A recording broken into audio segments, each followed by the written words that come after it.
Lord of the Mysteries chapter 633 to chapter 691. Upon hearing Amirius Revolt's statement instead of a question, Bilt's forehead instantly seeped out a dense layer of cold sweat. He opened his mouth as if he wanted to explain something, but in the end, he still knelt down on one knee and said in a trembling voice under the indescribable pressure, he trembled and said, "Admiral, Your Excellency, the tramp from before suddenly died from an illness." At that moment, Klein wasn't too nervous. This was because Admiral Amirius Revolt had noticed him back in the banquet hall. It didn't make sense for him to only recognize him as a Beyonder now. For him to be willing to meet instead of avoiding the risk meant that he didn't mind who Bilt had found. He's actually not worried at all? This is the confidence of a demigod. Perhaps his Beyonder pathway can eliminate any latent dangers ahead of time. Klein raised his head with great difficulty and cast his gaze at the admiral who had already turned around. "Not bad," Amirius Revolt evaluated in a deadpan manner. He continued looking at the kneeling Bilt. "Don't try to play tricks in front of me that can't be used on the card table. Ordinary people and Beyonders have different standings in this world. And as a practitioner of order, I can clearly confirm this. Indeed, it's as described in the information. This admiral has the tendency to preach. I have to remember this point. This is a completely different style from me and German Sparrow." Klein retracted his gaze in thought as he cast it to the ground, as though he couldn't withstand the pressure. Amirius Revolt took a step forward. "Deception is the first mistake you made. Being careless is the second. The tramp that you spent so much effort on suddenly died. Following that, an adventurer that can change his appearance appeared in front of you. Don't you find this too much of a coincidence?" "That's right, it's a little of a coincidence." Klein nearly repeated the other party's question. If he hadn't confirmed it above the gray fog, he would have suspected if he had been arranged by some mythical creature or grade 0 sealed artifact. Bilt's pupils constricted as he came to a realization. He realized that out of fear and dread, all he wanted to do was to grab onto that last lifeline. He had completely lost the cautiousness that came with experience. He did not consider whether the appearance of German Sparrow was too much of a coincidence. The first time he went to the Sweet Lemon Bar, the homeless man died of a sudden illness. The more Bilt thought about it, the more he felt that he had fallen into a meticulously planned trap. Amirius Revolt saw the changes in Bilt's expression as he looked enlightened and regretful. "My father, the late Count Revolt, once taught me something. He said to forgive your men for their first mistake. Bilt, you have to thank him for his kindness." Bilt's tense nerves relaxed, and he was inexplicably moved. He believed that Admiral Amirius Revolt, who was closer to a god than a human, would execute him on the spot to warn all the adventurers who were secretly working for him. To his surprise, he chose to pardon him. "General, I. Bilt was momentarily at a loss for words. Amirius maintained his solemn attitude and said in a deep voice, "There's a second half to what I said just now, which is severely punish them for their second mistake. Bilt, do you know what to do in the future?" Bilt, who was kneeling on one knee, immediately straightened his back and pressed his right fist against his left chest. "We are loyal to His Excellency the General." Amirius nodded and turned to look at Klein. "What's your name?" "That depends on which identity you're asking about." Klein lampooned in his heart and calmly replied, "That's right. German Sparrow." Amirius Revolt suddenly fell silent for 2 seconds as the atmosphere in the storeroom seemed to freeze. Just as Klein couldn't help but feel uneasy, Amirius finally spoke. "So it's you. General, you speak as if you know me." "I'm just an ordinary military informant who received the bounty through you guys. I haven't even had the time to claim anything." Klein mumbled to himself. The more he thought about it, the more confident he felt. Amirius nodded and said to Bilt and Klein, "That's right. The plan will proceed as planned. But we need to sign a contract." "Contract?" Klein resisted the might with great difficulty as he looked up at Amirius. Admiral Amirius didn't explain anything. He picked up a pen and paper that he had long prepared and placed on the windowsill. He began writing. Every time he put pen to paper, there seemed to be a burst of golden light. The scene was solemn and sacred, as if he was drafting a law. Klein gradually narrowed his eyes, and his vision began to blur. He couldn't help but lower his head again. After an unknown period of time, Emiria stopped writing and picked up the piece of paper. Sign your name at the end. If you're not satisfied with the terms, you don't have to sign. Do you think I dare or not? Klein criticized inwardly as he watched Bilt stand up, take the pen, and pass it to him. The terms on the piece of paper were very simple. There were only a few, but they generally restricted German Sparrow's actions when acting as Emerius Revolt. It included, but wasn't limited to, not exposing any problems, not using his status as an admiral to do anything that was detrimental to Emerius himself, and not having overly intimate contact with Miss Cynthia, etc. I thought such an important figure wouldn't care too much about the chastity of his mistress.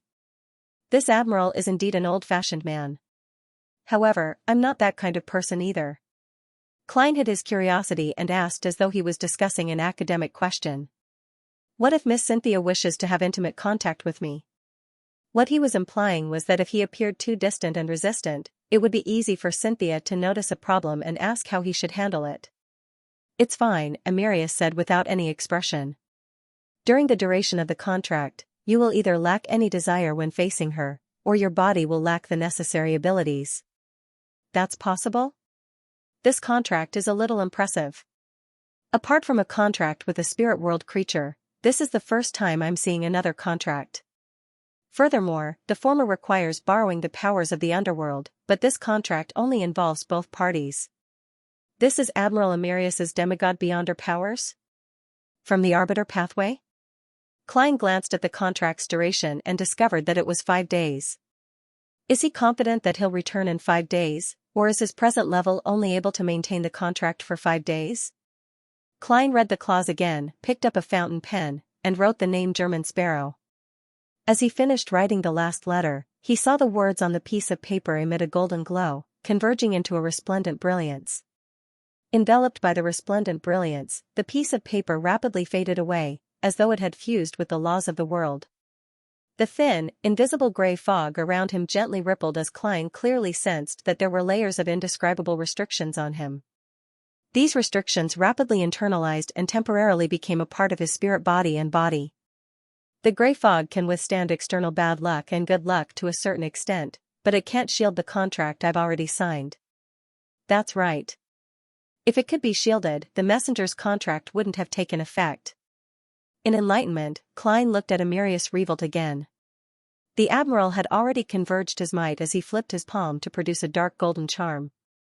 The charm had symbols like Sword of Judgment on it, as well as dense magical labels. It was completely restrained and deep, giving off the feeling of a codex. This is a high-level charm I created using my blood, the ancient codex of the 4th epoch, and the royal family's Grade 0 sealed artifact, Emerius said calmly. It's called the 9th Law. It can produce an authoritative feeling similar to mine when given a small amount of spirituality. This is something even an ordinary person can do. Without it, it's very difficult for you to truly disguise me. Indeed, the authoritative feeling I have is only limited to the surface. It's fine to fool others, but once I need to shock and awe my subordinates, it's useless. Klein secretly heaved a sigh of relief. Emerius continued. With your present strength, you should be able to withstand its use. Through its use, you can specify the necessary restrictions on the target, forcing him to endure extremely disadvantageous situations. This way, even if a demigod were to probe you, you can scare him away. If no accidents happen in the end and there's no need to use it, it will belong to you after the matter is over. Its effective date is a year. Klein was first taken aback before he felt an intense sense of pleasant surprise. Ever since he used up the high-level charm he created from the mutated sun's sacred emblem, he finally had another one. Although such an item had a time limit and could only be used once, it had no negative effects. Of course, the stringent requirements to create it made it extremely rare. As expected of a demigod. He's much more generous than Bilt. The price of bribing a tramp and an adventurer at the level of a pirate admiral are different. As Klein thought in delight, he silently extended his palm and grabbed the high-level charm named the 9th Law. Then, he saw Emerius unbuckle his belt. After a brief silence, Klein controlled his embarrassment and took off his clothes without any expression. Soon, he switched clothes with Amirius, donning the dark blue starched admiral's uniform. Watching Amirius and Bilt leave through a remote path in the garden, Klein meticulously buttoned his shirt and turned to look at the glass window. Under the contrast of the dark night and the crimson moonlight, the glass window was like a mirror. It vaguely reflected Klein's present appearance. Neatly combed black hair, deep blue eyes, a slightly drooping mouth, a beardless face, an old-fashioned and solemn bearing, and a dark blue attire with ribbons, medals, and epaulets. The corners of Klein's mouth twitched as he silently muttered to himself, "From this moment forth, I'm an admiral. P.S. Happy New Year's Eve to everyone. I'll also recommend a book."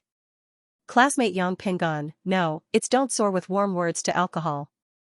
It's an excellent work without any tricks." Touching the ninth law charm in his pocket, Klein adjusted his height and appearance, making him no different from Admiral Amirius Revolt. He left from another door in the storeroom and walked along the quiet corridor towards the main building of the governor's manor. Along the way, there were occasionally waiters and maids passing by, but no one dared to look directly at Klein. As soon as they saw the Marine Admiral uniform, they retreated to the sides and bowed their heads. Any person of similar height would probably be able to sneak into the banquet hall if they put on this outfit. I have to say, sometimes it's easier to pretend to be a big shot than an ordinary person. Klein looked straight ahead and maintained his solemn posture as he walked unhurriedly toward the black-tiled aisle. A melodious and beautiful melody could be faintly heard, and the elegant wall lamps on both sides were burning with gas, lighting up the dark environment. As soon as Klein approached a lounge, he saw the door open, and a middle-aged man walked out as if he had been waiting for him. The man had black hair and blue eyes. His facial features resembled Amirius, but his forehead was slightly higher. His eye bags were slightly swollen, and the corners of his mouth hadn't drooped down. He was Amirius Revolt's younger brother, Aston Revolt. This gentleman had once served in the Navy, and with his contributions in the southern continent colony, he rose all the way to the rank of colonel. Later on, he grew tired of his military career, and coupled with the political balance, he accepted the appointment and became the governor. In the 5 to 6 years he had been in Orvie, he had pushed the Revolt family to purchase a large amount of land and manors due to the importance of the island's location and resources. He had also taken advantage of the situation to own a large amount of land. This wasn't to say that they had obtained it completely through power. The Aston and Revolt families had paid a sufficient sum of money and even borrowed a sum of money from the bank. They didn't forcefully occupy the land that originally belonged to the Phaeacians at a very low price like they did on the east coast of Balam. Of course, if he wasn't Governor-General Orvie and his brother wasn't the supreme commander of the Central Sonia Seas Navy, the Revolt family wouldn't have been able to convince the target to sell the high-quality farmland or manor so easily. The test is here. Klein calmly approached and stopped in front of Aston Revolt. Austin looked around and said in a deep voice, "That's right. Have you thought about it?" "What is it?" Klein was at a loss at first before he recalled an introduction in the information. If Aston requests a private talk or directly asks for an answer to a certain matter, tell him that you will give him an answer when you leave Orvie. Indeed, it's within Amirius's expectations. All I need to do is pay attention to my attitude and tone. Yes, as well as the unique words and pronunciation of Rouen nobles. Klein nodded gently and said solemnly, "Wait a few more days. I will tell you the answer when I leave Orvie." Austin did not suspect anything and chuckled softly. "You seem to be waiting for something to give you the power to decide. The matter that forced Admiral Amirius to act alone?" Klein's heart stirred as he familiarly used the tone of a high-ranking person. "Put away your speculations." With that, he turned and strode towards the banquet hall. Aston Revolt stared at his brother's back. His expression gradually turned cold as he shook his head slightly. After entering the banquet hall, Klein surveyed the area and walked to the long table where the food was placed. From time to time, he would stop and exchange pleasantries with the people who approached him. During this process, he realized that he didn't need to understand the topics brought up by the people he was conversing with. All he needed to do was nod occasionally to allow the conversation to continue in a harmonious and pleasant atmosphere until it came to an end. Indeed, the status of an important figure makes certain aspects of acting simple, but correspondingly, other matters will be difficult. Klein tore through all the obstacles and finally arrived at the long table. He randomly picked up a plate and told himself that Admiral Amerius liked fish, beef, and lobster and hated chicken and goose. Therefore, he avoided roasted chicken and bacon-style roasted goose and chose steak, pan-fried dragonbone fish, and Orvie lobster baked with cream cheese. As the metal utensils were lined with asbestos, red-hot coals, or containers filled with hot water, the food was still maintained at a sufficient temperature. When Klein took his first bite, he was so touched that he nearly lost his persona. He tried his best to maintain his image as Admiral Amerius. He held his plate and conversed with the port city's counselors, Navy agents, and all sorts of people. He listened to them attentively and would stuff food into his mouth from time to time. He noticed that a young man in a tailcoat was constantly following not far from him. The man's blonde hair was neatly combed back with a slightly high hairline. He had a pair of light blue eyes, and he looked delicate and refined. Identical to the picture, Amerius's secretary, Juan. Klein controlled himself and didn't size him up.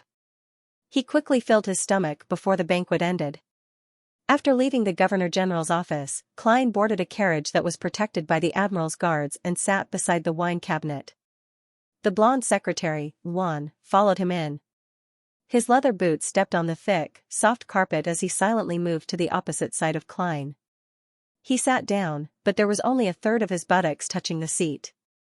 The carriage began moving as Juan took out a stack of documents from his black briefcase.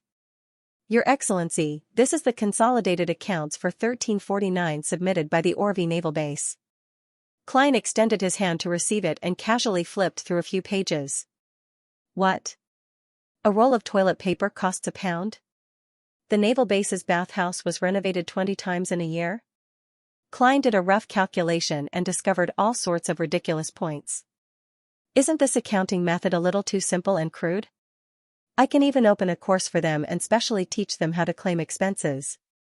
Klein seriously considered the attitude he should show. From his point of view, the greatest difficulty in disguising Amerius was to fool Juan. This didn't mean that Governor-General Aston and Miss Cynthia weren't as familiar with Admiral Amerius as the secretary, but that as the younger brother, Aston might help his elder brother conceal the truth after receiving a hint. Similarly, as a mistress, Cynthia was attached to the Admiral and had the tendency to help conceal the truth. Of course, he couldn't eliminate the possibility that Cynthia was a spy or was being used by a spy. However, it wasn't as dangerous as Juan, who was an overseer. "I can't expose any problems." What sort of attitude would Admiral Amerius have when faced with such a report? Would he fly into a rage or pretend to be furious? No, the people from the Orvie Naval Base wouldn't be that bold to directly submit such an obvious report, treating Admiral Amerius as a blind man. They definitely have a certain level of confidence and tacit understanding. As there wasn't any similar situation in the information, Klein could only make a judgment based on his experience. Furthermore, he could confirm one thing. The Orvie Naval Base's report was either something Admiral Amerius hadn't expected, or he didn't think it was important. It was just a matter of his schedule, something he could easily deal with. Regardless of which possibility it is, I can deal with it in the usual manner of a person in a high position, which is to not express my stance. Klein closed the document and handed it back to Juan. He said without any expression, "That's not the case." He said without any expression, "Place it on my desk." The subtext of this sentence was, "I'll take a careful look." Outwardly, it had different meanings depending on the reader's standpoint. If the Orvie Naval Base had launched a sudden attack, it meant that the Admiral was somewhat displeased and was waiting for an explanation. If this was something that both parties had a tacit understanding about, it meant that Admiral Amerius wished to obtain greater benefits. As for whether he would offend someone as a result, Klein didn't care at all. After all, he wouldn't be Amerius Revolt in a few days. He believed that the true demigod had the means to repress his subordinates' anger. In addition, he was especially thankful that Amerius wasn't a demigod from the Church of the Storm. Otherwise, he would have to consider whether he should nod in approval of the report or throw the document back angrily and throw a few people into the sea to feed the fish. "Yes, Your Excellency." Juan's expression didn't change as he stuffed the document back into his black briefcase as though he had expected it. For the rest of the journey, Klein leaned against the carriage wall according to Amerius Revolt's habits. He half closed his eyes as though he was pondering over a problem. However, he wasn't thinking of anything. Luan maintained his silence and didn't rashly say a word. The iron-black street lamps that were the height of a human quickly flashed past as the carriage arrived near the naval base and turned into a house with a garden and lawn. Just as Klein walked up the stairs, a butler opened the door. Servants stood respectfully by the sides. The living room was decorated very elegantly. There were oil paintings of landscapes, plaster sculptures, simple but elegant vases, and other items. A faint but lingering fragrance emanated as it seeped into his lungs. Klein, who should have relaxed, secretly tensed up when he saw a beautiful lady in a home dress walk over. She was in her early 20s. Her blonde hair cascaded down, and when her blue eyes looked over, there seemed to be a glint hidden within them. While she was filled with feminine beauty, there was also a hint of a young girl. She was none other than Admiral Amirius's mistress, Xianxia. Klein held back his uneasiness as he made Amirius's stern face reveal a smile. Following that, he opened his arms. Xianxia threw herself into his embrace and tiptoed as she chuckled with her cheek against his cheek. "Admiral, I've already boiled hot water for you and placed it in the bathtub. She's been keeping an eye on when the banquet will end. Being a mistress isn't something easy either. Amirius does like to soak in hot baths to relax and contemplate." In order to not notice how their cheeks were pressed against each other, Klein allowed his thoughts to run wild. As a man with a straight sexual orientation, he should have enjoyed being close to a beautiful member of the opposite sex while feeling awkward. However, the temporary contract didn't allow him to have any additional urges. Therefore, all that was left was discomfort. "Very good," Klein praised as his hands gently pushed Xianxia away as though he had nowhere to place them. Knowing that His Excellency didn't like to be intimate in front of the servants, Xianxia retreated and led Klein to the second floor. They entered the bathroom and prepared a bathrobe.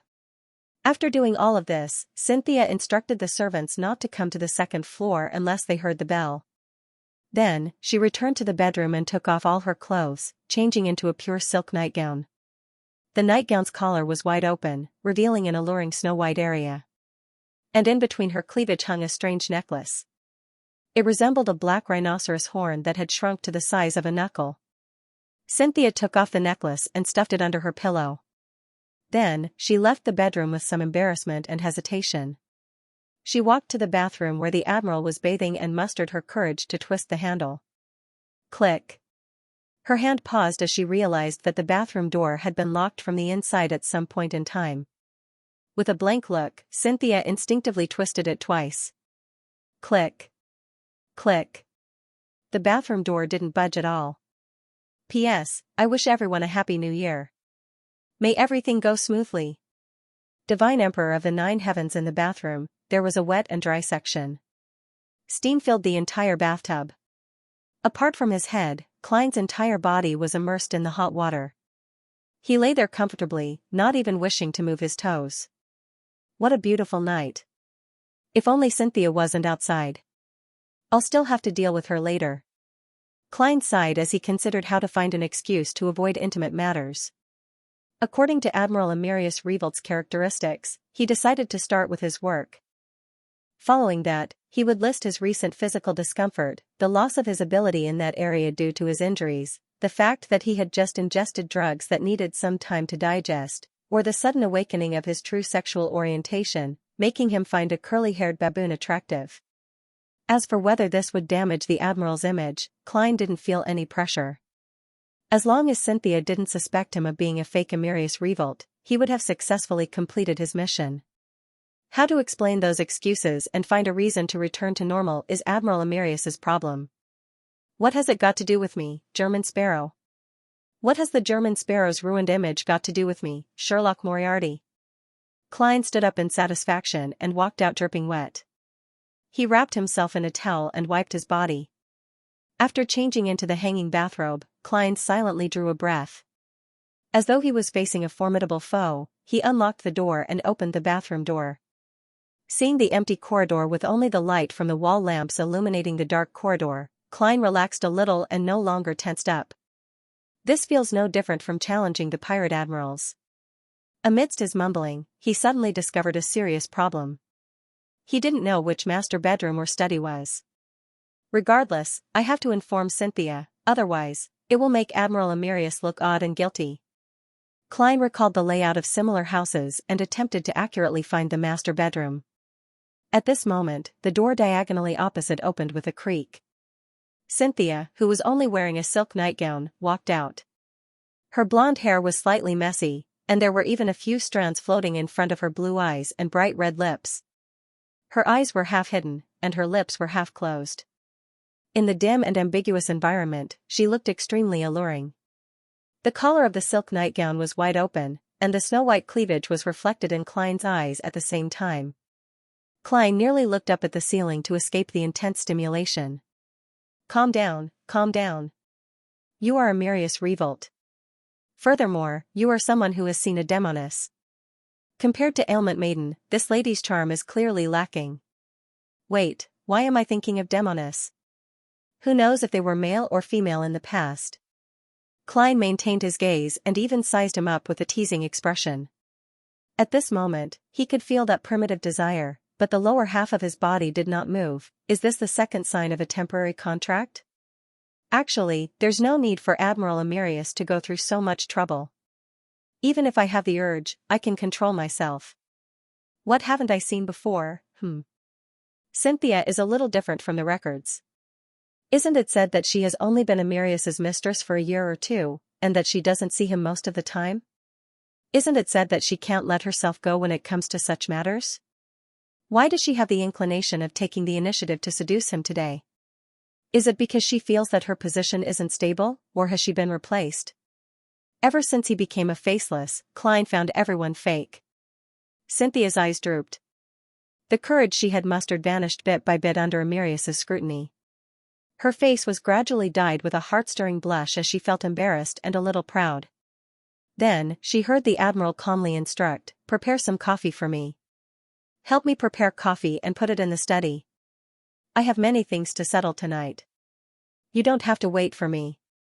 Xianxia looked up blankly, her face still blushing. She was momentarily unable to understand Admiral Amirius's words. Klein secretly drew a breath and went forward to hug her. He gently kissed her forehead. "I'll accompany you properly in a few days." Such a response came from the records. All he did was change his words slightly. To be frank, if he hadn't known Amirius beforehand, Klein would definitely believe that Admiral Amirius would wear a deadpan expression when interacting with his mistress or exercising in bed. Everything he said and did would be extremely serious. However, this demigod also had a gentle tone and a flirtatious side to him. He just wasn't good at saying sweet nothings. This made him realize something. Many people were unable to imagine what he was like in private just by looking at his surface. To put on a true disguise, a faceless needed to do detailed research and have sufficient understanding of the person. It was just like how magicians didn't perform unprepared. Xianxia revealed a clear look of disappointment, but she quickly reined in her emotions and forced a smile. "All right. Admiral, your pajamas are in your room. A bathrobe isn't suitable for handling matters. This is consistent with the information. She's rather considerate and knows how to understand others." Klein watched as Xianxia turned to enter the room and pull the bell. He took this opportunity to take off his bathrobe and change into a dark red pajama top and pajama pants of the same color. Xianxia diligently opened the door to the study and cleaned up the slightly messy table. Then, she waited for the maid to brew some coffee before personally taking it from her and bringing it in. During this process, Klein flipped through the documents and information, pretending to be very professional. But in fact, he knew almost nothing about the relevant data and design concepts of ironclad warships and warships. He was no different from an illiterate. In such fields, he only knew the concepts of aircraft carriers, air supremacy, large warship cannons, and multiple cannon turrets. From the corner of his eye, he saw Xianxia silently leave and close the door. Klein heaved a sigh of relief, knowing that he had managed to muddle through the night. In the master bedroom, Xianxia pursed her lips and took out the necklace from under her pillow. She held the black rhinoceros horn-shaped item that was the size of a knuckle in her palm. She stood there and prayed softly, "Great Mother Tree of Desire, please make me even more alluring. Great Mother Tree of Desire, please make me even more alluring. Make Admiral Amirius even more infatuated with me." Let him experience extreme joy from me and give me a child. In the quiet study, Klein rummaged through the documents in front of him. According to how the information was handled, he simply picked out the ones and signed Amirius Revolt's name. The reason why he could imitate the handwriting was that a faceless could remember a target's traits, while a clown provided him with precise control. As for the complicated ones that he couldn't quite understand, Klein wrote similar comments. Let's do some more research. After busying himself until dawn, Klein covered his mouth with his palm and yawned. No, I need to sleep. There are still many challenges tomorrow. I need to maintain my energy. Klein thought for a moment and gave up on returning to the master bedroom. He raised his right hand and pressed down on his two half-closed eyes. With a sudden pull, he moved them to the sides of his nose bridge. Right on the heels of that, Klein tore open two slits where his eyes originally were. He used his flesh and blood to disguise them as a pair of fake eyes. After becoming a faceless, I'm really becoming more and more like a monster. If only I had such a godly skill back in school. He sighed silently as he half-crouched his body. His real eyes were tightly shut while his fake eyes were open to look at the documents as he fell asleep. The clown's special made him instinctively maintain his balance and remain motionless like a marble statue. After an unknown period of time, Klein suddenly jolted awake from his dream. He sensed that a force was attempting to pull him into a deep slumber and invade him. Who is it? I haven't done anything recently. Why would someone want to enter my dream? That's not right. I'm now Admiral Amirius Revolt. Klein's heart stirred as he immediately changed his appearance. Even in his dream, he became that demigod.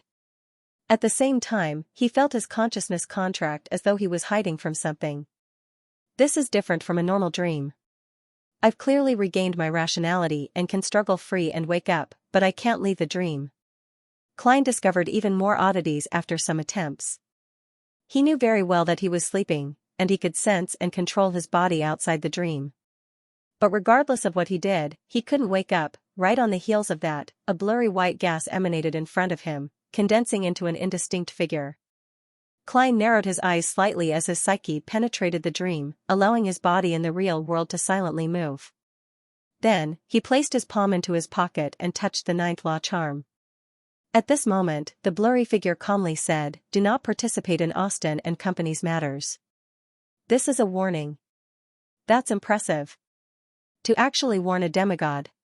What are Austin and Company up to?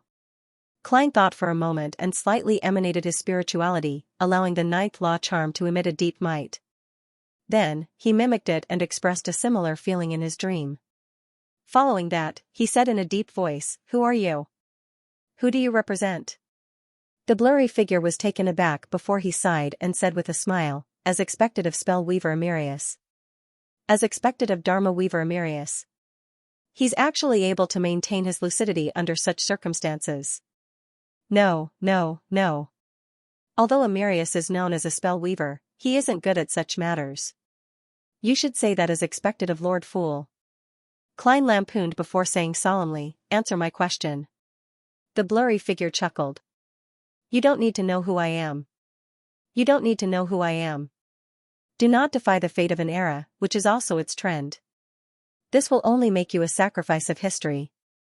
Do not defy the fate of an era, which is also its trend. This will only make you a sacrifice of history. The fate of an era, the trend of an era, the sacrifice of history." Upon hearing this, Klein suddenly thought of a term, Twilight Hermit Order. However, Klein didn't say a word or say those few words. This was because Admiral Amirius had been himself for the past few days. When the blurry figure saw Amirius fall into silence, he didn't say another word. He transformed back into a white gas and vanished from the dream. Phew, what are Amirius and Aston Revolt plotting to actually draw a warning from the Twilight Hermit Order? Unless it's something that can truly change the times and influence the direction of history, this ancient and secretive organization won't appear, even if they don't reveal their identities. Klein stood at the periphery of the magnificent castle in his dream as he looked and thought at the spot where the blurry figure had vanished. Amidst his thoughts, he suddenly came to a realization. He wasn't so certain about his previous guess. Admiral Amirius and his brothers' plotting might not really affect the trends of the times, although the Twilight Hermit Order only interfered with important matters in this aspect. As the leader of a secret organization, Klein knew very well that such organizations not only had their own principles and ideals, but they also had members that helped each other. From Roselle the Great's diary, it could be seen that the Twilight Hermit Order had members of different domains, statuses, and sequences. Apart from a number of them fervently believing in the original creator, waiting for the arrival of dusk and the awakening of the true God, the rest had their own interests to pursue. Under such circumstances, as long as the organizer didn't exercise strict control from the very beginning, an internal commission was bound to happen. Perhaps Aston Revolt's plotting only affected a particular Twilight Hermit Order member, causing him to notice it ahead of time. He then made an internal commission, allowing other members to use the trends of the times as an excuse to warn Amirius Revolt. From this logic, the hidden matter is rather interesting. With the Twilight Hermit Order's standing, only Sequence 4 Spellweaver Amirius isn't a difficult target to eliminate. I even suspect that they can send 3 or more angels, one that surpasses the 7 churches. Then, why didn't they directly take action and instead came to give an advance warning? Back in Bakeland, if an angel had really appeared, a true god might have descended. Therefore, the Twilight Hermit Order had no choice but to use a more roundabout and inconspicuous method to deal with the Duke of Negan. However, this is Orvie Island. Even high sequence beyonders aren't permanently stationed here. Is the warning because the Twilight Hermit Order advocates secrecy and doesn't wish to expose themselves, so they try their best to avoid using extreme means, or is it because the member who made the internal commission doesn't wish to see Amirius die? To him, this admiral is rather useful, so he can't bear to abandon him, even if he might participate in operations that aren't beneficial to him. Then, his real identity seems to be able to delineate a few ranges. Klein made a bold assumption, but he had no way to prove it. He could only put this matter aside for the time being and throw it to the back of his mind. After all, the person who triggered the Twilight Hermit Order's warning is Admiral Amirius. It has nothing to do with me. As long as I don't do anything or involve myself in the next few days, I'll be able to successfully last until the mission is over. Whatever happens in the future has nothing to do with me. With my current rank, I'm still far from being able to investigate the Twilight Hermit Order. I don't have the right to pry into anything. Klein obeyed his will and turned to examine his tarot. I've discovered a problem. Other secret organizations focus on implementing their own principles and ideals, with members helping each other out. As for us tarot, it's impressive. We only entrust each other, without any principles or ideals. No, in the eyes of certain members, there are principles and ideals. For example, Student Moon believes that this is an organization born to save the world. The fool Klein gave a self-deprecating laugh and left the dream. He rubbed away the fake eye and pushed the real eye back to its original spot. His actions were very smooth, but he suddenly paused midway. That wasn't a simple dream infiltration. As he recalled the scene, Klein frowned slightly.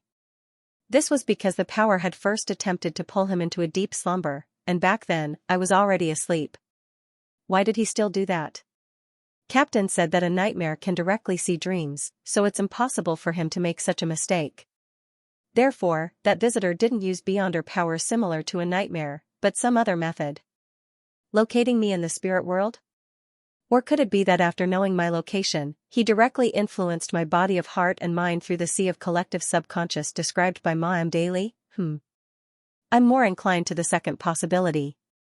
This is the only way to explain why I can't break free from the dream even though I've regained my sanity.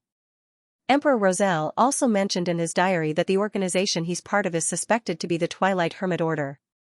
It gathers through a real dream that covers the entire continent. A real dream, Klein nodded and laughed silently amidst his sigh. Admiral Amirius definitely didn't expect the Twilight Hermit Order's warning. I'm the only one who managed to hire me. If it were anyone else, they would have been exposed. At least I didn't let down the 9th Law talisman. City of Silver, inside the spire, in the room belonging to Chief Colin Iliad. Derek Berg, who had been summoned, once again saw the demon hunter with white hair and old scars on his cheeks. He felt a little uneasy. After he finished his greeting, Colin looked him up and down and said, "You've advanced?" "Yes, I'm already a Sequence 7 High Priest of Sunday." Derek had already registered, so he didn't hide it. Colin's deep and experienced light blue eyes moved away and he asked in a seemingly inadvertent manner, Is there a subsequent potion formula? In the past, Derek would definitely have directly answered no, but now, he was already used to thinking before speaking. If I were to answer no, and later advance, and lack the corresponding experience to support it, it would definitely be confirmed as problematic. But if I were to answer yes, the chief might get me to exchange it for items and begin nurturing more Beyonders of the Sun pathway. This would undoubtedly prove that I'm lying. Derek's thoughts raced as he sincerely said, no. From his point of view, experiences could be created. In his opinion, experiences could be created. Colin nodded without any abnormalities. In about 2 months, I'll arrange for an exploration for you. Follow the team and fix the path and ruins we previously found with Jack's help. We'll do a second cleanup. I hope you'll gain more from it. Yes, Your Excellency. Just as Derek replied, he suddenly recalled Shepherd Elder Lovia. After daybreak, Klein changed his clothes with Cynthia's help and enjoyed a sumptuous breakfast. Following that, he took a carriage and entered the Orvie naval base under the escort of the Admiral's guards. In the morning, he was accompanied by the brigadier generals and colonels to inspect the condition of the ships and the ammunition stores. He visited the newly built training grounds and the bathhouse that had been renovated 20 times a year. After having lunch at the Navy's canteen, Klein gathered all the officers above the lieutenant commander to listen to the reports according to his schedule. During this process, he had a thick black notebook spread open in front of him. In it were some questions that Admiral Amirius had specially prepared. Over the past few decades, due to the deduction of wages and abuse of sailors, there were a total of 17 rebellions by the soldiers at the bottom of the hierarchy in Orvie. After the Royal Navy's latest regulations were promulgated, thanks to Your Excellency's guidance, we have already changed this culture. In the past 3 years, there haven't been any similar incidents. A colonel of the Orvie naval base stood at his spot as he reported the overall situation. From time to time, he would raise his head to glance at Admiral Amirius Revolt. He discovered that His Excellency was listening attentively and constantly taking notes. The rustling sounds made the officers sitting in a circle not dare to slack off. They similarly focused on recording the important points. Having received such a positive response, the colonel's reporting voice unknowingly turned a little louder. How boring. Klein held a fountain pen as he casually drew turtles, octopuses, and dragons on the black notebook. As he had never learned how to sketch, he drew whatever came to mind. It was a tragic sight to behold. Later on, he even drew intersecting lines and began playing the game Roselle the Great had invented, 5 in a row, with himself. Of course, his rich experience and awareness of his status made him raise his head from time to seriously look at the reporter and give him a nod of encouragement. As for what the other party was saying, he didn't pay any attention to it. All he could remember was the occasional sentence. In between the reports, Klein would glance at his blonde secretary, Juan, and get him to explain the contents of the report on his behalf. Everything was going according to plan. Towards the end, Klein flipped a few pages forward in his black notebook and used a Rouen aristocratic's accent to recite the report that the secretary had drafted and amended. According to the actual situation and Amirius's habit of using words, he would add some connectives and idioms, such as "there are a few more points" or "I'll go on a few more points." It was already evening when the meeting ended. Klein, accompanied by Juan's secretary, left the Orvie base and headed to a naval agent's residence to participate in a banquet. At the banquet, they chatted about the fluctuations in the prices of the port's supplies. Klein would mimic Admiral Amirius, occasionally cracking outdated Bakelin jokes, garnering a warm response from everyone as they praised the Admiral for his humor. After successfully acting until the banquet ended, Klein boarded the carriage, feeling physically and mentally exhausted. I have to pay attention to my words and actions every second. Acting for a day is more tiring than fighting a pirate admiral. Klein silently exhaled as he half-closed his eyes without a change in expression. He knew that the most difficult stage of the day hadn't passed. He still had to deal with Xianxia next. Inside the villa, Xianxia learned from an attendant that Admiral Amirius was about to return. She silently returned to her bedroom and took off the tiny black rhinoceros horn-like pendant. She used a thin metal piece to scrape off some powder and mixed it into the hot water in a white porcelain teacup. She silently recited the honorific name of the Tree of Desire 7 times and waited for nearly a minute. Filled with hope, she raised the teacup and gulped it down. Divine Emperor of the Nine Heavens. As he looked at the villa that was emitting lights in the darkness, Klein mentally prepared himself for a few seconds before getting off the carriage. He walked up the 3 flights of stairs to the entrance and entered the house while surrounded by the general's guards and servants. Seeing that Xianxia was dressed conservatively due to the presence of others, Klein silently heaved a sigh of relief. He maintained his solemn expression as he slowly approached. Xianxia's smile became more obvious as she tucked a few strands of hair behind her ear, revealing her slender and fair neck. There were no signs of a necklace on it. Seeing Secretary Luan and the general's guards head for their rooms or spread out to stand guard outside the house, Klein said in a deep voice before Xianxia could give him a hug, "There's no need to prepare hot water. There's no need to prepare hot water. Give me a quiet room. I need to be alone for a night." Xianxia used her eyes to express her confusion and puzzlement. Klein surveyed the area and said in a deep voice, "Something happened. Something happened. I need to enter a very calm state to recover." As he spoke, he raised his right hand and tugged at his sleeve slightly, revealing distinct light-colored flesh buds. His poor physical condition and abnormal reactions were an excuse Admiral Amerius had prepared for the tramp substitute from before. It was to help him avoid Xianxia's request to be intimate with him without exposing any problems. To increase his persuasiveness, Klein had deliberately used his faceless skills to provide evidence. Xianxia's mouth turned agape as she nearly screamed. Thankfully, she reached out her palm in time to stifle her voice.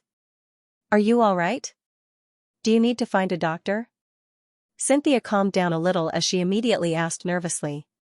Her concern was evident in her words. "No, this is the necessary price for obtaining powerful strength. I just need 2 or 3 days of peace to return to normal." Klein had also found a follow-up reason. Okay. Xianxia hurriedly led Klein to the 2nd floor and led him to the quietest room. As for the master bedroom, she had lit a few sticks of incense and sprinkled some pure dew with a refreshing fragrance, so she didn't give it up. Seeing the door close, Klein slowly exhaled. He changed out of his general's attire and lay in bed in satisfaction. Not far away, in the master bedroom, the worried and disappointed Xianxia took a hot bath before getting into bed. Her eyes were unfocused as she stared at the ceiling. She couldn't help but think of her father and mother's advice a few days ago. They wanted her to curry favor with Admiral Amerius, and it was best if she could get pregnant with his child. This way, the family would be able to obtain even more representation of the Central Sonia Navy. The general seems to be hiding a lot of things in his heart, to the point that there's a certain abnormality in his body. Xianxia thought aimlessly, and her thoughts gradually drifted away. She drifted off to sleep.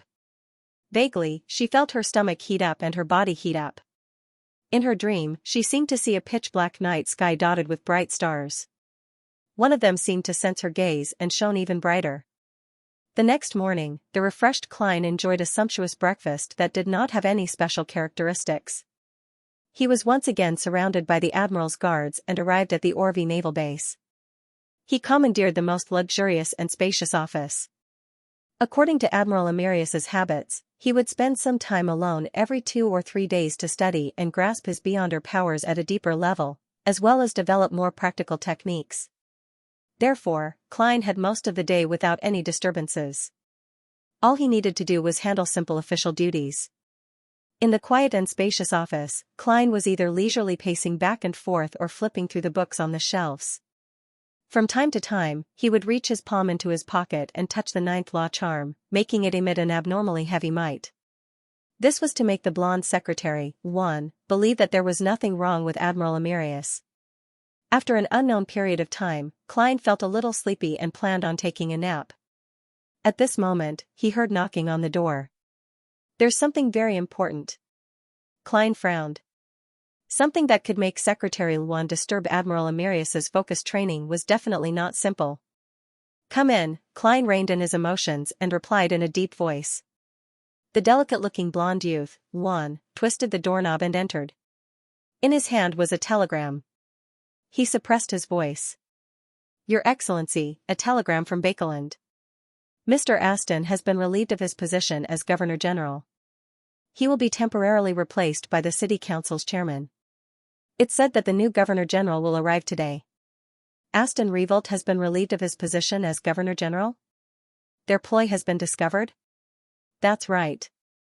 Even the Twilight Hermit Order came to warn me. No, Amarius.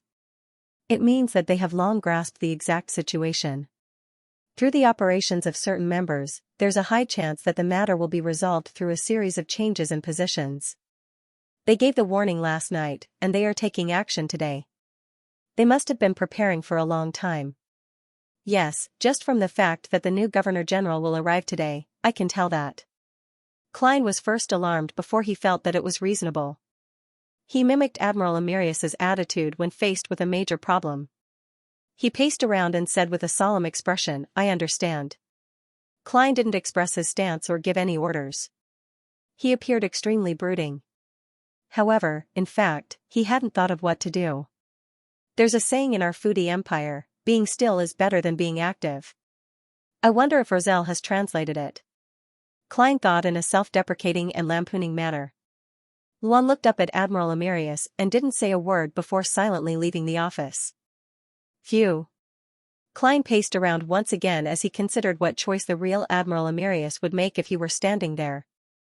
This was an unexpected and important matter. Without the corresponding contingency plan, Klein could only infer from Amarius's personality, experiences, and some of the self-descriptions in the information. He's a conservative person. Even though he's a low or mid-sequence beyonder, he seldom takes risks when he's on all kinds of ships. He believes that he's a Ruan noble who values his family, his children, and his emotions. He's a gentleman who is very gentlemanly and is very likable to women. Yes, this point is worth discussing. With his level and status, even a curly-haired baboon would be loved by women and men. No, he might even be loved more. At the very least, curly-haired baboons don't tell outdated jokes. Information flashed through Klein's mind as they interwove into a three-dimensional image of Admiral Amarius. As he immersed himself in the image, he heard knocking on the door again. "Come in." Klein instantly tensed up. The blonde secretary, Juan, entered and pointed outside. "Your Excellency, Mr. Aston wishes to meet you."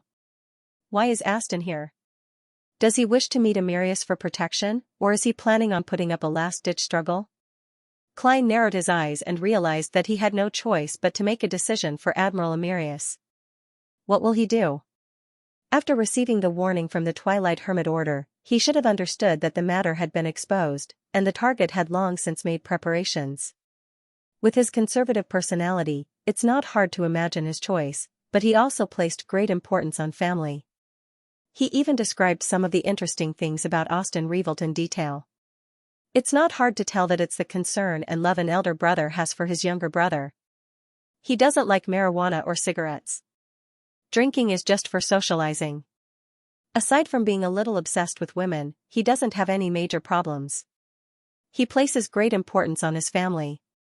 Family.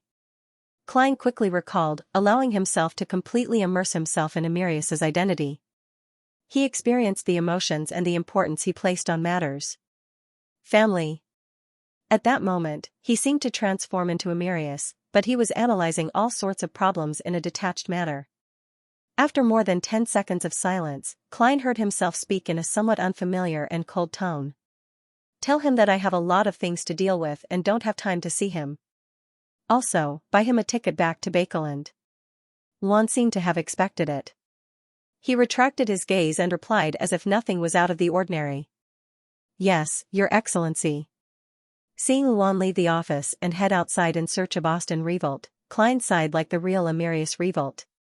He knew that if Amarius were to return early, he would make the same choice. This was because he placed great importance on his family. With his scheme exposed, Amarius wouldn't risk his final bargaining chip and place his family at risk of destruction.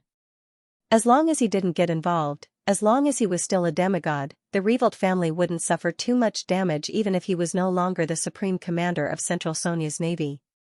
As for getting his secretary to buy the ticket, it indicated that Amarius still treated Aston as a brother. It was a warning to others not to harm him before the problem was resolved. After nearly a minute, Luan replied, "Your Excellency, Mr. Aston has left. Amarius places great importance on family." Klein fell silent for 2 seconds. With his back facing the secretary, he asked in a deep voice, "Admiral, Mr. Austin has left. Amirius places great importance on family." Klein fell silent for 2 seconds. He asked, "Did he say anything?"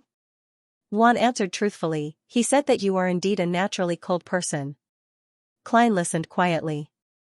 The corners of his mouth curled up slightly, revealing a smile without a hint of a smile. This was his instinctive reaction, but having assimilated into Amirius's identity, he believed that the Admiral would have similar reactions. That kind of feeling, that kind of emotion was the same. In the time that followed, Klein sat in his office. He didn't meet any guests, nor did he handle any official matters. All he did was occasionally listen to Secretary Juan's report on the situation on Orvie Island. Until the new governor arrived, nothing happened. In the evening, he cancelled the dinner that he had booked and returned to the garden villa. When he saw Xianxia walking towards him, he gave her a hug. Then, he calmly said, "Austin has been relieved of his governorship." All the sighs, and all the pain were condensed into this emotionless sentence. "I heard about it. It should be fine, right?" Xianxia asked nervously. Klein closed his eyes and didn't bring up the matter again. He only let out a soft "hmm." That sentence just now was the most obvious expression of emotion that a serious, old-fashioned, conservative, and introverted person could make. 9 Heavens Divine Emperor Xianxia could vaguely sense Admiral Amirius's restrained but deep pain and helplessness.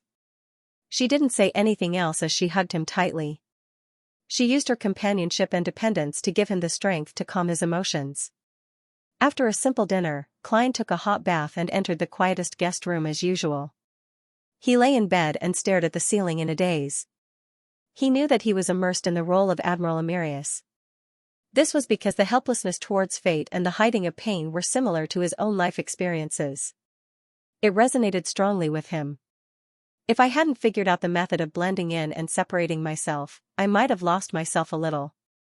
Heh, this is just like certain actors in my previous life. They're too immersed in their roles and are unable to extricate themselves, resulting in mental problems. And to be honest, mental problems might be magnified." While Klein felt depressed, he knew who he was. "I never expected that a high-ranking Navy admiral, a demigod saint, would still experience such helplessness and pain. Strength can bring many things, but it's not a panacea. Everyone has different faces. This is the truest side of a demigod." Klein saw the crimson moonlight gradually turn brighter as it dyed every piece of furniture in the room red. At that moment, through the resonance he had with Admiral Amirius, the contrast between the two of them, and his previous acting experience, Klein built a more three-dimensional and realistic image of Amirius in his heart. At the same time, he also made his relatively blurry self turn clearer. A person who valued relationships, a person who came from Earth, but had been remolded by Klein Moretti's fragmented memories to a certain extent, a person who hadn't been a Nighthawk for long, but his actions and choices had been deeply influenced by that experience, a person who played it safe and was afraid of danger, but was also able to defeat himself at critical moments, a person who wanted to slack off, eat delicacies, travel, and enjoy life from the bottom of his heart, but had no choice but to be busy for more important matters, a person who liked beautiful women, but was able to adhere to his principles and not indulge himself, a person who loved money, but was willing to spend large sums for his siblings, a person who always hid his pain in his heart and displayed a smile on the outside, a person who was used to lampooning inwardly while appearing polite on the surface, a person who could overcome his psychological obstacles, but not cross his bottom line, a person who would feel embarrassed because of his acting. He was also a guardian, a pitiful wretch who was constantly facing danger and madness. The corners of Klein's mouth curled up slightly as he added silently. As these thoughts flashed through his mind, he felt as if he had truly touched himself. Unknowingly, Klein fell asleep, his body and mind peaceful. In the master bedroom, Xianxia was already asleep. She was wearing a nightgown and her legs were exposed. She held a few layers of blankets between her legs and gently stroked them. Her hands subconsciously scratched her skin, leaving red marks and tiny bumps. In her dream, she saw the illusory and beautiful starry sky again. She saw the bright star that bloomed. Her field of vision zoomed in, and she could vaguely see the star. Phew! Klein suddenly woke up from his dream, the indescribable charm still lingering in his eyes. Why am I having such a dream? He frowned slightly and turned his head in disbelief. Just now, not only did he dream of Cynthia, who was only wearing a silk nightgown, but he had also dreamed of the naked demoness of pleasure, Madame Sharon, who he had seen before. He dreamed of Miss Sharon, who was as exquisite as a doll, and Miss Justice, who had a rather blurry appearance. He dreamed of Trissy Cheek, Teresa, and all the beautiful women he had seen before. Then, he used all sorts of methods to indulge himself with them. To many beyonders and ordinary people, this might just be a normal reaction from being seduced recently. But as a seer, dreams had a special meaning. Klein quickly examined himself and realized that he was still towering beneath him. His unquenchable lust was flowing everywhere like a flood. This isn't a seer's revelation dream, but an external influence. There's an enemy. Alarmed, Klein quickly made a judgment. At the same time, he cautiously got out of bed and quickly put on his general's attire. This way, he would have the ninth law charm and creeping hunger on him, giving him powerful means to protect himself. As he wasn't sure of the present situation, Klein didn't attempt to head above the gray fog. He continued treating himself as a Marius. With a heavy expression, Klein carefully walked to the door and reached out to grab the handle. At that instant, he seemed to finally find his interaction with the real world. He heard a lot of chaotic sounds coming from outside. There were clear sounds of chewing, moaning of indulgence, roaring of anger, and a sharp urging. What exactly happened? Everything was normal before this. Klein gulped a mouthful of saliva and used cogitation to maintain the necessary calm. He had been using his spirit vision to observe the situation in the villa every day, but he hadn't discovered any problems. Where are the general's guards? Where's Secretary Luan?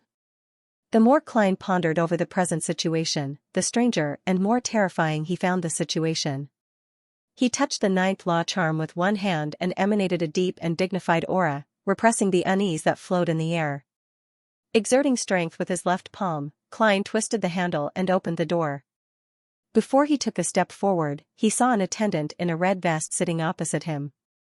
In front of the attendant was a lot of cooked or raw food. There were steak, lamb, dragon bone fish, and Orvie lobster. At this moment, the attendant picked up the huge fish that seemed to have just stopped struggling. He looked up at Klein and smiled in a daze.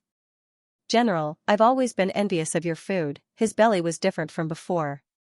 It was bulging up, like a woman in her 7th or 8th month of pregnancy. Just as he said that, the attendant raised his hands and bit down on the raw dragon bone fish, forcefully tearing off an extremely thick piece of meat. Bright red blood flowed from the corner of his mouth as the sound of his chewing sent chills down one's spine. He hurriedly moved his throat as he swallowed the food in his mouth. His bulging belly trembled as though it would explode at any moment. This is an instinctive appetite control. Klein looked at the attendant in front of him with a heavy expression. For some reason, he thought of the tramp substitute who had died of a sudden illness due to overeating. He didn't have the time to think too much, nor did he attempt to save the attendant who was crazily eating. This was because he knew that if the root of the problem wasn't resolved, there wouldn't be any obvious effects no matter what he did.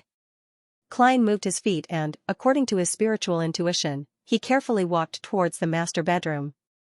By the door, there were 2 maidservants. One was sitting on the other, bending over to strangle the other's throat. With a beaming smile, she shook the maidservant beneath her and hurriedly urged, "Quick, praise me, quick, praise me. Quick, quick, praise me." A desire for recognition. Klein frowned as he took a few steps forward and grabbed the maidservant's collar. With a smack, he threw the maidservant to the other wall, knocking her unconscious. However, this didn't stop the maidservant from crawling over. The maidservant beneath her kept yawning, unable to open her eyes. Even when she was being strangled, it was as though she couldn't get enough sleep. Such a scene.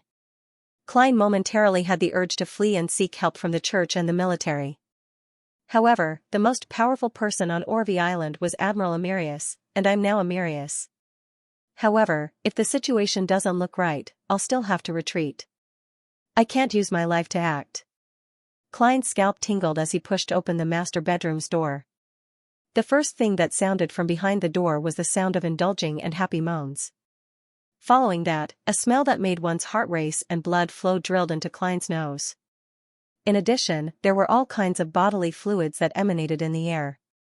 It made one's mind involuntarily conjure up scenes of indulgence.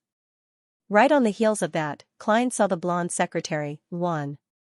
He stood by the door and coldly looked inside with a condescending attitude.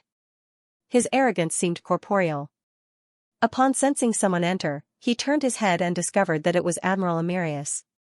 His expression didn't change, nor did his gaze change. It was as though he was looking at an ordinary person, a trivial figure.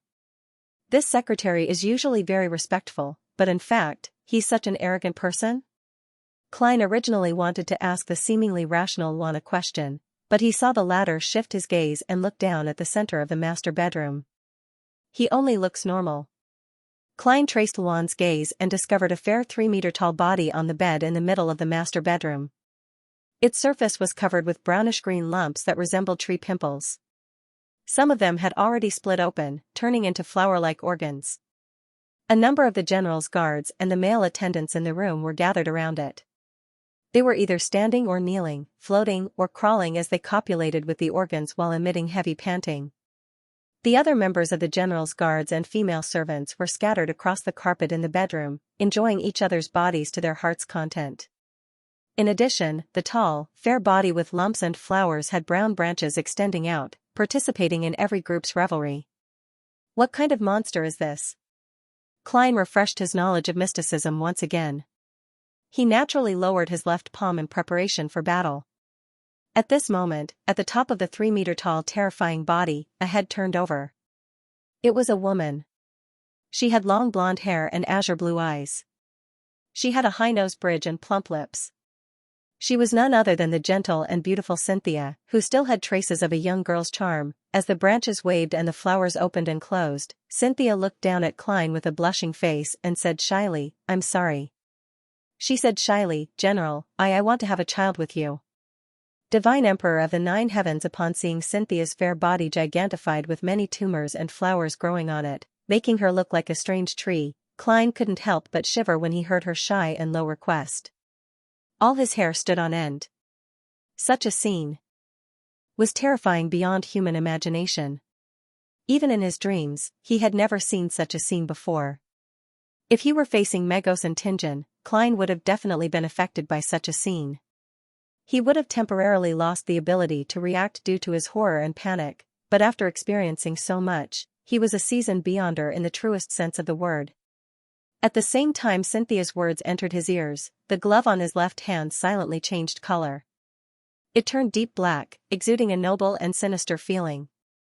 This meant that Klein had activated creeping hunger and switched to Wormtongue Missile's soul, transforming into a baron of corruption. In that instant, he distorted Xianxia's words, turning "General, I want to have a child with you" into "General, I only want to have a child with you." This way, Klein believed that the general's guards and male attendants surrounding the tree-like monster would definitely be pushed away by Xianxia, who had her wills distorted. They would be thrown far away to gain a chance to catch a breather. As for whether this would expose him as the real Admiral Amarius, he wasn't concerned. At such a moment, a person who cared if true acting could be completed was definitely someone with severe obsessive-compulsive disorder, and he clearly wasn't one. In addition, in an environment where all kinds of desires were magnified to the extreme, Klein suspected that the others who had been affected wouldn't be able to pay attention to the exact situation of the battle. The Baron of Corruption's distortion powers were silently activated, but Klein was surprised to see that the men surrounding Xianxia didn't have any changes in their actions. They weren't repelled at all, it's clearly already distorted. The mutated Xianxia is actually able to directly resist such effects. Klein's pupils constricted as he suddenly jumped 2 steps to the side. Where he was originally standing, a brown tree branch drilled out. At its tip was a flower that was dripping with sticky liquid. The flower was abnormally large, and when it bloomed, it seemed like it could devour an entire person. Although Klein had never seen the man-eating flowers in the southern continent's primitive rainforest, he didn't believe that they could be more terrifying or exaggerated than this. Pa. Pa. Pa. The same branches drilled out of the walls, floor, and ceiling. They carried wet flowers and chased after Klein from all directions. During this process, the flowers bit the golden-haired secretary, Luan's head, as well as the surrounding guards, servants who were partying on the carpet. At this time, with the previous distortion ability being resisted, Klein did not hesitate to pull out his right hand, holding the dark golden high-level charm in his palm. Ninth law, he originally didn't plan on using the charm so quickly. It wasn't that he couldn't bear to use it, but that he hoped to engage in battle for a while and confirm what the monster Xianxia had mutated into was good at before doing a targeted weakening. After all, the ninth law couldn't make broad restrictions. The content had to be sufficiently specific. For example, it couldn't make any Beyonder powers lose their effectiveness, but it could designate one Beyonder power to be ineffective. To maximize its value, careful observation and keen judgment were the prerequisites. However, the present situation left Klein with no choice but to use his trump card. Otherwise, he suspected that he wouldn't be able to harm the tree-like monster at all. If the ninth law charm can't create an environment that can kill the monster, I'll immediately use it to escape the villa and lure Xianxia outside. Then, I'll find an opportunity to pray and head above the grey fog to use the sea god scepter to launch a blanket attack. As this thought flashed through his mind, Klein, who was constantly jumping between the branches and flowers, chanted a word in ancient Hermes, law. As the activation incantation reverberated, the dark golden charm in Klein's palm turned ice cold, a coldness that made one lose all emotions. At that moment, Klein used this to reach an extremely calm state. While throwing out the ninth law charm, his thoughts raced as he considered what he should restrict. His first reaction was to forbid any desire, but he knew that it was too broad. Therefore, he thought of changing it to forbid the desire to procreate. After all, Cynthia's wish was to have a child with Admiral Amirius. The influence she showed on her surroundings was mainly in this aspect. Just as the ninth law charm flew into the air and transformed into dark golden points of light that emanated in every direction, Klein suddenly thought of a problem. Xianxia was an ordinary person in the past. This was an undeniable fact. Over the past 3 nights, Klein had used spirit vision and divination to repeatedly confirm that Xianxia wasn't a Beyonder. Similarly, if she was, Admiral Amirius, who could directly distinguish ordinary people from Beyonders, would have long discovered her.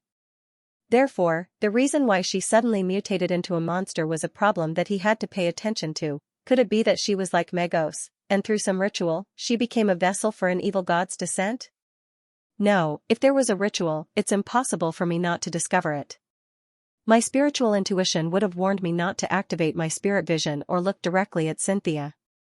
There's some item or characteristic on her that allows external powers to project over. Therefore, nothing happened the first 2 nights, but the sudden change tonight. Regardless, her horror comes from the outside world and not from herself. Klein quickly made a judgment in those 2 seconds. Without any hesitation, he seized the opportunity and said in a deep voice, "Interaction with the outside world is prohibited here." Ancient Hermes that was filled with mystery instantly spread out as the scattered dark golden light interwove to form countless symbols and magic labels that resembled laws before fusing into the void. Klein suddenly heard a light hum in his ears as though he saw an invisible light filled with desire being repelled outside the room. Following that, an illusory and resplendent starry sky appeared in front of him. A star that was emitting a bright light appeared. Pa! Pa! Klein's eyeballs exploded as a mixture of blood and liquid flowed out in a hideous and terrifying manner.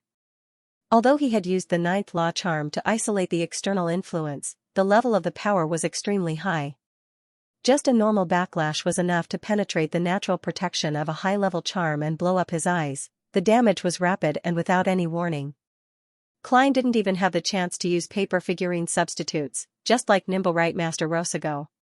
If not for the ninth law charm, his eyes wouldn't have been the only thing that exploded. He might have even become a monster like Xianxia. At the same time, the towering tree like Xianxia came to a halt. Her body suddenly disintegrated, turning into a pool of flesh and blood with brownish-green tumors. The surrounding guards and male attendants collapsed to the ground, unconscious by the bedside or on the ground.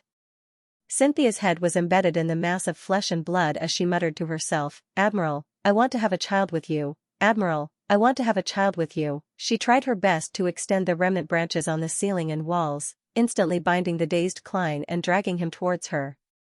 Klein recovered a little as he immediately struggled with all his might. Be it his attempt to snap his fingers to ignite a flame or switch to creeping hunger, he found it difficult to succeed due to his arms being bound tightly. Seeing the brownish-green tumors approaching, Klein suddenly had a thought. He changed his appearance from Admiral Amirius to German Sparrow, a German sparrow with blood-stained eyes.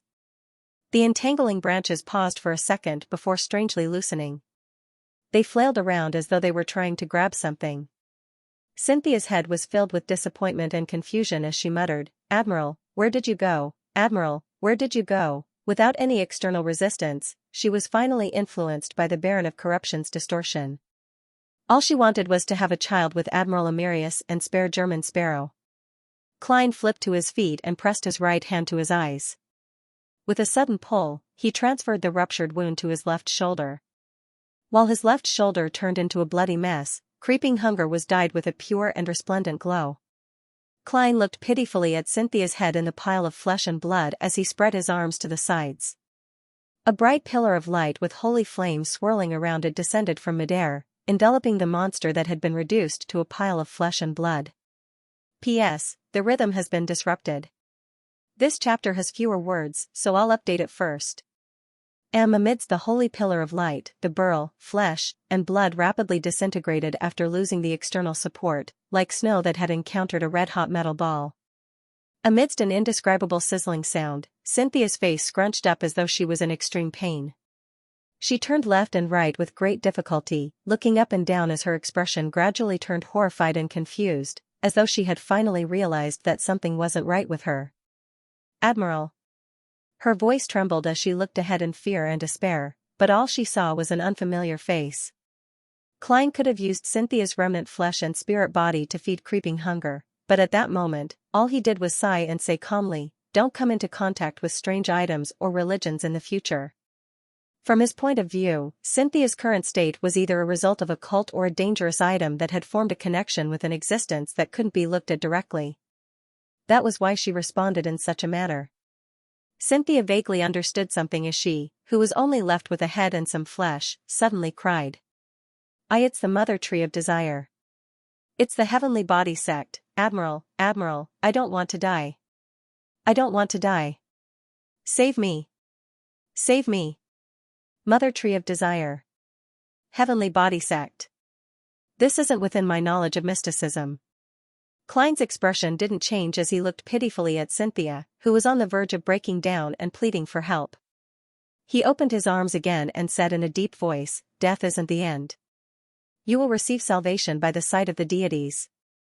Another bright and pure pillar of light fell, and Cynthia's beautiful face, which was covered in tears and snot, was completely frozen. Her eyes were filled with despair, but there was still some hope for heaven after death. Under the sun's illumination, her head and remains melted and vanished at a discernible speed, obtaining the final purification. Klein watched this scene seemingly calmly as his expression and actions didn't change for a long time. After everything calmed down, the corners of his mouth curled up as he let out a bitter chuckle. What a crazy and chaotic world, the experience from before prevented him from directly channeling her spirit. The many oddities of the matter made him give up on the idea of bringing Cynthia's spirit body above the gray fog to interrogate. And with the evilness unable to be dispelled and the corrosion worsening, all he could do was choose to purify Cynthia in time. After all, this was a world with a true God. Perhaps there was a heaven after death. As for the backlash from creeping hunger, Klein wasn't worried for the time being. After spending so much time with it, this mystical item that had been sealed to a certain extent had become more and more compatible with him. He didn't need to feed it immediately after using it once. It had returned to its original state. Once activated, it would only eat once every 24 hours, regardless of how many times it was used. Of course, there was no need for it to eat on the day it wasn't used. Therefore, Klein still had plenty of time to search for food for creeping hunger without harming the innocent. If it really doesn't work, I can throw it above the gray fog. Klein surveyed the area and discovered that the members of the general's guards, as well as the male and female attendants in the room, had escaped the influence of the magnified desires. They had fainted, and this included the maidservant who had grabbed her companion's throat at the door in a bid to obtain praise and recognition, as well as the blonde secretary, Juan. Indeed, only by resolving the root of the problem can the matter come to a complete end. According to Admiral Amirius's description, Luan is at least a sequence 6 beyonder, suspected to be a baron of corruption. He might even have secretly reached sequence 5. For him to be so easily controlled by the magnified desires, it means that the power that descended through Xianxia is of an extremely high quality. But why did I only have a wet dream, excluding mystical items? Luan and I should be on the same level. Is it because the grey fog's powers intertwining with reality provided help? Is it because of the restrictions of Admiral Amirius's temporary contract? Or could it be a combination of both factors? Yes, if not for them, as Xianxia's main target, my desires in that aspect would definitely be magnified to the extreme. This wouldn't just be a beautiful dream. Klein habitually reached out his right hand to touch his face, changing back into Amirius Revolt's appearance. As the others weren't in danger for the time being, he carefully observed the room as his spiritual perception was triggered. Taking a few steps forward, Klein came to the spot where Xianxia had vanished. He bent down to pick up a necklace from the pile of torn clothes on the bed. The necklace had a pendant the size of a knuckle. It was completely black and shaped like a miniature rhinoceros horn. Its surface was extremely dim and covered in cracks. Apart from giving off a sinister vibe, it didn't have any spiritual luster. This is the dangerous item that caused Xianxia's mutation? As it has already connected to that existence that can't be looked at directly, it has completed its mission and injected all its powers into Xianxia's body? Klein made a preliminary guess based on the pendant's situation and his previous experiences. After checking for a while, he didn't find anything else. Hence, he pulled out a paper figurine and cleaned up the traces at the scene. He also removed the restrictions of the charm before walking to Secretary Luan, who had traces of corrosion left after being temporarily devoured by the flower. He raised his knee and kicked him a few times. With Amirius's character, it's unlikely he would squat down and shake his secretary awake. That fellow's arrogant attitude from before is really annoying. I really want to beat him up. Klein stopped as he watched Luan slowly wake up with a solemn expression. Your Excellency. Luan was momentarily confused, as though he couldn't tell if it was a dream or reality. As a superior, there's no obligation to explain. Klein looked down at him and said in a deep voice, "Wake up all the lightly injured here. Wake up all the lightly injured here. A portion of you will treat the remaining people. A portion of you will immediately investigate the Naturism sect on Orvi Island. They worship an evil god known as the Mother Tree of Desire. Yes. Start investigating the people around Xianxia. I'll be waiting for the report in the study." With that said, he held the cracked miniature rhinoceros horn pendant and turned to walk out of the master bedroom's door, entering the silent study that wasn't affected. As an important figure in the military, although he was helpless when facing the kingdom's upper echelons, he had to selectively ignore certain matters. For example, the telegram to dismiss Aston as Governor-General only for the new Governor-General to arrive. This meant that the new Governor-General had set off a long time in advance. And as the highest commander of the Central Sonia Navy, Amirius Revolt hadn't received any news at all. However, on Orvi Island, he still had absolute authority when facing Luan's secretary, the local police, and the members of the naval base. There was no need for him to investigate on his own, as he had plenty of manpower to do so. A demigod only needed to be wary of any accidents and wait for news. There was no need for him to rush about. Inside the study, Klein listened to the chaotic footsteps and horrified screams, questions, and conversations outside. He couldn't help but recall the resplendent starry sky and the star that bloomed with bright light. What does this symbolize? Klein frowned as he sat on the chair behind the desk, his figure immersed in the darkness brought about by the curtains. He quickly made a connection. Due to the myths and legends of the City of Silver and Emlyn White's description of the Sanguine, he confirmed that the moon pathway had the authority to reproduce. This matched Xianxia's intentions and actions. A resplendent starry sky. Mr. Dorr told Roselle the Great that the goddess's corresponding tarot card is star and not moon. Could this illusory starry sky be a symbol of her? The primordial moon is suspected to be a particular deity, angel, or high-level devil. As for the goddess, she has the honorific name of Crimson Moon. Could it be that she is impersonating the primordial moon and occupying the corresponding spot, allowing her to grasp the necessary authority? Although Klein knew that such thoughts were blasphemous, he couldn't help but suspect the Evernight goddess.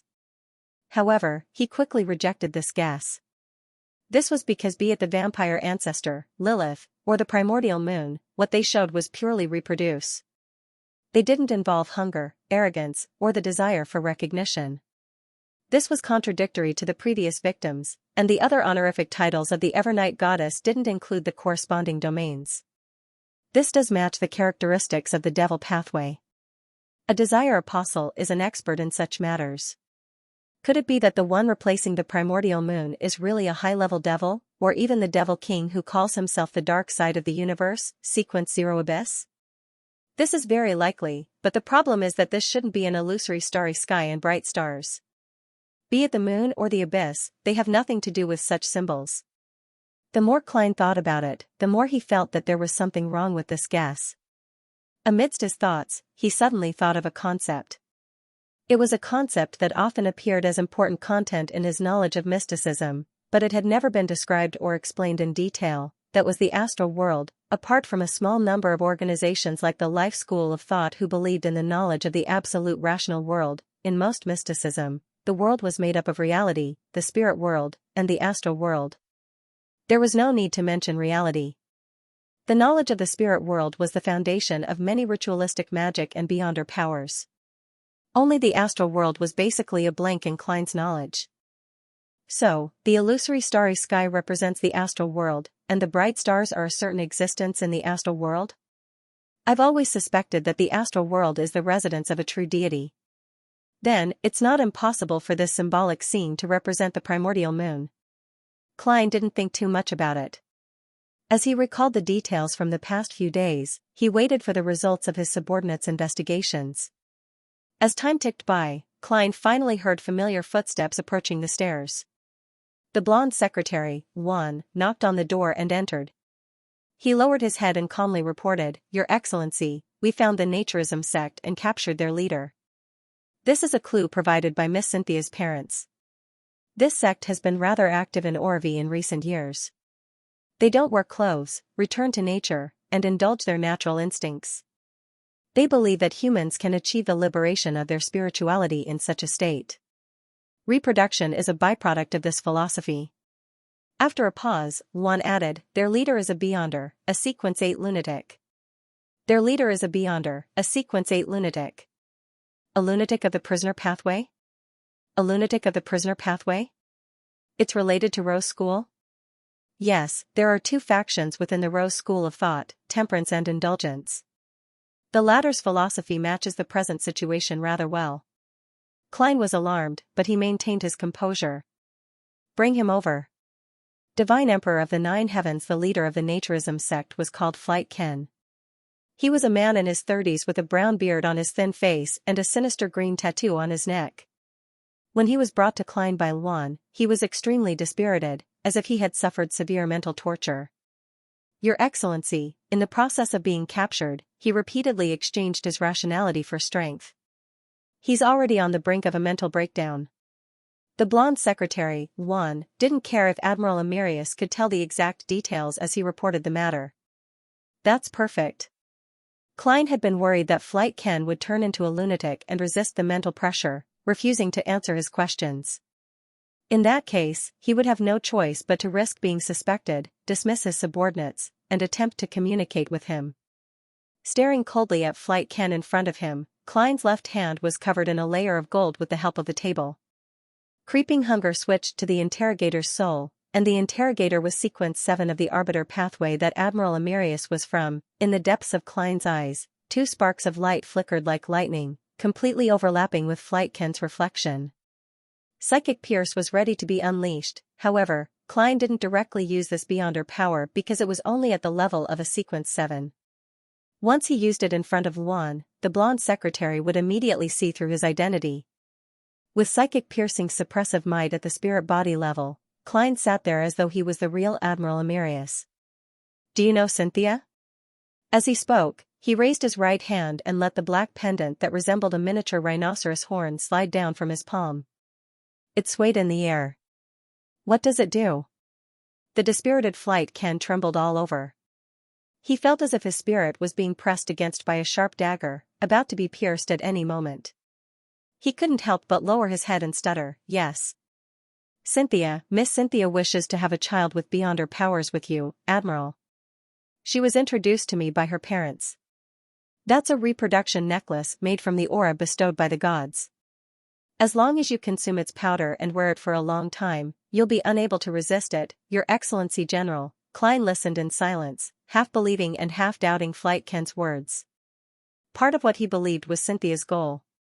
Perhaps this beautiful lady had her own thoughts, or perhaps she had been pressured by others, but she did wish to have a child with Admiral Amirius.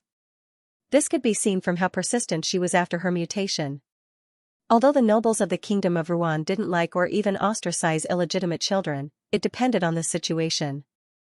A child who had inherited many of his father's beyonder characteristics and was successfully born would also be given enough attention.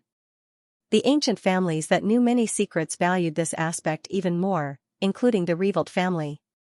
Furthermore, Admiral Amirius is someone who looks stern and old-fashioned on the outside, but he's a sentimental person on the inside. Even if it's an illegitimate child, he'll definitely love and value it. This might be the true reason why Cynthia is so eager to have a child. Klein sighed inwardly.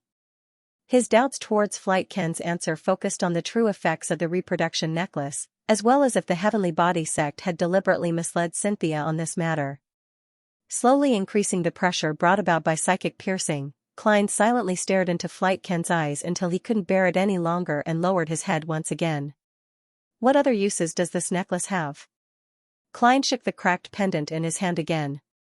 His tone was calm, as though he already knew all the secrets. His question was only to obtain the final confirmation. The indescribable pressure inundated him as Flight Ken, who was already on the brink of a mental breakdown, couldn't take it any longer. He plopped to the ground and shouted in a nearly maniacal manner. "Tia can even corrupt you. As long as Cynthia consumes the powder it grinds and devoutly chants the honorific name of the Mother Tree of Desire, it can corrupt any man who has sex with her and successfully conceive a child with her. It can make you a believer of the Mother Tree of Desire. Become her blessed. So that's how it is." Klein immediately understood the whole story, and he no longer had any doubts about what had happened tonight. The Naturism sect's goal was to use Cynthia's reproduction necklace in its ordinary state to corrupt Admiral Amirius, making this important figure in the Rouen Kingdom's military become a devout believer of the Mother Tree of Desire. He would then take care of their sex development and even provide protection. The key to the success of this method was that it was discreet enough and normal enough. It had nothing to do with words like powerful, surprise, or scary. Therefore, Cynthia, who had been rejected by me 3 times, was unable to expel the corruption from the reproduction necklace's powder in her body. She gradually exceeded her limits and eventually formed a connection with the Mother Tree of Desire, resulting in a seemingly sudden mutation. Therefore, her mutated monster is actually unable to pose enough of a threat to the real Admiral Amirius. Even I can use the 9th law charm to easily resolve it. This is because this isn't the outcome the Naturism sect wishes to obtain. They only wish to secretly corrupt Admiral Amirius and not clash with a demigod. Klein silently glanced at the blonde secretary, Juan. Juan also roughly understood the entire situation. He immediately lowered his head and said in a deep voice, "Don't worry." Your Excellency, this was our mistake. We only monitored Miss Cynthia and the servants here. We didn't extend it to their family, relatives, or friends. I'm willing to accept any punishment for this, even if you send me to a military court." How would the real admiral respond? Klein once again immersed himself in the role of Amirius, experiencing the pain, helplessness, sorrow, and anger he had recently suffered. He maintained his upright posture and said with a solemn expression, "We'll talk about this later." The hidden meaning behind this sentence was, "It depends on your subsequent performance." One was taken aback for a second, as though he couldn't believe that the punishment given by the admiral would be so light. Klein half closed his eyes and said with a deep voice, "It depends on your subsequent performance." One was taken aback for a second, as though he couldn't believe that the punishment given by the admiral would be so light. Klein half closed his eyes and said with a deep voice, "My father, the late Earl Revolt, once taught me something. He said to forgive your subordinate's first mistake. Luan, you, as well as the other guards, have to thank him for his benevolence. As Luan's eyes shimmered, he silently drew a breath. He was no longer as calm as before. He said rather sincerely, I'm impressed by your magnanimity. You will be the only one I will be loyal to, apart from principles, gods, and the king. The arrogance in your heart is very exaggerated. Klein didn't believe it as he said in a seemingly calm manner, there's still a second half to the previous sentence, severely punish them for their second mistake. Luan nodded, not surprised by this. Klein cast his gaze back at Flight Ken, who had collapsed to the ground, and pressed without a change in expression. Who ordered you to do this? From his point of view, Flight Ken's answer was likely a ploy. After coming into contact with Xianxia and understanding her needs, as well as knowing who her lover was, the Naturism sect boldly had the thought of corrupting Admiral Amirius. Flight looked left and right somewhat nervously as he spoke in a timid manner. Why, it's the mother tree of desire. She instigated us to do so in the dream. I only wanted to lend the reproduction necklace to Miss Xianxia in the beginning to wear it. I didn't plan on letting her consume the powder. The mother tree of desire ordered it? This is equivalent to an oracle to a certain extent. Klein almost frowned. Although Admiral Amirius is an important figure in the Lone military and one of the highest rulers of the Central Sonia Sea, with considerable status and power, it's not to the extent of attracting the direct attention of an evil god. However, I'm not an evil god. I have no way of understanding their train of thought. Perhaps there are more plans after corrupting Amirius. I can't eliminate the possibility of Flight Ken lying. Let's wait and confirm it. When did you have that dream? Flight squeezed out a smile filled with fear. Yes, it was February 4th, last Friday night. I remember it very clearly. I just liberated a lady's spirituality. February 4th. Klein mulled over the date and couldn't think of anything special about it. After 2 seconds of silence, he asked, what's your relationship with Rose School? What's the relationship between the mother tree of desire and the chained god? He wasn't worried that Admiral Amirius actually knew about this matter. Furthermore, the blonde secretary, Luan, also knew about it to a certain extent. This was because this could be understood as a confirmation question. Flight Ken revealed a fervent look that he tried his best to hold back. We are a branch of Rose School. My mentor is Rose School Saint, Zatwin. The chained god is an embodiment of the mother tree of desire. The mother tree of desire is the true and only deity that surpasses the 7 deities and the true creator. Your Excellency, you are a candidate for her blessed. Who doesn't know how to brag? Can it be understood that the mother tree of desire is the chained god's alternate identity? According to the description of the evil spirit suspected to be Red Angel Medici in the underground ruins, the prisoner pathway and the devil pathway are interchangeable. Therefore, it's very normal for the chained god of the Rose school of thought to be able to magnify the various desires of creatures. They also have the temperance and indulgence factions within them. This matches the present situation. Klein thought for a moment and turned his head to Luan. Go out for a moment. He planned on asking Flight Ken about the evil deeds he had done to see if he could be used as food for creeping hunger. Yes, Your Excellency. Luan didn't ask why as he quickly walked out of the study and closed the door. With a light click, the entire study suddenly fell silent, as though it was isolated from the outside world. The beyonder powers of a baron of corruption? Twisting the meaning of closing the door to seal the study? That's very considerate. Klein thought for a few seconds and recalled a previous connection. Hence, he suddenly asked, February 6th, Sunday evening. What did you do? Flight Ken was taken aback for a moment. We followed the revelation given by the mother tree of desire. With the help of the reproduction necklace and the hair of a particular tramp provided by a believer, we held a ritual and magnified the other party's appetite. Admiral Amirius's original tramp substitute was indeed killed by them.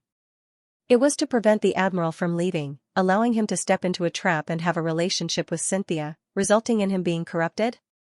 Klein instantly connected everything together. And my appearance provided another possibility. I coincidentally foiled this plan. Coincidence? That's not right. As the words coincidence flashed across his mind, Klein suddenly recalled what was so special about February 4th, which the Mother Tree of Desire had given Flight Ken's dream revelation. That was the first day he arrived at Orvie Island. Don't tell me this matter is targeted at me? Klein was alarmed as he immediately became abnormally lucid. As a person who had experienced such matters numerous times, he was already a little delusional in this aspect. There's really such a possibility. Just as I arrived at Orvie Island, the Mother Tree of Desire used a dream to give Flight Ken a revelation and began the entire plan. When I first met Bilt Brando, the Naturism sect held a ritual to make that tramp stand and die from gluttony. If it's targeted at Admiral Amirius, the plan needs to ensure that he can't find another helper without a stand-in, or that he has no other means of concealing it. Clearly, this isn't certain. My involvement is proof of that. If the target is me, the above problem can be explained. Klein used his clown powers to control his facial expression as he silently watched Flight Ken. With this conjecture, more doubts emerged in his mind. But how did they determine that Bilt Brando would seek me out? The news of German Sparrow being able to transform into anyone was spread by Vice Admiral Ailment Tracy. It's a factor that the Mother Tree of Desire can't control. Of course, this can be viewed from another angle. It's precisely because of the spread of this information and my arrival at Orvie Island that the Mother Tree of Desire sent down a revelation to push for this matter. But the problem is, why would she corrupt me? My grudge with Rose School isn't enough to attract the attention of an evil god. All I did was kill a Sequence 5 Wraith, a Sequence 6 Zombie, and a Sequence 7 Werewolf with Miss Sharon and the others, as well as snatch the Scarlet Lunar Corona and biological poison bottle. The hunt against Admiral of Blood was halted before it even began.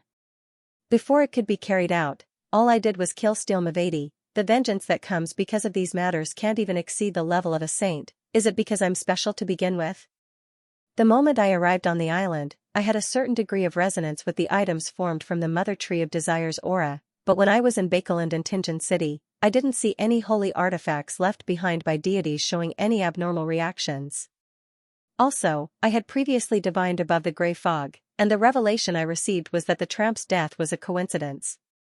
It wasn't the work of a mythical creature or a grade 0 sealed artifact, but the outcome wasn't like that. This is the first time the divination above the grey fog has been truly disrupted. And I was unknowingly disrupted? Klein's thoughts stagnated as he realized that this was the most serious problem. Previously, when it came to 0-08, he had only failed to obtain an effective revelation, and it wasn't because of interference. Therefore, it's a power that exceeds the level of a grade 0 sealed artifact? The Mother Tree of Desire personally interfered, and she is a true deity? However, it's very difficult for the 7 deities to directly influence the real world. There needs to be a corresponding ritual. I've also divined the danger level of acting as Amirius above the grey fog. The revelation I received was that it was bearable. The development of the matter matches the outcome, so I wasn't disrupted again? The more Klein thought about it, the more he felt that the entire matter was shrouded in mystery.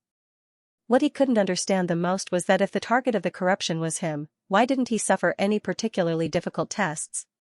He had resolved the problem in a relatively simple manner. This made the Mother Tree of Desire's arrangements seem like a joke. Just as the heavy feeling was about to overwhelm Flight Ken, Klein asked again to confirm his guess. What surprised him was that over the past week, the Naturism sect had never held a ritual to pray to the Mother Tree of Desire to interfere with the divination. Nor did they make any special arrangements for the failure of the plan.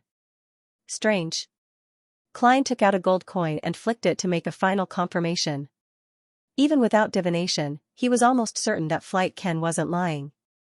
Firstly, it was because he had already suffered a mental breakdown and didn't possess the ability to weave a reasonable explanation. Secondly, Flight Ken's answer was logical, matching the details that Klein had deliberately left out. The gold coin landed in his open palm with the king's portrait facing up, indicating his confirmation. Combined with the divination statement, Klein finally confirmed that Flight Ken wasn't lying. Temporarily suppressing the doubts in his mind, he looked at Flight Ken again and asked without a hint of a smile, "What have you done that violated the kingdom's laws and social customs?" Flight Ken was stunned for a few seconds before his mental state seemed to improve. From his point of view, the scheme related to Admiral Amirius was the most serious crime. It was something that could easily infuriate the important figure in front of him. The rest were just trivial matters that weren't worth a demigod's attention. So, skipping the important parts and coming to the ordinary topics meant that he might have a good ending. Flight Ken couldn't help but reveal an inconspicuous smile as he hurriedly explained, "Don't worry. In order to steal someone else's property, I tortured their family for a whole night, killed them, and threw them into the forest. Then, I used forged documents to successfully obtain a considerable amount of wealth. I deliberately induced many believers to indulge their desires and watched them slowly become nourishment for the mother tree of desire in the emptiness and regret after the matter. I deceived many ladies, using the excuse of liberating their nature and obtaining the salvation of the spirit to possess them. I tortured believers who attempted to apostatize to death, mainly by slicing off all the protruding parts of their bodies." He recounted one crime after another, as though he didn't wish to hide anything. Klein found it unbelievable when he heard that. He had never imagined that human nature could be so evil. As Flight Ken became more excited as he spoke, he saw Admiral Amerius stand up with a deadpan expression. He circled around the desk and walked in front of him, raising his left palm. In the middle of the left palm, a terrifying mouth cracked open. 2 rows of illusory, white, and ice-cold teeth could be seen. "No. No." A shrill and horrified scream echoed in the study for a long time. After a while, Klein bent down to pick up the grayish-white blob of light that resembled a miniature brain. This was a lunatic's beyonder characteristic. Unfortunately, Flight Ken had been searched before he was brought here. He didn't leave any cash or items behind. "Pa." Klein snapped his fingers and ignited all the remaining pieces of clothing. Looking at the wound on his left shoulder that was beginning to heal, he sat behind the desk and remained silent for a long while amidst the dancing scarlet flames. When all traces were no longer obvious, he pulled the corresponding rope, causing the bell outside the door to ring. The blonde secretary, Juan, dispelled the seal and entered. He instinctively scanned every corner. "Instruct the guards and base to cooperate with the Orvi police system to clean up the Naturism sect. It's best if we can find clues and apprehend a number of Rose School members." Klein gave the order in a staid manner. "Yes, Your Excellency," Juan replied respectfully. He didn't ask where Flight Ken had gone. It was as though the leader of the Naturism sect had never existed. Klein didn't pay too much attention to the apprehension operation on Orvi Island. He used the excuse of suffering a minor injury to cancel all the arrangements for the next 2 days. This meant that he didn't need to worry about how he could reveal the might of a high-sequence beyonder of the Arbiter pathway at critical moments after losing the 9th law charm. "Your Excellency, Mr. Aston hasn't left on the liner. The new Governor-General, Ben Conrad, has sent you an invitation to attend a banquet he'll be holding tonight." Close to noon, Juan knocked on the door and entered to report. "Ben Conrad. The person who replaced Aston as Governor-General. According to what I know, Viscount Conrad's family is a loyal supporter of the royal family. Talon likely got to know Prince Edisac when he was Viscount Conrad's youngest son's equestrian teacher." Klein nodded gently as he immersed himself in Amerius Revolt's complicated emotions. He fell silent for a few seconds. "Tell Governor-General Conrad that I'm injured due to the Naturism sect's attack. It's not convenient for me to attend the banquet. Apologize to him on my behalf." "Yes, Your Excellency." Juan didn't persuade him as he calmly left the room. A demigod had the right to be willful, as long as he didn't participate in a conspiracy or commit a grave mistake. He wouldn't be harshly criticized no matter what he did. This was because any faction would be willing to accept a half-deity. Watching Juan's back disappear at the door, Klein shook his head indiscernibly and sat behind the desk. The peaceful day passed quickly. When it was almost dawn, Klein, who was sleeping in the guest room, suddenly woke up and sat up. His intuition told him that someone had entered the house. Klein focused his gaze towards the window and saw a middle-aged man dressed in a tailcoat. He had black hair and blue eyes. The corners of his mouth drooped slightly. He was none other than Admiral Amerius. "Phew, he's finally back." Klein stood up slowly and asked cautiously, "What item did you give me before?" He was afraid that the Admiral Amerius in front of him was also a faceless in disguise. Admiral Amerius stood there and replied with a solemn expression, "That's right.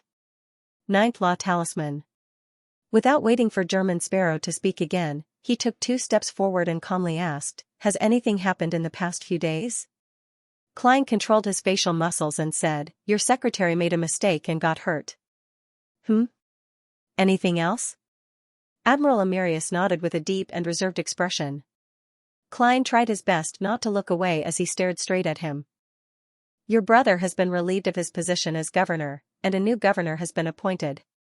Your Miss Cynthia turned into a monster, and I purified her. Some of your guards and servants have been infected and are currently being treated." Amirius's expression couldn't help but turn dumbfounded. His eyes moved slightly, as if he was wondering if he had returned to the wrong place. It had only been 3 days, P.S. Normal updates will resume today. Amidst the frozen silence, Amirius quickly controlled his expression and said in a deep voice with a dignified and deep voice, "It's time for a battle. Tell me the details." Klein did not hide too much. He first started with Aston Revolt's questions, then mentioned the mysterious person's warning in his dream, telling him not to go against the trend of the times and the choice of history. Then, he briefly talked about the telegram that suddenly came. Finally, he briefly described Cynthia's mutation, the situation at the scene, the secretary's arrogance, his own response, and the subsequent investigation. The only thing he hid was that the 4th of February was the first day he arrived on Orvie Island, as well as the corresponding guesses. Of course, he described the exact details of the battle in a very vague manner. He believed that Admiral Amirius would be able to understand. After all, what a Beyonder was good at and what unique powers they had was one of their greatest secrets. If it were to be leaked, it would be understood by others and they would be targeted. It was even possible for them to die at the hands of enemies of a lower sequence. Below high sequence Beyonders, many Beyonders could be very powerful or very weak. Amirius listened in silence. His expression didn't change in the dark room, but the fact that he didn't interrupt or ask any questions was indicative of the situation. After a few seconds of silence, he said solemnly, "The mysterious person who invaded your dream emphasized the fate of the era and the trend?" Yes. Klein had reverted to his German sparrow face. He did not deliberately explain that the mysterious man did not mention Aston Revolt's specific plan. Amirius fell silent for a moment again. "You keep my appearance in your dreams?" "Yes, this is my secret," Klein replied succinctly. Amirius nodded inconspicuously and silently paced a few steps in a small area before looking at German Sparrow again. "There is no problem with your choice." Hearing this, Klein seemed to have received the most effective feedback, and the potion in his body was digested quite a bit. As his deep voice resounded, Amirius turned his body and cast his gaze out the window. He said without any emotions, "That's right. Originally, I didn't plan to sign a contract with the substitute. Instead, I was going to tell Cynthia that there were signs of losing control and that I couldn't get close to her for 5 days. But then, some reasons made me change my mind. If it wasn't for the restriction of the temporary contract, even if I could endure the usual temptation, I wouldn't have been able to resist the magnified desire last night. Of course, if Cynthia knew of the 5-day limit ahead of time, she wouldn't be in a rush to consume the powder ground from the reproduction necklace. That way, she wouldn't sense the mother tree of desire and experience any anomalies. But this way, the Naturism sect would have the initiative. They could find another excuse to make Cynthia consume it. This matter is really targeted at me. What does the mother tree of desire want? Also, what's the reason that made Admiral Amirius make such an important change? Klein vaguely grasped the crux of the matter as he looked at Amirius's side profile. What reason? Amirius spoke without any expression. You don't need to know. For the first time in his life, Klein hated such a response. After some thought, he took out the cracked pendant and threw it to Amirius. This is the reproduction necklace that originates from the mother tree of desire. Amirius raised his hand to catch it and looked down. You can leave now. Go to Bilt and collect your payment. Aren't you worried that I'll know something I shouldn't know? That's right. Austin and Company's plot has already been exposed and learned of by their political enemies. As for Amirius, he clearly wasn't involved in it. Therefore, it's fine even if I don't know anything. Klein imagined that there would be a long-term confidentiality agreement, but he never expected that he could leave just like that. Noticing that Amirius didn't take the initiative to mention another matter, he pointed at him. Clothes. Only then did Admiral Amerius look up. He silently took off his tailcoat that included a shirt and vest. Klein originally wanted to use the reason that the difficulty of the mission exceeded the previously agreed-upon limit as an excuse to obtain additional payment, but after he vaguely confirmed that Cynthia's matter was because of him, he gave up on the idea out of guilt. He quickly took off his comfortable sleeping robe and changed into his tailcoat. Following Amerius's guidance, he jumped out the window and silently left the garden villa under the guard's blindfold. Amerius put on his sleeping robe, held the reproduction necklace, and walked to the window. He looked at the crimson moon and a few stars in the dark night as he stood there in silence. He stood there without any expression, not changing his posture for a long while. His tightly clenched left hand loosened slightly, and the shrunken rhinoceros horn-like broken pendant fell to the ground in fragments, piece by piece, piece by piece. At noon the next day, Klein, who had a good night's sleep, left the hotel. He took a carriage to Sweet Lemon Bar and met Bilt Brando in the room on the second floor. "It's over?" Bilt asked, feeling somewhat relieved and pleasantly surprised. Klein nodded. "Admiral Amerius is back. Where's the rest of the payment?" Bilt revealed an unconcealable smile. After sending the bodyguards out the door, he personally went to the safe and took out the remaining 500 yuan and a blue cufflink. "This is a mystical item made from the murloc bladder you provided," introduced Bilt. "It can provide illusory scales hidden under your skin, making you as hard to catch as a fish. It can also help you withstand a certain amount of damage. With it, you can dive at least 15 meters unprotected and move freely underwater for 10 minutes. It doesn't have many negative effects. It just makes you more tired than normal in hot or dry places. In other words, try not to mix this cufflink with the sun brooch." Klein reached out to take the money and items. "Aren't you worried that there will be problems?" Bilt joked. "Your business is here," Klein replied calmly. What he meant was very simple. If there was a problem, he was not afraid of not being able to find the person responsible. Bilt's smile froze for a second. "It doesn't have a name yet." "You can give it one." "Murloc cufflinks." Klein did not waste his brain cells. "Good name. Very vivid." Bilt forced a smile. He paused for a moment before continuing. "That artisan said that he can solidify the ritual to summon a spirit world creature on materials with spirituality. It can last for up to a year and a half, but he needs you to provide detailed information." According to the agreement, I'll pay for it. You don't have to worry." "Alright, I'll make it into a harmonica." Klein took out a pen and paper from his pocket and scribbled down the ritual to summon his messenger. "Messenger? That's rather rare. It's very difficult for beyonders outside the death pathway to find a suitable messenger." Bill took the piece of paper and casually glanced at it. If I accidentally summon a messenger during the crafting process, I need to give her a gold coin. What happens if I don't give it?" Spirit world creatures are always strange. I've seen those who love music, and I've also seen those who linger around feces. What happens if I don't give it? Perhaps Ma Marionette Tinker will bring you and the artisan's heads to me. She's a creature with a castle in the spirit world. She might even be stronger than me. Under the circumstances where I don't use the sea god scepter. Klein lampooned and said in a deep voice, "We'll talk about the third promise in the future." "Alright." Bilt didn't have any objections to this. Following that, he asked out of curiosity, "Mr. Gehrman, how did you hide from Secretary Luan, Governor General Aston, and Miss Cynthia that Admiral Amerius mentioned?" Klein tried his best not to twitch his face. "Carefully figure it out according to the information." He didn't go into detail as he stood up, held his hat, and bowed. "It's time I bid you farewell." "It's a pleasure working with you," Bilt replied with a smile. After watching German Sparrow's figure disappear through the door, he shook his head with a chuckle. He muttered to himself, "This powerful and crazy adventurer is actually a natural actor?" After lunch, his subordinates delivered the day's newspapers. As Bilt sucked on his cigar, he casually flipped through it. His expression suddenly froze. Last night, the newly appointed Governor-General, Ben Conrad, held a banquet at his manor. Newly appointed Governor-General? Aston Revolt has been relieved of his post as Governor-General? Bilt picked up the other newspapers in surprise and saw the same news. With his connections in Orvi, he should have long heard of a major matter like the change of Governor General. But this time it had happened extremely suddenly. Most people only learned of the situation after the new Governor General officially appeared.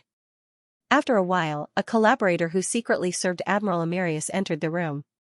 His Excellency wants you to investigate the people around you and find all the Naturism sect believers. Throw them into the sea, the collaborator conveyed Amarius's instructions. All right, Bilt asked in puzzlement. What exactly happened? Ever since yesterday, the Naturism sect has suffered a heavy blow. His Excellency was assassinated by the Naturism sect. Miss Cynthia was killed, and Secretary Luan was injured. His guards lost quite a number of people, the collaborator gave a simple description. Ah? Bilt was momentarily stunned. Isn't this the person Admiral Amarius mentioned when he was acting? I even specially emphasized it to German Sparrow. Now, Miss Cynthia has been killed, Secretary Luan is injured, and Aston Revolt has been relieved of his post as Governor General. Bilt's expression turned sluggish as the corners of his mouth twitched. East Chester County's capital, Stone City. Audrey silently listened to a noble lady's words. From time to time, she would chime in and provide an explanation. Audrey, you really are an angel. After chatting with you, I feel a lot more comfortable. Towards the end, the noble lady sincerely praised her. At this moment, Audrey saw a female priest from the Church of Evernight enter. Hence, she humbly greeted her with a faint smile. This priest looked like an ordinary person on the surface, doing the lowest level of preaching, but in fact, she was a secret member of the psychological alchemy. Audrey, the potion formula has already been sent to me, but you need to make sufficient contributions to obtain it, the female priest whispered while no one was paying attention. Audrey's eyes darted around slightly. No problem. However, I'm Smine, can you tell me its name? The female priest who was addressed as Smine looked around and suppressed her voice. Hypnotist. P.S. Resuming normal updates. Requesting monthly votes. After leaving Sweet Lemon Bar, Klein directly returned to the hotel. Just as he was packing his luggage, the gigantic skeleton messenger suddenly appeared. It had originally wanted to pat Klein on the shoulder, but due to its height of nearly 4 meters, its head had passed through the ceiling, so it failed. All it could do was throw the letter forward as it disintegrated and vanished. Mr. Aztec has finally replied. It's been almost a week. Did the messenger change? It's very similar to the original one. It would give a corresponding reminder. Klein caught the letter and unfolded it. I'm sorry that I didn't reply until today. Perhaps it's because the memories I recovered exceeded the limits of what my body could withstand. I had to sleep for several days before I could adapt. The matter you described is indeed in line with the characteristics of the Marauder pathway. Their corresponding sequence 4 is parasite. From this point onwards, they possess the beyonder powers of parasitizing others. According to what I know, there are 2 forms of parasites. The first is the basic form. The parasite uses the host to hide itself, extend its lifespan, and recover from its injuries. It can see everything the host sees and hear everything the host hears, but it is unable to interfere with the host's thoughts or steal their thoughts.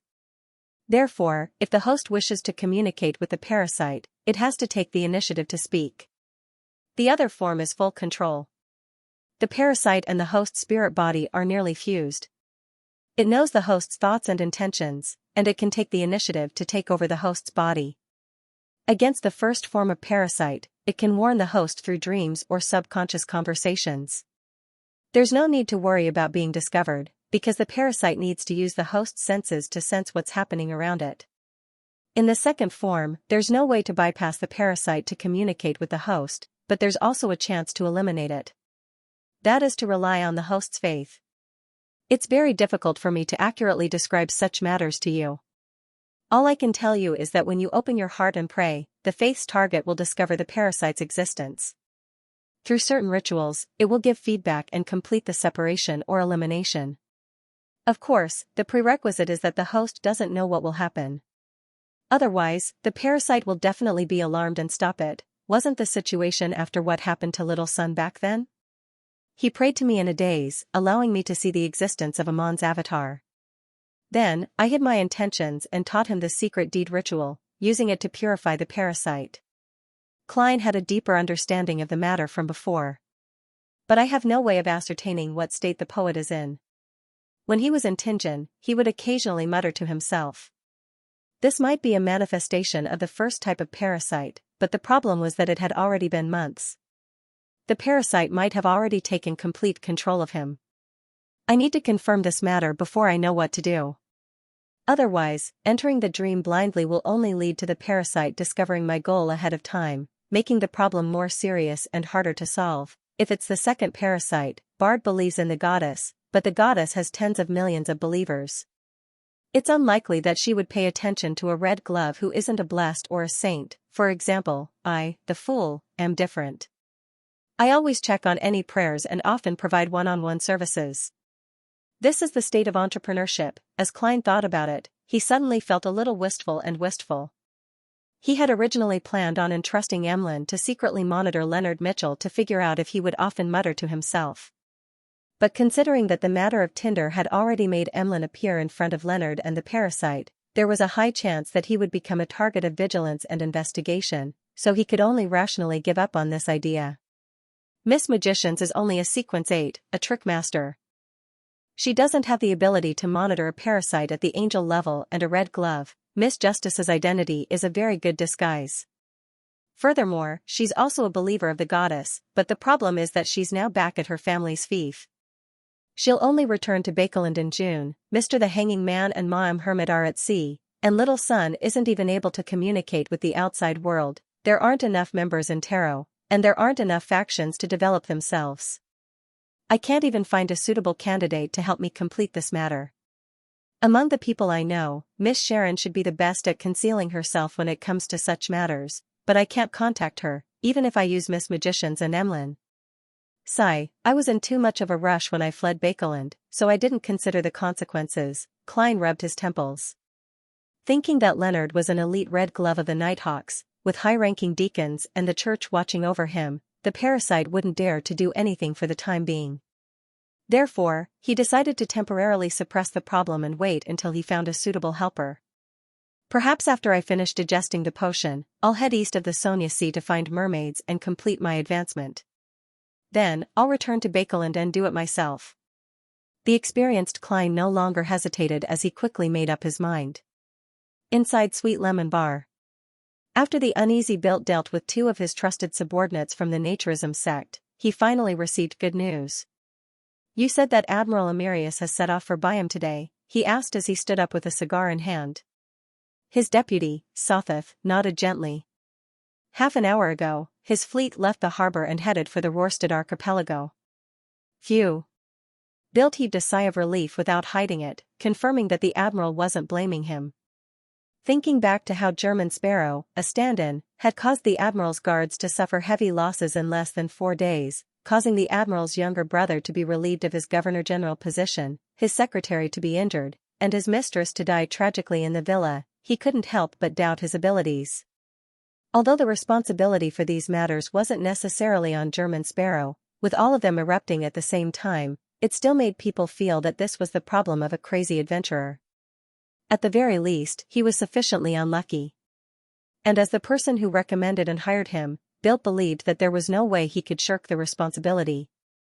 He would definitely suffer Admiral Amirius's punishment. As expected of a demigod. "You didn't let your anger blind you. Praise the Lord. May the storm be with us." Bilt clenched his right fist and punched his left chest. At this moment, one of the subordinates he sent rushed back. "Boss, German Sparrow has disappeared," the subordinate reported anxiously. Bilt frowned slightly. "Disappeared?" "Yes. After he checked out, he carried his suitcase and circled the streets a few times before disappearing." The subordinate said truthfully. "It's indeed very difficult to monitor an adventurer who can transform into anyone." Bilt sighed. "That's all. There's no need to search for him anymore." Having been targeted by the mother tree of desire once, Klein carefully changed his looks, identity, and residence to prevent himself from being targeted again. And with the gains he gained from acting as Admiral Emerius, he decided to quickly digest the potion through practice. Riding a carriage to the Orvie Hospital Foundation, Klein entered it once again. The person in charge of registration was still Ma Mwana. She looked up and said, "You want to volunteer?" "Yes." Klein nodded seriously. Wana took out a form and skillfully asked, "You want to volunteer?" "Yes." Klein nodded seriously. Wana took out a form and skillfully asked, "Name?" Klein replied with a smile. Sinbad Warrant. The weather in East Chester County in April was comfortable with lush vegetation and beautiful scenery. It was the perfect season for hunting. Audrey was wearing a black riding suit that hugged her waist and a helmet that protected her head. Together with her maroon mare, she chased after a brightly colored pheasant. With a whoosh, she shot an arrow and accurately hit her prey. As a psychiatrist, her physique had clearly been enhanced. Together with the shooting education she had received from a young age, be it guns or bow and arrow, she was considered pretty good. A golden figure pounced forward and quickly bit down on the prey that had lost its life. It was none other than Susie. "It was a pleasure working with you." The corners of Audrey's mouth curled up as she gave Susie a high five with a bright smile. At this moment, the aristocratic scions that surrounded her, either praising her hunting skills or her training of the hunting hounds. Audrey felt a little ashamed when she heard the latter half of what she said. She had never trained Susie before. The aristocratic scions quickly dispersed and continued their pursuit of their prey. As for the low-ranking priest of the Evernight goddess, Ma'am, she came over and suppressed her voice to Audrey. "This is the last mission. Once you complete it, you will receive the hypnotist formula." Finally. Audrey's eyes lit up as she silently nodded. Frankly speaking, if she was still the delicate and inexperienced aristocratic lady from before, she would have long given up on accumulating contributions over the past 2 months and requested to purchase the hypnotist potion formula from the tarot. But now, she knew very well that accumulating contributions was also a way to fuse with psychological alchemy and gain more trust. This was a process that would lay a good foundation for obtaining higher sequence potion formulas in the future. Therefore, she patiently did those things that were either interesting or boring. Of course, Audrey didn't waste the past 2 months. She had been listening to the aristocratic scions and their personal maids, guiding them to talk about their troubles and helping them overcome their negative mental states. She was a qualified psychiatrist. During this process, she realized that she had unknowingly grasped the personality flaws and habitual thoughts of the people around her through listening, observation, and guidance.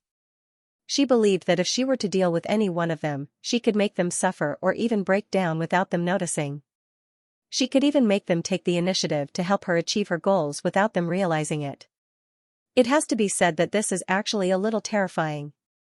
It's like the monsters and myths and legends that control the mind. As she recalled, Audrey couldn't help but sigh inwardly. Smine wasn't used to riding a horse as she carefully surveyed the area and said, "Stone University's Associate Professor Michel is a collector. Stone University's Associate Professor Michel is a collector. We wish that you can buy a notebook from him during the 20-Year War." The 20-Year War referred to the war that happened between the Ruan Kingdom and the Fasak Empire in the year 621 to 642 of the Fifth Epoch. The former lost the ancient Elf Island, which was also known as Sonia Island. P.S. I recommend a book. Student Seal's Tales of the Cabinet. Yes, it's a very strange name. Stone University. Associate Professor Michel. Notes from the 20-Year War. Audrey extracted the keywords from the words and glanced at Susie, who was happily running in front of the mare. "Madam Smine, what kind of notebook is this?" "We don't know. We only know that it belongs to the 20 Years' War and is part of Associate Professor Michel's collection. One of its important features is that the patterns on the cover vaguely form a giant dragon." Smin did not hide anything and gave all the information she had. Audrey listened to her quietly while restraining the purplish-red mare. At the same time, she was already thinking about how to complete this mission. It's not too difficult to visit Associate Professor Michel, visit his collection, and make a purchase request for one of them. Although I'm embarrassed to admit it, no matter how you look at it, the possibility of him rejecting me isn't high. Audrey, don't rely too much on these things. The biggest problem with doing this is that it's abrupt. I didn't even know Associate Professor Michel before, so it's difficult to explain why I suddenly want to visit him. Also, I don't know what that notebook means to him. Rashly making a request to buy it might cause him to be vigilant. Jane's brother is a student at Stone University. At the last gathering, he displayed the trait of liking to narrate and discuss. If I were to invite the siblings to an afternoon tea and guide the topic to history, archaeology, and collections, he would likely mention Associate Professor Michel. There definitely aren't many people in a university who can be called a collector. With this as a prelude, I can send someone to visit Associate Professor Michel and make a request to view the collection. Then, during the first visit, I can try not to show my needs. I can observe the host's performance and guide him to show his truest attitude. This will help me make the right request at the right time and in the right way. After confirming her train of thought, Audrey nodded at the female priest, and smiled. I'll try my best to complete it, but I can't guarantee success. As soon as she finished speaking, she tightened her legs and clamped the reins of her horse. She shot out like an arrow towards a reddish-brown fox that was moving around in the hunting circle. On the turbulent sea, the blue Avenger was like a leaf that had been blown into the air by a gale. Sometimes it flew, sometimes it fell. However, it maintained an astonishing balance and showed no signs of capsizing. In the captain's cabin, Alger Wilson floated by the window and stared at the mountain-like waves outside. Strong wind swirled around him silently. After an unknown amount of time, he landed on the carpet with his feet. Windblast is indeed a sequence that can be easily played according to its name. The only problem is that I have to occasionally make myself irascible to match the characteristics of the wind. Alger sighed inwardly without any expression of joy. Over the past 2 months, he hadn't obtained the ocean songster formula through his own channels or through transactions in the tarot. After all, it was a sequence 5, the level closest to a demigod. The corresponding formula was already in a situation where there was a demand but no supply. Even if one had a pile of money and was willing to pay a significant premium, it was still very difficult to buy. Normally speaking, joining a corresponding church or organization was the most effective way to obtain a similar formula, but as a bishop of the Church of the Storm, Alger couldn't rely on this method. Due to certain secrets, he had to conceal his strength in exchange for freedom of movement and weak surveillance. This was so that when he had sufficient confidence, he could head to a certain place and complete his long-awaited goal. To his delight, he didn't waste the past 2 months. At the very least, the digestion of the Windblessed potion was progressing well. Windblessed is simple, but Ocean Songster is said to be quite difficult. Does it have to be sung often? Alger couldn't help but turn his head and look at the deck. Although they were separated by rooms, he could still hear drunken sailors singing excitedly, creating a noise that could compete with the sound of the storm. Alger couldn't help but frown. Bakeland, Sherwood Borough, Cindy Circus. Aren't you performing magic tricks? Why are you dressed like this? A youth asked the woman in front of him, who was wearing a pitch-black pointed hat and a long dress of the same color. I don't know why I dress like this either. Perhaps it's because my brain was frozen by the cold weather the very first time, and it became a fixed style after that. Furs touched her face, which was painted with red butter, and replied with a smile, in ancient times, magic tricks were often mistaken for witchcraft. But this has nothing to do with why I dress like this. She picked up one of the 3 large ceramic cups in front of her and inverted the white ball at the bottom. Then, she quickly switched the positions of the cups and smiled at the youth who had just asked the question. Guess which cup the ball is in? Isn't this one of the gambling methods invented by Roselle the Great? The youth said with interest. But you aren't the croupier, but the trickmaster of this circus. So, I'm guessing that the ball has already been switched by you. All the cups are empty. Furs smiled and said, Congratulations. Congratulations, you got it wrong. She suddenly picked up the cup in the middle, and a white figure suddenly flew out from it. It was a pigeon, and the original ball was where the pigeon had left it. Oh. God. Beautiful magic trick. Very exciting. Amidst the exclamations, Furs looked at the cathedral bell not far away in a pleased manner. She put away her props and returned to the tent where the circus leader was. Are you really resigning? I can double your salary, the circus leader came up to her and said anxiously. Unfortunately, I concluded the Trickmaster principles in mid-March, and I've already completely digested the potion last week. If it wasn't for the fact that the contract ends today, I wouldn't have come. Although it feels good to be treated as a Trickmaster, it can't stop me from advancing to astrologer. Teacher said that he'll be coming this week to give me the formula, ingredients, and a gift. What will the gift be? Sigh, the ravings of the full moon are getting more and more terrifying. If not for Mr. Fool, I'd definitely have lost control and become a monster. Furs reached out her right palm and covered her mouth. She yawned lazily and said with a smile, "It's like this. I'm actually a best-selling author. My next book's theme is related to the circus, so I came to apply for a job here." A best-selling author? The circus leader's eyes lit up as he asked worriedly and expectantly, "Will you write bad things about us? Is there anything bad here? I've been having a good time these past 2 months." Furs took off her black pointed hat. The circus leader revealed a sincere smile. Wall, can you mention the name of our circus in your book?" I will pay you for the advertising fee. Of course, it won't be too much. As you know, I have a lot of people to feed. You can do that? Captain sure is smart. This was the first time Furs knew that advertisements could be published like newspapers and magazines. Furthermore, it was done in a more concealed and natural manner. Amidst the undulating waves, the liners with rows of cannons on both sides steered on a safe course, not daring to deviate at all. To the east of Orvie Island, once one deviated from the correct course, it often meant that one would disappear. Even the pirates didn't dare stray too far from the safe zone. This sea was filled with unexplored regions, filled with all sorts of sensational legends. After more than 2 months of volunteer work and finding 4 opportunities for true acting, Klein bade farewell to his work of carrying patients, scrubbing toilets, and cleaning vomit before boarding the ship that headed for the Gargas archipelago. On the Taro in early March, he had successfully hired the hermit Catlia through a private conversation. He was to rendezvous with her at the Gargas archipelago's capital, City of White, Naz.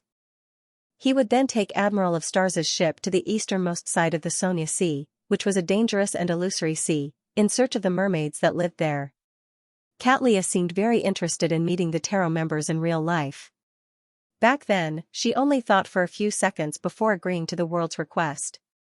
However, due to the level of danger, she offered a relatively high price.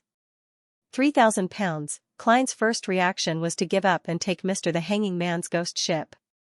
However, considering the fact that the latter had quite a number of sailors from the Church of the Storm with him, he didn't have much freedom. Furthermore, heading to the easternmost side of the Sonia Sea was indeed very dangerous, so he finally agreed to Ma'am Hermit's request. As for the other party, she would wait near the Gargas archipelago for a month starting in early April.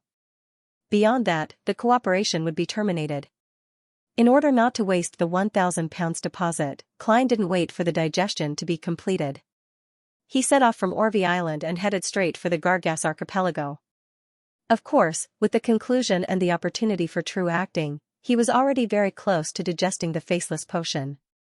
Even if he didn't do true acting and continued his activities as German Sparrow, he could still complete it in 2 to 3 weeks.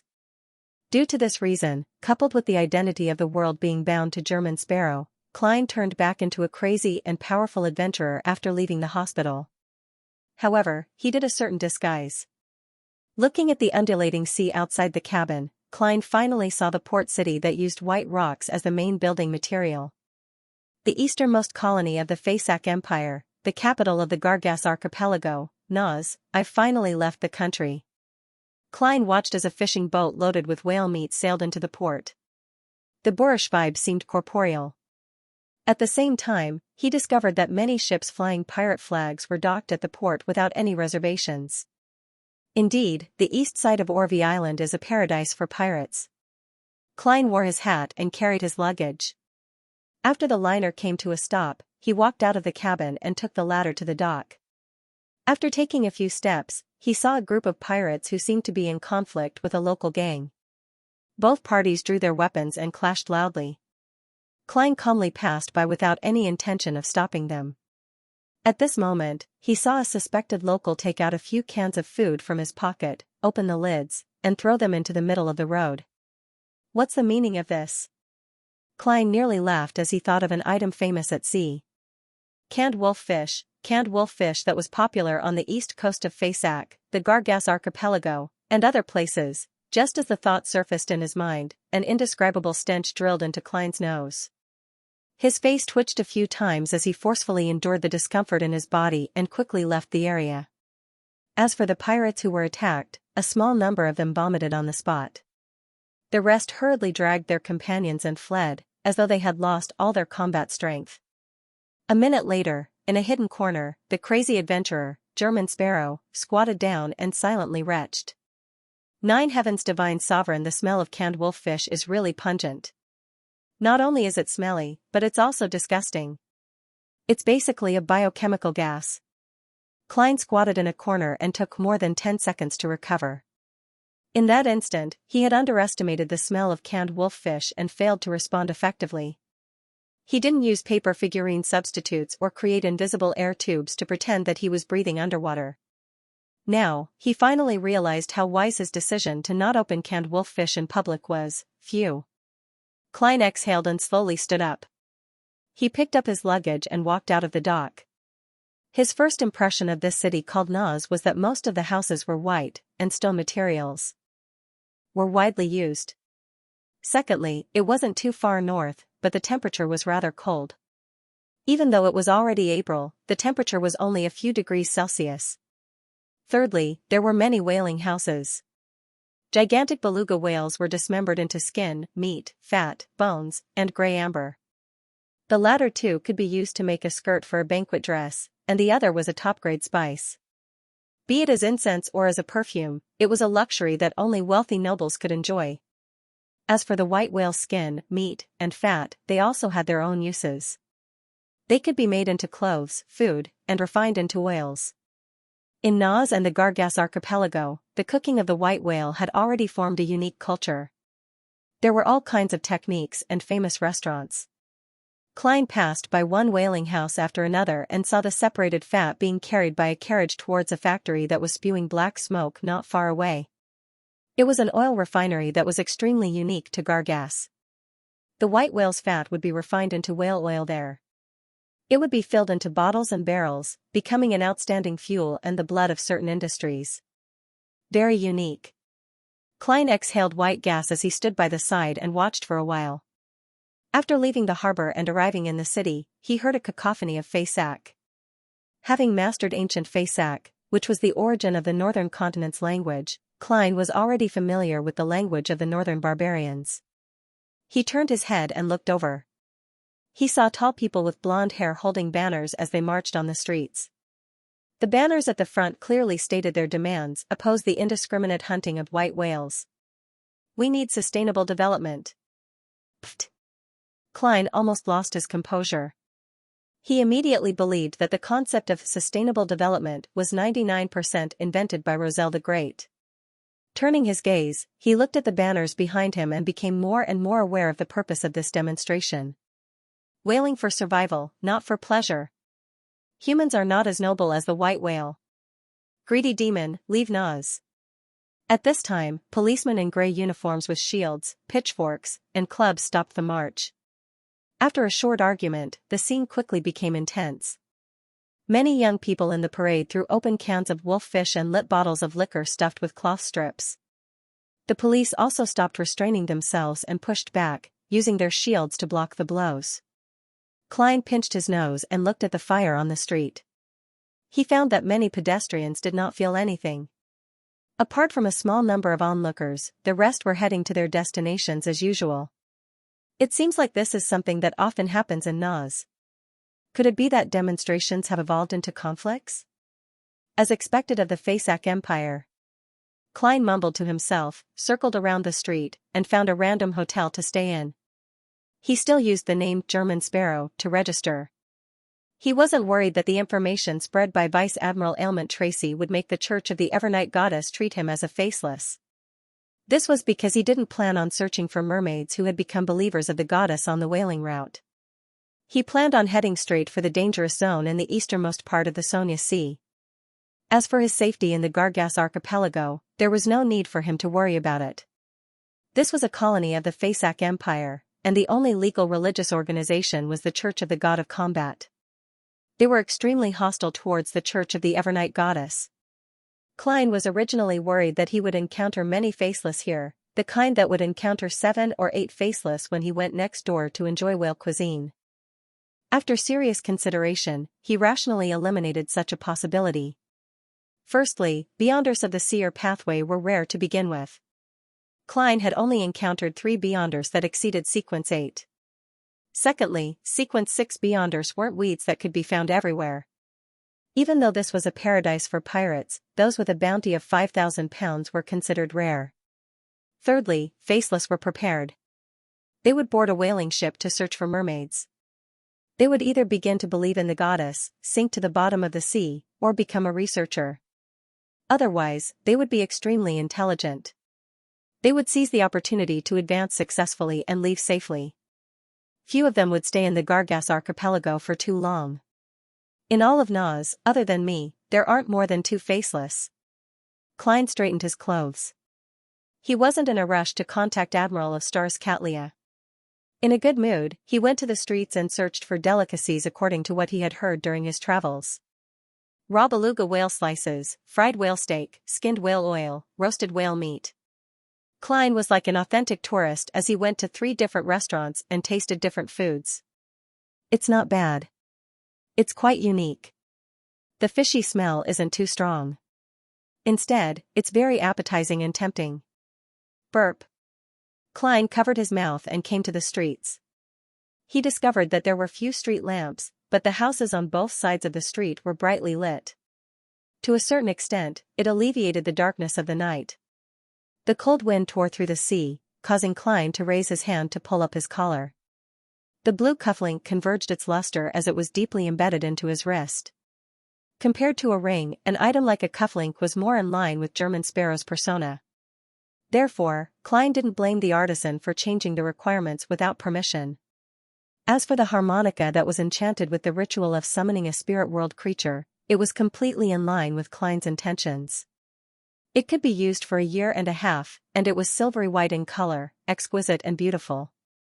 When he received the harmonica, Klein imagined this scene, a crazy and powerful adventurer leaning against the side of a ship in the quiet night under the deep moonlight, playing a sad melody with the harmonica.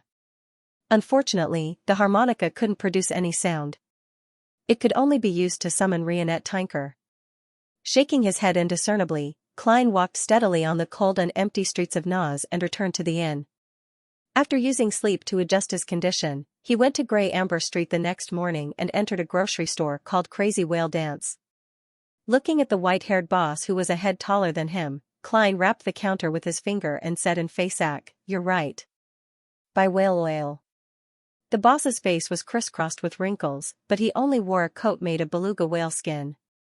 The light-colored patterns on the coat had a strange sense of beauty. "How much?"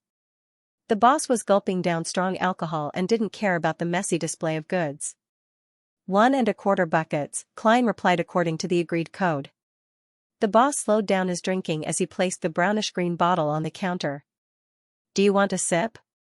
The purest Nepos, the mistress of all Faesac men. This was a special distilled alcohol of Faesac. It was brewed from potatoes or grains, and it was famous for its high alcohol content. It was as stimulating as flames. Compared to Sonia blood wine, it was cheaper and more popular among ordinary Faesac people. "There's no need." Klein shook his head. The boss chuckled softly. "What kind of man are you if you don't drink Nepos? Is there only a lady left in Rouen?" He gulped down another mouthful. "Who introduced you?" "Maam Geertmeus," Klein said, a name that was a mix of styles. The boss suddenly exhaled, and the strong smell of alcohol immediately lingered in the surroundings. He staggered to his feet like a white bear performing in a circus. After instructing the staff, he led Klein all the way to a small room on the second floor of the warehouse. "Let me find it. Let me find it." The boss mumbled as he squatted down. Klein controlled the twitching of his face as he recalled a popular joke in the kingdom of Rouen. Question: when are the men of Faesac not drunk? Answer: when they are in their mother's womb. After waiting for a while, Klein saw the boss find a pure crystal ball. Then, the drunken white bear had his back facing Klein as he rubbed the crystal ball with both hands and began muttering in ancient Hermes that was difficult to pronounce. The room gradually darkened as all the dark corners seemed to emit a strange suction force. The crystal ball quickly lit up as the figure of a woman in a classic black robe appeared. She had an oval face and very fair skin. Her eyes were dark purple with a hint of mystery. "I've seen the true appearance of another tarot member." Klein took a step forward and took the crystal ball. On the other side of the crystal ball, Xianxia also saw World clearly. He had black hair, brown eyes, and a thin face with sharp edges. She narrowed her eyes and hesitated for a second before opening her mouth. "German Sparrow?" She found that the true strength and standards of the tarot members were much stronger than she had expected. World was actually the Mad Hunter German Sparrow, a pirate admiral. "There's nothing wrong with my previous judgment of the world. Reserved, deep, experienced, and ruthless." Admiral of Stars didn't find herself too surprised. "Yes, Madame Xianxia." Klein gestured for the boss to leave the room. When it became extremely quiet, Xianxia spoke again. "I'm curious, how did you recognize me?" "I'm always careful when I go to parties." Back then, the World, who had requested a private chat, had immediately called her Admiral of Stars. It had truly given her a fright. It was also because of this factor that she chose to accept World's commission. "It's a secret." Klein smiled politely. As he didn't want the other party to associate it with Mr. Fool, he added calmly, "That's right. Your eyes are very special." "Can I take that as a compliment?" Xianxia smiled in realization. She believed that the World had only suspected that she was Admiral of Stars through her eyes and other details, but he wasn't certain. Therefore, he had probed her with words, and her reaction told him the correct answer. Klein didn't respond and instead asked, "What's the matter? When are we leaving?" Admiral of Stars Xianxia thought for a moment before answering, 8 o'clock tonight." 8 o'clock tonight, Pier 6. "Not bad. There's no delay at all." Klein nodded slightly. "All right." Just as he said that, the light in the crystal ball suddenly converged. The figure in the classic black robe turned darker and more blurry before quickly vanishing. With the crystal ball that had become extremely ordinary, Klein turned around, opened the door, and walked out. Looking at the boss who was leaning against the wall and gulping down alcohol, he casually threw the crystal ball at him. As the boss caught it in a fluster, Klein unhurriedly walked down the stairs and left the warehouse. After exiting the frenzied whale dance, he took out his golden pocket watch, pressed the switch, and looked at the time. It's almost noon. Most bars are open. Klein stopped a rental carriage and told the driver in Faceac that he was heading to Lairdal Bar. In the local language, it meant Dawn Bar. It was a place where adventurers gathered in the Gargas archipelago. To Klein, the gathering of different intelligence and information was rather meaningful. This might help him make the most accurate judgment at a critical moment, allowing him to escape the misfortune of losing his life. Therefore, even though he didn't like bars, he had to frequent them. He would order a glass of beer with rich wheat fragrance and quietly sit in a corner of the bar, listening to the people around him discuss the interesting and important matters that had happened at sea.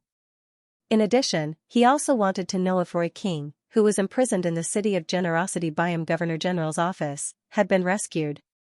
Over the past 2 months, Snake of Mercury Willasepton hadn't entered a dream again. Similarly, Fate Counselor Ricardo hadn't summoned a messenger to provide clues to powerful mystical items. About 20 minutes later, the carriage came to a stop as a huge sign, Lairdal Bar, appeared in front of Klein. He habitually took out a 2 soldi note and paid the carriage driver. Only when he saw the carriage driver's slightly boorish face did he suddenly recall something. This was overseas. This was a colony of Faceac. It had its own common currency, the smallest was the kopeck, followed by folion, and above that was the gold horn. They maintained a very user-friendly decimal system, making the conversion very easy. "I forgot to go to the bank to exchange for kopecks and fulva. I've already used up all the money I had previously at the hotel and restaurant." Klein was just about to observe if there were any banks around when the carriage driver happily received the 2 1 soldi notes. He checked them a few times and smiled until the coarse skin on his face glowed. Thank you for your generosity. Are gold pounds, solely, and pence also hard currency here? Yes, the Gargas archipelago isn't too far from Tosgarter and Orvi. Many items are sold to these two places. Furthermore, many Ruan adventurers like to head to the White Whale Sea. It's indeed normal for the local people to privately circulate the currency of the Ruan kingdom. Heh, Ruan's industrial and economic strength are stronger than the Faesak Empire. It can even be said to be much stronger. Gold pounds are much stronger than Kinhorn. Wait a minute. Klein alighted the carriage and walked towards the Lardal bar as he recalled the carriage driver's surprised face. Suddenly, he recalled something. 1 gold pound could be exchanged for 5 gold horn. That also meant that 2 soli was worth 5 fulva. And in the city of White, the cost of renting a carriage for an hour was 4 fulva. Anything less than an hour was counted as an hour. It was no wonder the carriage driver was so happy. Klein looked back, but he had no idea where the carriage had gone. Phew.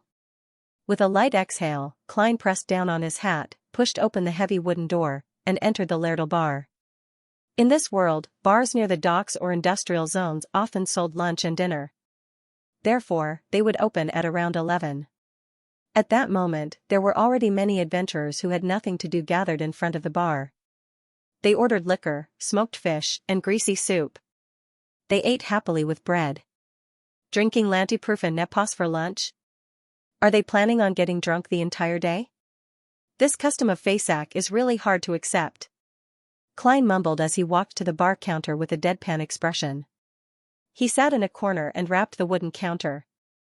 2 pieces of toasted bread with red sausages, a portion of smoked whale meat, a portion of thick vegetable soup, and a glass of Gras beer. Gras beer was rather popular on the east coast of Faesak.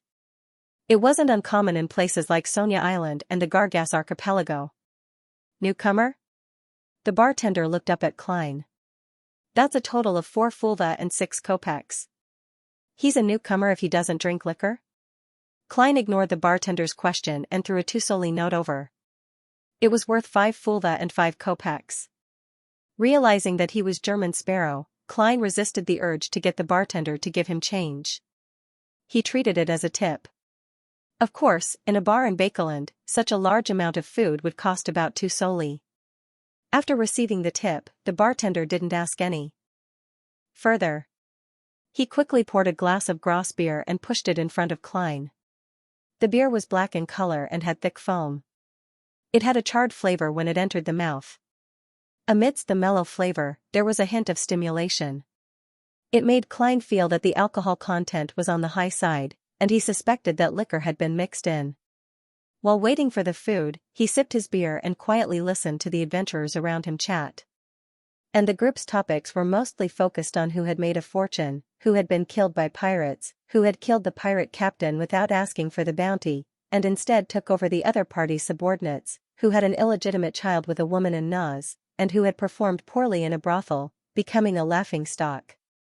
When the Gargas specialty soup made of beets, onions, cabbage, carrots, fish, and cream was served to Klein, he finally heard something interesting. An adventurer lowered his voice and said to his companions, "Have you heard? There's a quaternary ruin to the east of Gargas." "No." "Who discovered it?" his companions asked in surprise and curiosity. The adventurer looked around and said without much thought, "Garrett discovered it. As you know, he's a navigator who's good at diving. As he was drunk, he was blown off the deck by a storm and sank to the bottom of the sea. To his surprise, he discovered the wreckage of a steel building. It's definitely a human steel building." "And then?" his companions pressed. The adventurer chuckled. "Garrett followed the wreckage and discovered an abandoned well of unknown depth. It was already filled with seawater, but it still gave him an extremely deep and terrifying feeling. Holy Lord of Storms, this might lead to the core of the planet." He said that something inside seemed to be summoning him. He didn't dare explore it and floated to the surface in fear. Deep sea well. A strange sense of attraction. This might not be a ruin from the 4th epoch. Perhaps it's from the 3rd epoch or the 2nd epoch. Little Sun once said that in the Dark Epoch, sea monsters submitted to Elf King Siniathrim and helped him rule the bottom of the sea. sweet, salty, and slightly sour. Klein drank a mouthful of the soup and picked up the smoked beluga whale meat. The adventurers didn't talk much about Garrett's encounter, because there were no exciting gold, jewelry, mystical items, or beyonder ingredients appearing. They quickly chatted about a few adventurers who weren't on good terms with each other.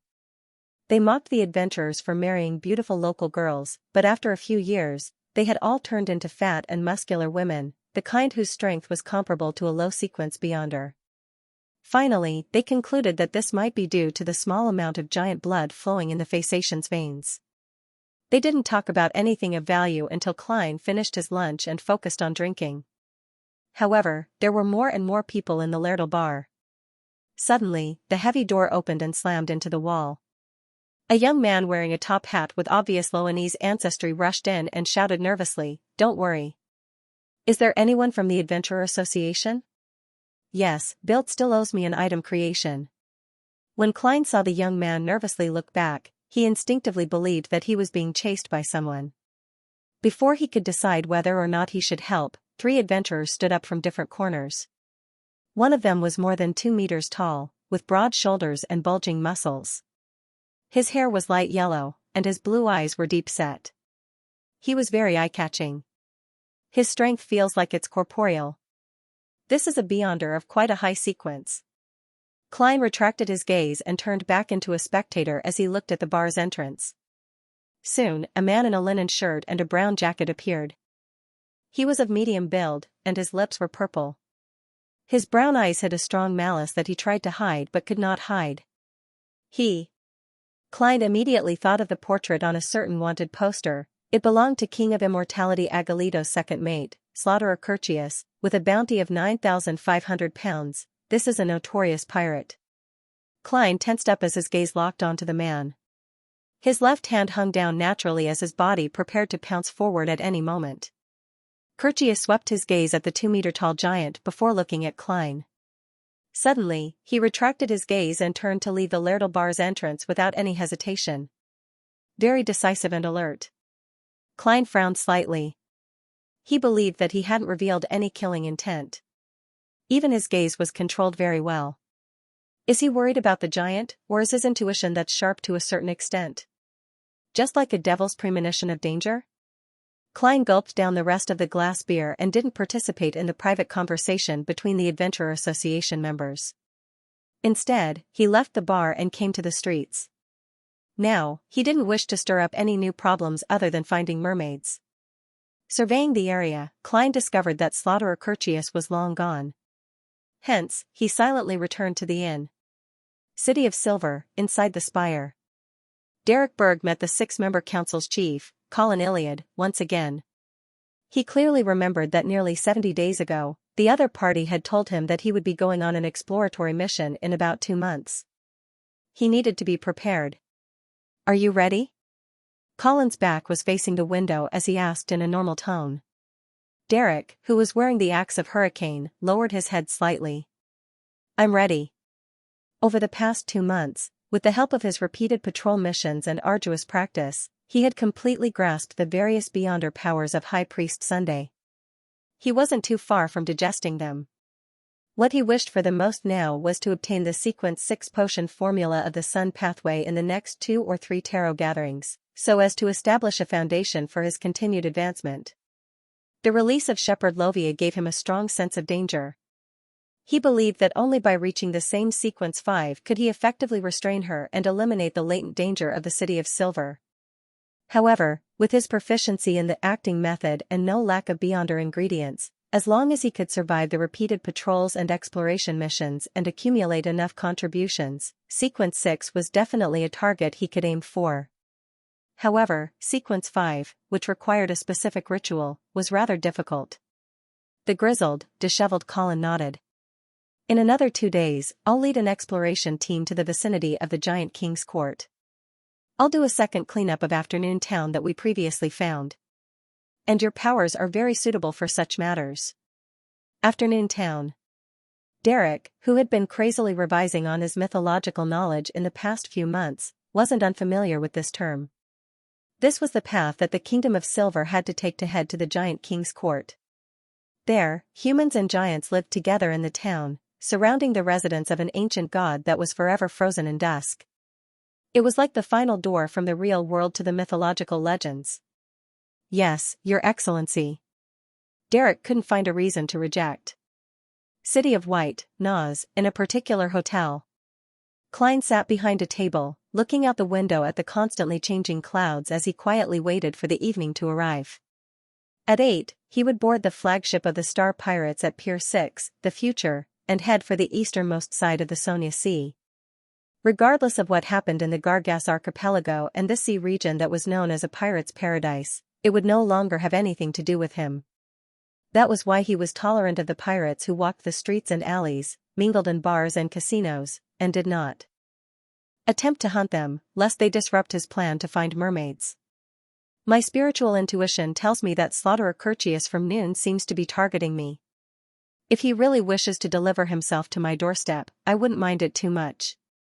Yes, I'll look down on him strategically, but I'll pay attention to him tactically. Without using the sea god scepter and tinder, I'm, at best, slightly stronger than him. I'm better at being well-rounded and uncanny. Klein half closed his eyes as he imagined the countless spheres of light gathered together. Using this, he quickly entered a cogitation state to maintain his spiritual acuity. After an unknown period of time, his spiritual perception was triggered and he opened his eyes. At this time, the sun had already set in the west. The fiery red color was burning the sea, and the shadow of the curtain was very long in the room. The shadow seemed to come alive. It first swayed, then twisted and stood up, projecting itself onto the wall. It was pitch black and gloomy, as if it was formed from the viscous malice at the bottom of the human heart. Klein watched this scene without any expression. He raised his left palm and slowly extended his fingers. The pitch-black shadow's voice was coarse as though it was holding a piece of sandcloth in its mouth. It looked at Klein and said, "German Sparrow. Don't interfere with what happened at noon. This is the will of the King of Immortality." With that said, the shadow slid down like flowing water, dispersing into the darkness and returning to its original state. Klein didn't pay attention to the shadow's changes. Instead, he cast his gaze outside. He could sense that the person controlling the shadow was somewhere on the opposite street. Therefore, he had no intention of attacking the illusory entity. Indeed, Slaughterer Curtius recognized me as the crazy adventurer, German Sparrow, who enjoys hunting pirates. Therefore, he didn't hesitate to turn around and leave at noon. He wasn't necessarily afraid of me, but there were other relatively powerful adventurers back then. The powers he displayed just now resembled that Desire Apostle from Bakeland. He's becoming more and more like a beyonder of the devil pathway, using the King of Immortality to scare me. Do you think that will make me submit? I had no intention of interfering at all. In that case, I'm a little curious. Forget it. Finding mermaids is of utmost importance at present. I can't create any accidents. Klein retracted his gaze as he lampooned inwardly. He was originally thinking of reporting this matter to the Church of the God of Combat in Nas, but after serious consideration, he realized that it was meaningless. The Church of the God of Combat was the only legal religion in the Fasak Empire. It did have more high-sequence beyonders than the Church of the Evernight Goddess, but only by a little. Even with the demigods of the Fasak royal family and the military, with its vast territory and numerous colonies, they were similarly lacking in manpower because there were too many critical places that needed protection. Far from the empire, the Gargas archipelago, which was located in an ordinary location and only had a flourishing whaling industry, was undoubtedly second in line.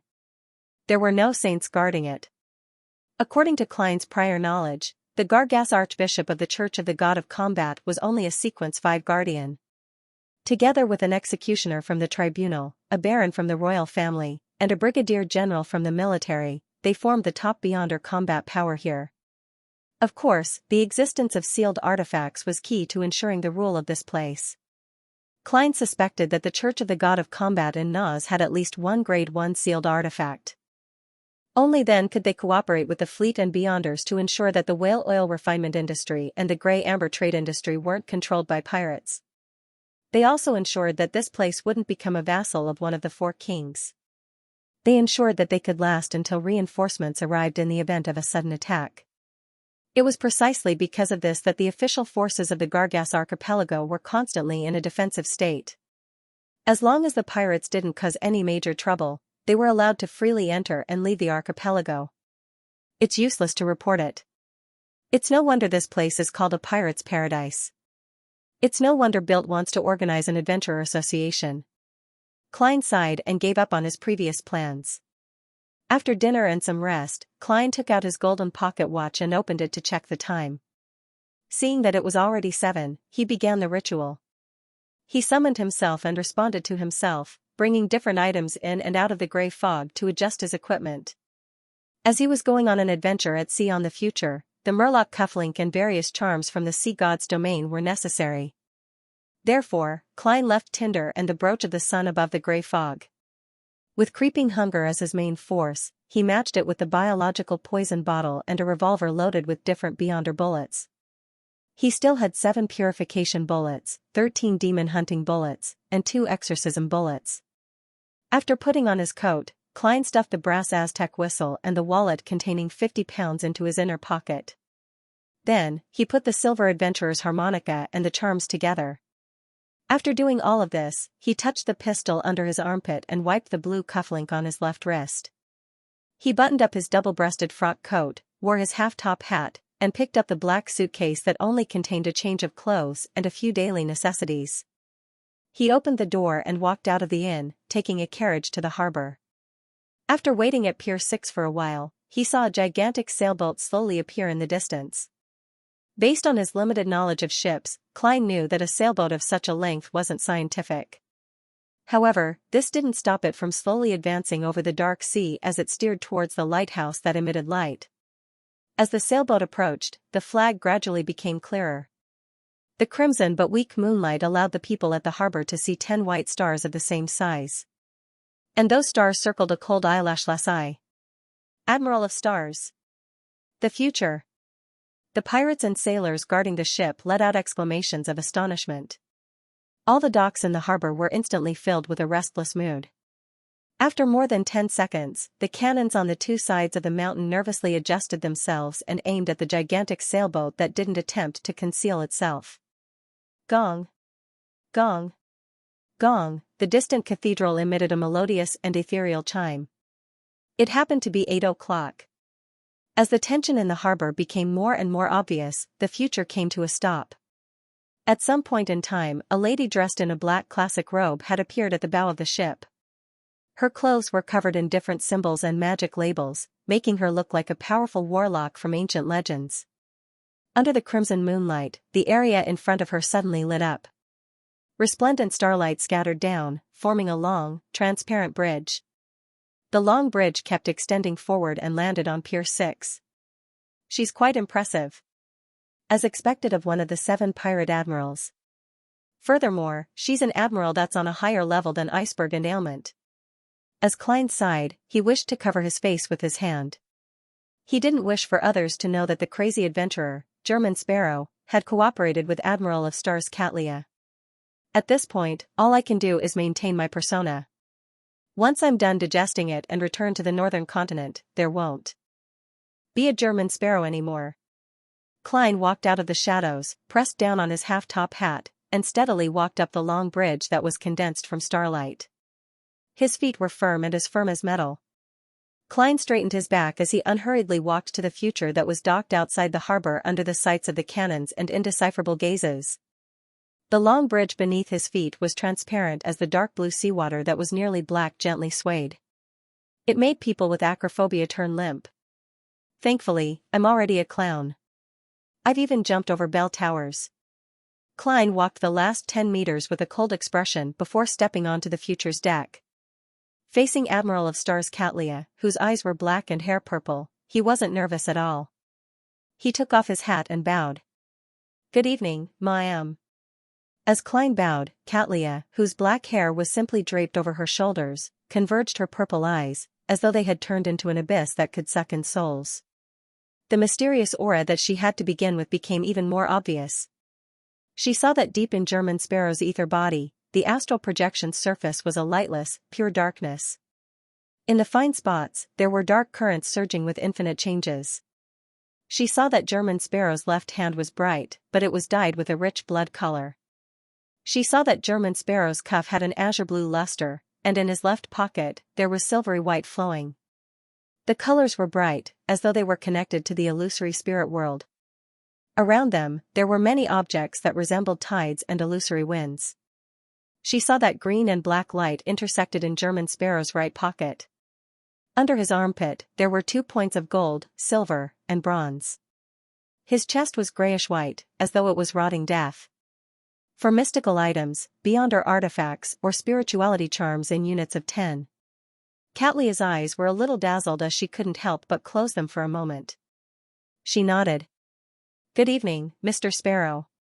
Even though he was a powerhouse who had been famous at sea for many years, a veteran and outstanding figure among the 7 pirate admirals, she rarely met a person who could arm himself to the teeth with beyonder items. Of course, it wasn't as though she had never seen or possessed more mystical items, beyonder artifacts, and spirituality charms. However, they had secret organizations backing them, with several ships and more than 1,000 pirates under them. Many of the items had to be handed over, distributed, or sold to maintain and strengthen their factions. There weren't many items that could be left in their hands. This not many was relative. It was almost comparable to what German Sparrow had now, but through various exchanges, Catlia had reduced them to two items that were sufficiently powerful and mystical, matching the identity of a pirate admiral. Apart from the luster that represented different items, Catlia's black eyes that were tinged with dark purple could vaguely tell that German Sparrow wasn't real enough, as though he was hidden in a thick curtain of shadows. This is the reason why he gave me the feeling that he wasn't a living person on the tarot? His secret isn't small. At the very least, it involves a sequence 3 saint, or even a higher-level angel. Catlia didn't dare to take another look. Her eyes weren't as deep as before. At the same time, she gave a self-deprecating laugh. She found some of her guesses regarding the world and German Sparrow comical. Involving a sequence 3 saint, or even an angel of a higher level. There's no problem with that because he's like me, a member of the Tarot Club. It definitely involves Mr. Fool, who's suspected to have awakened an ancient god.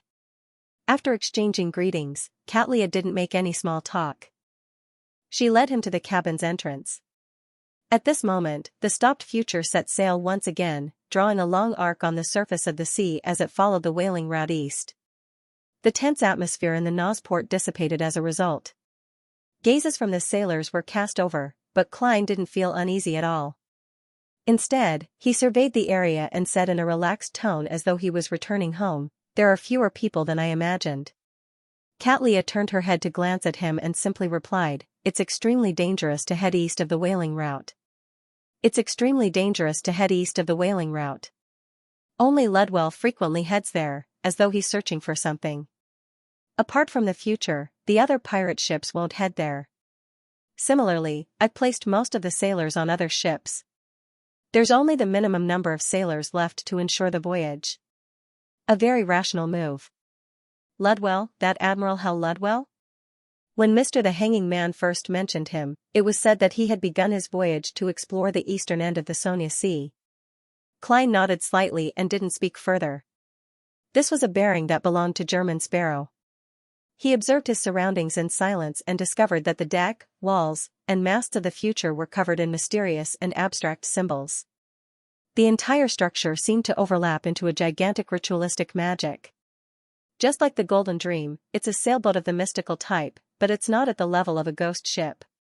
Compared to Admiral of Stars and Vice Admiral Iceberg, Tracy, who has only been a pirate admiral for a few months, is clearly weaker. There's nothing special about the Black Death. Klein retracted his gaze and followed Catlia to the cabin's entrance. Waiting there was a man in suspenders and a white shirt. He was in his 30s and had a muscular build. His hair was so thick that his exposed forearms seemed to be covered in a brown sweater. He wore a round-brimmed hat with a dent in the middle. He revealed a hearty smile and extended his right hand. The Future's first mate, Frank Lee. "Good evening, Mr. Sparrow." Frank Lee, poison expert with a bounty of 7,000 pounds. Klein instantly recognized him. Considering how German Sparrow didn't have the habit of shaking hands, he bent his back slightly. "Good evening." Frank Lee retracted his right hand and glanced at Xianxia. His smile didn't diminish. As he said, "You seem to know me?" "That's right. I once took a photo that appeared on my wanted poster. Don't mind what poison expert. I'm a very friendly person, as long as I don't face those darn fellows. My greatest hobby is to study soil, crops, and hybridization techniques. Believe me, this is the future of humanity. But the people from the Church of Earth Mother don't believe it." Xianxia introduced him to Klein in an extremely secretive manner. "He's originally someone from Earth Mother? The hybridization technology is quite good. Only by increasing production can we feed more humans and increase the poverty threshold." Klein looked at Frank Lee and said calmly, half politely and half sincerely, "You're right, Frank Lee. That's a good thing. You are indeed an adventurer who doesn't care about the views of the secular world. Excellent, excellent. There are too few people like you in this world." Frank Lee's blue eyes revealed a clear look of pleasant surprise.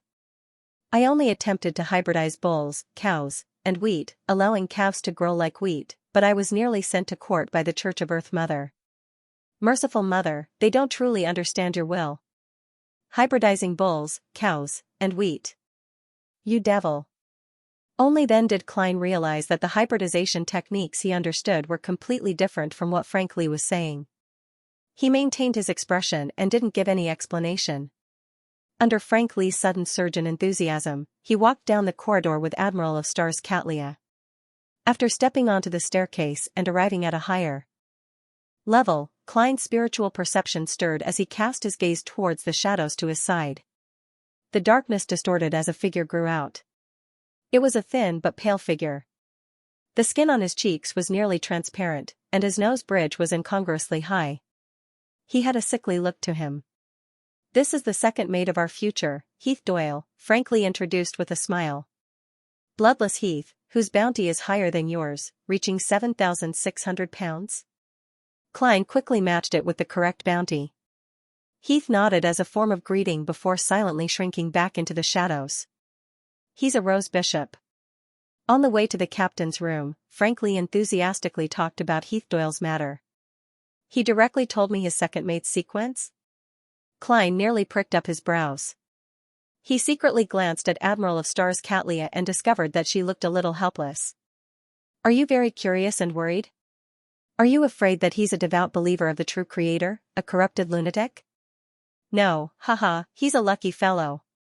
Due to an accident, he was sprayed with a potion concocted from a Rose Bishop's Beyonder ingredients despite being an ordinary person. It slowly seeped into him, and he managed to survive, eventually becoming a rather special Beyonder. As he didn't experience the listener stage, he wasn't corrupted and didn't become a lunatic. As long as he doesn't proactively use Beyonder powers like listen, he will always be an ordinary person," Frank Lee said in a flaunting manner. "What an enviable fellow. He instantly reached sequence 6, and he didn't lose his mind like sea serpent Cavituous." Klein sighed inwardly as he watched Admiral of Stars open the door to the captain's cabin. Xianxia pointed inside and said, "Your room is diagonally opposite. Your room is diagonally opposite. Frank will bring you there. If there's anything you need, you can come here to find me. You can have your meals at the dining hall. You can also get Frank to send someone to deliver food to your room at any time. It mainly depends on the method you prefer. Admiral of Stars handles matters very efficiently." "Yes, a mature and intelligent lady." Klein praised inwardly as he replied without a change in expression, "You can have your meals at the dining hall at any time." "All right." Seizing this opportunity, he took a look at the layout of the captain's cabin and found that there were bookshelves, full-length mirrors, tables, and carpets. He actually knows how to read. Isn't he unable to digest the knowledge instilled by the hidden sage? Klein thought in amusement. At this moment, Frank Lee, who saw that both parties had finished their conversation, enthusiastically promoted his product. "Mr. Sparrow, would you like a baked potato tonight? It tastes like beef, but it really is a potato. Will I get sick if I eat it?" Klein replied coldly, "I don't eat supper." "Fine." Frank Lee shrugged and was about to lead Klein to his room. At this moment, Xianxia thought for a moment and said, "That's right. Mr. Sparrow, you must have hunted many enemies and obtained many spoils of war. I wonder how many Beyonder characteristics you have left. Maybe we can use them to offset the rest of the fare. Klein pondered for a moment before answering frankly, that's right. Most of them have been sold. There's still Interrogator, Pugilist, and Madman left. He didn't mention the all-black eye, nor did he mention the Nightmare Beyonder characteristic. As expected of the most famous adventurer in recent months. Even after selling most of them, there are still 3 Beyonder characteristics left. Catlia sighed inwardly as she pondered. I want Pugilist. She had a warrior subordinate from the Gargas archipelago who had long accumulated enough contributions to apply for an advancement. P.S. Thank you for your well wishes, everyone. With regards to Admiral of Stars's request, Klein had no reason to reject it. £700. Very fair. Catlia did not bargain. Under normal circumstances, a Sequence 8 Beyonder characteristic was worth £600 to £700, but if one encountered someone in urgent need of it, a premium was common. After all, such an item might only appear once in a long period of time at a Beyonder gathering. Klein didn't immediately complete the transaction. His expression didn't change as he lifted his suitcase. I'll give it to you tomorrow. He didn't bring the Pugilist Beyonder characteristic with him. Most of the valuable items had been thrown above the grey fog. Admiral of Stars Catlia wasn't surprised by German Sparrow's answer as she nodded. No problem. She had encountered many similar situations. This often meant that there were items placed together with the Pugilist Beyonder characteristic that couldn't be known to outsiders. Therefore, it was impossible for German Sparrow to open the suitcase in front of her and complete the transaction on the spot. A crazy adventurer always had some secrets. Catlia paused for a second and added, yes. Your room won't have any prying devices. She had seen what she needed to see. It doesn't matter. Klein curled his lips and smiled indifferently. His previous plan was to use Aztec's copper whistle, Will Septon's paper crane, and other items during the ritual or when he entered the world above the grey fog to resist the prying eyes of mysticism. Then, he would use the bathroom to avoid physical surveillance. Of course, he wasn't worried that Admiral of Stars would go overboard. This wasn't because he believed that she was afraid of the crazy adventurer, German Sparrow, but because he felt that there was no need for Catlia to do so. She likely had softer and more covert means of observation. For example, inviting a Beyonder of the spectator pathway. Klein took off his hat, bowed, and followed poison expert frankly to his room. Watching him leave unhurriedly, Catlia turned around and entered the captain's room. She picked up her thick glasses and put them on the bridge of her nose. Bakeland, south of the bridge, Harvest Church. In the eyes of ordinary people, Bishop Utravsky, whose height was already that of a half-giant, put down the Holy Bible in his hand and looked around the prayer hall. There are more and more believers. Really? Emlyn White, who was wearing a brown priest robe, wiped the candlestick and spoke without even lifting his eyelids. He knew that after the great smog of Bakeland, the number of believers of Mother Earth had increased significantly. In the past, it would be a miracle if 3 to 5 people came to pray on weekdays and evenings. Now, it was often close to 10. Father Utravsky looked down at the busy vampire priest and chuckled. As long as you're not blind, you can see it. You've contributed a lot to this. If you hadn't concocted the potion, cured the plague, and sincerely taught the students about medicine, it would have been very difficult for our faith to be accepted by the people of this area. Emlyn held the cloth, straightened his back, and raised his chin slightly. I'm just acting. Wait, what do you mean by our faith? Who's with you? His face twitched a little, then he smiled and said, speaking of blind people, I recall a joke I saw previously. It said that there's a shortage of blind people in Bakeland because they're widely believed to be the most suitable candidates to be referees. Father Utravsky skipped the joke and said benevolently, regardless of the goal, you've made an outstanding contribution to the spread of the faith of Mother Earth. And this also proves that you have a kind heart. Pooey. That's what I said back then. Why didn't you believe me? Emlyn looked up at the father's massive figure and silently retracted his gaze. After he was done with the church, he changed into his normal clothes, wore a silk top hat that blocked out the sun, and walked to Rose Street. He secretly sized up his surroundings, but he didn't find any signs of being monitored. That red glove named Leonard really hasn't appeared again. I thought that after exposing his secret and buying Tinder, he would keep investigating me in secret. Emlyn White shook his head indiscernibly, his heart filled with puzzlement. In the beginning, he had wanted to use the theory of the hanging man to bring in the Red Glove's investigations to interfere with the surveillance of the upper echelons of the Sanguine. He would then use the Church of Earth Mother and the blessed, Father Yutravsky, to achieve a perfect balance. However, things didn't develop as he had expected. Leonard Mitchell seemed to have quickly left Bakeland. At the end of February, Emlyn took a detour to 7 Pinster Street during one of his trips, only to discover that no one lived there. Without thinking about it, he walked to the end of the street, got into a rental carriage, and headed straight for the Odora family's villa. After being led to the study on the first floor by an attendant, Emlyn saw several Sanguine who had just come of age, including a fellow Sanguine who had already become a baron. "He's not looking for me alone?" He thought for a moment, stood at the closed door, and said to the owner of the place, "Cosme Odora, Baron, wasn't it Lord Nibs who summoned me?" His Lord Baron was spoken calmly as if he was calling the other party's name directly.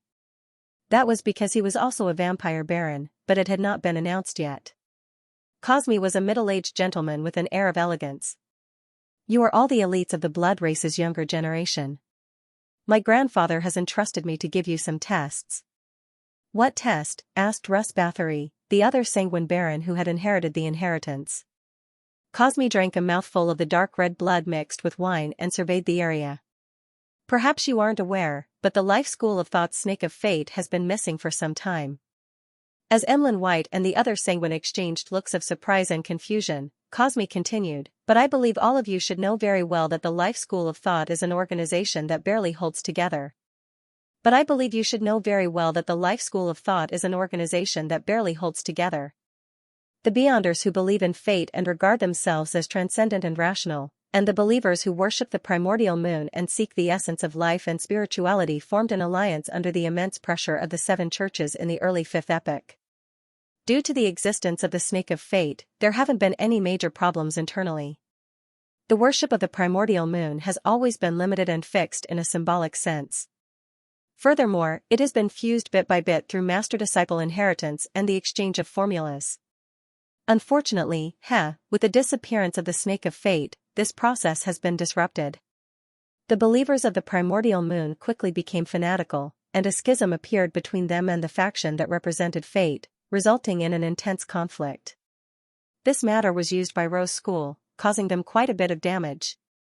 Seeing that Emlyn White, Russ Bathory, and the other Sanguine were still somewhat puzzled, Cosme, who had explained the background, went straight to the point. "Those who worship the primordial moon are our eternal enemies. They have been hunting us all this time to concoct potions to obtain strength. Now, we can't let go of this opportunity. There's a name list here that records the situation of a few primordial moon believers. Whoever can find their whereabouts and kill them will be the victor of this test. My grandfather, as well as the various lords, will not be stingy with their rewards. If a portion of it is completed, it will be calculated in terms of quantity. Of course, these have all been selected. They are within your strength. The rest will be tracked by the various lords." When Emlyn White heard the first half, although he was filled with contempt and hatred for the artificial vampires, he had no intention of joining in. He felt that it was too troublesome, tiring, and noisy. He might as well stay at home and converse with his puppets. When he realized that this was a competition between themselves, he vaguely sensed the gazes of Russ Bathory and the other Sanguine on him. Emlyn suddenly straightened his back and raised his chin. "No problem." His scarlet eyes slowly swept the other creatures in the room. On the future, in a spacious room that had an attached bathroom. Klein stood by the window, looking at the undulating blue sea as he breathed in the cold winds that blew from the north in a good mood. This flagship of Admiral of Stars had already separated from the other ships and was beginning its own voyage. After an unknown period of time, 2 whaling ships appeared in front of him. The moment they noticed the future's fluttering flag of stars and eyes, they immediately reacted in a nervous manner. They quickly adjusted their positions so that their sides were facing this direction, and their cannons were ready to fire. At the same time, the cannons that used explosives to fire javelins and harpoons also turned in the same direction. The tall, blonde fishermen of the Gargas archipelago held their spears as they stood or crouched. They were abnormally vigilant. Klein noticed that there were women who were about the size of Hulk. It was obvious that they were especially heavy and capable of fighting. The future didn't mind their welcome as it continued driving deep into the Whaling Sea route. After sailing for a while, Klein saw a few pirate ships in front of him. They were surrounding the periphery of the sea route, seemingly up to something. The future didn't stand on ceremony as it approached. The pirate ships immediately retreated into the distance like birds that had been shot. Sensing the future slowing down, Klein turned around and left the room in puzzlement. Just as he approached the captain's cabin, he saw Admiral of Stars Xianxia walk out. This lady wore a pair of thick glasses on her nose bridge, concealing her mysterious purple eyes. She glanced at Klein and succinctly said, "Someone discovered a ruin from the fourth epoch at the bottom of the sea. Someone found a relic from the quaternary at the bottom of the sea here. Someone discovered a ruin from the fourth epoch at the bottom of the sea." Bottom of the sea? A ruin from the fourth epoch? Klein instantly recalled the rumor he had heard in Lertle Bar. So this news has already spread? I was wondering why it was so easy to hear, he muttered inwardly in enlightenment. Divine Sovereign of the Nine Heavens, Klein was somewhat curious about the results of the exploration, so he didn't ask further. He walked past the captain's cabin and headed down the stairs. After taking a few steps, his throat felt itchy. He couldn't help but press his fist to his mouth and cough. Klein wasn't surprised by this situation because it was something that was bound to happen.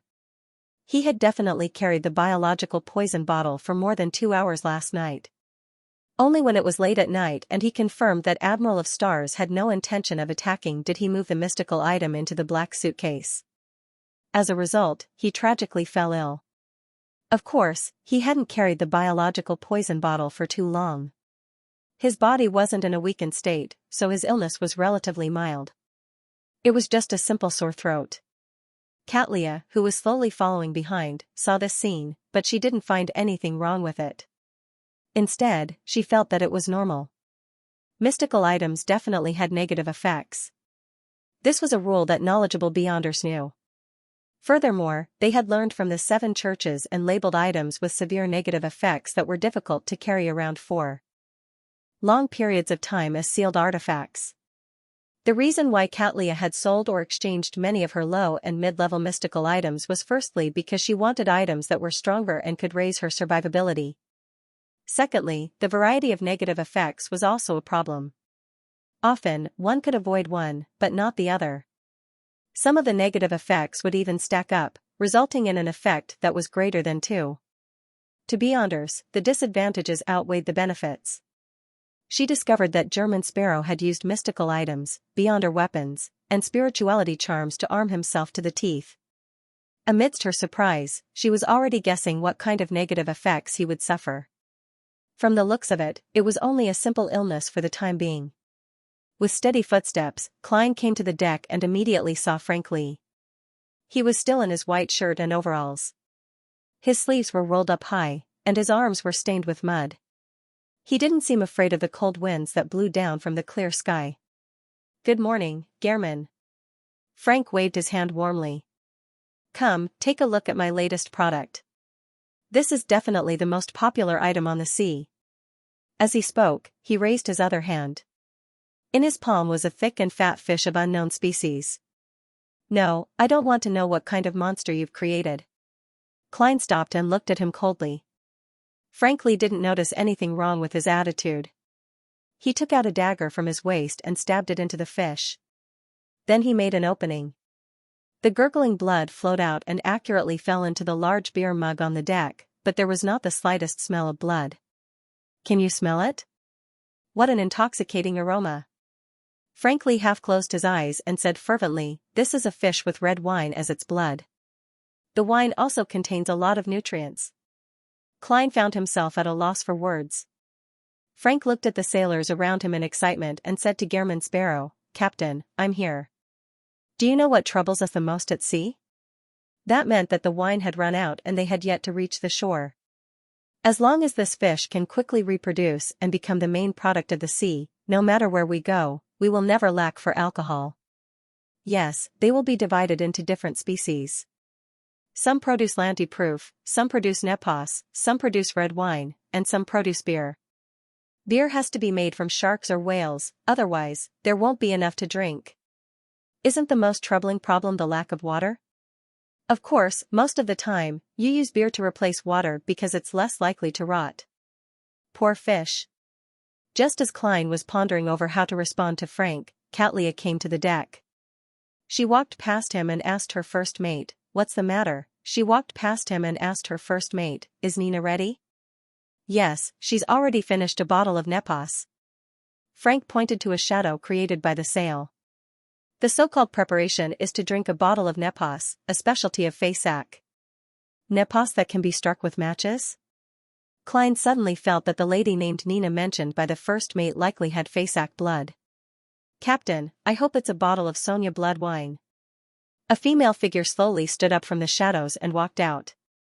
She was more than 1.8 meters tall, and her blonde hair was casually tied into a high ponytail. Her facial features weren't outstanding, but she had clear Faisac characteristics. Her skin was white and her eyes were light. This lady named Nina wore a tight-fitting black outfit that looked like it was made of fish skin. It seemed to fuse together from top to bottom, completely outlining her hot figure. This style was rather sexy to begin with, and Nina's breasts were the type that exceeded the limits of foul play. It was obvious what the surrounding pirates were looking at her with.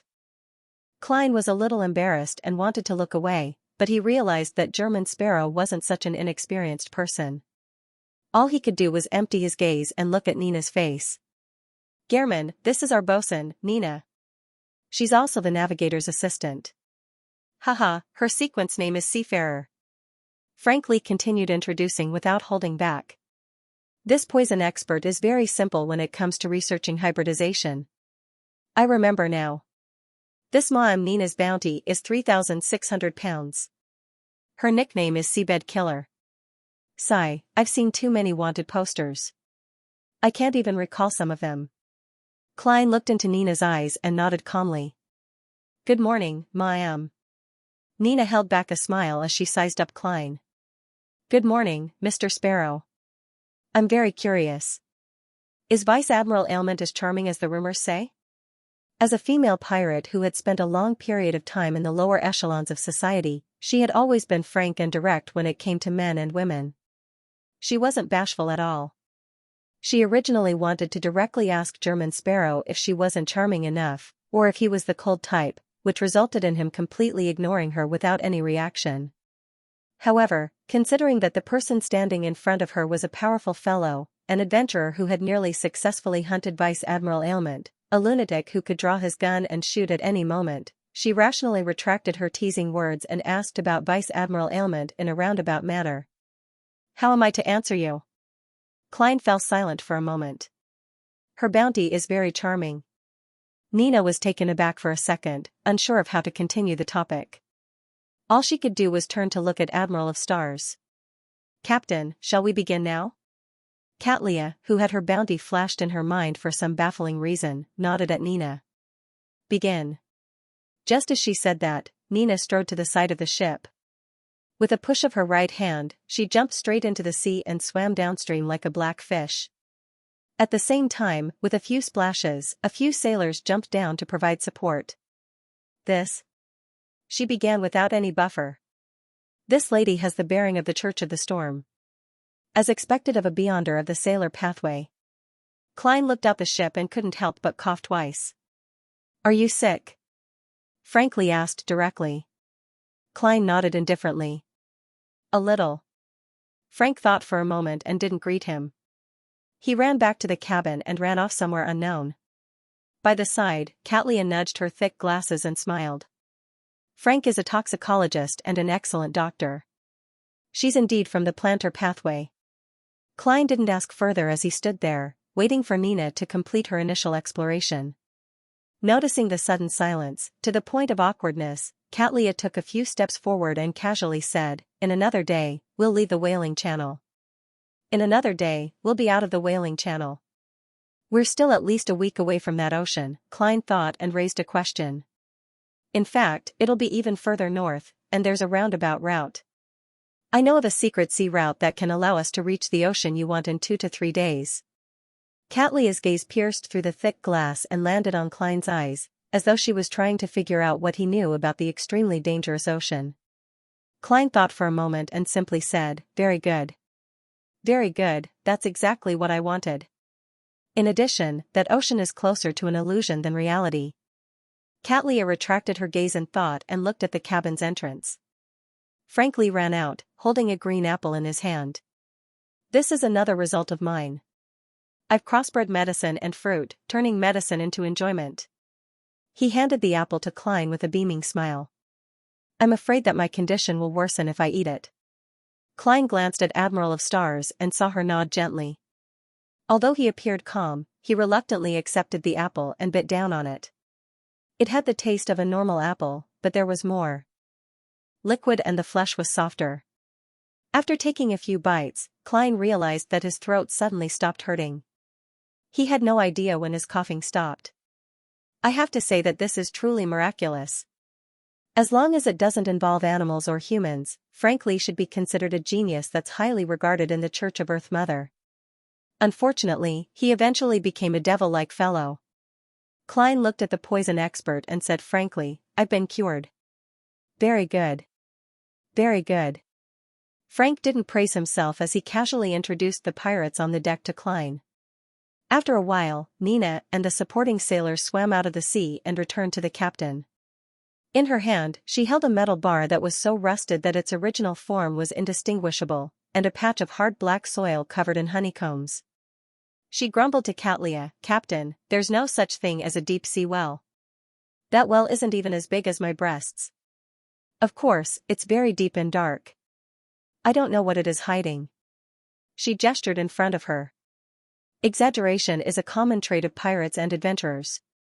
Katlia nodded, not using the word exaggeration. "The diameter of the well is so small?" Klein looked at the item in Nina's hand in puzzlement.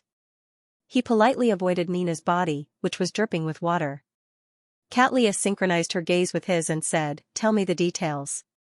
P.S. Tomorrow's 2-night watch time is normal, but please recommend tickets for Monday in advance." Nina was a pirate who had worked her way up from the lower ranks.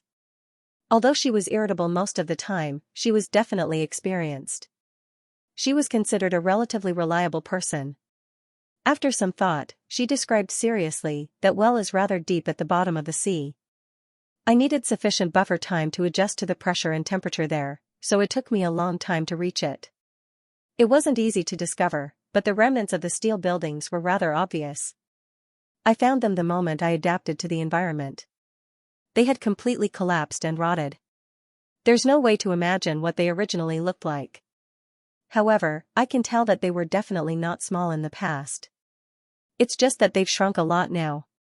When Nina said that, she chuckled and swept her gaze across all the men present. A real female pirate is indeed different. Klein immediately sighed inwardly. From his point of view, be it Admiral of Stars Katlia, Vice Admiral Iceberg Edwina, or Vice Admiral Ailment Tracy, none of them were considered pure female pirates.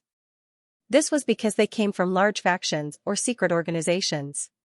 When they were low-sequence beyonders, they were either not at sea, following important figures, doing relatively safe things, or they were independent adventurers.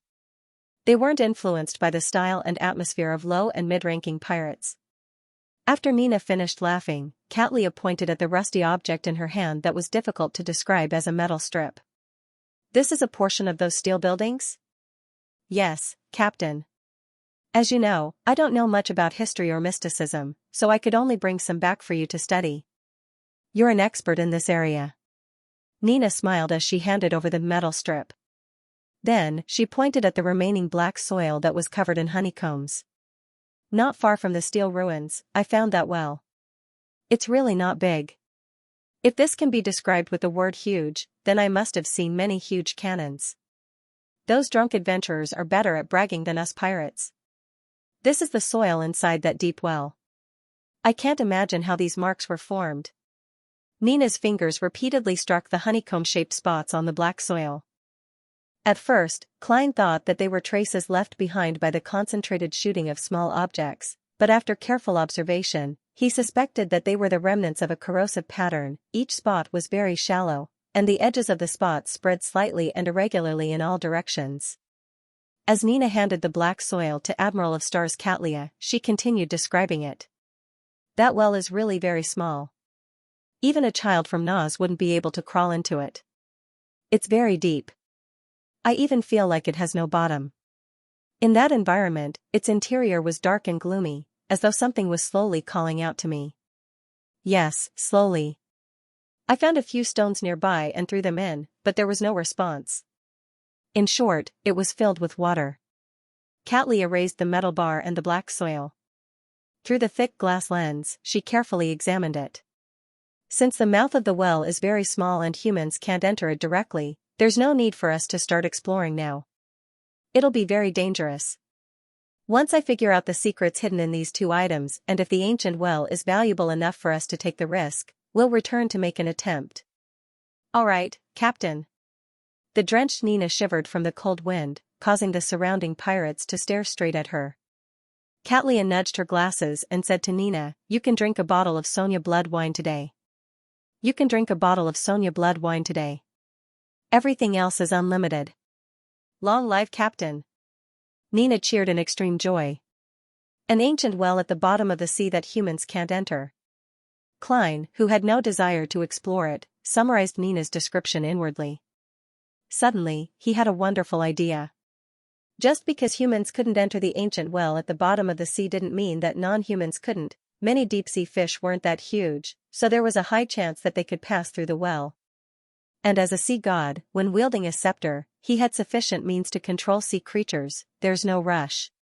I'll see what Ma'am Hermit can figure out from these two items before deciding if I should explore it on the return trip. Otherwise, I might incur some exaggerated danger. There's currently a lack of information on such matters, so there's no way to divine it. Amidst his thoughts, Klein remained expressionless.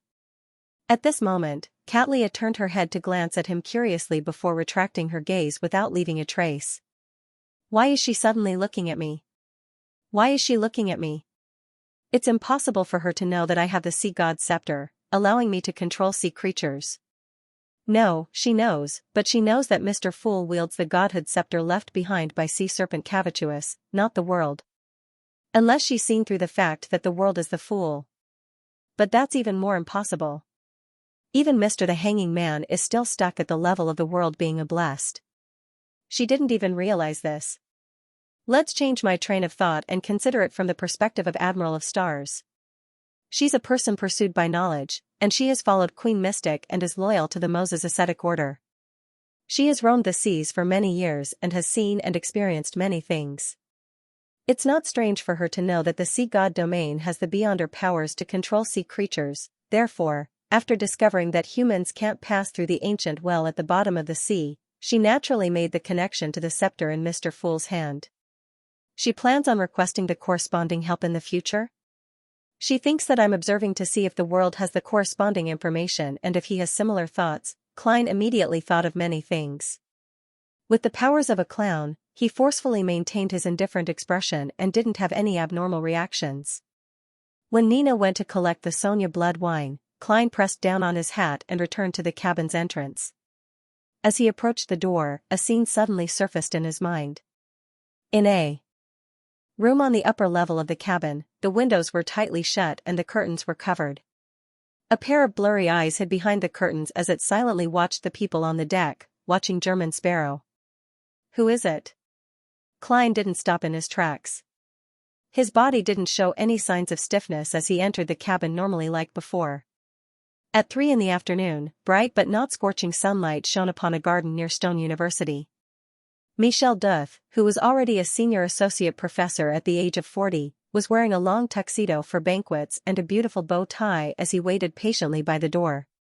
Yesterday evening, he had received a letter. The sender was an attendant of the most powerful noble family in Eastchester County, Earl Hall. The writer was the daughter of the extremely influential Member of Parliament, Miss Audrey Hall, who was known as the most dazzling gem in Bakeland. This noble lady mentioned in the letter that she had heard from a gathering that Mr. Michel Duth was an outstanding collector. As an enthusiast in this field, she wished to pay a visit. Michel Duth had no reason to reject it. Soon, an elegant carriage with the family emblem drove to the door. Two servants, who had already received instructions, opened the outer door made of steel fences and led the carriage around the garden to the front of the house. A housekeeper walked down first, followed by the guards and maidservants. Following that, a hand wearing a long white gauze glove reached out. With the help of the maidservants, Audrey gracefully stepped onto the carpet that Michel had laid out ahead of time. Michel was first taken aback before his eyes lit up. She felt as though the flowers in the garden beside her had lost their color.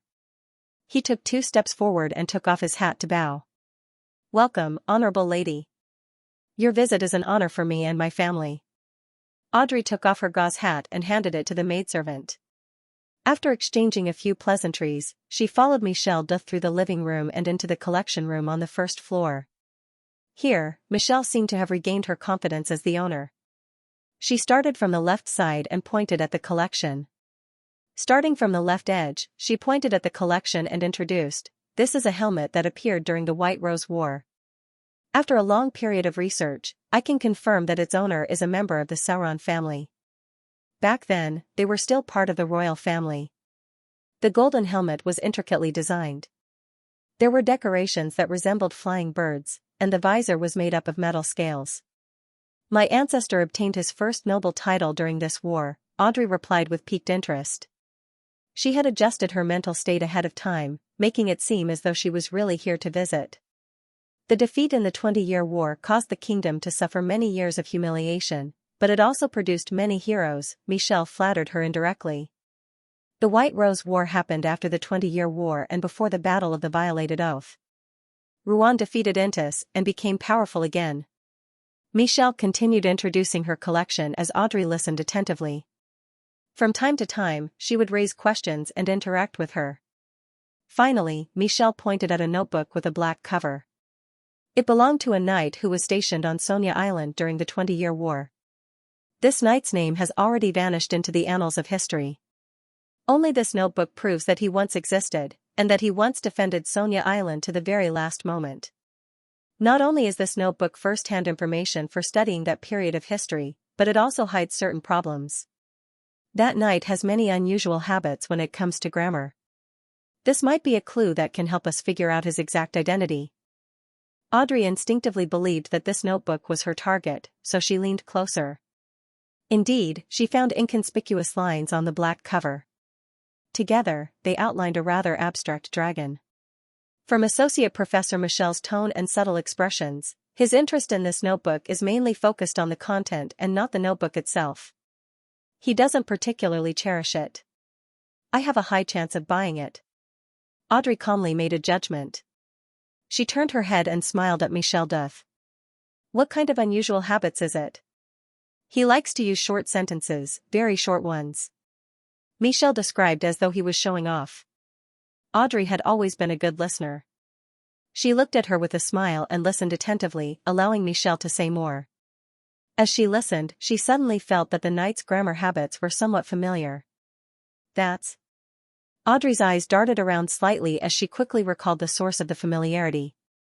It was a grammatical habit of Dragonese that she had seriously studied and basically grasped. P.S. Seeking monthly recommendations for Monday, a knight who knows Dragonese, to the point where he mainly uses Dragonese during critical stages of his growth.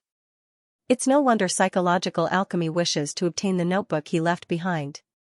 Audrey came to a realization as she reined in her thoughts. She happily and seriously discussed the grammatical problems with Michel Duth. Soon, they ended their discussion of the notebook as Michel began introducing the subsequent collections. Time ticked by as the tour gradually came to an end. Audrey had originally planned on raising the request to buy it the next time, so as to make the matter appear unclear, but the friendly atmosphere and the natural foreshadowing made her acutely sense that this was an opportunity. Hence, with the powers of lie, she blushed in embarrassment. "Mr. Duth, the Sauron royal family helmet that originated from the White Rose War is a very good item to commemorate my ancestors. Pardon me for asking, but can I buy it from you? There's also the notebook from the 20-Year War." As I'm very impressed with the knights who defended Sonia Island, I similarly wish to have it. I know this isn't a polite request, but I hope you can understand my feelings. Of course, you have the right to reject it. Her eyes darted around as she dodged his gaze. She was doing it on purpose, making herself appear timid and pitiful. Michelle instantly subconsciously moved her gaze away as she said with a gentle voice, I'm a collector. I'm a collector. I won't sell my collection. His tone and choice of words aren't firm enough. The information I've gathered indicates that he's a gentleman who places great importance on his reputation. Directly using money to buy his collection is probably something he can't accept. The psychological alchemy didn't get someone else to complete this mission. On the one hand, it's to accumulate contribution points for me, and on the other hand, it's likely because of Mr. Associate Professor's attitude towards this matter. I have to use a different method. Before Audrey came here, she had already carefully formulated a different plan based on the information she had gathered. After some thought, she diverted the topic and asked, Mr. Duth, I heard that you are seeking to establish an antiquity research institute within Stone University? Yes, that's my goal for the past few years. Michelle looked at Audrey again and answered frankly. Audrey smiled faintly and said, I'm very interested in this field of research, and I respect you very much. I hope to see you achieve your dream. Oh, I wish to donate £1,000 in cash to Stone University and your college, as well as 2,000 acres of land nearby, as well as a rather profitable manor. I want to establish a foundation for the collection and preservation of antiquities. I know that this isn't enough, but I will lobby the ladies and gentlemen I know to make a certain contribution. Note 1, Mr. Duth, you are the most professional antique collector and researcher I know. Are you willing to be the person in charge of this charity fund? 2,000 acres of land near the university is worth about £6,000. Adding the manor and cash, Miss Audrey has donated nearly £10,000. With such a charity foundation for the collection and preservation of antiques, the difficulty of applying for my research institute will be reduced to a minimum. Michelle fell silent for a few seconds before revealing a sincere smile and bowing solemnly. Honorable Miss, I'm touched by the importance you place on academics. Its brilliance is comparable to your beauty and upbringing. I believe I have no reason to reject your invitation. I've already copied the notebook's contents. I'll send it and the helmet to your mansion tonight. This is a gift from a sincere friend. Success. Audrey was delighted, wishing to praise herself. However, she maintained a reserved expression and didn't do anything rude. It's my honor, she said sincerely. Although the two collectibles were definitely not worth £10,000, she wouldn't suffer any losses from it. In her plans, this proposal contained 3 goals and 3 rewards. The first goal was naturally to obtain the items and complete the commission, allowing her to successfully obtain the hypnotist potion formula from psychological alchemy. The second goal was to raise her reputation, status, and image by donating to research and preserving ancient objects. This was something most nobles and tycoons did. Even without today's donation, Audrey would still donate £3,000 or more to various charitable organizations every year. Therefore, she believed that her father, Earl Hall, wouldn't stop her from doing something similar with the small amount of property under her name. The third goal was to establish a foundation that focused on the collection and preservation of antiques. It was easy for her to come into contact with valuable historical information and mysterious items. Audrey didn't need to appear personally. Just by sitting at home, she could obtain items that could be of help to her. It was equivalent to using £10,000 to leverage more funds and establish her own faction. Of course, if Michelle Duth didn't accept the exchange, she had other plans. The Hall family was in the kingdom's Higher Education Commission, as well as the noble friends she knew. As long as the associate professor had the corresponding needs, she would definitely be able to find a way to satisfy him. However, Audrey didn't like such a method. She found it dishonorable, as though it harmed the public's interests. After discussing the matter, Audrey stayed for a while longer and chatted for about 15 minutes, making the ending of the matter seem less abrupt. Following that, she bade farewell and left Michelle's place, taking a carriage back to the Hall family's villa in Stone City. At around 8 in the evening, she received the Sauron royal family's helmet and the notebook from the 20-Year War as promised. Audrey wore a pair of white gauze gloves and sat in front of the desk with piqued interest. She placed the helmet to the side and seriously flipped through the notebook's contents. She discovered that the records were very fragmented. The early stages were mainly about how the knight stationed at ancient Elven Island learned how to brew Sonia blood wine, how he chased the ladies around him, and how he spent his boring time. The middle and later stages of the 20-Year War were mainly about cursing the Phaeacians, grumbling about his companions, and considering how to defend his position. It ended after Sonia Island was lost for the first time. Apart from the fact that the grammar is similar to Dragonese, there aren't many problems with it. I can't tell where the clues are hidden. Audrey frowned slightly as she closed the notebook. She had used mysticism methods to check it, but she still didn't find anything. This made her not wish to waste any more time. She planned on handing it over to psychological alchemy. As her thoughts raced, she suddenly had a new idea. Mr. Fool, Mr. the Hanging Man, always considers problems from different perspectives and gives suggestions. Should I learn from them? Thinking about it from another angle, assuming that there's nothing wrong with the notebook's contents, then what psychological alchemy pursues is the notebook itself. What's so special about it? I didn't notice it just now. It belongs to a knight who's used to using Dragonese. That knight must have experienced something. Divination. Right, divination. Perhaps I can use divination to find the knight's final whereabouts or initial traces with the help of this notebook. And this might very well be related to a dragon. Since it's a dragon, there's a high chance that it's a mind dragon. It's a representative of the spectator pathway. The clues related to it are indeed worthy of psychological alchemy's attention. Audrey, that's a good train of thought. Audrey's eyes lit up, as though there was an obvious radiance hidden in them. She couldn't help but turn her head to look at the golden retriever sitting beside her. Susie glanced at her owner and barked. Audrey, do you want me to praise you? No, there's no need. Audrey turned her head back in shame. Then, she discovered an important problem. She didn't know how to divine, or it could be said that the accuracy of the revelations she received from divination was very low. There's no way to verify it. No, I can still seek help from Mr. Fool. A secret deed ritual? This seems like it can only be used on me and not on external objects. Artificial sleepwalking? It's similar to a secret deed ritual, so it won't work either.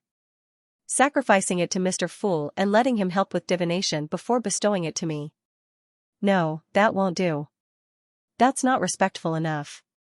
He isn't my father or teacher, but a true deity. Using such a method is too casual and a little blasphemous. Audrey's train of thought gradually developed from Mr. Fool to divination. Although she wasn't very good at divination, she still had a certain understanding of the corresponding mysticism knowledge. She quickly locked onto a particular type of divination method. That was to use a certain ritual to request a third party's power, to request an unknown, mysterious existence to give an answer. The most typical example of such a method was magic mirror divination. Yes. It's indeed very dangerous, but the danger lies in the fact that the person I'm praying to might be filled with malice or that mere contact will cause me to break down. As for me, I don't have such worries at all. I'm making a request to Mr. Fool. Audrey blinked and repressed the excitement in her heart. She turned her head to the golden retriever and said, Susie, guard the door. I'm going to use mysticism methods to check this notebook. Didn't you just use it? Susie asked in puzzlement. She's getting harder and harder to fool. Audrey's eyes darted around slightly as she said frankly, I plan on trying magic mirror divination. Don't worry. I have a safe target to request it from. All right. Susie confirmed that Audrey was telling the truth. It took a few steps before turning around and exhorting her. Audrey, you have to be careful of being possessed by the projection of a mysterious existence. I know, Audrey replied without the slightest worry. From her point of view, if Mr. Fool really wanted to harm her, he would have had countless opportunities. There was no need to wait until now. After Susie opened and closed the door, Audrey sat in front of the desk and recited Mr. Fool's honorific name to request for the use of magic mirror divination. After a while, Klein, who was on the future, entered the washroom and went above the gray fog. He heard Miss Justice's prayer. That's possible? That's right. As a mysterious and unknown existence, I can indeed act as a third party in magic mirror divination. Klein gave a yes answer in amusement. Audrey immediately picked up the notebook, sat in front of the dressing table, and lit a candle in front of the mirror. Note 1: acres in this book refer to acres. In the mid to late Victorian era, land in the suburbs was about 100 to 130 pounds per acre, which translates to £2 10 shillings to £3 5 shillings per acre. Well, except for the London suburbs. Of course, this isn't necessarily accurate. I calculated it by deducting the cost of building a house from the total cost of buying land and building a house. P.S. Requesting for monthly recommendation. Both the curtains on the windows were tightly shut, and the lights in the room were dimmed. Audrey completed the corresponding preparations according to the requirements of the magic mirror divination. Of course, she didn't deliberately choose a suitable time period, because it wasn't that troublesome to make a request from Mr. Fool. Looking at the candle in front of her and the mirror that reflected the candlelight and herself, Audrey picked up a bottle of extract with interest and unease. She dripped a few drops of the liquid onto the dim yellow flame. A refreshing and elegant scent entered her nose, and for some baffling reason, Audrey recalled the time when she was still a mysticism enthusiast. She would also make all sorts of mistakes in the beginning. At the critical juncture of the ritual, she would realize that she had forgotten to prepare the essential oils and extract that would please the deity. All she could do was make do with perfume, and the outcome was undoubtedly a failure. In fact, according to the information revealed by Mr. Fool, even if I were to use my own perfume to replace this bottle of extract, he would still respond to me. Audrey took a slow breath and used cogitation to completely calm herself down. She knew that her uncontrollable thoughts weren't normal. Her tiny bit of anticipation and nervousness had been magnified by the lie necklace. After adjusting her state of mind, Audrey clasped her hands and placed them in front of her buried mouth and nose as though she was praying. She sincerely began chanting in a low voice, "The fool that doesn't belong to this era, the mysterious ruler above the grey fog, the king of yellow and black who wields good luck." The secret incantation gently reverberated. After repeating it 7 times, Audrey realized that there seemed to be something indescribable in the surrounding darkness. It was like an undercurrent hidden at the bottom of the water. Looking up, Audrey reached out her right hand and passed by the candle that didn't waver at all. She stroked the mirror from top to bottom. At this point, the magic mirror divination process was completed. If a mysterious or unknown existence was interested in it, it would use the mirror to give a certain response. Above the grey fog, in the ancient and magnificent palace, Klein saw the crimson star that represented Miss Justice first expand before shrinking, emitting an illusory glow. Finally, they were dyed with a deep sense of concealment that was nearly black, condensing into a mirror-sized halo that seemed to lead to the outside world. The effect is different from the previous rituals. Interesting. Klein leaned back in his chair and emanated his spirituality, making contact with the dark circle that resembled a hole. Without a sound, his vision changed. The long bronze table, the crimson stars, and the spacious room illuminated by candlelight inexplicably overlapped, but the boundaries were clear.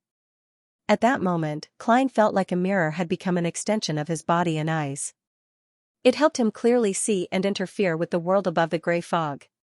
Yes, very clear, everything in Klein's line of sight was no longer blurry and grey. Everything was presented clearly in his eyes. His gaze suddenly froze for 2 seconds. In front of him was a young girl wearing a pure white dress with golden lace. Her long golden hair was casually tied up, soft and glossy. Her green eyes reflected the pale light of the fire. They were as deep as the sea and as pure as the purest gems. Her facial features and the shape of her face created a soul-stirring beauty. Her temperament was elegant and pure. Klein looked away guiltily. I nearly imagined that she was a demoness of a high sequence. Thankfully, I remembered that Miss Justice is a beyonder of the spectator pathway. It's impossible for her to become a demoness. The fragrance of the extract is pretty good and very special. This subtle reaction. Is that a mystical item made from a faceless beyonder characteristic? Miss Justice turned it into a necklace. Klein's gaze landed on the mystical item disguised as a diamond necklace. Then, he heard Miss Justice say with anticipation, "That's right. Magic mirror, please tell me the whereabouts of the owner of this notebook." Audrey knew that she was seeking Mr. Fool's advice, but she had always wanted to recite the words of magic mirror ever since she heard stories about it when she was young. Now, she finally had a chance to put it into practice. The previous failure doesn't count. Yes. Audrey nodded inwardly for herself. Klein immediately looked at the black notebook placed between the candle and Miss Justice. He realized that his spirituality could easily spread out with the help of the mirror and hold the divination medium like a hand. Above the gray fog, he quickly wrote the corresponding divination statement, the whereabouts of the original owner of this notebook. With one hand holding the notebook and the other holding the piece of paper, Klein recited as he leaned back into his chair. With the help of cogitation, he quickly fell into a deep sleep. Audrey opened her green eyes and looked seriously and attentively at the mirror, waiting for Mr. Fool's response. After a few seconds, she finally saw ripples appear on the mirror's surface. I succeeded. The magic mirror divination is really useful. Audrey's eyes widened as she reflected the scene that flashed in the mirror. It was a bird's-eye view of a village. The scene got closer and closer as the drawings of the dragons on the various buildings gradually became clearer. A cathedral quickly occupied the main body of the mirror before being replaced by a cemetery. Finally, the scene stopped at a tombstone in the corner. The inscription on it had long been blurred by the sun, the rain, and the strong winds. Only the name Lindalia could be vaguely seen. At this moment, the mirror suddenly darkened before returning to normal. It reflected Audrey and the candle in front of her. Isn't this the village that has the custom of worshipping dragons? The knight who wrote the notebook is named Lindalia, one of them. He returned to his hometown after losing the 20-year war and died? Or could it be that he was transported back to his hometown in the form of a corpse? That village belongs to East Chester County. Stone City also belongs to East Chester County. It's normal that Associate Professor Michel obtained the notebook from there. There's indeed a mind dragon that lives in the sea of people's collective subconscious. In enlightenment, Audrey thanked Mr. Fool and ended the magic mirror divination. Under the candlelight, she stared at the notebook for a while and finally decided to hand it over. She wanted to see what psychological alchemy could divine and investigate. At the very least, I still don't have the strength to make contact with that mind dragon. This is all I can do. Besides, even if psychological alchemy really discovers something and gains something, when I grow stronger and rise in the organization, a portion of it will belong to me. Audrey's mood quickly turned good again. Above the gray fog, Klein wrapped the edge of the long bronze table with his fingers. Combined with Miss Justice's previous statement, he made his judgment. That village with the notebook is related to a dragon, and dragons often mean treasure. Unfortunately, Miss Justice's strength isn't enough. Otherwise, I would have encouraged her to explore it herself. If anything happens, she can pray to the sea god, and I'll provide support from various aspects. Yes, it's too dangerous for her. I can only give it up for now. If psychological alchemy doesn't discover any problems, I might be able to try it in the future. Klein suppressed his regret and recalled the magic mirror divination experience. This kind of divination is excellent for a third party. It doesn't require much of a price to connect to the real world. If I wanted to, I could even drill out of the mirror in the form of a spirit body. But to the user, it's indeed very dangerous. Without any protection, I would appear under the gaze of an unknown and mysterious eye. I would then be possessed, controlled, cursed, and corrupted. Klein sighed from the bottom of his heart. He wasn't worried that Miss Justice would misuse the magic mirror divination because she had the best and safest target to pray to. She didn't need any external help. In other words, me. Klein retracted his finger and sat at the end of the long bronze table. He sat there in silence for 20 to 30 seconds. Soon, he returned to the real world. He didn't stay any longer. After all, he was on the future, and he was being watched from the shadows. After leaving the washroom and putting away Aztec's copper whistle and Velocipton's paper crane, Klein looked at the crimson moon that was obscured by the clouds and thought silently for a moment. He wore his half-top hat, opened the door, and came to the corridor. After taking a few steps forward, Klein deliberately slowed down his footsteps and glanced at the first room to his left through the corner of his eye. Based on his judgment, the mysterious pair of eyes that had been silently watching the deck and him during the day was in this room. Klein walked slower and slower until he almost stopped at the door. He didn't hide anything as he extended his left palm towards the handle. A portion of the scene inside naturally surfaced in his mind. Not far behind the door was a clothes rack with nothing hanging on it. The weak starlight scattered across the clean floor. It was silent, serene, and lacked any human presence. The window had been opened at some point, and the sea breeze blew in, lifting the curtain that wasn't too thick. No one else? Klein was just testing the waters. He immediately retracted his left palm and walked toward the stairs as if nothing had happened. Arriving at the deck, Klein walked leisurely near the ship's railing with a cold and indifferent expression. It seemed that his main purpose was to come down for a walk. Suddenly, he saw a man in suspenders and a white shirt sitting in front of him. Frankly? Klein didn't stop. He moved closer step by step. The man sensed something and turned around to look at the approaching person. He was poison expert Frank Lee, but there was no longer a smile on his face. His mouth and chin were covered in blood. Klein raised his eyebrows but didn't say anything. Frank Lee suddenly raised his hands and grabbed a silver-scaled fish from each side that hadn't been struggling. He said dejectedly, "I failed. Their lifespan is much shorter than I expected.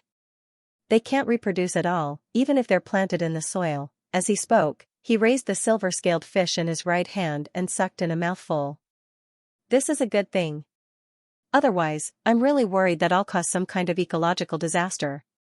"So, you're drowning your sorrows with wine, no, fish?" Klein secretly heaved a sigh of relief. Klein couldn't go against his will to console Frank Lee, nor could he say that it was a good thing that the red wine fish couldn't reproduce. All he could do was pretend that it was a trivial problem and didn't respond. He took 2 steps diagonally and circled to the side of the ship, looking at the rough sea. At that moment, the clouds high in the sky had thinned a little. The crimson moon's light made the dark night a little brighter.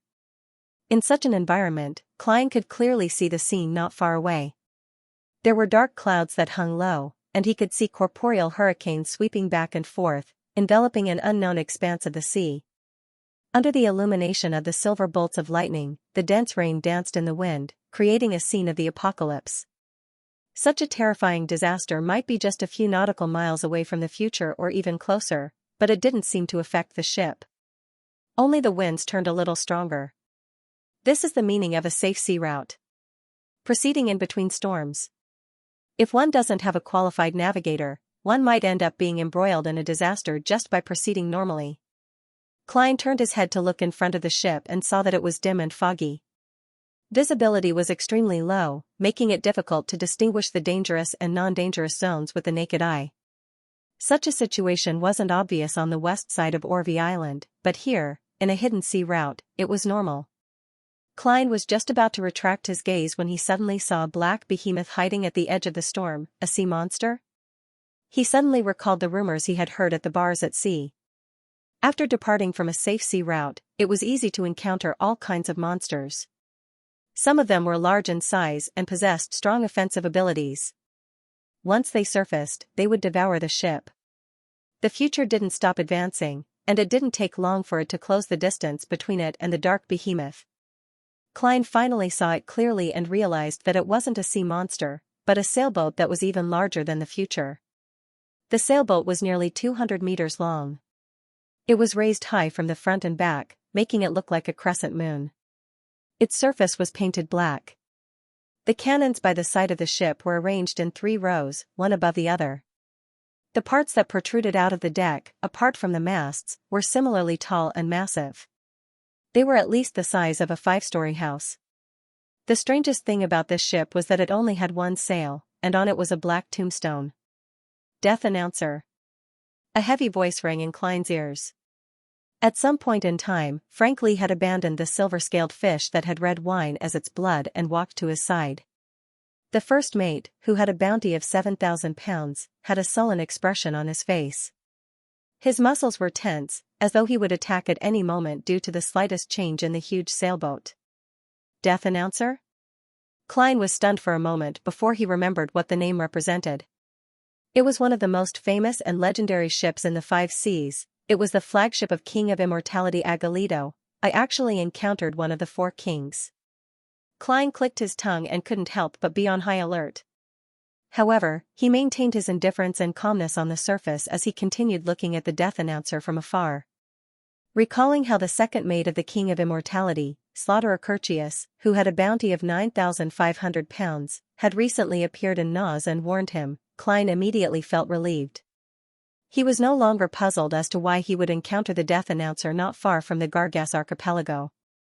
After putting this question aside, he thought of more rumors. And among these rumors, a number of them could be confirmed to be true. King of Immortality Agalito is a middle-aged man who is so pale that he looks like he's about to rot at any moment. His bounty alone is as high as 100,000 pounds. The people who were once his enemies, be they pirates, adventurers, or a particular naval fleet, are all dead.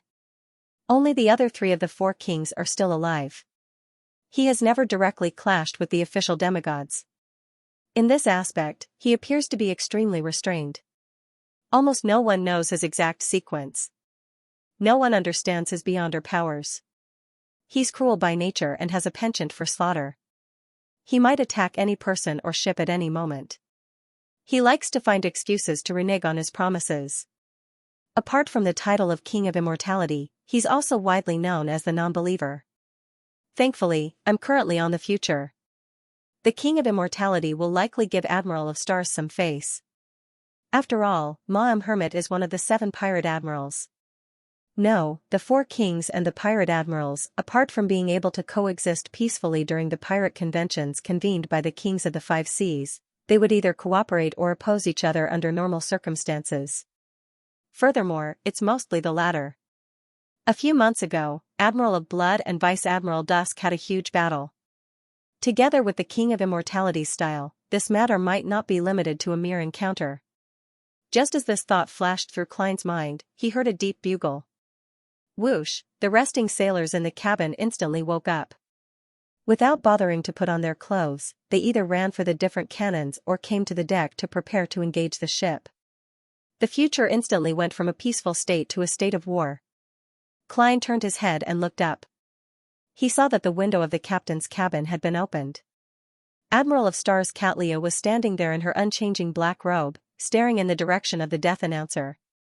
She wasn't wearing her thick glasses. Her pitch-black eyes were tinged with a deep purple color, making them look deep and mysterious. Indeed, she's also worried that the King of Immortality will suddenly launch an attack. Klein retracted his gaze and looked back at the death announcer that had its bow and stern raised. At this moment, the 2 ships had already brushed past each other. The pirates on the other side could be vaguely seen. Those pirates were similarly looking over. They were either as silent as statues, as though they didn't have any emotions, or brandished their sabers or blew at their guns in an extremely provocative manner. At this moment, just a match was enough to ignite the tense atmosphere, causing the battle to erupt. Finally, the death announcer didn't take any action. It remained silently in its spot as it watched the future pass it and gradually leave. Phew. Frank Lee, who was beside Klein, didn't hide his exhalation. He smiled again and said to Klein, "Heh, there have always been many rumors regarding the King of Immortality's strength. Some people say that he's indeed a demigod, while others say that he's only a sequence 5. He only reached sequence 4 with the help of the death announcer. But no matter what, he's already lived long enough. Tell me, if I crossbreed him with my fish, will it increase their lifespan?" Frank suddenly had an idea. "First, you need to be able to capture the King of Immortality, or make him interested in your fish." Klein lampooned and calmly said, "That's right. You can discuss this matter with him." Frank Lee was stunned for a moment before he sighed dejectedly. "He won't agree. He'll just plant me in the soil." Just as he said that, the death announcer, which had opened up a distance from the future, suddenly turned its sails. A sharp and malicious laughter sounded from hundreds of meters away, enveloping the entire future. Ha ha ha. Ha ha ha. The laughter kept reverberating. At times, it was hoarse and messy. At times, it sounded like ravings, and at other times, it sounded like a song.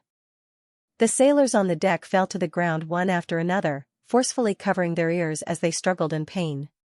A number of beyonders began to grow fish scales on their bodies. Klein was similarly affected as he felt his mind fill with all kinds of thoughts. Some were good, some were bad, some were bright, and some were dark. They were abnormally large and messy, and when combined with the constantly changing laughter, it produced a swelling feeling as though his head was about to explode. Klein's face contorted slightly as inconspicuous granulation tissue began to stir beneath his skin. If he hadn't experienced the true creator's ravings and Mr. Door's cries for help, and if he hadn't suffered such devastation every time he traversed the gray fog, giving him a certain level of resistance, Klein would have been like poison expert Frank Lee. He would have pressed his head and squatted down, wearing a ferocious expression as he resisted the pain brought about by the terrifying laughter. Klein noticed that Frank's face was growing some short brown fur as though he was transforming into a gigantic bear. At this moment, the symbols and magic labels on the future's bulkhead, deck, and mast lit up clearly, like a resplendent sea of stars on a moonless night. The sharp and hoarse laughter didn't weaken, but it seemed to widen the gap between it and the crowd. It came from a place even further away, appearing empty and illusory. The swelling in Klein's head was immediately alleviated as he finally had the strength to look up. Behind the open window in the captain's cabin, Admiral of Stars's face had dark marks on it. They looked as though they would crack at any moment, or disgusting things would grow out at any moment. At that moment, Catlia's palms were pressed against the windowsill. There were specks of starlight lingering around her, as though they corresponded with the resplendent sea of the future. Whoosh, a strong wind stirred as the sails automatically adjusted themselves. Despite losing the control of the sailors, the future's speed didn't decrease but increased as it quickly distanced itself from the death announcer. Klein looked at the room where the mysterious eyes had been watching the deck during the day. He discovered that the windows were creaking from the strong winds, but there was nothing abnormal about it. Whoosh, amidst the strong winds, starlight descended, forming an ice floe that carried the future as it rapidly flew. Finally, the death announcer's figure vanished into the distance. The terrifying laughter that could make people lose control or go mad turned more illusory and distant. Frank Lee lowered his hands and panted heavily, barely managing to recover. The sailors on the deck were still struggling in extreme pain, but the situation didn't worsen. The King of Immortality's power is truly powerful. It's almost impossible to defend against. It's no wonder he's one of the 4 kings. Klein frowned slightly as he sighed. Although he was experienced and knowledgeable, this was the first time he was being directly attacked by a demigod in the truest sense of the word. He discovered that even Agolito, who was ranked last among the 4 kings, similarly made him feel weak. It was as though there was no way he could resist. With Agolito's style, would he allow the death announcer to keep chasing after him? Although there's a high chance that he'll wait for Slaughterer Curtius to return, I can't eliminate this possibility. If he were to chase after me, I'll pray to myself and use the sea god's scepter to give him a whirlpool, a storm, and a bolt of lightning. After making up his mind, Klein looked at Admiral of Stars Catlia once again. This pirate admiral's face had already turned extremely pale, but there were no signs of darkness. The starlight lingering around her was slowly extinguishing. Divine Emperor of the 9 heavens, as the starlight around her completely disappeared, Catlia lowered her head and said to Frank Lee, who had just recovered, "Calm them down." This referred to the sailors who were still struggling in pain. As soon as he finished speaking, Catlia retracted her body, and the window closed with a clang. At that instant, Klein vaguely saw a green vine grow up from below, wrapping around Admiral of Stars in layers. As there was no sense of danger or evil, he instinctively believed that this was a mysticism method Ma Hermit used to heal her injuries and restore her energy. The powers of her Beyonder pathway? Or a mystical item that belongs to her? Isn't she worried that the death announcer would chase up to them by allowing Frank to deal with the chaos on the ship? How far did the future fly in its final flight? Klein stopped craning his neck and turned to look at Frank Lee beside him. This first mate, who was both a poison expert and a formidable doctor, had already taken out a flexible tube from his overalls pocket. One side of it was connected to a small glass bottle, while the other side was embedded with a long, thin, and sharp needle. "I made a sedative injection," Frank Lee said with a forced smile, still feeling the lingering fear. "I bought similar items before, but I've given them to Zombie Merrick." Klein surveyed the area. "I'm afraid that's not enough." "No, not for them. I need to find a helper first." They have the help of tranquilizing beer. Haha, they are always noisy when they are drunk, so I added the necessary elements to most of the beer barrels, Frank explained casually. Drugging him without a word. The corner of Klein's mouth twitched. At this moment, he finally realized that the title of poison expert was well-deserved. Just because the pirates were drunk and noisy, Frank added a modified tranquilizer to most of the alcoholic drinks. Moreover, he didn't feel guilty at all, nor did he feel guilty at all. It was as though he was doing something very normal and ordinary. This guy is a warm and straightforward good person in some aspects, but in other aspects, he's even more terrifying than a devil because he doesn't think that what he does is evil at all. How did the Church of Earth Mother raise such a mad scientist? Klein controlled his expression and followed Frank Lee for a distance before he found Bosun Nina wriggling in the shadows of the bulkhead. The pirate with an exaggerated figure was lying there, twisting in pain. Her hands were constantly scratching the deck, making ear-piercing sounds that made one's teeth ache. She scratched out distinct bloodstains. Just looking at this scene made Klein's fingers hurt. Gehrman, do me a favor. Help me hold her down so that she doesn't struggle. Frank waved the needle and tube in his hand. Klein did not refuse, but he did not say anything either. He calmly squatted to the side and pressed his hands on Nina's shoulders. As soon as he touched her, he felt that his hands were slippery, and it was difficult for him to grab her. It was as if his target was not a lady, but a giant fish covered in slippery scales. Klein instantly adjusted himself, and with the help of a clown's precise control, he grabbed Nina's shoulders firmly. However, the strength with which she struggled was extremely great, much stronger than Klein's. Soon, his fingers turned limp and sore, making it difficult for him to maintain his grip. As expected of a Sequence 7 of the Sailor Pathway, and I'm not a Beyonder who's good at strength. If I don't need to be fed, I can activate Creeping Hunger, switch to Steel Mavadi's soul, and use the powers of a zombie. That's the most appropriate way. As these thoughts flashed through his mind, Klein saw Frank approach. He squatted down and pressed his knees on Nina's back. His muscles bulged, and he quickly stopped Nina's struggle. The strength of a plantar pathway Beyonder isn't weak either. However, Mr. Frankly, it'll probably be difficult for you to get a girlfriend if you treat a lady in such a crude manner. Of course, you definitely won't mind it. You can just let your child grow out of the soil. Klein lampooned as he watched Frankly insert the needle into the back of Nina's hand. With the small bottle of sedative injected, Nina no longer made any attempts to struggle. Klein released his hands and stood up. After a few seconds, Nina tidied her hair and stood up. She complained to Frank Lee, who was next to her. She grumbled to Frank Lee, "Why are you always as crude as a bear? Can't you do it in a different way?" As she spoke, she flailed her hands, unable to hide the pain on her face. Unlike when she was diving, she was now wearing a linen shirt and a brown coat. She looked no different from an ordinary pirate. Frank didn't mind Nina's grumbles. He asked in puzzlement, "How am I crude?" "Alright, let's not argue about this. Let's help them first. Go and bring out the wine barrels. We'll work together to fill them with wine. Gehrman, you don't mind participating in this matter, right?"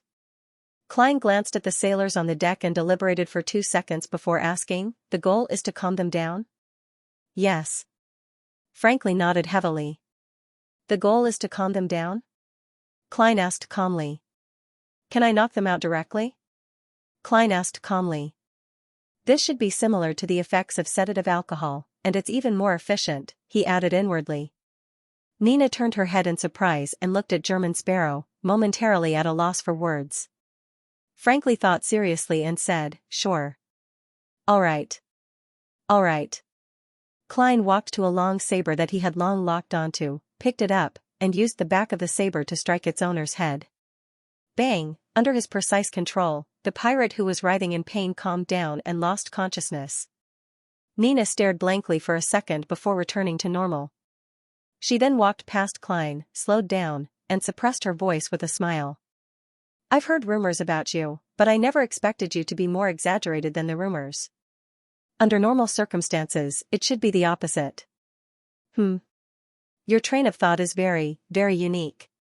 It's completely different from ours, and very similar to Frank's." This might be the reason why he treated you as a friend in such a short period of time. No, there's a difference between lunatics. German Sparrow isn't at Frank's level. Klein calmly observed and replied inwardly. He ignored Nina and walked on the deck with a long saber in hand. He knocked out the sailors and waited for them to wake up naturally. Frank wanted to imitate him, but when Nina asked, "Are you confident that you can only knock them out and not kill them?" Hence, he gave up the impulse and entered the cabin. He brought out the wine barrel and acted according to his original plan. Bang! Bang! Bang! Klein knocked all the way to the front of the deck. At this moment, an elder in his 50s wearing a pointed hat had already recovered. When he saw the cold and crazy adventurer approach, he hurriedly tried to stand up and blurted out, "No, I don't need it, I'm already fine. I'm fine. I'm fine, fine. There's no need to explain. The truth is obvious." Klein held back his laughter and prepared to turn to the bow. At this moment, the old man introduced himself. "I'm the navigator of the future, Audiobook." Navigator? Klein glanced sideways and saw that many books had fallen beside Audiobook. They were either spread open, upside down, reclined, or laid flat. "Haha, I fell from above with them.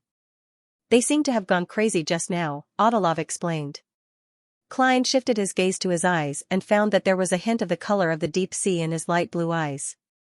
"It's not the pair of eyes that stared at me on the deck during the day. But this feeling is somewhat similar to Admiral of Stars." "The same pathway?" Klein retracted his attention and saw that Nina and Frank Lee had calmed the rest of the sailors. Just as he was about to look back to see if the death announcer had caught up, Audiobook suddenly shouted, "Be careful." Voila! A huge wave slammed into the bow of the ship, causing the future to shake violently. If it wasn't for his balance as a clown, Klein would have fallen like Frank. As for the huge wave, it splashed down like rain, drenching his half-top hat and double-breasted frock coat. There should be an iron here. It's unlikely for a crazy adventurer to wash his clothes. It would be odd if he didn't. I should have worn the clothes of the Rorstad Archipelago's natives. At that instant, a series of thoughts flashed through Klein's mind as his heart ached for him. He saw the torrential rain in front of him as the huge waves came one after another, as though they had formed a mountain. He felt the howling winds and heard the rumbling thunder. Am I at the edge of a safe sea route? Although I managed to escape the death announcer by flying, it also caused the ship to deviate from its course. Klein watched as Audiobook, Nina, Frank, and bloodless Heath Doyle, who had appeared out of nowhere, roused the sailors. They took their positions and nervously and hurriedly operated the future. Thanks to their hard work, the future changed directions in a timely manner, passing through the huge waves and dodging the bolts of lightning before returning to a safe sea route. After everything calmed down, Klein released the sea god domain charm and secretly exhaled. When he turned his head and saw that the death announcer didn't show any signs of chasing after him, he truly calmed down. He felt that the night wasn't peaceful at all. Surveying the area, he saw the pirates either rubbing their heads or constantly gasping for air, looking exhausted and about to collapse. Klein left the deck with a guilty conscience and walked to the cabin. He sighed inwardly. It hasn't been long since we left the Gargas archipelago, but the entire ship was nearly destroyed. It looks like the journey to find mermaids won't be easy. Going up the stairs to the upper deck, Klein slowed down his footsteps when he passed by the captain's cabin. He scrutinized it and discovered that the crack in the door was filled with green leaves, completely isolating him from the outside world. He moved his gaze away and returned to his room, considering if he should pray to the fool before heading above the gray fog. By responding to him, he could control the nearby waters and search for the death announcer's traces. He wanted to let King of Immortality Agalito, who liked to suddenly attack others for no apparent reason, enjoy the same treatment. No, there are eyes watching here. I should try my best not to do such a thing. Besides, doing so will only teach the King of Immortality a lesson and not seriously injure him. It's not worth it for me to take the risk. I can't let my anger blind me. I'll think about it after I successfully advance. Klein finally repressed his urge. /34. 9 Heavens Divine Sovereign Bakeland, outside the steam locomotive station. Furs was wearing a black gauze hat with blue flowers. She stood at the entrance of the subway, waiting for her teacher, Dorian Gray, to arrive.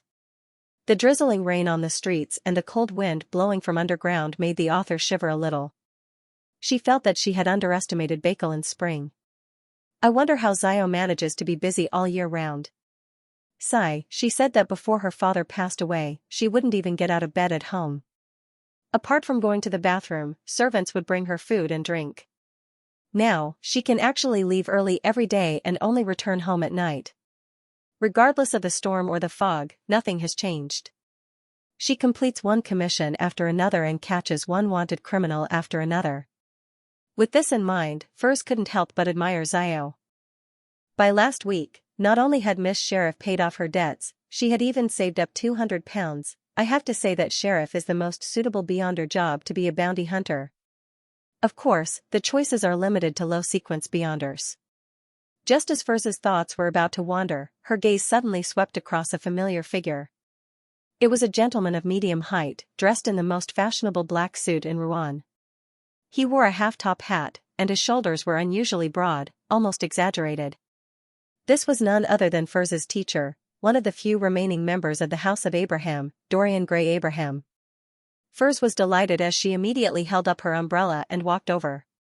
On the crowded street, she hadn't really approached, but she had only made eye contact with Dorian. She saw her teacher raise her right hand, clench it into a fist, and press it against the first button of her black suit. This is danger. Furs's expression didn't change as she looked away. With a smile on her lips, she cast her gaze at a young gentleman further behind. Then, as though nothing had happened, she walked past Dorian Gray and walked forward. An ancient family had unimaginable accumulation in all aspects. Dorian Gray had long agreed with Furs on the secret signals and hand gestures in some emergency situations. The meaning of the gesture just now was very simple: stay away, don't come close. The young man at the back was stunned by the lazy and mature woman's gaze. He instinctively tidied up his clothes and pressed down on his hat. As soon as he finished these movements, Furs had already passed him and continued forward. The rain was still pouring. Furs circled around and boarded a rental carriage, heading straight for the Hat Trick Inn at 22, Hope Street in Sherwood Borough. This was the place Dorian Gray had booked in advance. Furs, who had been in the mysticism circle for many years and had many experiences, calmly asked for a room facing the street. She stood in front of the window and observed the guests who came to the inn. Finally, she saw Dorian Gray get off the carriage and enter the gate. Furs quickly turned around and came to the corner of the staircase. She secretly observed which room her teacher was taken to by the attendant. After waiting for a moment, she took off her hat and messed up her hair a little. Then, she walked to room 2016 and knocked. Her plan was simple. If her teacher's response was fine, she would enter the room to communicate. If it wasn't normal, she would pretend to be a prostitute who had walked into the wrong room or was trying to solicit customers. The door creaked open slowly. Dorian looked at the student in front of her before looking down the corridor. Then, he raised his right arm, spread his fingers, and pressed on the second button on his suit. This meant that it wasn't under control and that the abnormality had passed. Furs silently heaved a sigh of relief and instantly entered the room. "Teacher, what happened just now?" she asked worriedly. Dorian closed the door and smiled bitterly. "I saw an acquaintance." He sighed and added, "An enemy." He sighed and added, "An enemy." That was his former student who had rebelled with Traveller Bootiz, nearly wiping out the upper echelons of the House of Abraham. According to what Dorian knew, his student had likely joined the Aurora Order and was very likely one of the 22 oracles. What did he do? Is he very powerful? Furs asked curiously. Dorian fell silent for a few seconds before revealing a little. "Lawrence, Labero, Elisa, and I all belong to the same organization. This organization suffered a serious blow due to the betrayal of certain people. That person just now was one of the traitors." He didn't mention his family, nor did he mention the conflict between bloodline members and his students. He didn't want Furs to be emotionally involved. How despicable. Furs immediately thought of Mrs. Elisa, who treated her very well, and the friendly and amiable Mr. Lawrence. "All right, let's not talk about such unpleasant matters." Dorian took out a piece of paper that had been folded several times from his inner pocket and handed it to Furs. The astrologer potion formula. Your digestion of Trickmaster and Apprentice has exceeded my expectations. This is the biggest surprise I've had in the past 10 years. I specially went to the circus. Furs didn't hide it. She even felt that it was something she could flaunt. As she spoke, she unfolded the piece of paper, intending to browse through the astrologer potion formula. At this moment, Dorian nodded in relief. I'm very sorry. Due to the previous losses, I temporarily don't have the main ingredient for the astrologer potion. Just treat it as a final test. However, I have prepared a gift for you. As he spoke, he took out a palm-sized notebook from his left pocket. The cover looked very hard. It was bronze green in color and looked rather ancient. The notebook was made up of 3 types of paper. One was a charred yellow, which was rare. The other was yellowish-brown, like goatskin. There were about 10 of them, and the last was a simple and ordinary piece of white paper. On the cover, there was a line of words written in ancient Fasak: I came, I saw, and I record. Furs's gaze moved away from the astrologer potion formula and looked at the notebook. She recognized it as the relic of old Mr. Lawrence. It was the item she had specially sent to Pritz Harbor for her teacher. Dorian smiled. I believe you're no stranger to it. After Furs nodded repeatedly, he sighed and said, This is a rather powerful mystical item. This is a rather powerful mystical item. Out of all the items I've seen, it can be ranked in the top 5. This doesn't mean that it's more powerful than the next few, but that its negative effects are easily resolved. With the 2 combined, it's extremely valuable. What's it called? What's the negative effect? Furs couldn't help but feel excited and agitated. Dorian stroked the notebook's cover and said, It's called Laymanos Travels. It's called Laymanos Travels, but we prefer to call it Laymanos Spellbook. This spellbook can allow you to record a particular beyonder power while witnessing it. This will be fixed to one of the pages of the notebook and will be stored for a long time. You can use it at any time. However, you have to remember that after using it once, the corresponding page will become blank again, waiting for you to record it again. That sounds impressive. Furs felt like she was dreaming. As long as I see a beyonder power, I can record it and use it once. Isn't this another kind of shepherd? The shepherd that little son mentioned. It's only limited to a single battle with preparation. I wonder if I can record a demigod's beyonder powers. If it's possible, I'll be better than a shepherd in a single battle with preparation. Dorian seemed to read her thoughts as she explained in detail. You can say that it corresponds to our apprentice pathway's sequence 6 scribe. It can be said that it corresponds to the sequence 6 scribe of our apprentice pathway. Beyonder powers that are higher than this sequence aren't guaranteed to be recorded. There's a chance of failure, and the higher it is, the greater the chance of failure. Furthermore, the effects are only half the original. According to the experience of previous users, the chances of success against a sequence 5 beyonder power isn't low, but at sequence 4, at the level of a demigod, it's rather difficult. It might not succeed once in 10 tries, and I believe no demigod will show it to you again and again. If it's an enemy, they would have already killed you 10 times. Do you see this? This yellowish piece of paper is specially used to record beyonder powers under the influence of godhood. There are a total of 3 pieces, which also means that even if you're really lucky, you can only record 3 demigod-level beyonder powers and use each of them once. Although it sounds like there are many restrictions that prevent the powers of the travels from being unleashed, there are 2 types of people who don't have such an obstacle. One is a lucky person, and the other is someone backed by a large organization or faction, the kind that has the help of a demigod. Furs instantly thought of praying to Mr. Fool and asking him to show his powers so that she could record them. But she immediately felt that it was too blasphemous as she hurriedly apologized inwardly. Following that, she sincerely hoped that Ma'am Hermit, who appeared to be the strongest in the tarot, would quickly become a demigod. Dorian didn't notice that Furs's thoughts had deviated as she continued. For example, the goatskin paper can record the beyonder powers of sequence 5 and 6. For example, the goatskin can record the beyonder powers of sequence 5 and sequence 6. There's a total of 10 pages, and the effects are more than half of the original, around 70 to 80%. The remaining records are beyond our powers below sequence 6. There are a total of 25 pages. The effects are close to the original, but they're still slightly inferior. Because of some things that happened before, there are only 5 pages left in the magic book that can be used. Study it yourself. Dorian paused and said with a serious expression, "Before I give it to you, I have to seriously remind you that it has a negative effect.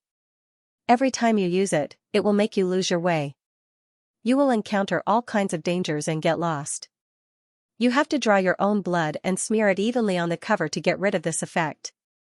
Remember, don't underestimate getting lost. You must deal with it as soon as possible." "Yes, teacher," Furs replied seriously. Dorian then handed Laymanos' travels to Furs. "This is my gift." "Teacher is so nice." Furs pursed her lips and blurted out, "What is the name of your student who betrayed you? What did he look like? If there's a chance, I want to avenge you and Mr. Lawrence." "No, don't think about it. You are much weaker than him. When he betrayed us, he was already a scribe. Now, he might even become a traveler," Dorian said solemnly. "However, you do need to remember him to avoid him. His name is Louis Veen. I'll draw him later." "Okay." Furs nodded. Inside the pirates' dining hall on the future. Just as Klein walked in, he met Admiral of Stars Katlia walking out. This lady was no longer as pale as last night. She wore a pair of heavy glasses and calmly said, "Be prepared. We will arrive at those waters in a while." "That fast? How far did we fly last night?" Klein was stunned. /34. 9 heavens divine emperor. Of course, the days of a single chapter were still very enjoyable. I would write in the morning, read in the afternoon, or accompany my wife to the movies or go shopping. At night, I would play mahjong with my relatives. Yep, I wasn't learning from a certain old thief or playing mahjong with my relatives. Since my eyes weren't feeling well, I basically took turns playing mahjong with my wife. Back to the main topic, because my eyes hadn't fully recovered and the doctor's eye drops had been used up, I had to go to the hospital again tomorrow morning. So, I asked for leave to write the chapter at noon and recover at night. Actually, I had already gone to the hospital this morning. I wanted to register directly, but there wasn't a number, so I could only make an appointment for tomorrow. Plus, I had to take care of my eyes recently, so I couldn't write at night, so I didn't have any drafts left. I could only shamelessly ask for leave. Although Gehrman Sparrow didn't show it, Katlia seemed to notice the shock in his heart. She simply explained, "That's not the case." She simply explained, "It's a flight that prevents the death announcer from chasing up." As she spoke, she discovered that German Sparrow had completely changed his attire compared to yesterday. He wore a round-neck shirt, a brown jacket, wide-legged pants, and a dark-colored cap. He didn't look like an adventurer, but more like the natives of the City of Generosity, Byam. According to Nina, his clothes were drenched by the huge waves last night. He only has one set of decent clothes? Katlia thought for a moment and found the reason. She wasn't surprised by this. She even believed that this matched German Sparrow's craziness. He only prepared one set of decent clothes, spending the rest of his money on mystical items, beyonder weapons, and spirituality charms. Everything was done with the premise of raising his strength. It's no wonder the King of Immortality gave up. He only attacked a passing ship in passing. There wasn't enough hatred to drive him to pursue them. Veteran pirate admirals still have a chance of escaping from the Four Kings. I'm almost there. Man, I haven't completely digested it. However, acting as the crazy adventurer, German Sparrow, seemed to be very successful yesterday. The crew of the future gave me a very enthusiastic response. I should be able to completely digest it in another 2 to 3 days. And even if I enter dangerous waters, finding mermaids isn't that easy. There's still time. Klein nodded and repressed the urge to ask. He planned on walking past Admiral of Stars and head to the long table that he was staying at to get breakfast. At this moment, he saw a pirate rush in with a lively blue fish in his arms, heading straight for a corner. Sitting there was the second mate of the future, Heath Doyle, whose face was so pale that it was translucent. His nose bridge was rather uncoordinated. The 1-meter-long fish was placed in front of the bloodless. Heath Doyle reached out his hands and pressed down on the fish. His body bent bit by bit as his head drooped down inch by inch. His face pressed against the scales as though he was kissing them. Suddenly, the fish stiffened.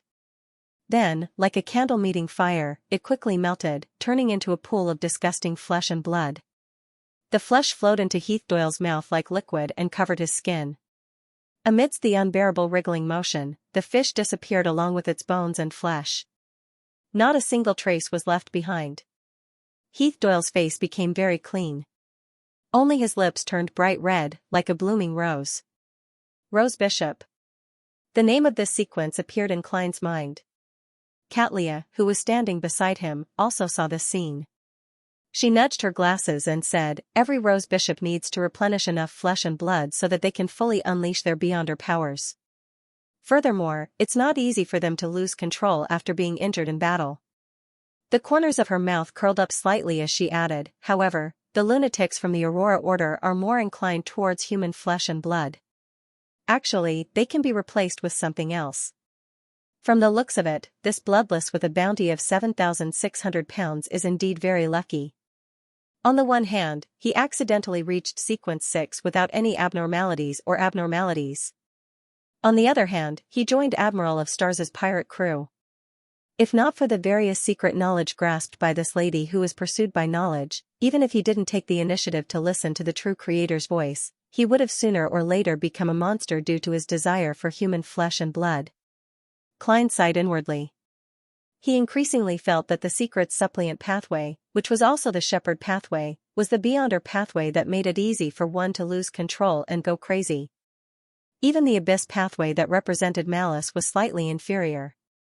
Klein retracted his gaze, and just as he was about to take a step forward, the entire ship suddenly heaved up and down. In an instant, the scene in front of the future naturally surfaced in Klein's mind. The blue sea had been severed by a gigantic rift. Endless seawater poured down like a waterfall into the bottomless darkness. The scene was so magnificent and magical that it made people wonder if they were on a planet. Whoosh, the future couldn't stop as it rushed over the edge and rapidly plummeted. Bang, bang. Bang, all the pirates in the dining hall flew up and slammed into the ceiling above. Toast, white bread, butter, cream, beer, pan-fried fish, and other foods similarly flew everywhere, unable to land in time. Klein also lost his balance as he couldn't help but head straight for the ceiling. He reached out his palm in time and pressed upwards, quickly adjusting his posture as though he was performing acrobatics. He didn't look like he was in a pathetic state at all. Not far away, Nina showcased her astonishing balance. With the help of the ceiling, she maintained her posture. It was unknown if it was intentional or not, but she extended her legs and happened to kick Frank, sending the poison expert flying out diagonally. He slammed into a wine barrel and was drenched by the pale yellow liquid. At that moment, the most relaxed and comfortable person was Admiral of Stars Xianxia. Astral light swirled around her as resplendent light took form beneath her feet. She floated in midair, unaffected by the rapid plummet. Apart from her, bloodless Heath wasn't in a pathetic state. At some point in time, this Rose Bishop had blended into the shadows and vanished. Just as the future was about to completely plummet into the bottomless dark crevice, seawater suddenly surged up like a fountain. It held up the ship and threw it high into the air, throwing it to the other side of the chasm. After feeling light as a feather, Klein believed that the future had landed firmly on the surface of the sea. This prevented the sea god domain charms he clenched in his right hand from being of use. At that moment, the sunlight outside the window turned bright as it shone in, illuminating the dining hall in an abnormally messy manner. Klein, who had long recovered his balance, quickly walked to the window and saw that the boundless sea outside seemed to be burning with golden flames, as though it had been noon all this time. And it was still early in the morning. Klein looked up and narrowed his eyes. He saw that the sky was filled with sun rays. There were no clouds, nor could he see the sun. It was all golden. It was no wonder Rhodes's description of this place wasn't a real sea, but a remnant of a war between the gods. As he swept his gaze across the area, he noticed that there was a ruin not far away from him. Most of the ruins were submerged by seawater. Beyond the surface were gray stones and stone pillars that were stacked into peaks. At the top was something like a dome. It relied on its own curvature to support a sizable space. This ruin must have been huge. Through the transparent seawater, Klein could see that it extended all the way to the bottom of the sea without an end. This is an extremely dangerous ocean. Katlia had arrived beside him at some point in time. Klein turned his head sideways and looked over, waiting for Ma'am Hermit to continue. Katlia looked ahead and said with a sigh, "That's right. I haven't been here many times, and it was all a long time ago." "Me, not us. That also means that back then, I didn't come with the crew of the future. Or was I a subordinate of Queen Mystic?" Klein acutely noticed the problem with Admiral of Stars' choice of words and had a vague guess. Katlia didn't turn her head as she looked at the sky and the sea that was covered in golden flames. No one knows where the end of this sea is, nor does anyone know how wide it is. Do you know what's the most dangerous thing here? If I had known, I would have gotten a Rhodes to explain in detail back then. Klein shook his head frankly. As he had nearly been captured by a demigod under the true creator, he had relied on the die of probability to escape. Therefore, over the past 2 months, he hadn't dared to bring the radio transceiver to the real world. He was afraid that the true creator, who was paying close attention to this region, would sense it. Therefore, he hadn't had the chance to contact Rhodes. His original plan was to use the paper crane to seek advice from Snake of Fate while Septon after approaching these dangerous waters. He wanted to grasp the corresponding environment from him, but to his surprise, he encountered King of Immortality Agalito. The future didn't give him any buffer time before arriving at his destination. Katlia's dark, purplish-black eyes that were covered by the thick glasses turned adrift for a moment. There are many ruins floating here. There are all kinds of mutated monsters, including demigods and ancient evil creatures who have lost control. This isn't the most dangerous part. If that's all, this sea will become the hunting ground of the 7 churches, a treasure trove for them to harvest high-sequence ingredients or items. Of course, there are many monsters and evil creatures who have lost control. They might not be real. They can really kill us, but they won't leave anything behind after they are killed. Upon hearing this, Klein immediately thought of Dragon of Imagination Ankwelt. Whatever this Dragon King thought of, he would appear. Could it be that this sea is the battlefield of the second epic's ancient gods? Klein nearly frowned.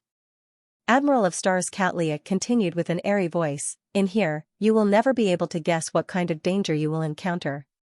Here, you'll never know what kind of danger you'll encounter. Maybe you'll melt when you get close to a ruin and turn into a candle-like monster. Maybe you'll turn into a stone in a storm the moment you deviate from the explored route and shatter into pieces. To beyonders at our level, this is the greatest danger." Klein turned his head slightly and sharply asked, "What about beyonders that exceed our level?" Katlia sighed with a smile. "These waters are filled with sounds that shouldn't be heard. The higher the sequence, the easier it is to hear them.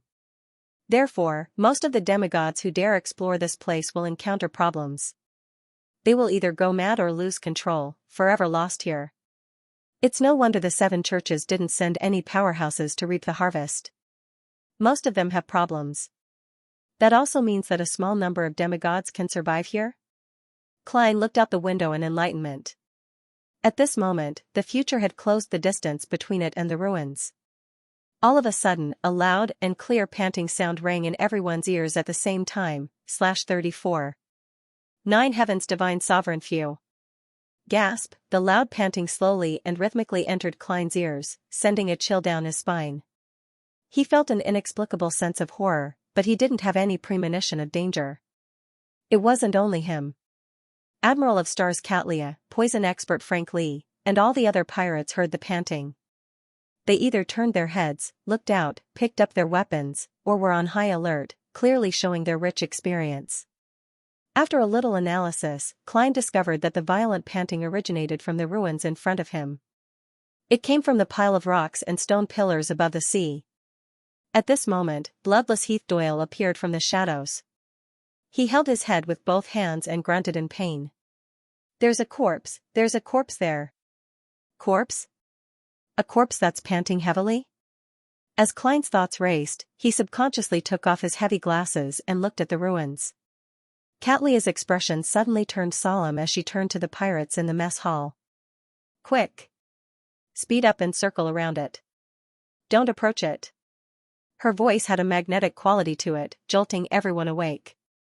The sailors immediately ran out of the mess hall and headed for the area that required help. Under Navigator Odilov and Bosun Mina's instructions, they adjusted the sails and changed their course, crossing the ruins from a distance. Only when the pile of rocks and stone pillars vanished into the horizon did bloodless Heath Doyle lower his hands, his expression no longer in pain. Upon seeing this scene, Klein narrowed his eyes. He felt that this Rose Bishop, the second mate of the future, might be a huge latent danger for this voyage. This wasn't because he was discriminating against Beyonders of the secret suppliant pathway, but because he had made a judgment based on Admiral of Stars's description and Heath Doyle's performance. Just now, everyone had heard the loud panting, but only Heath Doyle was in pain. He instinctively believed that there was a corpse buried in the ruins, and Catlia's performance after the investigation had indirectly proved his words. In other words, even if Heath Doyle didn't actively listen to the true creator's voice, with his listener Beyonder powers, he would still be able to hear more than ordinary people and most low and mid-sequence Beyonders in a normal environment. When he encountered the panting sound just now, when the source of the sound was close enough, he would be more affected and receive more information about the danger. Here, avoiding such ruins didn't mean that the corresponding problems could be resolved. This was because, according to Catlia, these waters were filled with sounds that could make even demigods lose control. If there came a day when Heath Doyle's condition wasn't good, he might hear the fatal whispers.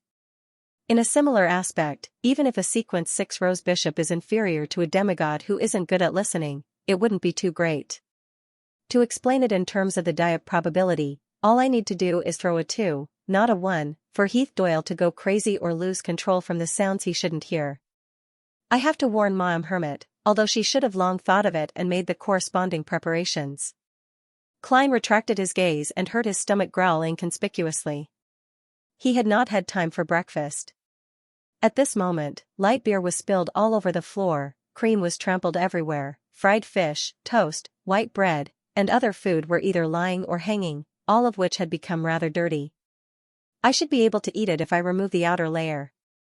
Klein looked at a loaf of bread leaning against the table leg and hesitated whether he should take action. This was in conflict with German Sparrow's men. When he decided to wait for lunch, Admiral of Stars Catlia instructed the chef. Prepare breakfast for the rest of the people. Give these to Frank. Perhaps he can use them. Raising a monster? Klein cursed in his heart. After a while, he had a less sumptuous breakfast, a smoked pork sausage with 2 slices of toast that were crispy, and a glass of light beer that had not been added as water. As they were cruising in extremely dangerous waters, with unforeseen events happening at any moment, Klein used the dining hall style of his university days to finish his breakfast in just a minute or two. After leaving the pirates' dining hall, he came to the deck, taking a stroll after his meal and observing his surroundings. At this moment, the sea was still being illuminated by the midday sun, faintly dyed with a layer of gold. Klein stopped and looked into the distance for a moment as he saw a point of light grow bigger in front of him. Under the sunlight's illumination, the point of light refracted a radiant, dreamy, and multicolored luster. It was like a gigantic, transparent gem. As the future continued cruising forward, the dot of light gradually revealed its true form. It first split apart before becoming clear. It was 4 gigantic pillars carved from pure diamond. They were like the gigantic towers that propped up the sea in myths and legends. They extended downwards and stood stably, holding up a sizable floating island. On the floating island, the soil was charred black without any hint of green. In its depths, the light was abnormally bright, brighter than the midday sky. Suddenly, a long hiss came from there. The sound was loud and wanton, but it didn't have the sense of danger that made one's hair stand on end. Before long, Klein heard the sound of galloping horses. He saw 2 steeds that looked like they were made of gold rush out of the floating island. Behind them was a gorgeous golden war chariot. At this moment, Admiral of Stars Catlia's voice was amplified as it hurriedly echoed in every corner of the future. Lower your head. Don't look. Klein was never one to put on a brave front. He subconsciously lowered his head and looked at his leather boots. He noticed that the sunlight that illuminated the deck was getting brighter before it dimmed and quickly returned to its original state. There's no problem. Catlia's voice resounded on the ship once again without any obvious emotional fluctuations. Only then did Klein look up and discover that the two steeds and the gorgeous war chariot that they were pulling had vanished. The gigantic diamond pillar silently supported the floating island as it swirled with resplendent light. What a huge diamond! What a strange floating island! If I hadn't lowered my head and watched the golden war chariot rush out, what would have happened? Klein looked around as he suddenly frowned. A pirate that was about 7 to 8 meters away from him had already vanished. Where he originally stood were two pitch-black footprints that oozed oil. Looking at the ashes that scattered in midair, Klein vaguely knew the outcome of not lowering his head. Thankfully, Admiral of Stars had been here a few times in the past. She knew which areas to avoid and which to lower her head. If I had hired Mr. the Hanging Man, even if he was piloting a ghost ship, I would have long been wiped out. No, if the future hadn't arrived at its destination ahead of time, leaving me with no buffer time, I would have long sought Snake of Fate will Septon's help. Magicians don't perform unprepared. Besides, if I had hired Mr. the Hanging Man, I would have definitely sought the corresponding information from Ma'am Hermit on the tarot. Klein first sighed before he regained his composure. He didn't suggest heading to the floating island to take a look or explore it. He allowed the future to pass by from the side as it sailed forward. In the following period of time, the sea resembled the outside world. All that was left was the undulating surface of the water. It was empty, silent, and boundless. Klein would occasionally see bonfires floating on the surface of the sea, but he didn't find any traces of marine life, including mermaids. Time ticked by as lunch was quickly prepared. Just as Klein was about to leave the deck and head for the dining hall, he suddenly felt his surroundings darken. The sky, which had always been in a state of noon, had lost its sunlight and was completely shrouded in darkness. This change was so fast and sudden that Klein's first reaction was that someone had turned off the lights. Silently, the future was covered in a layer of resplendent starlight, illuminating the paths that led everywhere. Catlia's magnetic voice was amplified once again as it resounded in everyone's ears. Go back to your room or find a corner and fall asleep. Then wait for them to wake up naturally. The poison expert, Frank Lee, asked loudly in puzzlement. What happens if I don't sleep? At this moment, his voice rumbled like a giant bear talking. Catlia stood behind the window of the captain's cabin. When we wake up, we'll find that you've disappeared, and we'll never find you again. The nights here are so scary? Klein was curious, but he had no intention of trying to stay awake. He returned to his room and, using the starlight from the future that hadn't been extinguished, unfolded the paper crane, took out a pencil, and quickly wrote, "What matters need to be taken note of when heading to the dangerous sea zone in the easternmost part of the Sonia Sea. Where can I find mermaids there?" Putting down the pencil and folding the paper crane, Klein didn't take off his coat and lay in bed. With the help of cogitation, he quickly fell asleep. In the hazy world, he instantly jolted awake as he clearly realized that he was dreaming. I wasn't invaded by anyone. Klein surveyed his surroundings and realized that he was at the top of a mountain. Behind him and to his left and right were black buildings that resembled monasteries. In front of him was a withered tree and a protruding boulder. At the top of the boulder, Admiral of Stars Catlia sat alone. She hugged her knees and leaned forward as she stared at the mountain opposite her. She was still wearing the classic black robe that exuded a mysterious vibe. Her expression was indescribably lost. At that moment, she didn't move at all, as though she had turned into a stone statue. Why is she in my dream? Klein took a few steps forward and leaped onto the boulder. Before he could ask, he was suddenly stunned by the scene in front of him. He felt as though his body and mind had been shaken. In front of the boulder was a bottomless cliff, and across the cliff was a mountain covered in countless palaces, towers, and majestic city walls. The buildings were magnificent and gorgeous as they were stacked on top of each other. Individually, they were abnormally huge, unlike places where humans lived. When combined together, it gave off an indescribable sense of history, wonder, and myth. The sun hung far away, scattering the colors of dusk onto the city as the light seemed to freeze. This is a dream shared by all of us. Catlia continued hugging her knees as she spoke as though she was in a dream. Divine Emperor of the Nine Heavens, a dream shared by everyone? Klein repeated Catlia's words inwardly and vaguely understood the present situation. The dark night of this dangerous sea connected the dreams of all the creatures here, meanwhile, creatures that weren't asleep right now, because their spiritual bodies weren't in this dream, they would lack the necessary protection and suffer from indescribable attacks. As for why this kind of attack would cause them to disappear and not die on the spot, Klein had never personally experienced something like this, so he really couldn't guess. As his thoughts raced, Klein retracted his gaze from Catlia and looked at the magnificent city on the other side of the cliff. If this world is really formed from the dreams of the local creatures, then whose dream does this unimaginable city belong to? He stared at her for a few seconds and asked, "What's its name?" What was the name of this city that only existed in myths and legends? Admiral of Stars Catlia stared ahead in a daze as she spoke dreamily. "I don't know. Every time I enter the dream, I have the chance to see it, but I can never get close to it." She said that it's somewhat similar to Faceax's Twilight Hall. She should have her own guesses, but she never told me. Her? That Queen Mystic? The Great Dusk Hall is where the Church of the God of War's patriarch is. Klein looked around and deliberated. "I'm going to look around." He believed that the future wouldn't stay in these waters for just a few days. He would definitely encounter more nights and enter the world of dreams more often. Therefore, to prevent any accidents and obtain information, it was necessary to explore. There was no doubt that exploration required companions. Catlia was still sitting with her arms around her knees. Her tone was still erratic.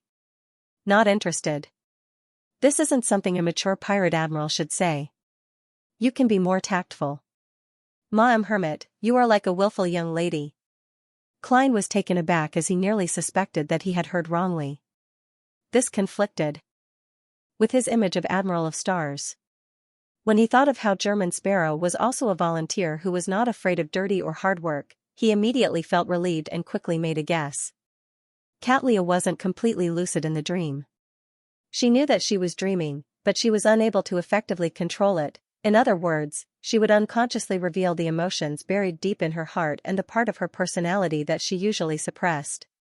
No wonder she said that she would never be able to get close to the miraculous city on the other side, because she had no intention of exploring it at all. Klein thought for a moment and deliberately asked, "We might be able to find something here." "I'm not going." Catlia answered without hesitation, but she did not shake her head. "I want to wait here, wait." As expected, he's in a half-awake state. Klein deduced from the other party's reaction and tone. Without wasting any more time, he turned around and jumped off the boulder. When Klein's feet landed on the ground, he subconsciously looked back. Admiral of Stars Catlia was still hugging her knees as she sat there. There was no one else around her, and the solidified dusk of the city on the other side shone down on her, casting a long shadow that intersected with the withered trees. The mountain breeze blew gently as the shadow swayed gently. Catlia didn't move as though she was stubbornly waiting for something. At times like this, a psychiatrist is needed to interpret the dream's emotions. This has nothing to do with the revelations obtained from divination. Klein curled his lips as he surveyed his surroundings in search of a direction to explore. He discovered that everywhere to his left and right were black buildings belonging to the monastery. Furthermore, there was a towering wall that separated them from the cliff. Regardless of where he wanted to explore, there was no way to circle around the monastery unless he jumped off the cliff. Since he had no other choice, Klein went straight to the monastery's pitch-black door. The door was nearly 10 meters tall, and it didn't look like it was prepared for humans. Klein sized it up for a few seconds, took a deep breath, reached out his hands, and pressed them against the two sides of the door. A creaking sound immediately sounded. The door's weight exceeded Klein's imagination. His muscles bulged as his face flushed red, but all he could do was slightly shake the target. He was unable to push it open. Thankfully, this is a dream. As long as I believe it logically, I can raise my strength. There's no need to really activate creeping hunger. Klein exhaled, causing the glove on his left hand to turn pale. Amidst the dark green shimmer, he obtained the powers of a zombie. His arms thickened as his legs swelled up. Creak, a heavy grinding sound sounded as the door slowly opened, revealing the scene inside. Two dark towers and black buildings were connected to each other by a covered bridge, enclosing a wide gray stone square. The square was filled with holes, with huge arrows stuck in them. There were a few burning bonfires, as though it had been attacked before. Klein passed through the door and entered the square. To his surprise, he saw Frank Lee, Nina, Odilov, and company there. Is this their dream? It doesn't look like it. Or could it be that everyone's dream is limited to themselves and randomly appears somewhere in this world? Klein guessed with uncertainty. Frank Lee was the closest to him. He was holding a shovel and shoveling gravel. Beside him were the white bread, toast, and fried fish that had previously fallen to the ground. Is he planning on using them as fertilizer to grow something? He's even growing it in his dreams. Klein leaned over and asked casually, "What are you doing?" Frank didn't stop as he revealed a smile. "I'm cultivating some little things. They need to sleep in the soil for a period of time before they can grow and reproduce." "What's their use?" Klein asked curiously and worriedly. Frank said with a beaming smile, "They're a type of hybrid bacteria. They're a type of hybrid bacteria that can allow bulls to produce milk. This way, we can harvest more milk and let more people drink good milk. Let those bulls go." Klein's face twitched. "Will it work?" "The effects are fine, but I'm very worried that they might not reproduce," Frank said with a frown. "May death forever favor them." Klein prayed as he walked past Frank Lee and walked towards the entrance of the black building across the square. Along the way, he passed by Nina and Navigator Odilov, who were drinking beside a collapsed stone pillar. "Have you ever thought of leaving the pirate crew when you're older, find a man to marry, and find a place to settle down? I don't think anyone wants to drift at sea for the rest of their lives." Odilov took off his pointed hat, revealing his slightly grizzled hair. His eyes and tone told Klein that he was implying, "If you want, can you consider me, Mr. Navigator? You're old enough to be Nina's father. You have to consider your body." Klein, who was passing by, couldn't help but lampoon when he heard the conversation. Nina gulped down a mouthful of alcohol and looked in a particular direction. "No, that's not the life I want to live. Before joining you, I once attempted to settle down on the east coast of Fasak and stop being a pirate. However, I couldn't stand the boredom. All I had to do was carry wood and move things. At night, I had to stay at home. I couldn't go to bars or go hunting in the wilderness. My life hasn't changed at all. Furthermore, I had to endure all kinds of criticism and those irritating fellows. I had to worry about the police even if I wanted to beat them up, although it's boring most of the time. I can often go to different places and experience different things. Heh, even during the most boring time, I can still torture those fellows and train them into qualified pirates. I can also tell them that the one who performs the best every month can spend the night in my room. Then, I can watch them enjoy the torture and excitement. Of course, spending the night and having sex are two different things. They aren't the same. It all depends on my mood. A true female pirate. Everyone wishes differently." Klein gave an objective evaluation. He didn't believe that Nina's thoughts were necessarily wrong. "I won't slander her choices, but if she often kills and plunder, I wouldn't mind exchanging her head for a bounty the next time I meet her." Klein retracted his gaze and came to the spot that was suspected to be the entrance to the black building and tower. Subconsciously, he turned his head and saw that the shadow in the corner appeared normal, but it gave him a different feeling. Bloodless Heath Doyle? Even in a dream, he hides in the shadows? According to my effective psychological knowledge, this is a sign of extreme insecurity. Klein pushed open the entrance door that was also nearly 10 meters tall. Amidst the creaking sound, his gaze suddenly froze. Behind the main door was a vast hall that was propped up by 2 rows of thick stone pillars. There was no candlelight in the hall, making it abnormally dark. As the main door opened, light from outside shone in, making the place clear. Klein saw brightly colored murals on the walls and ceiling. They were connected to each other without leaving any gaps, giving the place a grand and sacred feeling. Thump. Thump. Thump, a figure had his back facing Klein. He was chopping at a long log with an axe in his hand. It was unknown what he was doing. The figure was wearing a white shirt and a black vest. He didn't look like any of the pirates on the ship. Is there someone else in these waters? Or could it be those mysterious eyes that are watching the deck and me? Klein's heart sank as he slowed down and warily approached. When he came to the side, he saw the figure clearly. It was a young man with short blonde hair that was split in half. His green eyes were focused and serious. "What are you doing? What is this place?" Klein asked cautiously. He instinctively believed that the person wasn't the owner of those mysterious eyes. The young man raised his hand to touch his earlobe without turning his head. "Why are you asking this? My ship has sunk, and I'm busy making a canoe. I don't have the time to talk to you." Klein thought for a moment before asking, "Who are you?" "Who am I? I'm the unlucky Anderson. Ever since I saw that mural, I've been shrouded in bad luck." The young man raised his hand and pointed in a direction. Tracing his finger, Klein saw a mural. The mural was of a burning sea of flames. It split in the middle, forming a path. On the path, there was a long line of people. The members were either reverently bowing their heads or prostrating on the ground. Their destination was the depths of the sea. Their leader was a thin and tall man with long silver hair. He had soft facial features, and his eyes were tightly shut. There were layers of wings on his back. This? Klein's pupils suddenly constricted. He knew the leader on the mural. That was the angel of fate that little son had once displayed. That was Tail Devourer, Ouroboros, divine emperor of the 9 heavens. After recognizing the leader of the mural, Klein subconsciously suspected that this was the content of his dream. However, he quickly rejected this thought. This was because the unlucky Anderson wasn't anyone he knew, nor was he someone he had met before or had any impression of. There was a high chance that it wasn't an extension of his dream. And Anderson had clearly said that he had become unlucky because of seeing the mural. He had a strong connection with the mural, so it was a part of his dream. Converging his psyche, Klein took a careful look and quickly discovered that the mural here was different from the one little son had seen in the true creator's abandoned temple. The background here was a sea burning with golden flames. The previous mural was a desolate and silent plain. The destination here was the depths of the sea.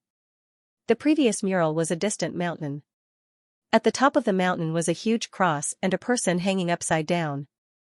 Here, the angel of fate Ouroboros's feet were black mud and fish with their heads plunged into it. The previous mural was a meandering river. It's not the same mural. It's closer to a record of the different stages of a pilgrimage. Klein nodded with a guess. A scene had already surfaced in his mind a long time ago. During a certain period in the 4th epoch, Tail Devourer Ouroboros led a team of pious pilgrims or the remaining believers of the true creator. Under the pursuit of many powerful enemies, he took a boat to these waters. Due to certain reasons, he abandoned the boat and relied on the true creator's help or his own strength to directly split the sea and lead the devout believers through this area to enter the forsaken land of the gods. He preserved the tinder of organizations like the Rose Redemption and the Aurora Order. In the forsaken land of the gods, they traversed the desolate plains and built temples on the pilgrimage, which was later discovered by Little Sun and company. From the fact that Snake of Mercury Wolaseptin was forced to restart the cycle and revert to an embryo, the Tail Devourer is likely still alive. Does this mean that he led the pilgrims to their final destination, the true creator's holy residence? Does this mean that the true creator's holy residence is somewhere in the forsaken land of the gods? Thinking of this, Klein suddenly had some inexplicable feelings. If my guess is right, it means that no matter how the City of Silver tries to save itself and pass down the torch, when the true creator fully awakens or returns to his normal state, they will inevitably head towards destruction. When one was very close to the evil god's divine kingdom or holy sanctuary, one's existence had nothing to do with one's own efforts. It was like the foam stirred up by the surging sea. When the wave passed, it would disappear. Under the gaze of the evil god, the human race and human civilization were so fragile. No, I can't be so pessimistic. I was just guessing that the one who sent Wolaseptin, the chairman of the life school of thought, to reincarnate wasn't Ouroboros. Perhaps the true creator wouldn't recover or awaken so easily. He might be suffering the seal of the 7 deities. Therefore, the City of Silver still has a chance to open up a path between the forsaken land of the gods and the outside world before the evil gods break free from their restraints and move out. This is probably the reason why the City of Silver's chief released Elder Shepherd. They need to use every bit of power they can use. Klein forcefully reined in his thoughts. He immediately felt a little worried, afraid that he had already fallen into the cycle of fate created by the Tail Devourer. At that moment, he instinctively wanted to take 4 steps counterclockwise and go above the gray fog to forcefully retrieve the memories that might have been erased. But in the end, he held back this urge and planned on observing first. From the perspective of interpreting the symbols, there were no circulating rivers here. There were only black mud with fish stuck in it. It meant that there was no cycle of fate, only the entanglement of bad luck. This matched Anderson's words. As a king of angels, Ouroboros definitely doesn't only have one cycle of fate. It's completely logical for different temples and murals to have different powers. Besides, this is a dream. Besides, even if I don't do anything and really fall into a cycle, constantly repeating my conversation with Admiral of Stars to the point of observing, the problem will still be resolved when Monday comes. When that happens, the tarot definitely won't be held as planned.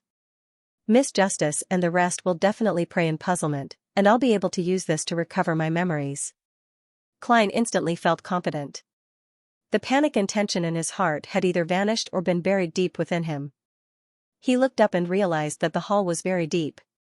He couldn't see the end at a glance, and the light that shone in from the door was only limited to the entrance.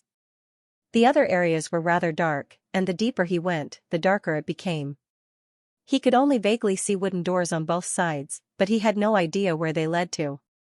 Looking at the dark and gloomy scene, Klein's desire to continue exploring dropped to its lowest point. I've already encountered a mural left behind by a king of angels here. Who knows what will happen if I head deeper and enter other rooms? The fear of the unknown was an extremely ancient emotion. Being able to predict danger without knowing the source of the danger was the unknown that brought the most intense fear. Klein observed himself for a few seconds before stopping. He turned to Anderson, who was cleaving at the gigantic tree with an axe. "Why are you here?" Anderson raised his head to look at him and sneered. "I'm a treasure hunter." "What do you think I'm here for?" "Treasure hunter?" Klein asked in passing. "There's treasure here?" Anderson continued burying his head in creating the so-called canoe as his voice turned deep. "There are treasures everywhere in these waters. As long as you can successfully obtain them and leave alive." "That's true. But the problem lies in the fact that it's very dangerous if you aren't a demigod. And it's even more dangerous for a demigod." Klein looked deep into the hall. "Do you know what's there?" Anderson traced his gaze and glanced at it. "I don't know. At least a third of my companions formed a team and explored that area, but they never returned." "Are you referring to the real world or the dream?"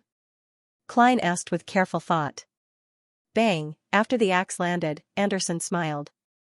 "Of course, the real world. The ones who explored the dream were a third of my companions. They similarly never returned." Klein drew a breath and thought for a moment. What happened to their bodies in the real world? They mutated into monsters and killed many of their companions. Anderson pulled out his axe and cleaved down with all his might. Clang, amidst a crisp sound, his axe shattered into 2. As the rupture happened to the back, the fragments shot at him. Anderson's right chest and abdomen immediately bled red blood like a fountain. He used his left hand to cover a wound, looked up at Klein, and smiled bitterly. "I've said it before. Ever since I saw that mural, I've been shrouded in bad luck. Thankfully, I'm not too unlucky. At the very least, they didn't destroy my ordinary handsome face." How did these two adjectives end up together? Klein watched Anderson quickly take out the fragments, treat his wounds, and consume the medicine. He discovered that his emotions were stable, and his methods were practiced. It was as though he was already used to it. With one hand in his pocket, Klein toyed with the coin inside and deliberated before asking. He deliberated and asked, "When your companions began their exploration, did you and the remaining group stay behind to study the mural?" Anderson was taken aback as he tied the medicine bag back to his belt and wiped his mouth. "No. I was part of the third that explored forward."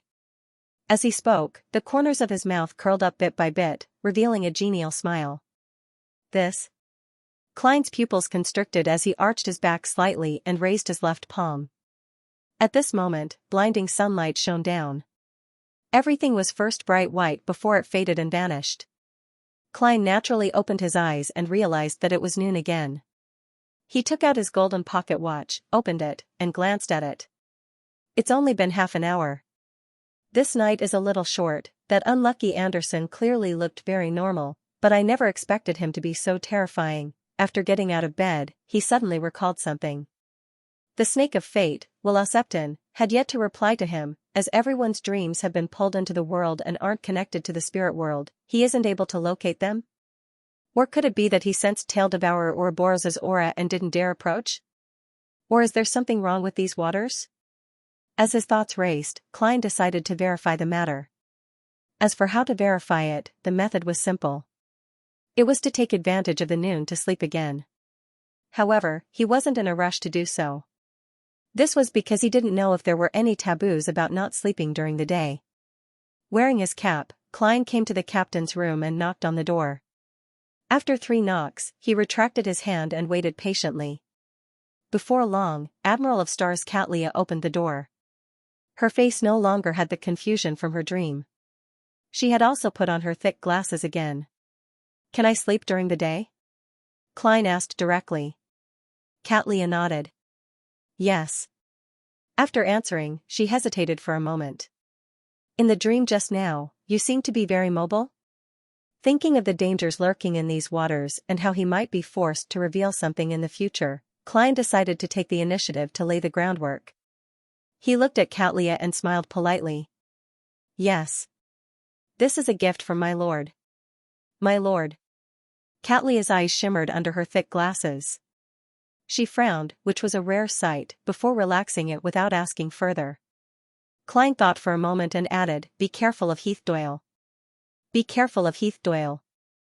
Xianxia clearly understood what he meant as she directly replied, "Don't worry. He has a sealed artifact. Its negative effects allow him to only hear sounds that come from very close sources." "That's a clever use of negative effects." Klein didn't waste his breath as he took off his hat and bowed. He turned around and walked back to his room. He lay down again and once again fell asleep with the help of cogitation.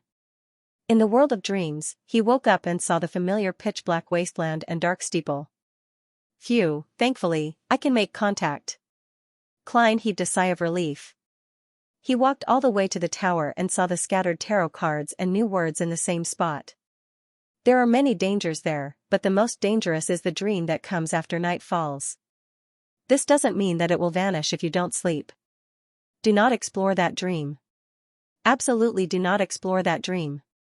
Due to the lack of space here, I won't explain the reason. Alright, just kidding. The reason is that it contains certain dreams left behind by certain deities. Upon seeing Septon's reminder, Klein's first reaction was to feel lucky. Thankfully, I didn't court death and didn't continue exploring.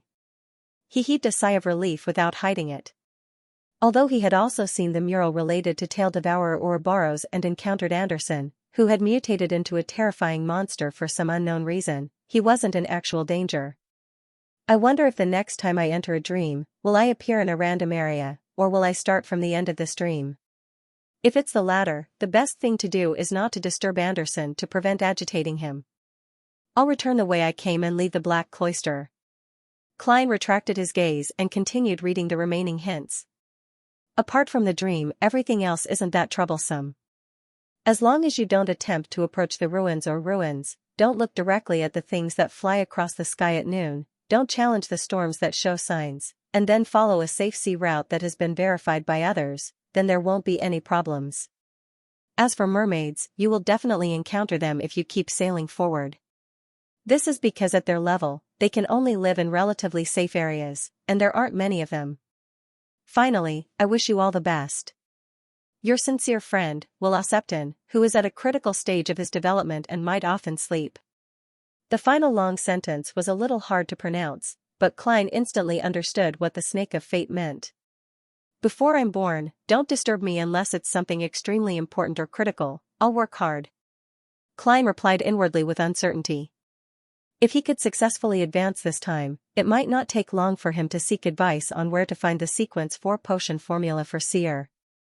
With more confidence in finding mermaids, Klein immediately left the dream, put on his hat, and headed for the pirate restaurant. Due to the delay in the dream, many of the dishes had already turned cold. However, the pirates ate happily because no one died this time. Since no one died, they were naturally in a good mood after witnessing such a miraculous event. "Would you like a cup of milk?" Frankly asked warmly as he sat opposite Klein with a plate in hand. Recalling the conversation in the dream, Klein shook his head with a calm expression. He was very worried that the milk on the ship was a product of Frank's experiments. Frank drank a mouthful of milk without much thought. "I remember telling you about those little things in the dream?" "Yes." Klein cut a piece of dragon bone fish with sauce and stuffed it into his mouth. This fish was known for having few bones. Most of the time, it only had one main bone. In Bakeland, due to its different species, it was classified as a middle-grade and high-grade ingredient. However, it could often be fished on the east side of Orvie Island, at the edge of the safe sea route. Frank chuckled. "My description at the time was a little inaccurate. Their real function is to allow living beings to produce milk even when they are not breastfeeding. Regardless of whether it's a female or a male, as long as they take it, they can produce milk. Once they stop, they will return to normal. This way, the poor cows won't have to go through all that torture. This way, men and women will be more fair when it comes to raising children, and it will be more beneficial for women to go out and find jobs." "Wait, what are you talking about?" Klein almost couldn't maintain his German sparrow persona. At that moment, he felt that the true synonym for madness wasn't German sparrow, but Frank Lee. He's actually a fellow who supports equality between men and women. However, his methods are a little terrifying. That's right. The Church of Earth Mother is the same as the Church of the Goddess. They believe that women should have the same social standing as men. However, they place more emphasis on reproduction, treating it as the most sacred thing. Among the 7 churches, the Church of the Storm and the Church of the God of Combat are the most biased towards men. The Church of the Sun is second. The Church of the God of Knowledge and Wisdom has a different style from the other churches. It's a form of discrimination against intelligence. The Church of the God of Steam is neutral, and because industrial development requires more labor, it has always cooperated with the Church of the Goddess to encourage women to work outside the home. The differences between the 7 churches flashed across Klein's mind. He raised his head and glanced at Frank Lee, as if what he had just said was an insignificant matter. This made Frank rather happy as he couldn't help but drink another mouthful of milk. After the pirates finished their shifts for lunch, Admiral of Stars Catlia pushed open the window of the captain's cabin again and used magic to amplify her voice. "There's an island 5 nautical miles ahead. We'll stop there and wait for the storm to pass.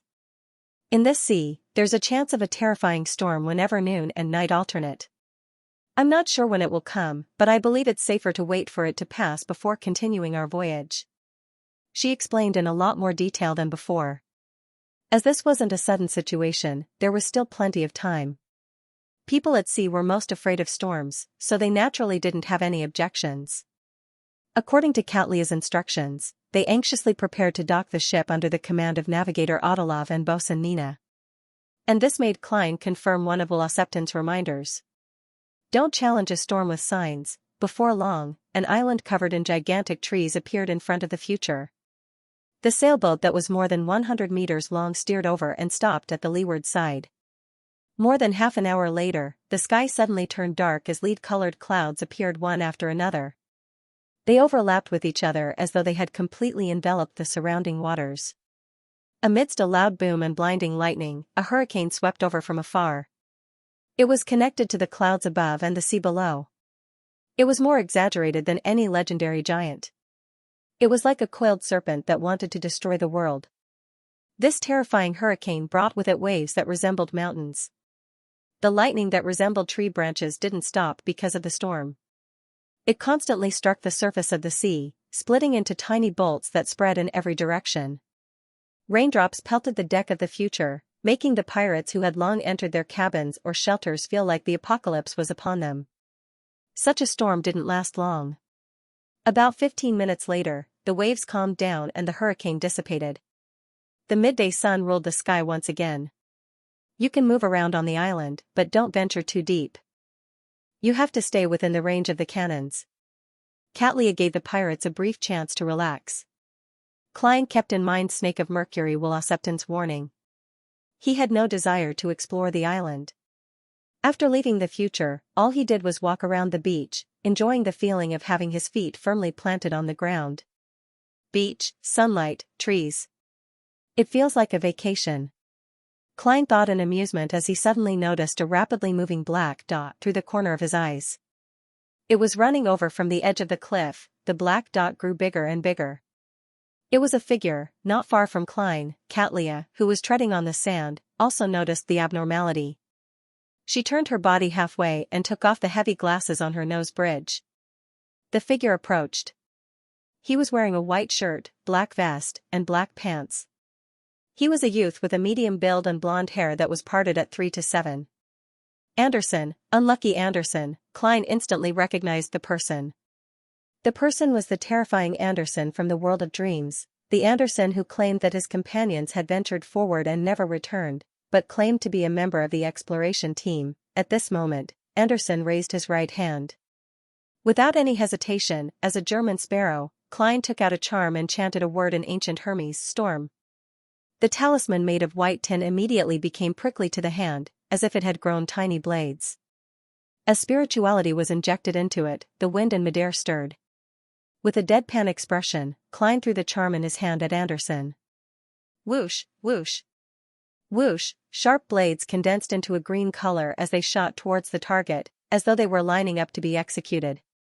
Anderson was smiling as he raised his right hand, as though he wanted to say something. However, he heard a deep and mysterious incantation and the sound of the wind that left his scalp tingling.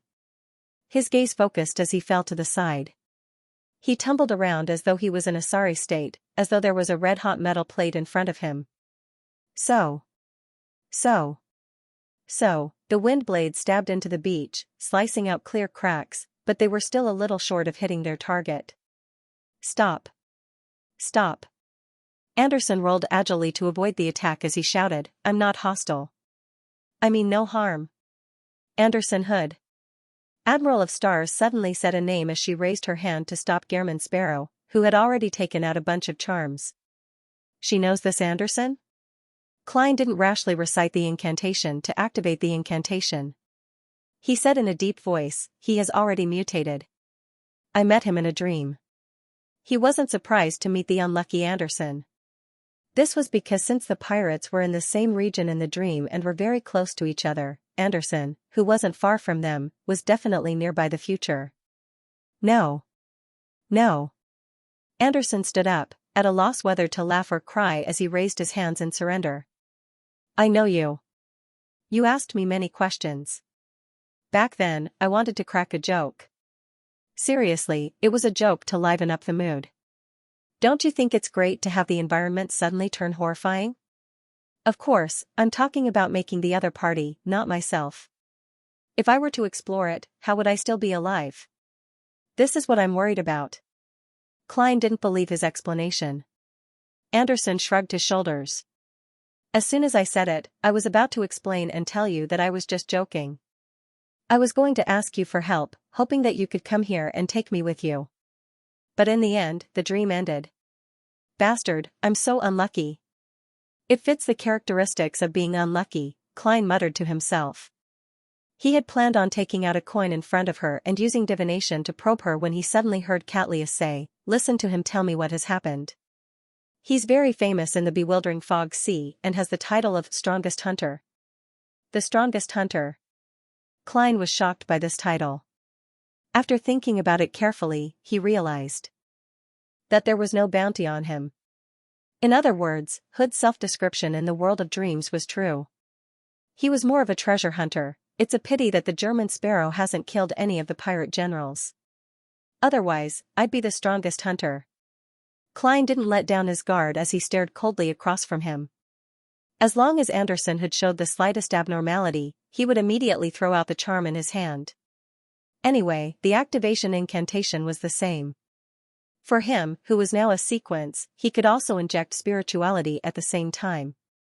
Upon hearing Admiral of Stars' introduction, Anderson shook his head seriously.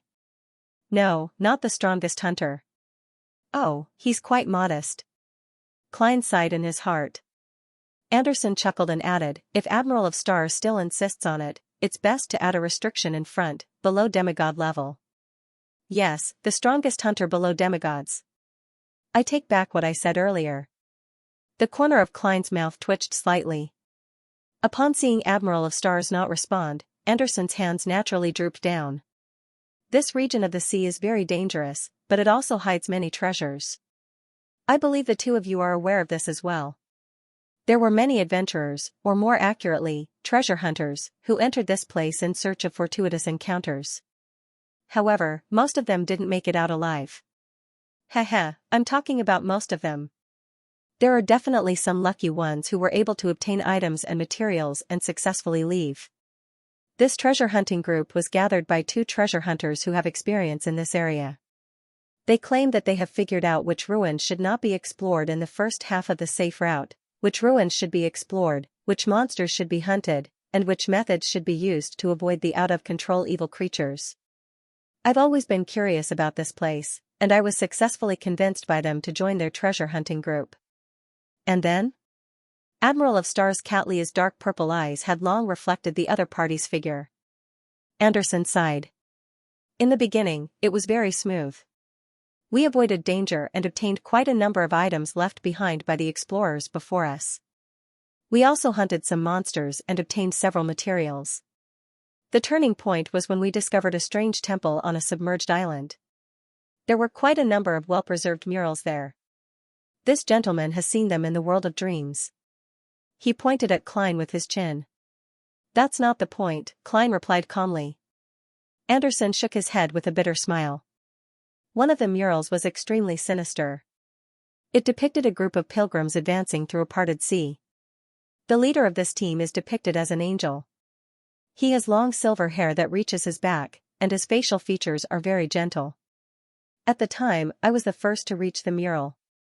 I reached out my right hand and sketched various lines in the air out of habit. It's true.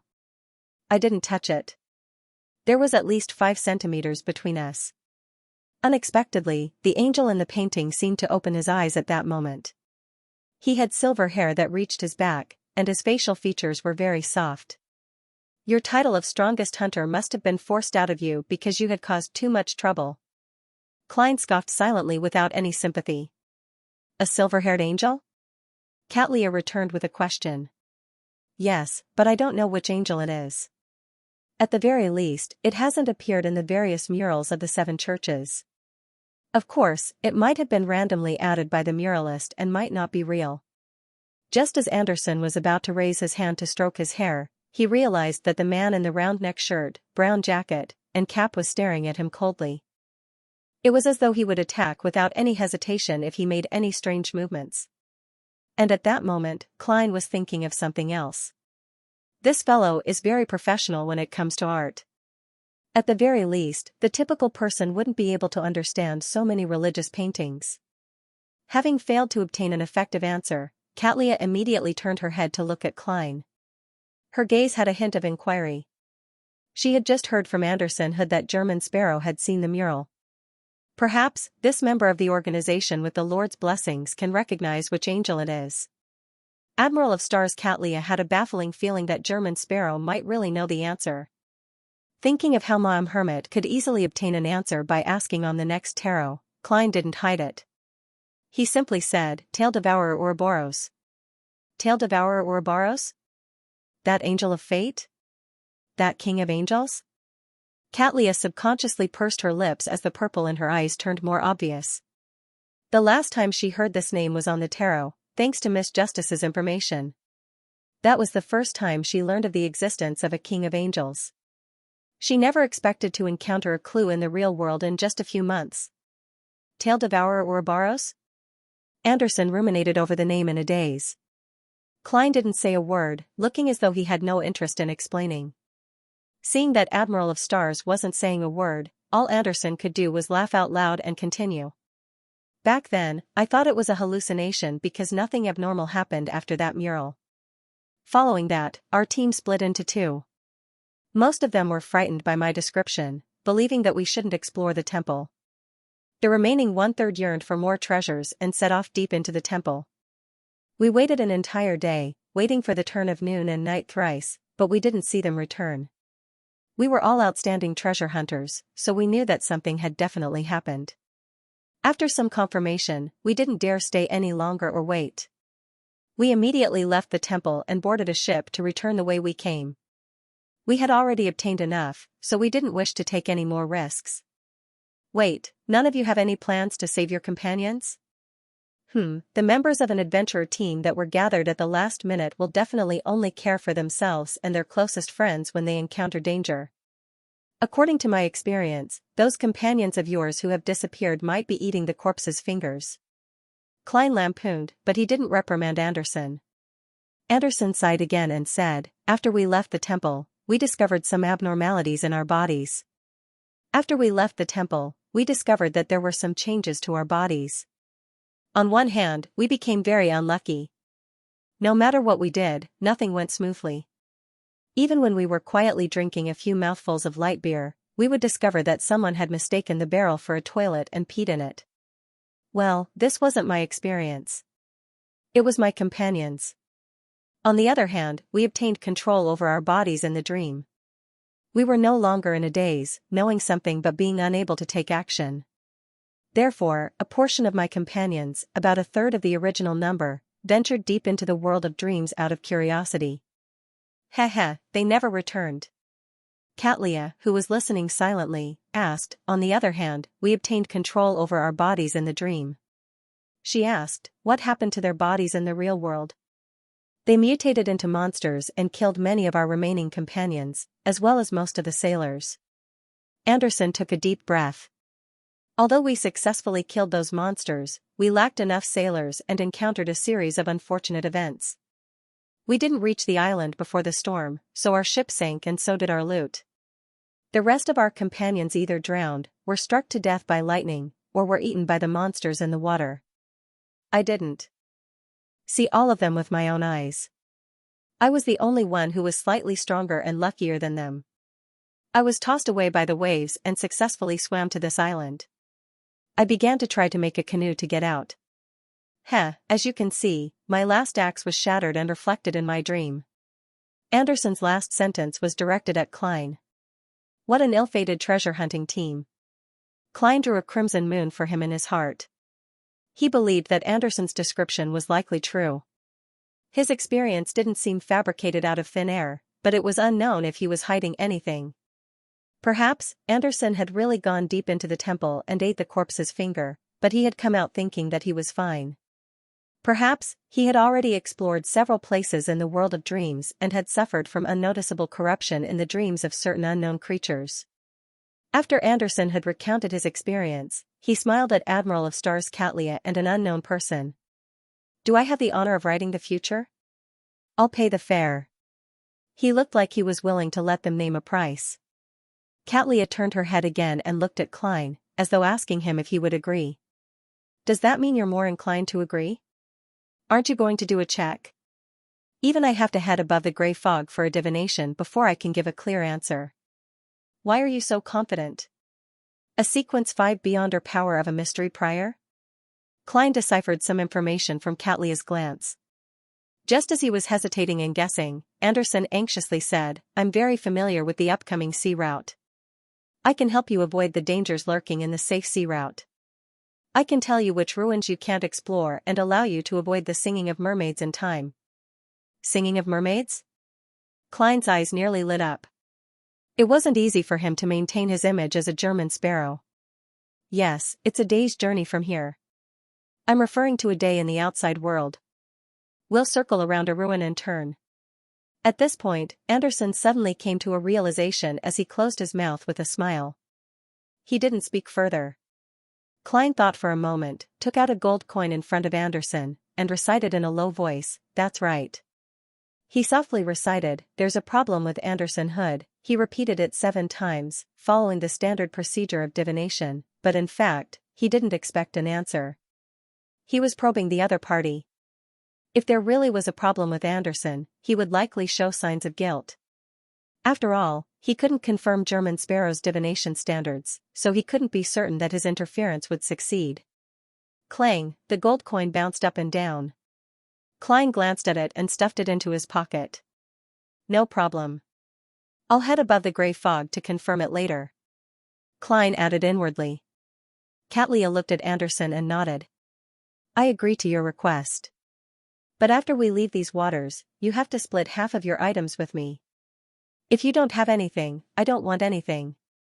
Anderson fell silent for a few seconds before revealing a smile again. Deal. Having found a way out, he clearly relaxed a little as he smiled. Also, I have to remind you that although my bad luck is only limited to myself, you have to be careful. This is because I might attract monsters. Of course, I believe that with you, Admiral of Stars, this gentleman, and me, our safety can still be guaranteed. Just as he said that, the entire island suddenly trembled. Smoke and dust emanated from the primordial forest. Don't tell me a monster really came. Anderson subconsciously widened his mouth. The ground trembled slightly as a nearly 3-meter-tall figure appeared at the edge of the island's primeval forest. Its body was grayish-white in color, as though it was formed from boulders.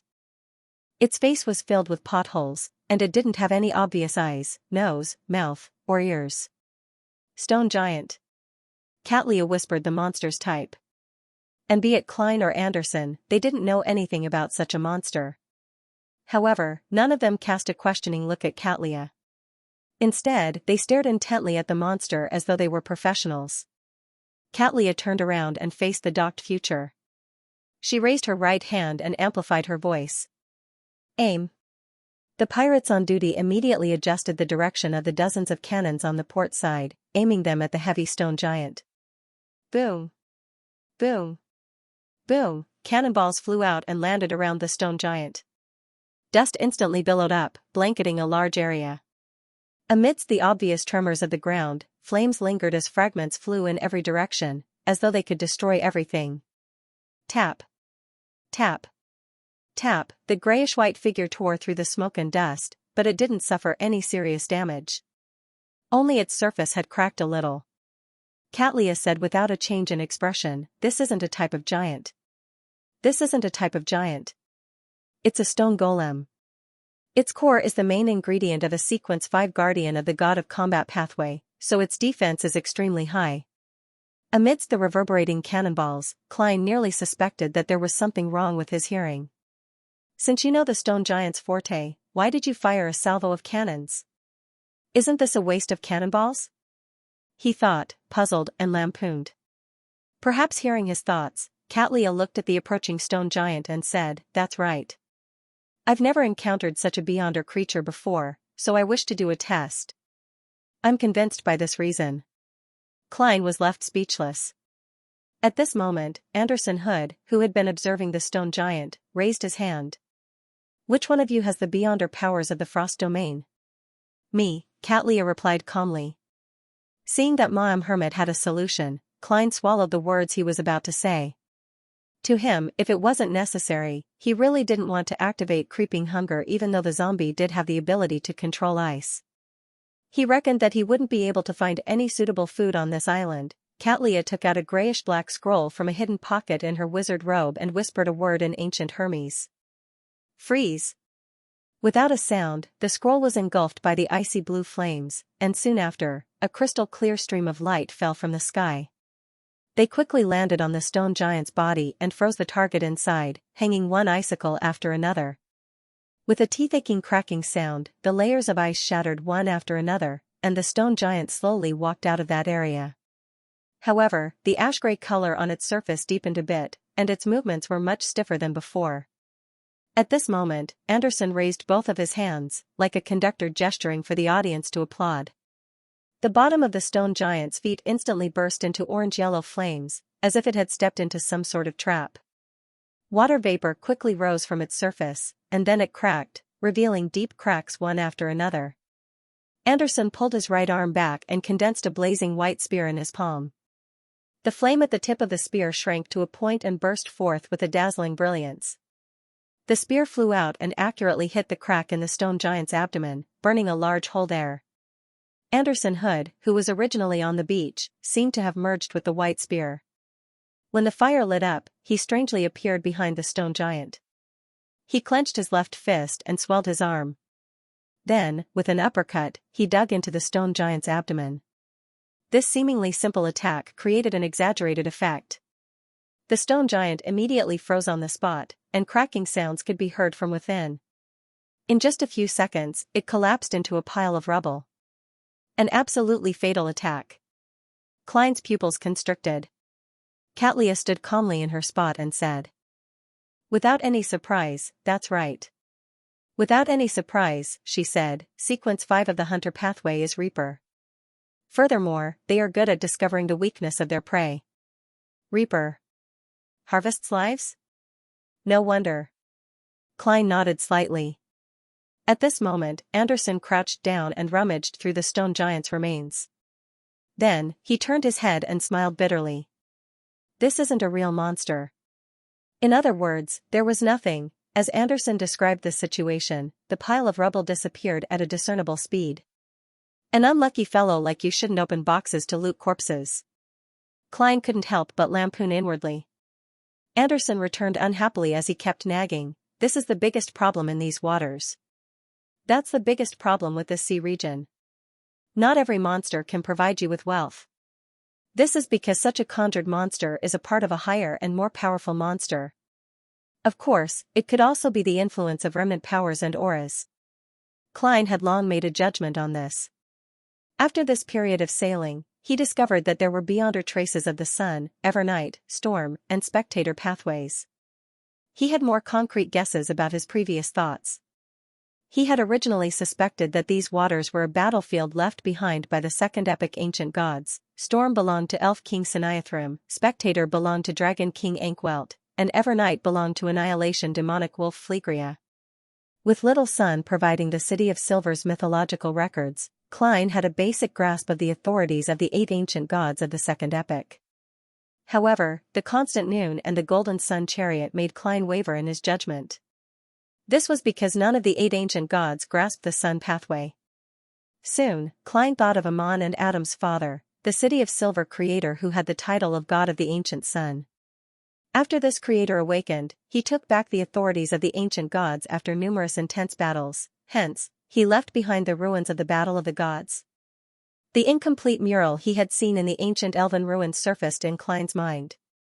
Elf King Sinayathrym was fighting the City of Silver's creator, who was also the ancient god of the sun. While he was lost in his thoughts, Anderson had already regained his chuckle and looked at him. He looked at him and asked, "How should I address you?" "German Sparrow." Klein gave a simple name. "German Sparrow?" Anderson was first taken aback before returning to normal. "I've heard of you. You're an adventurer who nearly hunted Vice Admiral Ailment. You have the title of the craziest hunter. Last month, when I passed by the Rorstad Archipelago and Orvie Island, I planned on having a drink with you and getting to know you, but I had no idea where you went." "Last month?" "I was volunteering at the hospital." Klein nodded. "Now we know each other. Also, try not to speak." Anderson forced a smile. "I know. My bad luck will make my bad words come true." "Alright, don't look at me. I'll stop talking. You can put down your charm." Due to the appearance of a monster like the stone giant, the pirate's relaxation time was shortened. The Future quickly set sail once again and headed deep into the sea. Along the way, Klein remained standing on the deck, leaning against the ship's railing as he observed his surroundings. As for Anderson, he wandered around the ship, conversing with the pirates with great social skills. Impressive. He easily figured out the situation on the ship. Klein glanced at Anderson, who was drinking with a few pirates in the shadows of the cabin, and he sighed with emotion. Of course, this strongest hunter probably doesn't know that the alcohol he's drinking is a sedative produced by some unknown substance. Klein held back his laughter as he thought mischievously. With Anderson's help, the Future successfully circled around 2 hidden whirlpools and a palace ruin floating in the sea as it continued following a safe sea route. About 3 hours later, night fell once again. Klein quickly regained his lucidity and rationality in his dream as he opened his eyes to look around. His vision was pitch black. There was nothing. Am I blind? This thought instinctively surfaced in Klein's mind. Then, he reached his right palm into his pocket and took out a box of matches. This was a necessary casting material for a magician. With great familiarity, he took out a match and lit it. Immediately, a weak flame appeared in front of Klein's eyes. The flame struggled to expand a little as it vaguely illuminated his surroundings. This was a prison cell, a cell with an unlatched metal door. Why am I here? I'm not beside Admiral of Stars, nor am I in the Hall of Murals where Anderson is. Random within a certain range? As his thoughts raced, Klein flicked his hand and extinguished the match that nearly burned his fingers. His left palm was quickly dyed with a layer of pure and resplendent sunday. His eyes seemed to have two miniature suns. With the priest of Light's soul, he had obtained the night vision powers that belonged to Light of Holiness. Surveying his surroundings, Klein saw that the cell he was in wasn't too cramped, but the ground was dirty and messy. There were many footprints, and he had no idea what had happened here. Most of them are human footprints. A small number of them are rather exaggerated. Perhaps they belong to giants. The single bed is broken in the corner, and there's a key by the door. Who succeeded in breaking out of prison? Klein came in front of the unlatched metal door and carefully looked out. Outside the cell was a lightless darkness. The darkness enveloped a stone-paved passageway, and opposite it was a cold and hard wall. The two sides of the passageway extended out as though there were more cells. Klein retracted his gaze, picked up the key on the ground, and closed the metal door a little tighter. He didn't attempt to open the door and continue staying in the cell. He clearly remembered that Snake of Fate, Will Septon, had exhorted him not to explore the world of dreams. Therefore, he planned on waiting here for noon to arrive. So be it. I'm not going out anyway. Klein shrank into a corner and sat on half of the single bed. He seemed to fuse with the thick darkness around him. In this extreme silence, Klein suddenly cocked his head because he vaguely heard light footsteps. The footsteps sounded from afar. The frequency was slow, but it was getting closer. P.S. Updated normally on Monday. Requesting recommendation votes. Divine Emperor of Nine Heavens, it can't be, I didn't go anywhere. Trouble's long legs came over by itself? Klein bared his teeth in a way that didn't match the German sparrow standard, and he nearly drew a gasp. The only reason that stopped him from doing so was that it would cause quite a commotion that would allow Trouble to discover his hiding spot. He, who was no longer a green nighthawk, quickly made a decision. He held his breath and slowly stood up. He moved to the side of the metal bars without making a sound, and he calmly looked in the direction of the footsteps. He believed that since hiding was no longer effective, he needed to confirm the situation related to the danger so that he could make the most appropriate choice. Two miniature sun circles appeared in his eyes. Klein waited for nearly a minute before he heard the footsteps grow heavier and clearer. It was followed by the sound of the metal door being pushed open and slamming into the wall. Then, he saw a tall figure appear on the right side of the corridor. The figure was nearly 2.5 meters tall and wore black armor that covered his entire body. The coldness he exuded seemed corporeal, as if he was a giant knight. His aura was converged, and he was as silent as the deep sea. His eyes shone with a crimson glow, and he held a long and wide black sword in his hand. Creak, he pushed open the metal door of a cell, stepped in, and circled around as if he was searching for something. Hiss. Is he looking for a particular prisoner? He'll definitely discover me this way. Klein hesitated for a moment, wondering if he should leave the cell before the other party approached and find another way out, or if he should attack and finish off the target quickly. Then, he could continue hiding there and wait for the dream to end. After determining how much time he had to think, Klein quickly took off the topaz pendant on his left wrist and used a voice that only he could hear to make a divination. That night was very powerful. After quickly repeating it 7 times, Klein opened his eyes and saw that the topaz pendant was spinning clockwise at a very fast speed. This meant that the target was a very dangerous existence. Without any hesitation or time to hesitate, Klein used the beyonder powers of a clown to control his muscles and pulled open the metal bars without making any extra movements. Then, he took the opportunity when the black-armored knight entered another cell to sneak into the corridor and quickly move to the left. In the thick darkness, he listened to the movements behind him while maintaining a stealthy and swift movement. Soon, he made a turn and arrived in front of an iron door that seemed to be the exit. After trying to push and pull, he realized that the metal door wasn't heavy. It was just that it had been locked by someone. After thinking for 2 seconds, he took out the key he had picked up in the cell, inserted it into the keyhole, and twisted it without much hope. With a slight clicking sound, the lock on the iron door was removed. Is that even possible? Even though it's a dream, I can't just pick up a random key and turn it into an important tool. I was planning to use paper as a weapon, insert it into the gap of the door, and cut it piece by piece. Klein slowly pushed open the iron door, half doubtful and half complaining to himself. What disappointed him was that behind the iron gate was not an exit, but a hall filled with junk. After closing the door and locking it again, Klein circled around the messy items and searched for a possible door or path. A few seconds later, he noticed an inconspicuous black wooden door in the corner. Hence, he carefully approached it and reached out to grab the handle. The scene inside naturally surfaced in his mind. It was a storeroom, and on the right was a full-body mirror. On the right was a figure in a short linen robe. There's someone there? That escaped prisoner? Having been forced out of his comfort zone, Klein decided to take the initiative. Therefore, he slowly twisted the handle and pushed open the black wooden door. He wanted to roughly understand what was going on so that he could decide whether to flee or fight at the critical moment. "Who is it?" the figure in the linen robe hurriedly asked in a whisper, his tone filled with despair and pain. "An adventurer," Klein answered simply. With his night vision, he could clearly see the figure's appearance. It was a man with a weather-beaten face. His forehead, the corners of his eyes, and the corners of his mouth had deep wrinkles, but his hair was black and shiny, without a single strand of silver. His linen robe was simple and unadorned. His expression was distorted due to the pain, and his rare pure black eyes were filled with unconcealable surprise and puzzlement. "Adventurer?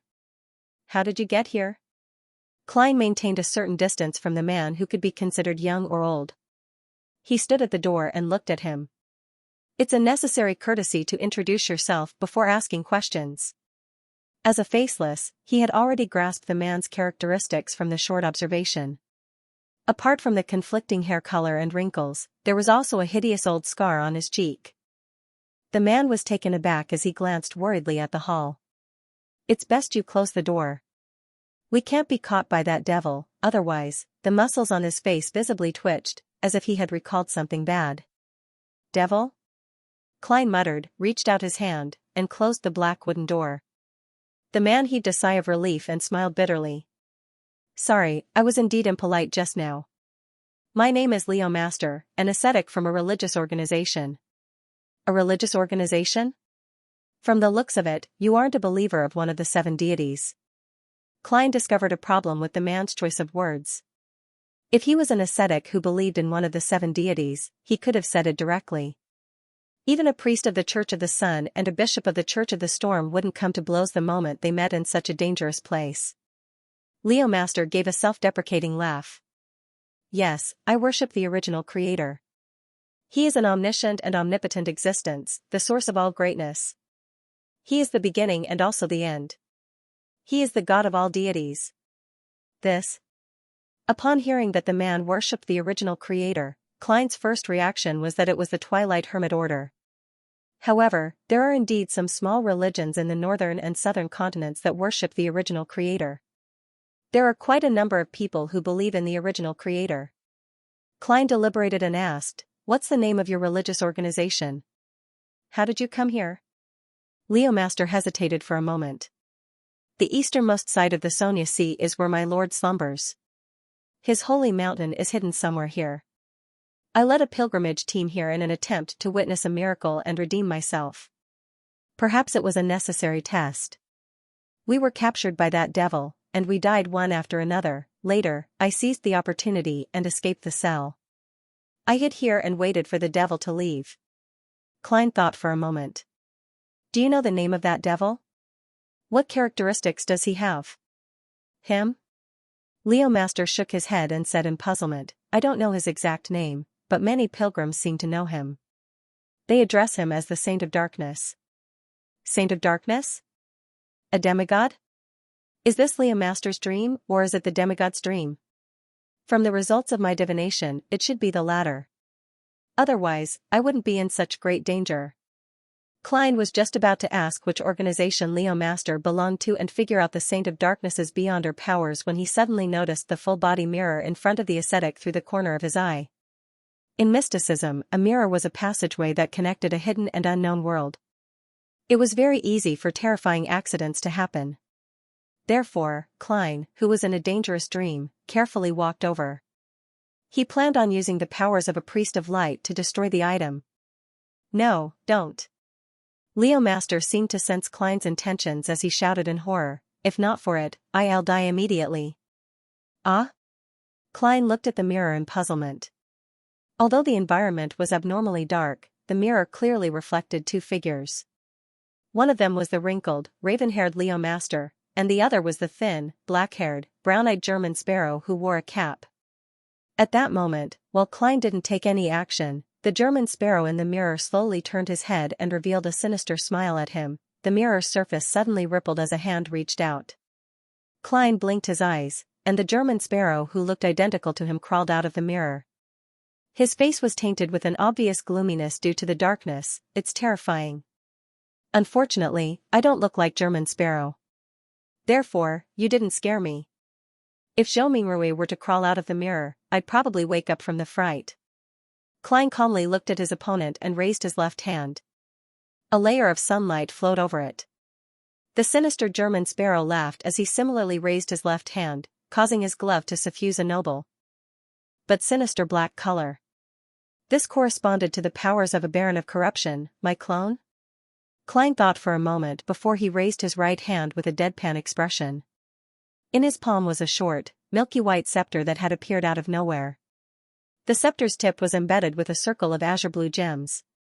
Sea God Scepter. Although the actions in a dream had to conform to logic to achieve the desired effects, Klein suspected that the illusory world was unable to affect the gray fog or the mysterious space. Therefore, he had attempted to simplify the ritual process, telling himself that the Sea God Scepter was stored in a unique region similar to the spirit world. He could retrieve it whenever he wanted. The outcome of the attempt delighted Klein. Indeed, the world of dreams was unable to distinguish the difference between the unique region in the spirit world and the world above the gray fog. Under the premise that the Sea God Scepter belonged to him, this demigod-level sealed artifact had been retrieved. It really works. Otherwise, I'll have to engage in an intense battle with him. Klein secretly heaved a sigh of relief. He similarly believed that the mirror was unable to replicate the parts related to the gray fog. The sinister German sparrow looked opposite him in a daze. He instinctively raised his hand, but his right palm was empty. Then, he saw countless bolts of silver lightning shoot out, enveloping him in layers. It made him expend paper figurine substitutes one after another, but he was unable to jump out of the region. Sizzle. A gigantic lightning ball illuminated the narrow room that made it impossible to dodge. Following that, it vanished with the German sparrow in the mirror. For some reason, Klein felt a baffling sense of calmness at that moment. It was as though he had entered the time of a sage. He turned his head and looked at Leo Master again. "What's the name of the religious organization you joined?" Leo Master trembled as he replied, "Aurora Order, Aurora Order, Aurora Order." Klein was stunned as he couldn't help but prick up his brows. At that moment, there was a loud thud outside. The locked door seemed to have been kicked open. Thump. Thump. Thump. The heavy, drum-like footsteps headed straight for the corner, as though it had discovered Klein and Leo Master's hiding spot. Klein suspected that the commotion from the lightning storm had alerted the Saint of Darkness. There's no way to hide. With the Sea God Scepter in hand, Klein kicked the black wooden door to the storeroom, sending it flying towards the Saint of Darkness. As the wooden door tumbled, he saw his target's appearance clearly. At some point in time, the knight in black armor had pushed up his visor, revealing a face with deep wrinkles. A few strands of raven black hair were revealed, as well as an old scar on his cheek. He looked identical to Leo Master. Even the minute features were identical, the only difference was that his eyes were emitting a crimson glow. P.S. Seeking recommendation votes and monthly votes. Klein was alarmed as he instinctively turned his body to the side, preventing his back from showing Leo Master, who was trembling in horror in the storeroom. He was no longer certain that the prisoner in the linen short robe was fine. At this moment, the knight who wore black full-body armor and had a face that resembled Leomaster's lit up with crimson eyes. He raised the heavy and wide sword with both hands. Tap, he took a step forward and cleaved forward. The speed was so fast that Klein's eyes nearly failed to capture it. Klein, who was facing him from the side, subconsciously raised the sea god's scepter, causing the blue gem at its tip to light up. Whoosh, a corporeal hurricane rose out of thin air, circling around Klein layer after layer, protecting him at the eye of the hurricane. Shing! The black stream of light cleaved down as the strong winds disintegrated layer after layer. They shot out in every direction, causing the entire hall to shake. Boom! Under the black broadsword, the hurricane emitted an explosive sound as it transformed into a shockwave that inundated the area. It lifted all the junk piled up into the air. The intense collision clearly shook the dream. Klein's mind turned adrift as he involuntarily tumbled twice. Plop, he fell from his bed to the deck, opening his eyes from the fall. That Saint of Darkness is really very powerful. Or rather, I've never used the sea god scepter in the real world, so I'm unable to replicate its full might in my dream. Wait a minute. It's still night time. Klein suddenly noticed a problem. At that moment, the midday sunlight wasn't shining in from the window. His awakening stemmed from the intense confrontation in his dream, and not a natural change. This also meant that he had to immediately fall asleep, otherwise, it was very likely that he would vanish in the dark night. No one would be able to find him. As this thought flashed through his mind, Klein used his right hand to support himself as he bounced up and flew to his bed before lying down firmly on it. Then, he visualized countless stacked spheres of light and quickly entered the dream. During this process, Klein's gaze swept across the window. He could vaguely see that the night outside was deep and cold. It was quiet and peaceful, without any hint of evil. At the same time, he vaguely felt that there was a fog shrouding the sea in the distance, and in the fog, there was a very old church with a pointed roof. It was completely black, and there was no bell tower. At the top, there were black crows circling around, as if they were mourning for something. There were many buildings scattered around the church. There were ordinary two-story houses, simple wooden houses, bakeries with hanging signboards, and grayish-white mills powered by water wheels. Passers-by walked through the streets and alleys. Their figures were indistinct, and it was difficult to see them clearly. Mirage? A source of danger at night? All the missing people lost their minds. Where did they go? Klein woke up from his dream, and the questions he had accumulated before flashed across his mind. Following that, he forcefully reined in his thoughts and took out the sea god's scepter from the special zone in the spirit world. He remembered that he had been engaged in an intense battle with the Saint of Darkness when he left the dream. The slightly dim golden light shone into Klein's eyes as everything became clear. What he saw was no longer the tall knight dressed in black armor, nor was it Leomaster dressed in a short linen robe. Instead, he saw a row of floor-to-ceiling windows that faced the setting sun. The windows were extremely clean. Under the sunlight's illumination, they exuded an indescribable purity. Next to the window, there was a long wooden table and a brown armchair. Further away, there were rows of bookshelves filled with all kinds of books. Library? Grand library? Every time he entered this world of dreams, he would be randomly sent to different spots in a certain range.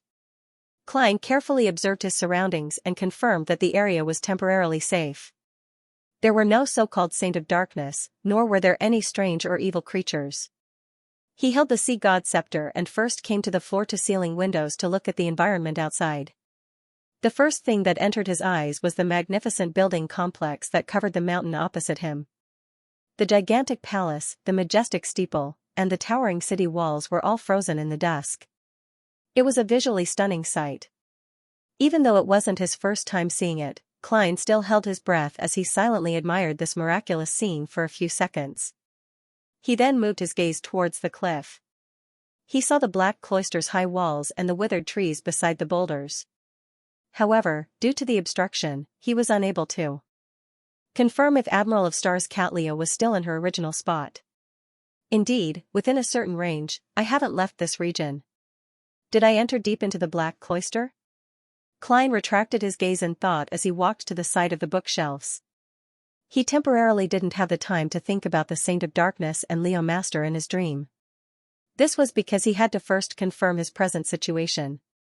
When he approached the bookshelves, Klein realized that the books on them had their names on them. They weren't like the blurry ones in normal dreams. Spirituality of Life, Book of Charms, The Inner Flower, The Inner Verse and True Cosmos. These are all books in the field of mysticism.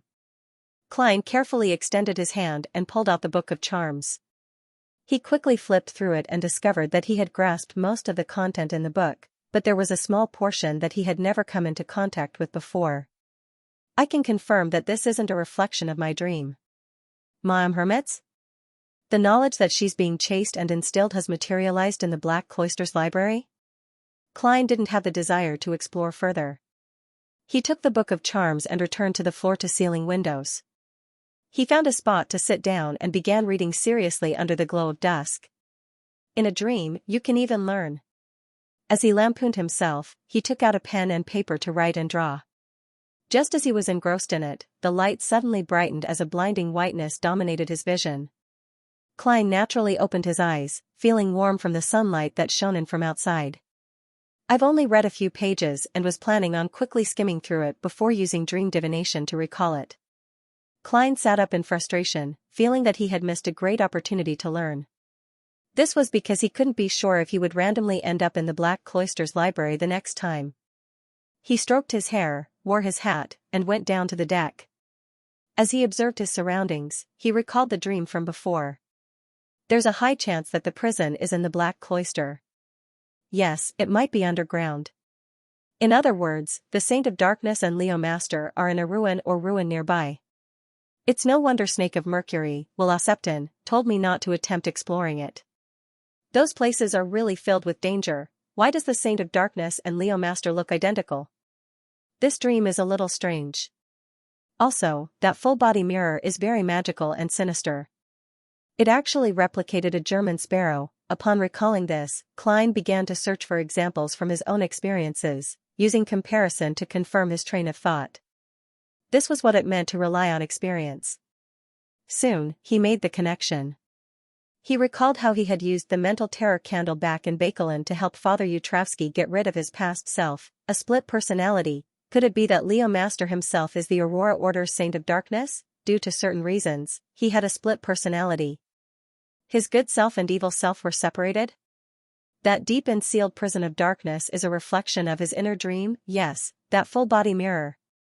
Leo Master said that if it were to be destroyed, he would vanish as well.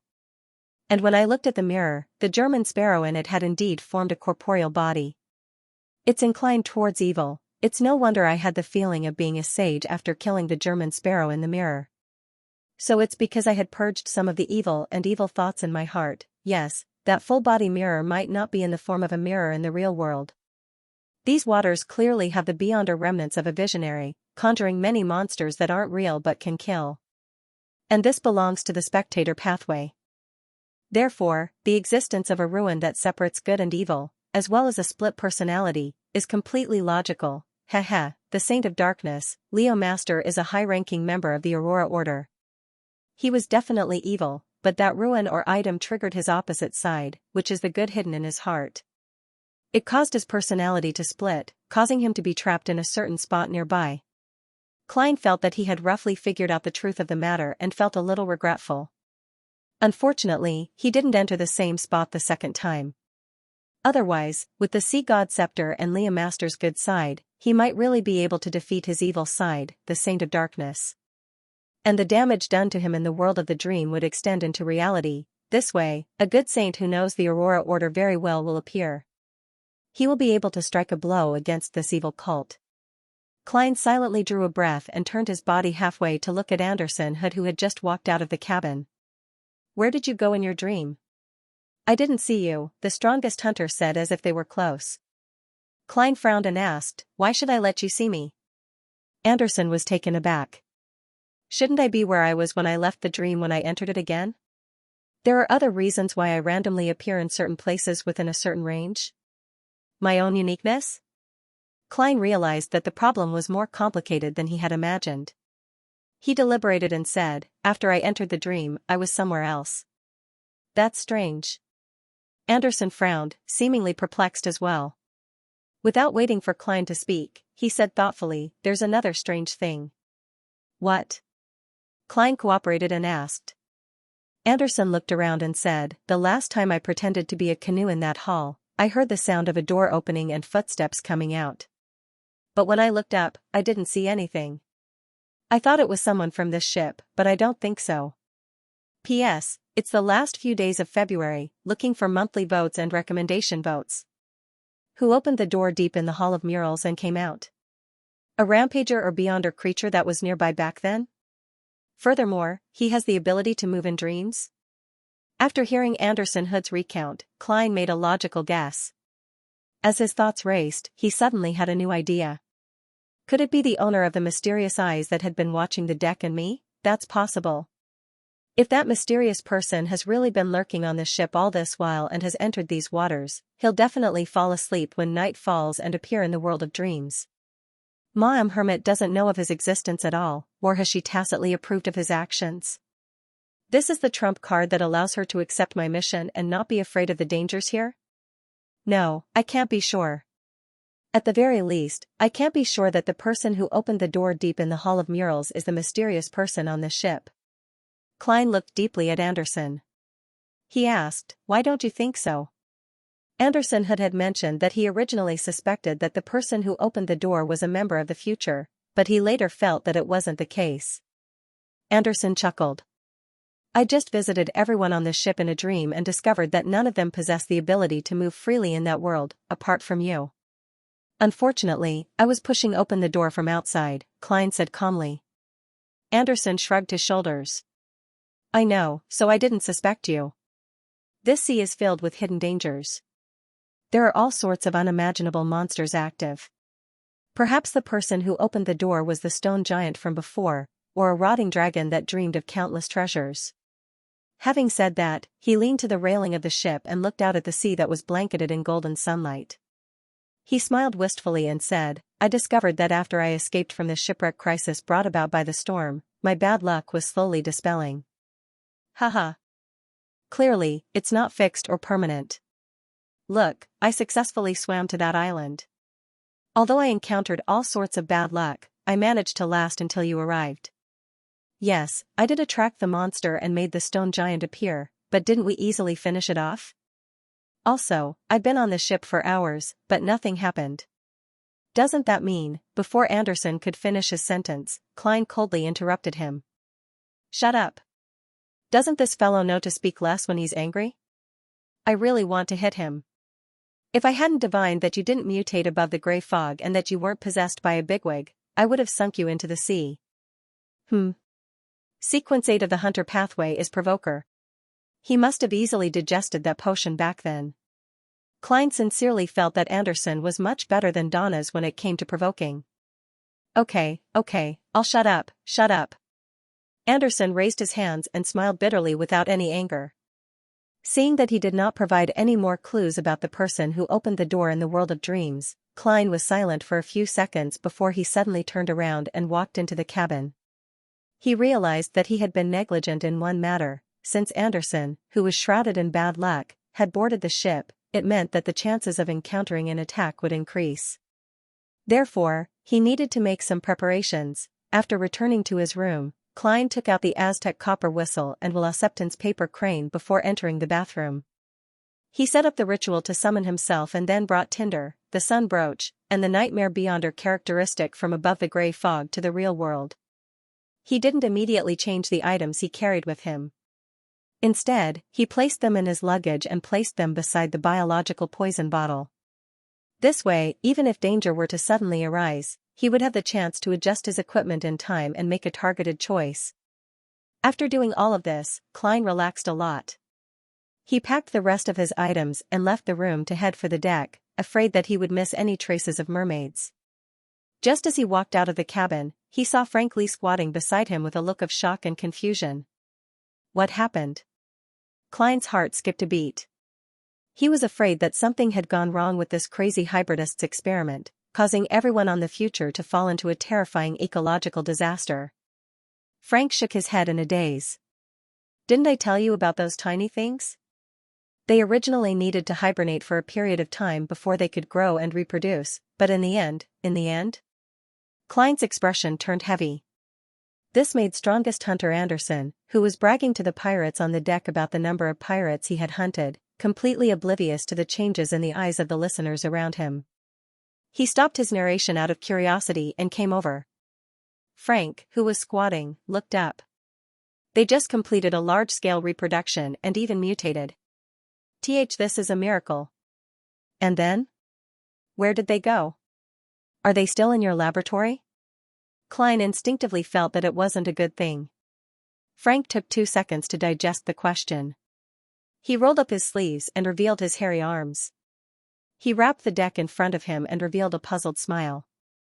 They entered this place and seemed to be modifying the future. Amidst the dull rapping, a milky white fountain that looked like milk suddenly spewed out from the deck, splattering Frank Lee's head and face. He licked the liquid by the corner of his mouth and exclaimed in pleasant surprise, "The future! The future is producing milk." At the same time, the pirates by the side of the ship pointed at the cannons below in horror. The cannons! The cannons are spewing milk. This doesn't make sense. Klein nearly couldn't control the twitching of the corners of his mouth. Ever since he boarded the future, ever since the ship arrived at the fracture and began plummeting, he felt that many of the things that had happened were extremely unscientific. It even exceeded the limits of his mysticism knowledge. Anderson was dumbfounded as he even forgot to ask a question. He stomped his feet out of habit and succeeded in seeing another milk fountain gush out. Thoughts quickly flashed through Klein's mind as he acutely grasped a problem.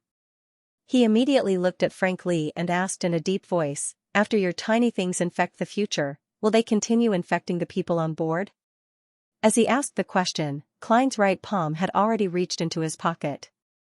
Based on the different shapes, he picked out a levitation charm and prepared to fly into midair to distance himself from the infection. Frank thought about it seriously and said, "In theory, yes." Before he could finish his sentence, a figure leaped out and kicked him in the ass, sending him tumbling a few times as he slammed into puddles of milk. The person was none other than Nina, who was wearing a linen shirt and a dark blue jacket. She glared angrily at Frank Lee, who was sprawled on the deck. She cursed as she breathed heavily, "Aren't you going to finish those darn tiny things of yours? Do you think my breasts aren't big enough?" All right," Frank Lee patted his ass and said unhappily. At this moment, Klein had already taken out a charm and chanted softly. "Storm." He believed that he couldn't underestimate Frank Lee's ability to cause trouble. He suspected that Frank Lee would cause the disaster to worsen, therefore, he decided to fly into the air first.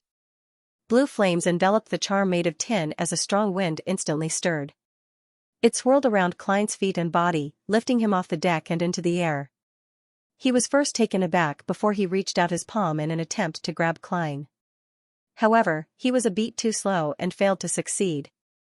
All he could do was watch helplessly as the German sparrow rose up while he remained in his spot. This ordinary handsome hunter shook his head with a warped expression. He wanted to laugh, but he also wanted to dismember the first mate of the future into 8 pieces. At this moment, Frank had already taken out a bottle of dark green powder and grabbed a handful. As he chanted an incantation in Jotun, he scattered it in every direction. The moment the powder touched the deck, it immediately produced green vines that grew crazily. Soon, they absorbed the milk and the tiny things, wrapping around the entire deck and cabin. In about 10 seconds, the future had turned into a vine forest. "Phew, it's done." Frank first smiled at Nina, then his expression changed abruptly. They've mutated too." At this moment, a pirate walked over shakily and shouted in a frightened voice, "Captain, you're a pirate. I have a watermelon growing on my head." Klein looked in the direction of the voice and saw green vines boring out of the pirate's head. One of them had a watermelon that was about to ripen. "This is the so-called mutation? This is crazy.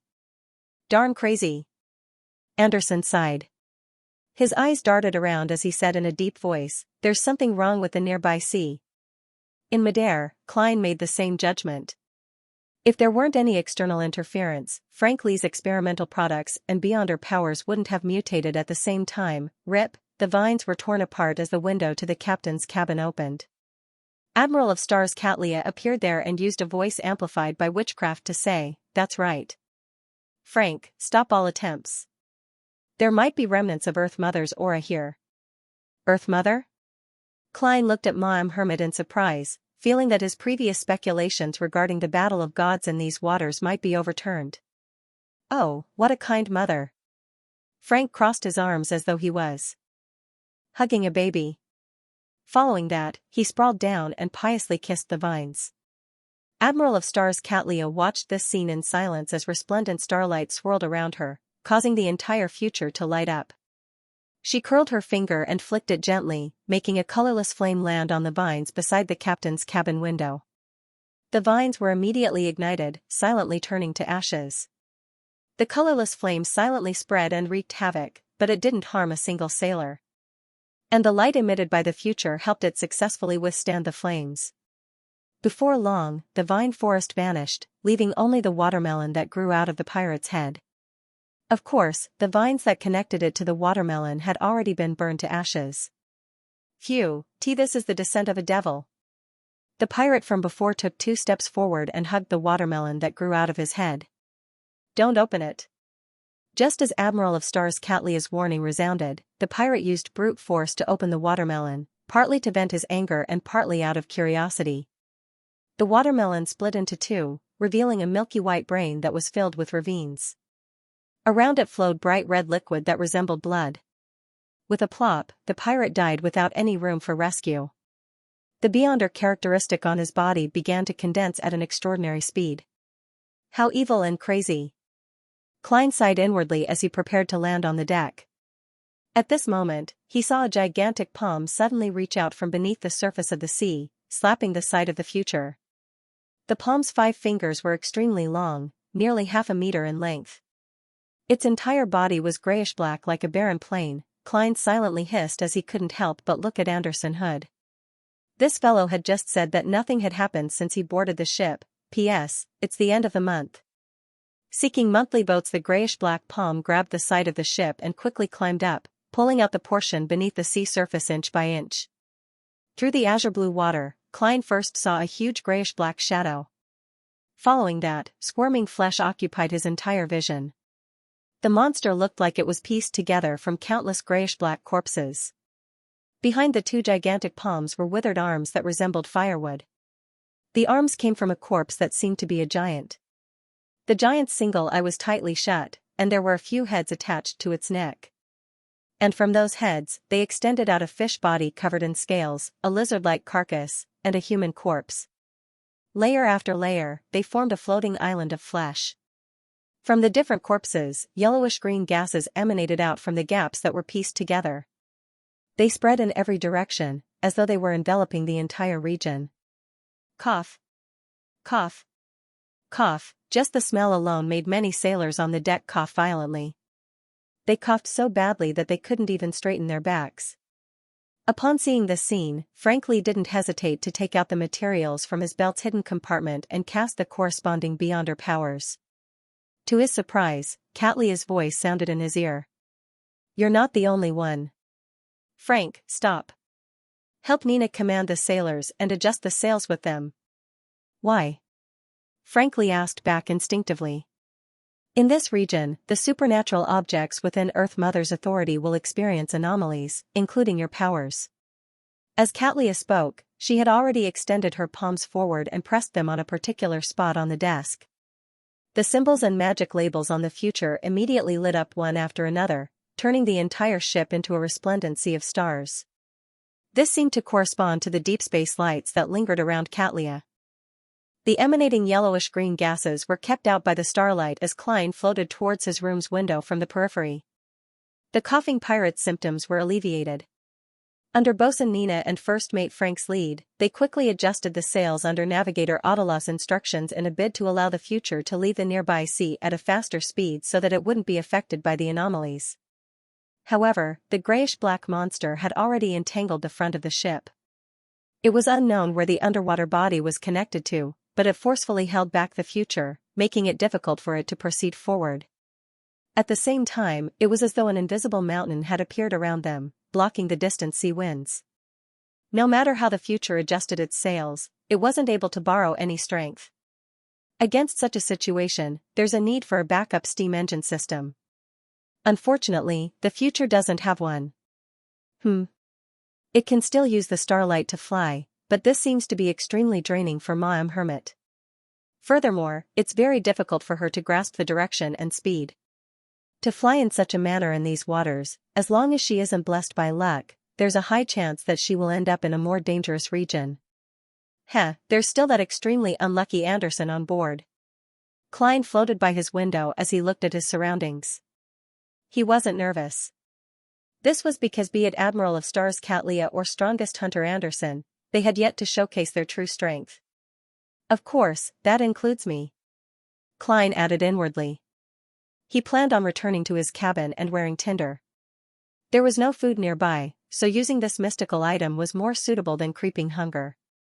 The latter needed to be used to deal with more dangerous and complicated situations before being thrown above the gray fog to calm himself. As for the negative effects of losing items on him, Klein already had a plan. He planned on putting his wallet, Aztec's copper whistle, and the adventurer's harmonica into his suitcase when he changed his equipment. He would only keep creeping hunger, the murloc cufflinks, and the various charms from the sea god domain. He would also pay close attention to the former two to prevent them from being lost.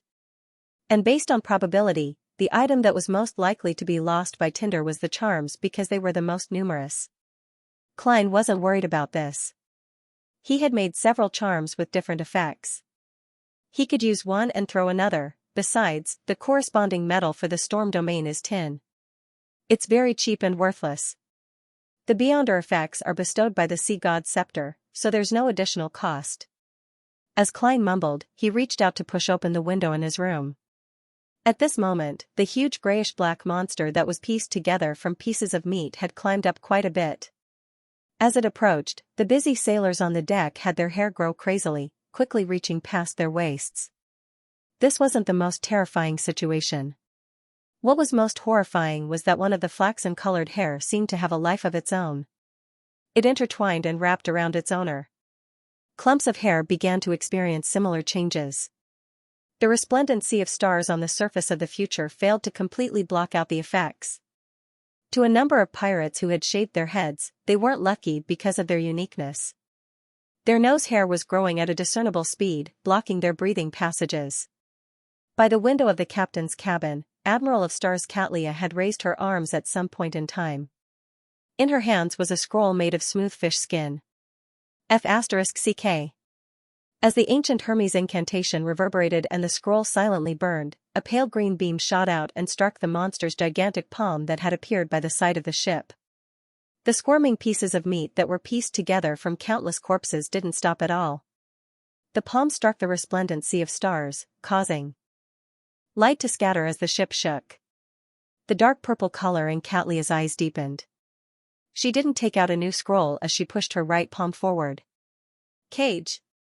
After the awkward-sounding and mysterious incantation was recited from the pirate admiral's mouth, the resplendent starlight that lingered around her flew out one after another, descending onto the terrifying grayish-black monster. The starlight instantly condensed, forming a gigantic transparent amber. It enveloped the squirming pieces of meat and confined them to their original spots. At this moment, the strongest hunter, Anderson, had an additional pitch-black and lusterless short sword in his right hand. There seemed to be layers of sinister patterns on it, but it was only an illusion. Taking advantage of the moment when the terrifying monster was trapped by the starlight cage, Anderson's body emitted a layer of scorching white flames. The flames flashed forward, leaping over the ship's railing and landing on the grayish-black pieces of meat that were pieced together from countless corpses. Following that, the scorching white glow rapidly swam across the surface as though it was painting to its limits. With a whoosh, flames surged into the sky as Anderson leaped back to the deck with the pitch-black short sword in hand.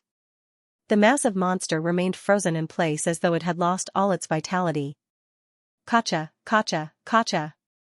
Bottomless wounds appeared on the surface of its body, and it split into countless small pieces of flesh in a second. The offensive strength of a reaper is truly exaggerated.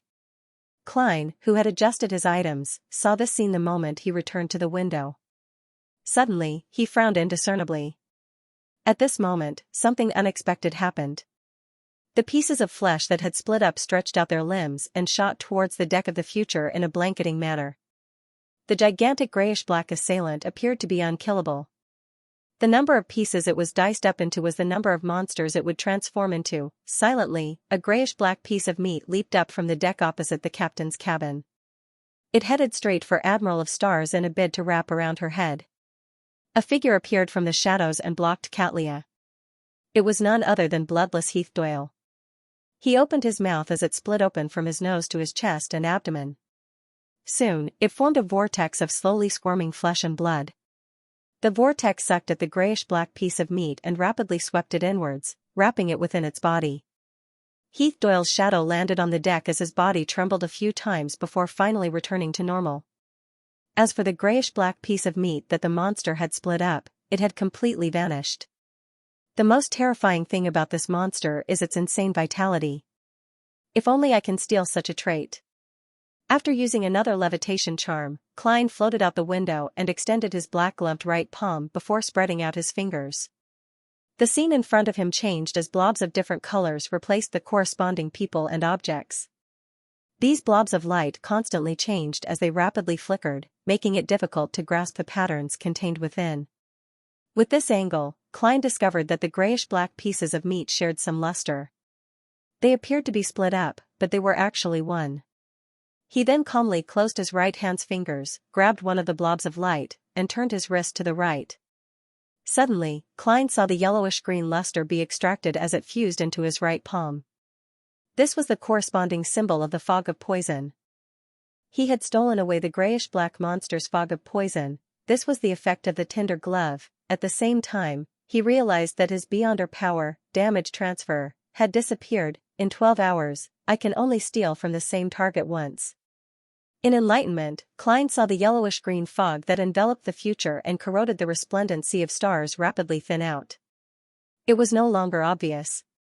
The grayish-black pieces of meat that were scattered everywhere were showing signs of drying up and turning dark. The pirates took this opportunity to catch a breather. As for Admiral of Stars Xianxia, she wore a golden brooch to the front of her classic robe. The brooch seemed to be made of gold, and it was shaped like a bird with a long tail. The surrounding atmosphere suddenly turned calm and serene. All the panic and nervousness vanished for some baffling reason. Even Klein was affected in an indescribable manner. He felt like he had become an emotionless zombie. Just as the critical moment was about to arrive, a ship sailed over from the sea ahead. It was also a sailboat, and it was similarly huge. Its color was mainly black with a dark green tint. Its ghastly white mainsail depicted a blooming pitch-black tulip. This was Admiral Hell Ludwell's flagship, the Black Tulip. It was a frequent visitor of these waters. P.S. Requesting monthly votes at the end of the month. The Black Tulip. Admiral Hell Ludwell. There's a wolf in the front and a tiger in the back. Isn't this a little too unlucky? Floating in midair, Klein was the first to notice the approaching ship. He couldn't help but turn his head to look at Anderson, who was seriously examining the monster with his pitch-black short sword in hand. Random Dreamy Anderson quickly looked back in puzzlement.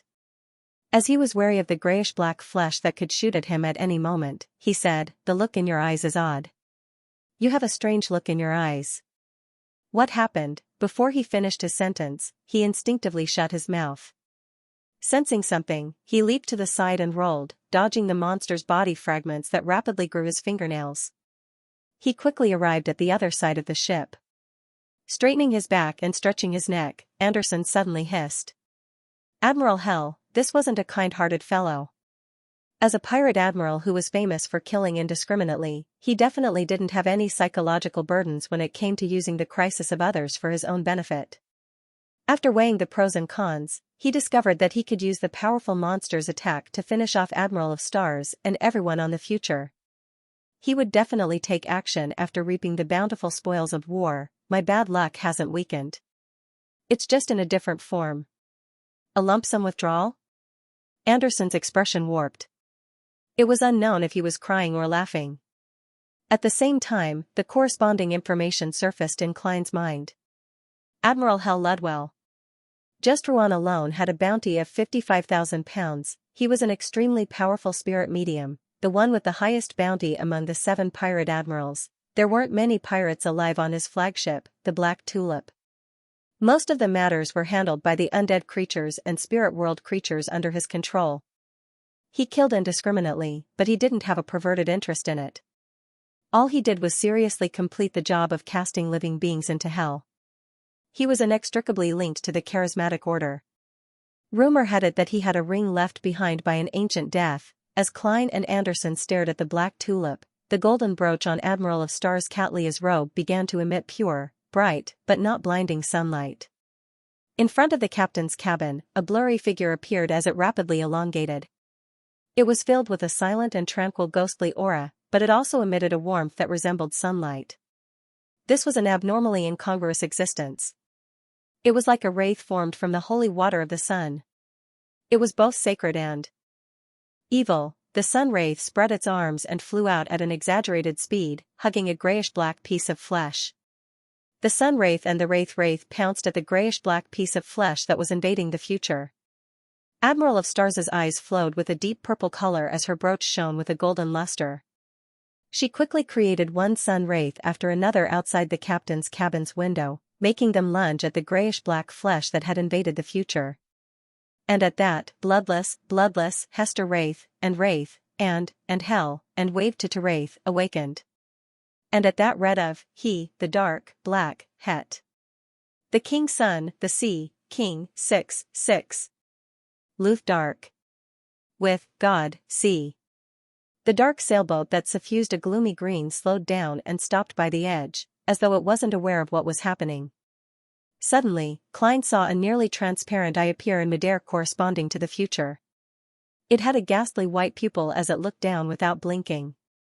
This is a spirit medium's version of a telescope?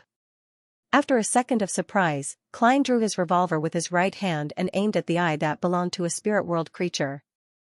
At that moment, he was somewhat hesitant. As a crazy adventurer, Gehrman Sparrow, directly shooting was the best choice that suited his persona. But at that moment, Admiral Hell Ludwell hadn't shown any signs of hostility.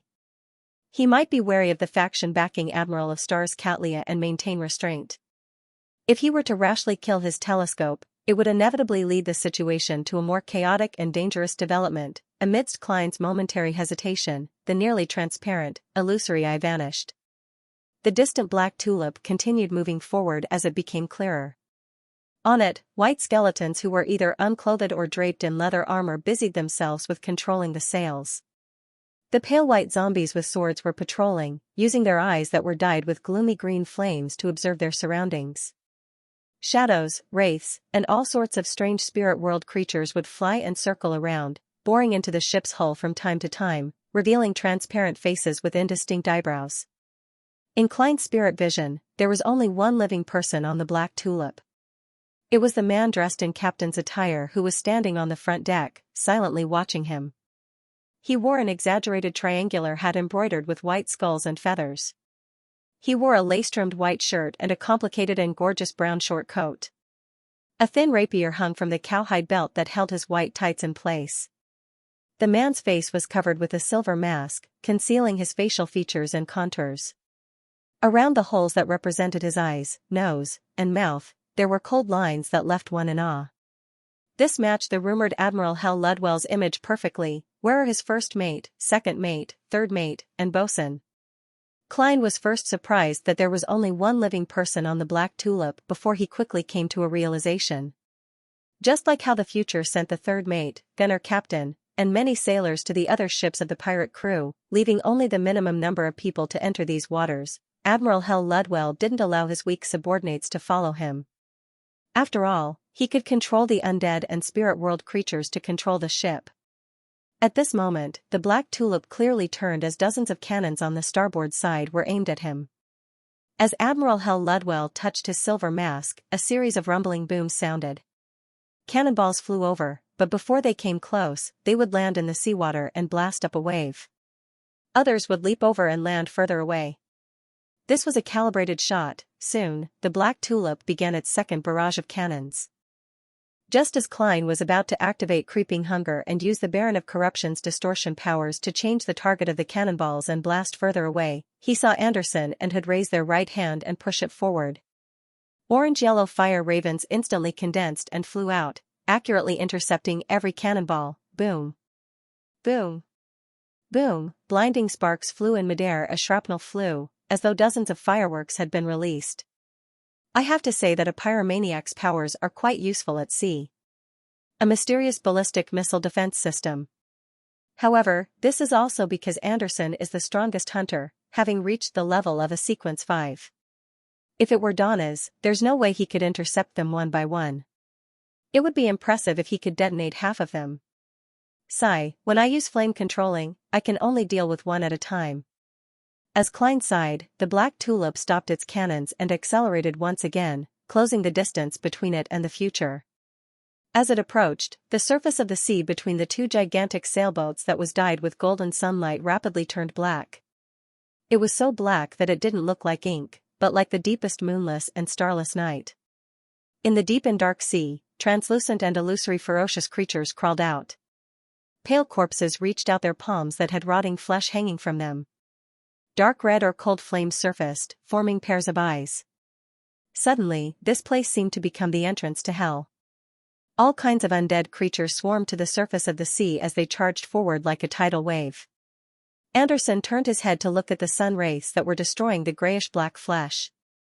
Knowing that Admiral of Stars was at a critical stage in dealing with the terrifying monster, all he could do was hiss and look up at Gehrman Sparrow with a bitter smile. Just as he was about to press his hands on the ship's railing and create scarlet flames that spread outwards to stop the undead army's assault, he was surprised to see Gehrman Sparrow suddenly turn around and fly back into the cabin. He fled?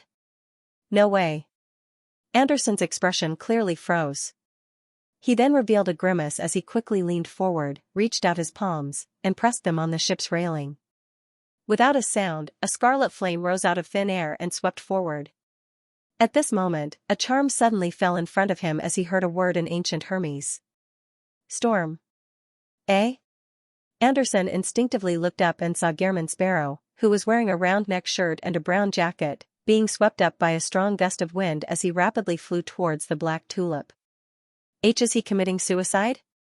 I can't understand this madness. Anderson's mouth gaped as he felt puzzled.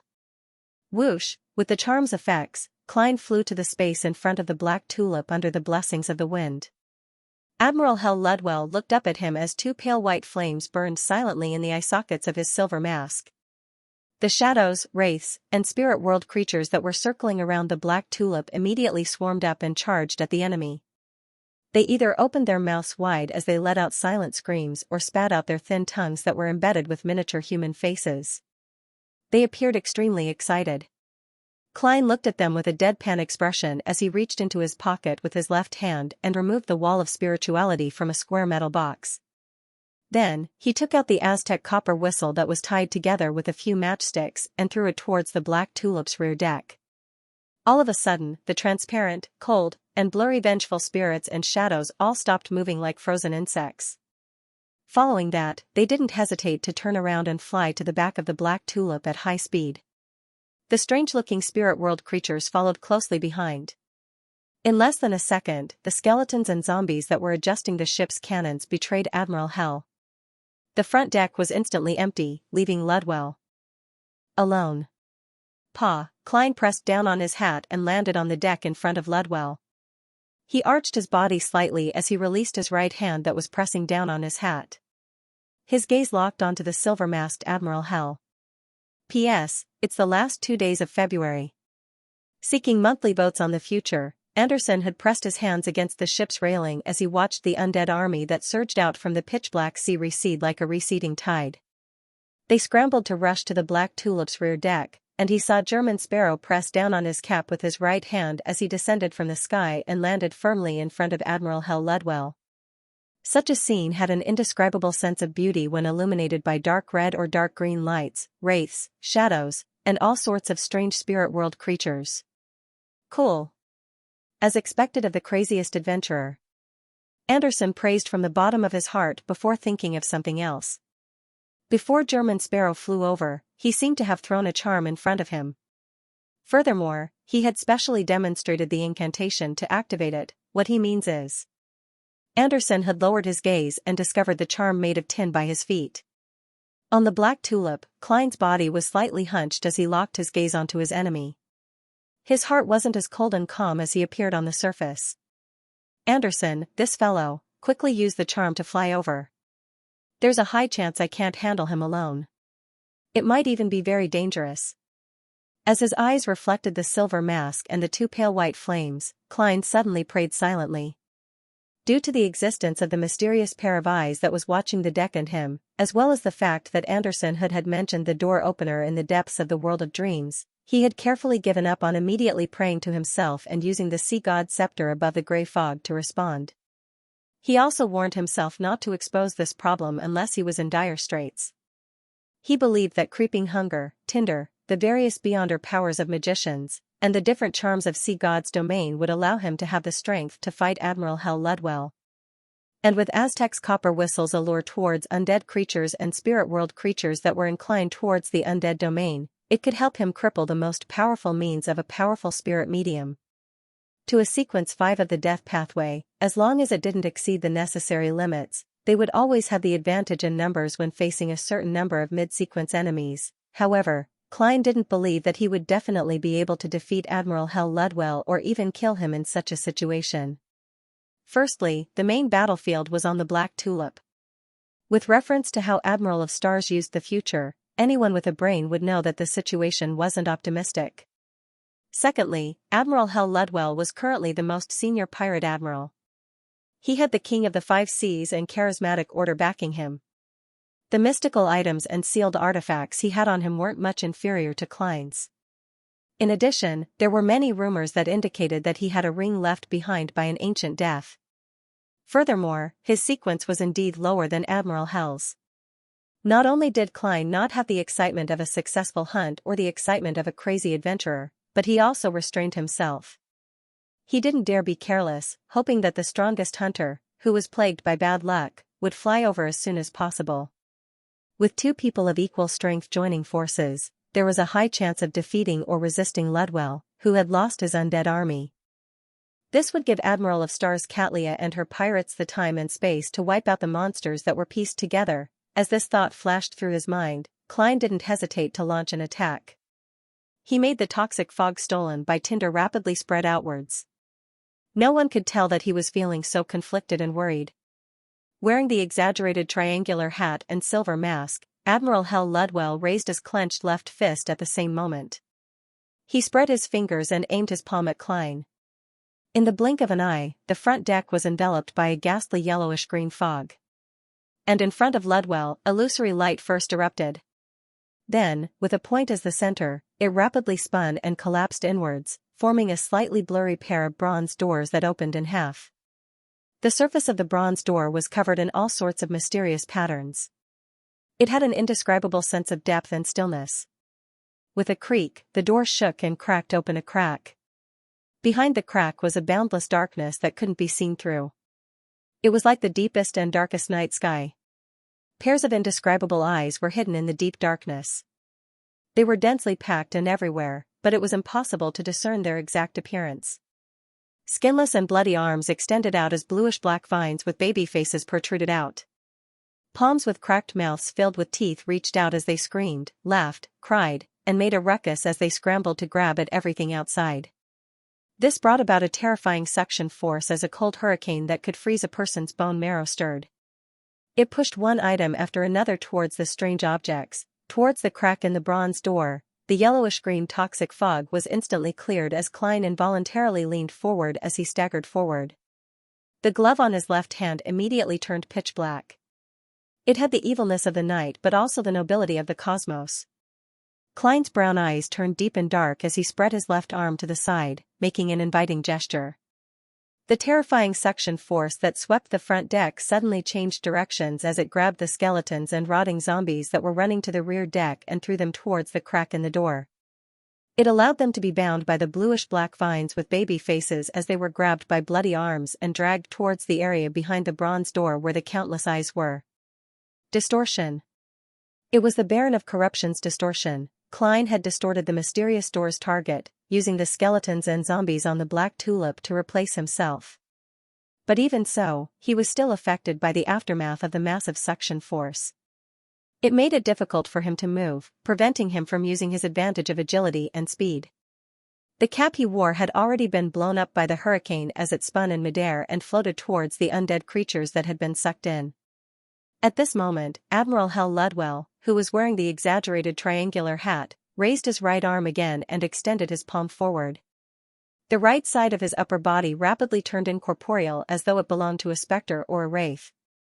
His arm and forearm constantly extended, instantly traversing the rather short distance as he grabbed at his enemy with his pale palm. Whoosh, the sound of the hurricane suddenly vanished as a soft sobbing sound entered Klein's ears. It left his body numb as though his blood had frozen. As the pale palm approached, he felt as though he had been possessed by a wraith or evil spirit. It was difficult for him to effectively respond. All he could do was watch helplessly as death approached. In despair, he felt his vitality rapidly drain away. Without putting up any resistance, Ludwell's pale, illusory right palm grabbed Klein and crushed him into a thin paper figurine. The paper figurine was covered in dark green traces of corrosion as it was quickly reduced to powder by the hurricane that didn't stop. In front of the bronze door, Klein's figure instantly appeared. The glove on his left hand was dyed with the color of pure sunlight. He immediately stood up and spread out his arms. A holy pillar of light that swirled with golden flames descended from the sky, striking the bronze door that was covered in mysterious patterns. The sunlight suddenly burst out, blinding Klein so much that he nearly couldn't open his eyes. As for the terrifying door that Admiral Hal Ludwell had created, not only shook and turned blurry, even the exaggerated suction force emitted from within had weakened. More than half the bluish-black vine with a baby's face and the bloody arm had evaporated. However, even more strange arms and distorted creatures had surged to the crack in the door in a bid to squeeze out.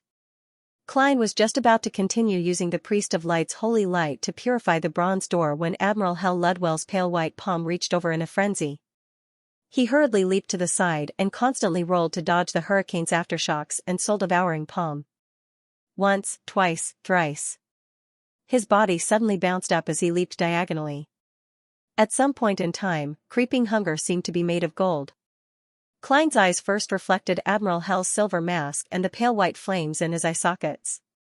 Following that, two bright bolts of lightning lit up deep in his eyes. Interrogator, psychic piercing. At this moment, a black, square-shaped ring on Ludwell's left index finger produced a faint glow. A scene immediately appeared in Klein's mind. It was a gigantic throne formed from the rotting heads of humans, elves, giants, dragons, demonic wolves, sea monsters, vampires, and other creatures. Every tiny side had the transparent faces of wraiths, shadows, and evil spirits protruding out. They were filled with hatred, venom, and indignation. Suddenly, Klein felt as though his head had been cleaved by an axe. The terrifying pain filled his thoughts without any delay. Not only had his psychic piercing failed to show its effects, but it had even affected him, multiplying the effects. If he hadn't experienced extreme pain, Klein would definitely have fallen to the ground, wailing as he struggled. But even so, he had temporarily lost the ability to resist as he arched his back with a warped expression. Seizing this opportunity, Ludwell slowly spat out a language that ordinary living beings couldn't understand from his mouth. The surroundings turned increasingly dim, hazy, and illusory. This was the language of death that came from hell and the underworld. Just as Klein felt a little better, he realized that his spirit body was floating up uncontrollably, separating from his body inch by inch, and the terrifying suction force of the bronze door was something that spirits couldn't resist. No way. Before his spirit body completely separated from his body, Klein barely managed to raise his right arm and spread open the 5 fingers of his tinder glove. Different lusters instantly appeared before his eyes as they constantly changed and flickered. Without any hesitation, Klein grabbed a blob of pale white luster that flowed with a gloomy green luster, twisted his wrist, and pulled it away. In this battle, he wanted to steal the beyonder power that created the bronze door the most, but he couldn't guarantee success. All he could do was pray for the goddess's blessings. The light flew out and entered Kindling's glove. However, this wasn't the beyonder power that Klein wanted the most. However, it wasn't too bad. Ludwell's mouth behind his silver mask opened and closed, but he couldn't produce the difficult and awkward-sounding language that no living creature could understand. At the same time, Klein opened his mouth. P.S. Last day and a half in February. Seeking monthly boats. One awkward, difficult, ear-piercing, and incomprehensible word after another was slowly said by Klein. It caused the hurricane created by the bronze door's terrifying suction force to turn silent. It made the dark surroundings turn darker. Only at this moment did he know that the beyonder power Ludwell had just used was called language of the dead. It could bypass the protection of flesh and blood and target the spirit body. It was an advancement of a spirit medium's powers. It raised the direct connection between spirits to a form of control, or even enslavement. The language that living creatures couldn't understand resounded on the deck. Ludwell couldn't help but freeze in his spot as a layer of translucency rapidly surfaced on the surface of his pirate captain attire. His spirit was being tugged at by an illusory force. At this moment, the black square ring on Ludwell's left index finger lit up with a faint glow. The spirit body that had been forcefully pulled out immediately returned to his body as the two fused back into one. Clang, Ludwell pulled out the thin rapier hanging by his waist with his right hand. It was iron-black in color, and its tip absorbed the surrounding light, transforming into a black point.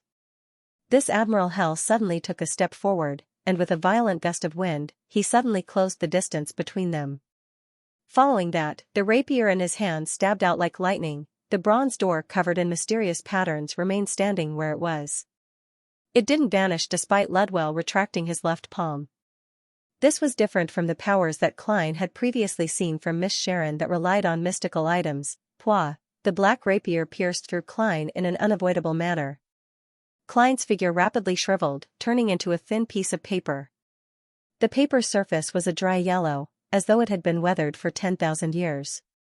The hurricane that the bronze door stirred up blew past, pulverizing the paper figurine. In midair, Klein leaped out of the abyss with a large number of charms from the sea god domain in his hand. Storm. Hurried and awkward-sounding ancient Hermes words burst forth as the tin flakes burned, sacrificing themselves to the sea god. This also meant that as long as Klein was willing, he could retrieve most of the materials and repeat the cycle several times until the metal could no longer withstand spirituality. Woo! Azure-colored wind blades shot out as the surrounding sea churned up heavy waves that were as tall as the ship's cabin. As Klein didn't attempt to distinguish the charms, while these attacks inundated Ludwell, there were corresponding supernatural effects that appeared on Admiral Hell. Underwater breathing, freedom of movement, levitation, and resistance to pressure, which were currently useless, stacked upon each other. Ludwell suddenly opened his mouth and let out a silent scream. The waves and countless wind blades that were about to strike him froze in midair. Right on the heels of that, Admiral Hell raised his left hand as the black square ring on his index finger flowed with a sinister glow as it instantly brightened. Woo! The bronze gate, which gave off an indescribable feeling, swelled and doubled in height and width. With a heavy creaking sound, the crack in the door opened even wider, and the already terrifying suction instantly rose to an unimaginable level. Azure-colored wind blades, pitch-black waves, and the airborne Klein surged towards the door at the same time, seeking refuge from the strange vines and arms that were slowly unfolding. Just as Klein was about to control the priest of light's soul to use light of holiness to slam the bronze gate to gain a breather, he saw a blazing white fireball the size of half a person fly over from another direction. The fireball's speed was augmented by the ridiculous suction force produced by the door.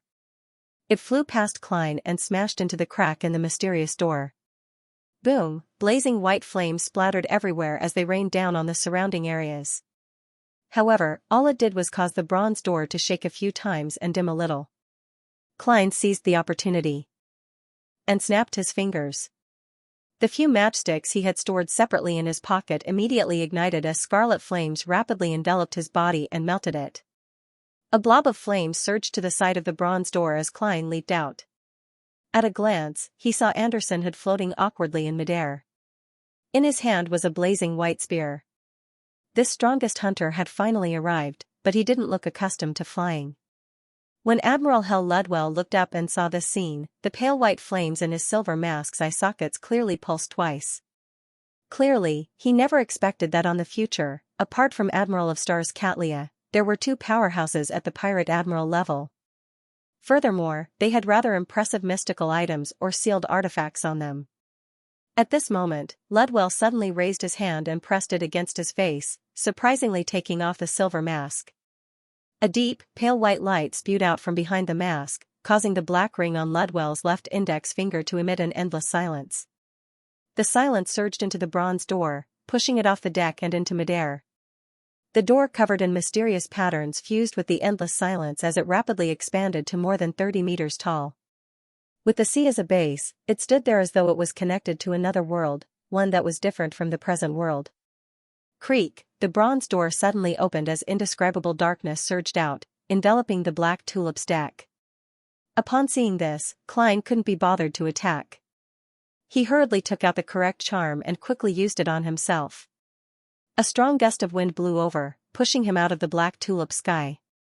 Under the pull of the darkness, the gigantic sailboat sailed through the bronze door 10 meters at a time, heading for another world. Admiral Hell Ludwell stood at the bow of the ship as he looked up into the sky. His face was blanketed by the pale white light, preventing him from seeing what he looked like. His gaze first swept past Klein before landing on Anderson Hood, as though he was memorizing the two hunters. However, he didn't attempt to attack again, as though he was restrained by the surrounding darkness. Anderson was taken aback as he didn't hesitate to throw out the blazing white spear in his hand. The spear went straight for Ludwell, but the moment it entered the region enveloped by darkness and silence, it silently vanished. Ludwell is planning on escaping? How decisive. Klein was first taken aback before he recalled that Aztec's copper whistle was still on the Black Tulip. Seeing that the gigantic sailboat was halfway through the bronze door and entering another world without any means of stopping it, Klein threw out a matchstick and snapped his fingers. On the rear deck, which was 50 meters away from Aztec's copper whistle, the matchstick that was tied to it suddenly lit up and soared into scarlet flames while the undead creatures were tearing at each other. Amidst the flames, Klein's figure appeared as he reached out to grab Aztec's copper whistle. This was his preparation for retrieving the copper whistle. Furthermore, to prevent any accidents from happening, which was the matchstick being ripped off by the undead, he had smeared a layer of flammable sun essence oil on the copper whistle's surface. Surrounded by countless undead, Klein didn't have the time to retract his hand that was grabbing the copper whistle. He immediately snapped his fingers again.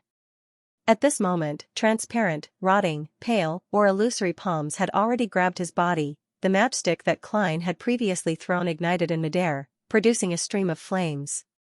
His figure quickly appeared in the flames, but his face was blue and his lips had turned white. Klein, who had been grabbed by countless shadows, wraiths, and other undead creatures, felt a chill deep in his spirit body. He found it difficult to control his body as he plummeted into the sea that had been dyed with golden light. As the Black Tulip basically passed through the bronze door, the sea that resembled the entrance to hell had returned to normal. Klein sank a few meters and choked on a mouthful of bitter seawater before he finally recovered. Thankfully, I'm well prepared. As this thought flashed through his mind, he suddenly felt that something was amiss. Wearing the Murloc cufflink, he had 10 minutes of passive underwater breathing. He shouldn't have choked on water. Klein suddenly turned his head and looked at his wrist. At some point in time, the azure blue cufflink had separated from his body. I lost it. I lost it by tinder. I was on the Black Tulip all this while. Klein flopped a few times and floated to the surface, just in time to see the tail of the gigantic sailboat fuse into the darkness as the bronze door slowly closed. He instinctively swam a few meters forward before finally stopping. He chose one from the remaining charms and augmented himself with the beyonder effects of underwater breathing. Anderson Hood, who was in midair, clicked his tongue when he saw this scene. This fellow is really mad, he's actually trying to pursue me. At this moment, starlight descended from the future, condensing into a long bridge that extended over. Admiral of Stars Catlia had finally finished off the grayish-black monster with tenacious vitality. What a pity. If only Admiral Hell had hesitated a little more and hadn't escaped in time. Anderson sighed silently as he steadily landed on the star bridge. Seeing German Sparrow fly over, he was just about to greet him and praise him when he saw a cold and silent face. Anderson instinctively dodged and chuckled dryly, allowing German Sparrow to pass him. When he returned to the future via the star bridge, Klein had already reined in all his emotions. He saw Frankly come over and give him a thumbs up. You're the craziest fellow I've ever seen in my life. You actually dared to board the Black Tulip alone and challenge Admiral Hell alone. Furthermore, you returned alive. Sorry, in terms of craziness, I'm far inferior to you. Klein silently replied. At this moment, many pirates with long hair or disheveled hair expressed their astonishment and amazement. In such an atmosphere, Klein closed his eyes and felt that the faceless potion had been completely digested. P.S. Thank you, Sovereign of the Universe, for your Silver Alliance member tips. Also, requesting for monthly votes on the last day of February. M. frankly noticed German Sparrow's abnormality as he added with a chuckle, I wanted to provide you with some help just now and throw some seeds over. Unfortunately, I can't throw them that far. Throw some seeds onto the Black Tulip? These waters have the remnant aura of the Earth Goddess. Beyonder items in the corresponding domain will mutate and attack without differentiating between friend and foe. I was on the Black Tulip back then. Thankfully, you didn't throw them. Klein suddenly recalled the tragic state the future had been in and the watermelon that had grown out of the dead pirate's head. Just as he was deliberating over his words to match German Sparrow's persona, he suddenly saw Heath Doyle appear from the shadows not far away. He was bending his back to vomit. This bloodless first retched before his knees went limp as he knelt on the deck. Ugh. Ugh, he finally vomited a pool of yellowish-green liquid. Inside it was a half-corroded piece of grayish-black flesh that was squirming gently. Ugh. Ugh. Ugh, Heath Doyle continuously vomited out a few similar puddles. Upon seeing this scene, apart from feeling disgusted, Klein felt a lot more at ease. He was originally worried that Rose Bishop Heath Doyle would be corrupted by randomly eating, but from the looks of it, it was likely that Heath Doyle had isolated it and hadn't truly digested it. As expected of a Rose Bishop who isn't crazy. Klein sighed silently. Just as he was about to shift his gaze away from the vomit, a thought suddenly flashed through his mind. Creeping hunger has already been activated. It has to be fed once a day. And there aren't any outsiders here. There aren't any ideal villains. The pirate who died previously can't do it. Although his companions might not think much of the corpse, creeping hunger wants to devour souls. I wonder if these pieces of flesh can be used as food. At the very least, they were corpses with exuberant vitality that had been influenced by the Earth Goddess's aura. With this in mind, Klein took 2 steps forward and came close to Heath Doyle. He couldn't bear to look at the puddles of vomit as he instinctively cast his gaze to the other side, to the magnificent sea that was reflecting the sunlight. Then, he extended his left palm towards the grayish-black flesh. Creeping hunger didn't change at all. It didn't crack open its mouth in the middle of the glove.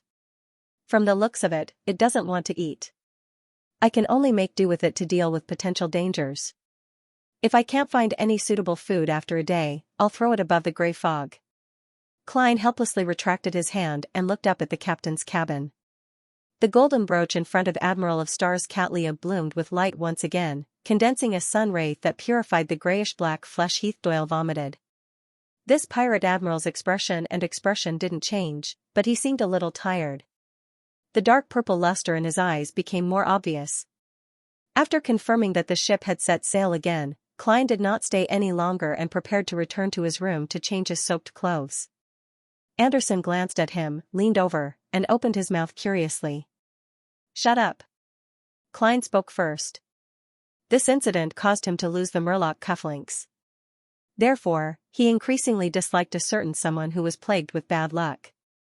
He was just short of defining her as food for creeping hunger. All right. Anderson raised his hands. I'll drink in silence. Klein ignored him as he entered the cabin and returned to his room. In the bathroom, he took out a water creation charm and chanted a word in ancient Hermes to fill the bathtub with water. Then, he took off all his clothes and lay in it. The cold feeling and warm sunlight made him relax significantly. He picked up the pen and paper he had brought from his desk and wrote a divination statement, the location of the Murloc cufflinks. After reciting it 7 times, Klein lay down completely. Using the front of the bathtub as a pillow, he entered a dream. In the gray, fragmented, and illusory world, he saw the deck and a zombie whose body had rotted in several spots. The blue murloc cufflink was embedded in the flesh on the zombie's left waist. Beyond the deck, it was pitch black, making it impossible to see where the ship was. Indeed, I threw it on the black tulip. Klein opened his eyes and made a judgment. I hope Admiral Hell doesn't discover it.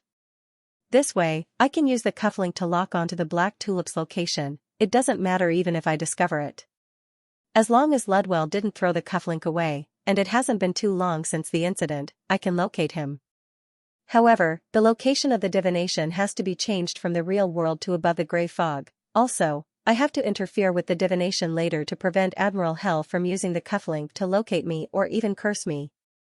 That ring of his is really suspected to be an item left behind by an ancient death. Yes, I'll write to Mr. Aztec. Klein quickly washed his body and walked out of the bathtub. After wiping himself clean and changing into the Rouen gentleman's suit, Klein first adjusted his equipment and washed his clothes. Then, he unfolded the letter and took out the Aztec copper whistle. Standing by the desk and looking at the item on it, Klein's right hand suddenly slowed down. His eyes shimmered a few times as he put away the Aztec copper whistle and placed it into a tiny metal box.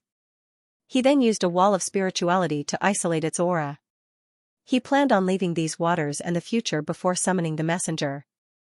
I suffered quite a huge loss this time. Thankfully, I've finally digested the faceless potion. I can focus on waiting for the mermaid to appear. The actual situation in the ruins of the Battle of the Gods is different from what I imagined. There's actually the aura of Earth Mother. This definitely wasn't left behind after the battle. Otherwise, it's impossible for a deity to not be able to control their auras.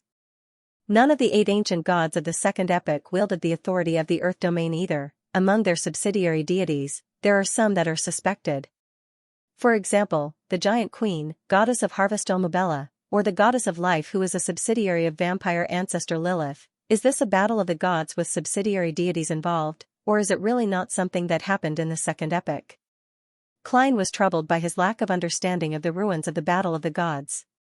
All he could do was make guesses and use his imagination as a supplement. He reined in his thoughts and cut the paper figurine again. He then drew the changes and secret symbols belonging to the fool on it. Klein lifted the paper figurine and shook it. Flames appeared out of thin air, burning the paper figurine to ashes. This way, he had already obtained the initial results he wanted. If he wanted to get better, he needed to head above the gray fog to make a response.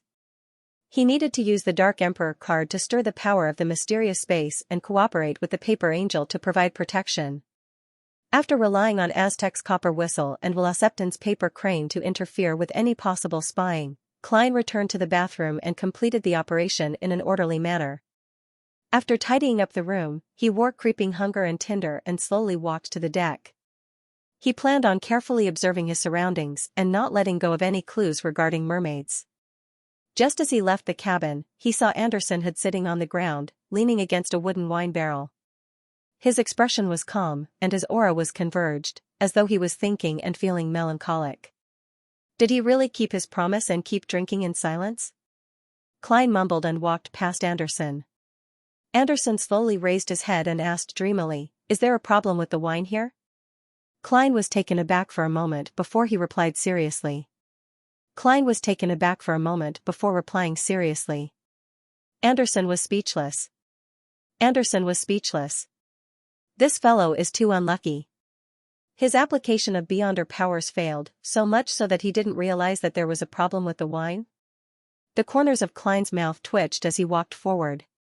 On the front deck, many sailors were gathered together, watching Nina perform the duties of a priest of the Lord of Storms and hold a short funeral for the pirate who had just died. After a simple prayer, Nina looked around and said, "Revere's wish was to be buried on the mountain in his hometown's harbor. It has the most beautiful sunset. He wishes to be cremated so that he won't be disturbed after his death. Holy Lord of Storms, may he rest in peace." Most of the sailors believed in the Lord of Storms as they punched their left chests with their right hands. Upon seeing this scene, Klein didn't approach. He stood a distance away and watched silently. After the funeral was over, Revere's corpse was reduced to ashes with the help of the scroll. Klein sighed as he inwardly drew the crimson moon. For the rest of the day, the sun remained bright and the sky remained midday. The future circled around a few ruins as it ventured deeper into the sea. At some point in time, Anderson had returned to normal as he came to Klein's side. He looked into the distance and pointed at the submerged buildings in front of him. After passing this ruin, turn left for about 10 nautical miles, and you'll have a chance of encountering mermaids. Finally. Klein was just about to respond when the sky suddenly turned dark as the sunlight vanished. Another night had arrived. Without another word, he returned to his room and lay in bed. Soon, he woke up from his dream. In front of him was a clean floor-to-ceiling window, a long table, chairs, and bookshelves filled with books. This time, he returned to the spot where he had left the dream, to the library. The light of dusk shone in, covering everything with a layer of pale gold. Klein walked forward in puzzlement and walked to the bookshelf he had browsed previously. As expected, he saw mysticism manuals like the Book of Charms. Just as Klein planned on pulling out a book and quickly flipping through it, his gaze suddenly swept to the bookshelf opposite him. He saw a book with a black cover. Roselle's Notebook 3, The Emperor's Diary? An entire diary? Klein subconsciously reached out his hand. At this moment, the pair of mysterious eyes that looked at him from the deck flashed across his mind. The person who opened the door in the depths of the hall of murals that Anderson had mentioned flashed across his mind. He also thought about the abnormal change of location in his dream. Klein retracted his gaze and continued pulling out the Book of Charms. He came to the long table and sat down before quickly browsing through it. Suddenly, he heard a series of footsteps approaching from the depths of the library. Klein instantly tensed up as he slowly raised his head. The first thing that entered his eyes was a pair of black leather boots. P.S. Requesting for a monthly vote. It will expire if you don't vote. I hope to maintain the pace of updating in March. I will try my best not to take time off to update. However, I can't guarantee anything on the first day. Recently, I've been running around outside. I've only written half a chapter for tomorrow, so I'll have to stay up late to finish it. There's still a meeting at the Writers' Association tomorrow. I'll try my best to write another chapter during my lunch break, but I don't dare to promise anything. Give me some adrenaline. Seeking for a guaranteed monthly ticket. Lord of the Mysteries seeking for a guaranteed monthly ticket in March currently typing. Please wait a moment. After the content is updated, please refresh the page to receive the latest update. As his gaze moved up, Klein roughly observed the owner of the footsteps. She was a lady, wearing beige trousers that made it easy for her to move about. She wore a pair of black leather boots that weren't too short, but she wore a light brown knee-length skirt. The hem of the skirt was slanted, giving off a sense of uninhibited elegance. Such an outfit instantly made Klein feel like he had returned to Earth. This was because be it Rouen, Intis, or even Faysac, Fainapotter, Lemberg, Mason, East and West Balham, none of them had a similar style. The speed at which Klein raised his head increased, and he finally saw the lady's appearance. She had long chestnut-colored hair that cascaded down naturally. Her straight eyebrows were perfectly extended, and her eyes were blue and deep, as though they contained a concentrated ocean. She had outstanding beauty, but that wasn't what was most eye-catching. Her actions naturally exuded a sense of nobility, as well as the bearing of someone who had been in a high position for a long time, leaving a deep impression. Klein even subconsciously wanted to lower his head to avoid eye contact. Besides, she's very tall, about the same as my Klein Moretti. Klein suddenly added inwardly. After completely digesting the faceless potion, he increasingly realized that his self was a combination of personality, experience, knowledge, and various interpersonal relationships. His appearance and figure were the type that could be changed at will. Therefore, as long as he knew who he was, he didn't mind using the word state to describe the physical characteristics of his previous identities. After all, every change of a faceless could be fixed without any additional maintenance. This also meant that even without the corresponding Beyonder powers, he could still maintain the appearance of a German sparrow. And it was because of this that he could make Klein Moretti truly grow taller. Tap. Tap. Tap. The lady who gave off the feeling of looking down on others walked to the opposite side of Klein, pulled out a chair, and sat down. We meet again, the lady said in a gentle but emotionless tone. This voice, this way of speaking, it sounds a little familiar.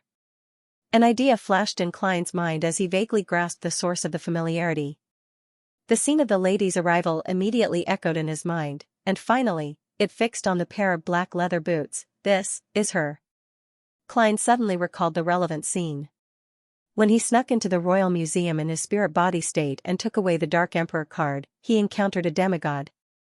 The other party was sitting on the top floor of the wooden staircase between the tall bookshelves. His feet, which were wearing black leather boots, were hanging down in midair. He turned back into Sherlock Moriarty, and after being chased by the devil dog, he ran into a forest road made of green pea vines.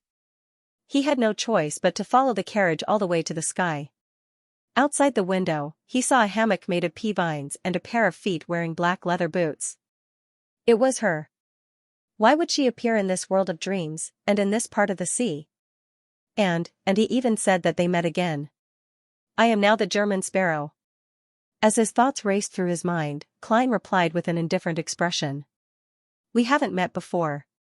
So what if he was a demigod? As long as it's not an angel, I can use the sea god's scepter to fight against it in this world of dreams. Klein silently encouraged himself. The lady with slender eyebrows sat opposite him and raised her chin slightly. She stared at Klein for 2 seconds and said, Is that so? Mr. Hero Bandit Dark Emperor. With a boom, the thoughts in Klein's mind seemed to be struck by lightning, exploding into countless tiny pieces. It was messy, jumbled, and he couldn't find the main point. As she knows that I'm Hero Bandit Dark Emperor, she recognized me as the spirit body that stole the card of blasphemy from the Royal Museum. How is that possible? Wait, why did she directly address me as Hero Bandit Dark Emperor? If it were Sherlock Moriarty, I would be even more shocked. I might not even be able to hide the change in my expression. As thoughts flashed through his mind, Klein instinctively controlled the muscles on his face and calmly said, I don't understand what you're talking about. The lady, who was dressed in a different style from any of the current trends, didn't repeat her words, nor did she explain anything. Instead, she said in a straightforward tone, I was the one who provided your identity as German Sparrow. Klein instantly felt his scalp tingle. He felt that he had no secrets in front of her. The identity of German Sparrow was forged through Miss Sharon's means. This lady, this demigod, is her means, right? Miss Sharon mentioned that someone in her circle is investigating the true identity of Hero Bandit Dark Emperor. She promised to fulfill a reasonable request from the person who completed it, and the material requirement was limited to high sequence beyonders and below. According to Miss Sharon's description, the person who entrusted the task is about 1.7 meters tall and has a good body proportion. She has long chestnut-colored hair and likes to wear black leather boots. Man, isn't that the person opposite me? Back then, I suspected that she was the demigod I met in the Royal Museum. Furthermore, she knew very well that I took the Dark Emperor card. As thoughts flashed through his mind, Klein was momentarily at a loss for words. All he could do was maintain his silence. The lady with a slightly curved chin didn't continue the question of German Sparrow's identity. She looked out the window at the frozen dusk. She looked at the frozen dusk outside the window and said, While you were in the Rorstad archipelago, Nast Solomon's Dark Emperor also appeared in those waters. I believe you should know what this means, Mr. Hero Bandit. Seeing that the other party had not only exposed his identity, but had even provided him with clues and evidence, Klein could only move the corners of his mouth. The law of beyonder characteristics convergence. The expression of the lady opposite him softened a little, as though she was smiling. You really are Hero Bandit Dark Emperor. So you weren't sure. You only listed the clues and showed a confident attitude. How could she be so certain just now? Does she have any evidence that she hasn't shown? Klein felt vexed and abnormally puzzled. The lady who had been in a high position for a long time didn't speak further. She looked at the bookshelf and said, You discovered that the bookmark was the Dark Emperor card through his diary? Diary. This lady also knows that the so-called Roselle's notebook is a diary. Klein was stunned and did not answer. You didn't take the notebook just now because you sensed something? The lady asked again. This? Klein suddenly understood something and decided not to answer the question. He wanted to stop being so passive and not have to follow the rhythm of the other party. He looked into the lady's deep blue eyes and said, I'm not sure. You're the mysterious person spying on me on the future? The beautiful but unapproachable lady calmly replied, "That's right. Catlia doesn't even know that I've secretly boarded the future, but you actually discovered Clown's premonition for danger?" After this period of observation, combined with the information from before, she can basically confirm that I'm a magician. From her tone, she's very familiar with Admiral of Stars. A member of the upper echelons of the Moses ascetic order, or that Queen Mystic? Klein nodded. Yes. The lady raised her chin again as the corners of her mouth curled up slightly. It's impossible for a normal clown to have such a premonition for danger, even if he's already a sequence 5. She's discovered something special again. This? She seems to know the seer pathway very well. Indeed, it's because of the gray fog's influence that I can have a premonition for non-dangerous situations? Without giving him a chance to speak again, Klein asked in a deep voice. Anderson had heard the sound of a door opening and footsteps in the depths of the Hall of Murals. Are they yours? Are you referring to the hunter who's plagued with bad luck? The lady asked in thought. Yes. Klein nodded. It's indeed me. The lady paused for a second. Tell that hunter a prophecy. The most lethal danger is often hidden in the most ordinary of lives. What do you mean? Noticing that she had no intention of explaining, Klein deliberated and asked, "The person who made me appear in the Saint of Darkness's dream was you." Noticing that she had no intention of explaining, Klein deliberated and asked, "The person who made me appear in the Saint of Darkness's dream was you." The lady combed her chestnut-colored hair and said with a gentle but indifferent voice, "It's not hard to guess. After this dream, I've confirmed that you've taken away the relic of that sea serpent in Cavituous. You also appeared in a spirit body state like the last time, taking away the item in front of John Cotman before disappearing? Yes, you also carried the Dark Emperor card." Klein didn't respond to the topic and instead, he asked, "You're Queen Mystic?" "Many people call me that," the lady replied with a calm expression. "Seriously? This lady's bounty is as high as 650,000 pounds, just from Rouen." Klein silently drew a breath. "Ma'am, why are you looking for me?" Queen Mystic looked at him with her blue eyes for a few seconds before saying, "I hope that you can share with me the way to interpret the text created by Roselle the Great. I hope you can share with me the way to interpret Emperor Roselle's words. I can satisfy most of your requests." He chuckled and said, "Could it be that you can give me the corresponding high sequence beyonder potion formula?" Queen Mystic converged her aura, but her bearing didn't diminish as she looked at him. "Your fate lies at the main peak of the Hornacis mountain range." This? Klein was shocked for some baffling reason. His eyes darted around slightly as he pondered over the problem. Queen Mystic stood up. "When you need some help or clues to a few cards of blasphemy, tell me the answer." She turned around and walked into the depths of the clean and spacious library. 1 step, 2 steps, her figure turned fainter and soon vanished. The entire library collapsed as Klein fell into a daze. He found himself back in the hall filled with beautiful murals. She turned around and walked deep into the library. 1 step, 2 steps, her figure turned fainter and soon vanished. The entire library collapsed as Klein fell into a daze. He realized that he had returned to the hall filled with beautiful murals. "Where did you come in from? P.S. I'm begging for a guaranteed monthly ticket also. I'm begging for little cuz birthday blessings. This is free." In the app discovery page, one is for starlight points, and the other is for blessings. The latter is free, but it requires 25,000 people. Everyone, just click on it. Our Pure Chidian platform has 35,000 people reading for 24 hours, and the average subscription is more than 50,000. We should be able to finish it. Everyone, please help out and let Little Ku become rich overnight. Upon hearing his question, Klein was momentarily at a loss for an answer. He couldn't possibly tell him that he had fallen out of a dream suspected to belong to Queen Mystic. He looked at the unlucky strongest hunter indifferently, raised his right hand, and pointed upwards. "If that's the case." Anderson had nodded in understanding. "What are you thinking of?" "I don't even know what I'm trying to express." Klein's lips moved indiscernibly. He changed the topic and recalled. "I met someone just now, not someone we know? Not a member of the future? The one who walked out from the depths of this hall?" Anderson suddenly became excited. This fellow doesn't have the airs of a strongest hunter at all. He's just like a hot reporter in a newspaper. Klein lampooned silently. She asked me to tell you a prophecy. What prophecy?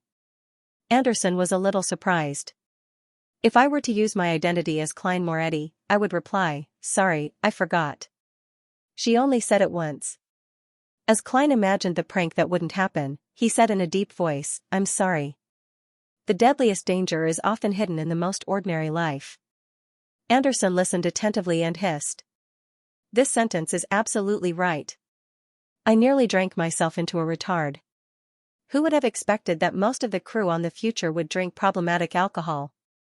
He pondered for a few seconds and asked worriedly, that's it? Did you forget any details or keywords? I think you're provoking me. Klein ignored Anderson Hood and walked to the entrance of the Hall of Murals. He looked at Frank, Nina, and the rest outside. Back at the library, he had first been forced into a passive state by Queen Mystic's sudden accusation that he was Hero Bandit Black Emperor. Following that, he had attempted to disrupt her rhythm and not follow her lead. Therefore, he had been extremely tense. His thoughts were completely focused on how to respond and engage in a verbal confrontation. He didn't have the time or opportunity to review the entire process and dig out any details that he couldn't figure out. Now, he finally had the time. First, the most important problem that I have to immediately figure out is how much Queen Mystic knows about my identity and Roselle's diary. She thinks that I have mastered the way to interpret the words created by Roselle the Great and not the words themselves. Although the two meanings are not too different, it is enough to prove that the identity of the Emperor and I as transmigrators is something that she can't think of and doesn't have any clues pointing to. Miss Sharon isn't someone who has just entered the mysticism circle, nor is she a novice who has just come into contact with complicated matters. When she found someone to help me forge an identity, it was impossible for her to reveal who the client was. Furthermore, the photo I provided was of the German sparrow. In other words, Queen Mystic hasn't come to the conclusion that Sherlock Moriarty is equivalent to German sparrow. Yes, if she's already aware, just as I thought, it would be better to address him as Mr. Dark Emperor Sherlock Moriarty. The impact on my psychological defenses would be 3 to 5 times greater than directly calling him Hero Bandit Dark Emperor.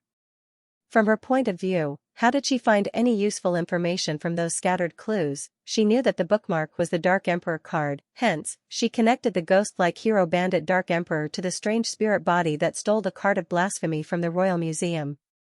Then, due to King of the Five Seas Nast's sudden appearance in the Rorstad archipelago, she guessed that Hero Bandit Dark Emperor might have also appeared in Byam, appearing in the archipelago.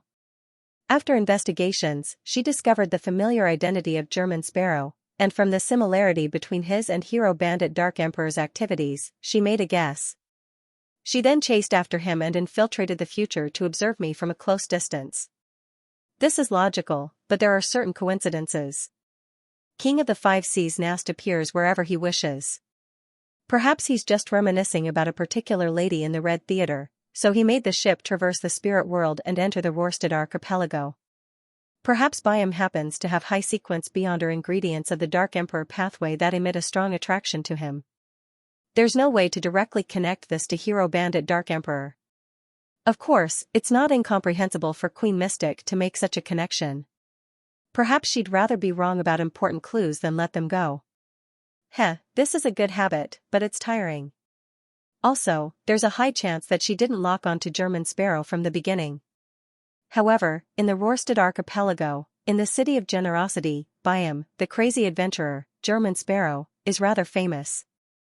As long as she hears this name and compares it to the time, she can make a basic judgment. Sigh, it's better to keep a low profile. Thankfully, the acting is finally over. I can make the identity of German Sparrow vanish in the future. Klein thought through the entire matter and felt that he had more or less figured out the problem.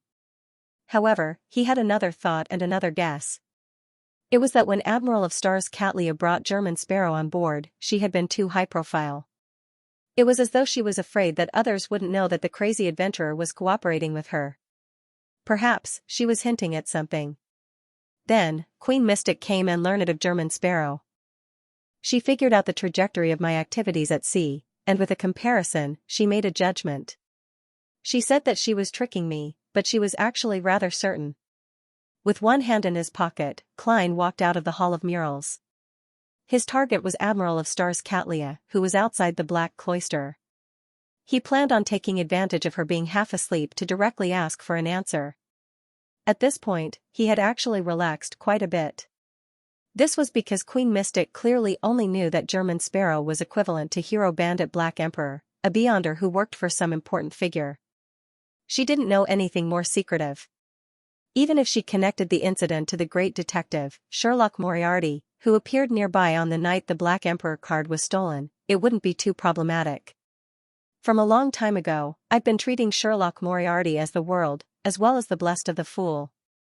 German Sparrow is an extension of this identity. Heh, this is a preparation for such situations. I've always felt that I shouldn't treat others as fools. As long as a person has activities, a trajectory, and interpersonal relationships, there will always be some exposure. Therefore, I prepared this identity for these smart people ahead of time. Their daily lives also strictly follow the corresponding settings. And for a blessed of an important figure to be able to understand Roselle's diary, it's completely understandable and acceptable. It's a normal gift from a specific existence. Hee, you didn't expect it, right? There's still a mask beneath the mask. Amidst his thoughts, Klein also felt that the grey fog's help and his cautiousness had played quite a role. If he hadn't sensed someone watching him ahead of time and instinctively followed his heart's will, he might have summoned the messenger under Queen Mystic's gaze. The messenger itself won't expose anything. I'm just afraid that Queen Mystic has the means to track it and find Mr. Aztec. From his recent whereabouts, she can dig out my identity as Klein Moretti. Klein passed through the square that was pierced with many giant arrows and walked out of the Black Cloister. He saw Admiral of Stars Xianxia still hugging her knees as she stared at the beautiful scenery under the dusk.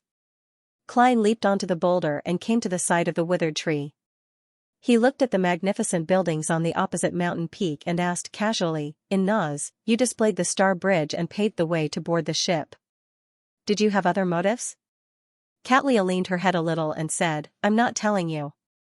Klein was momentarily at a loss as to how to respond.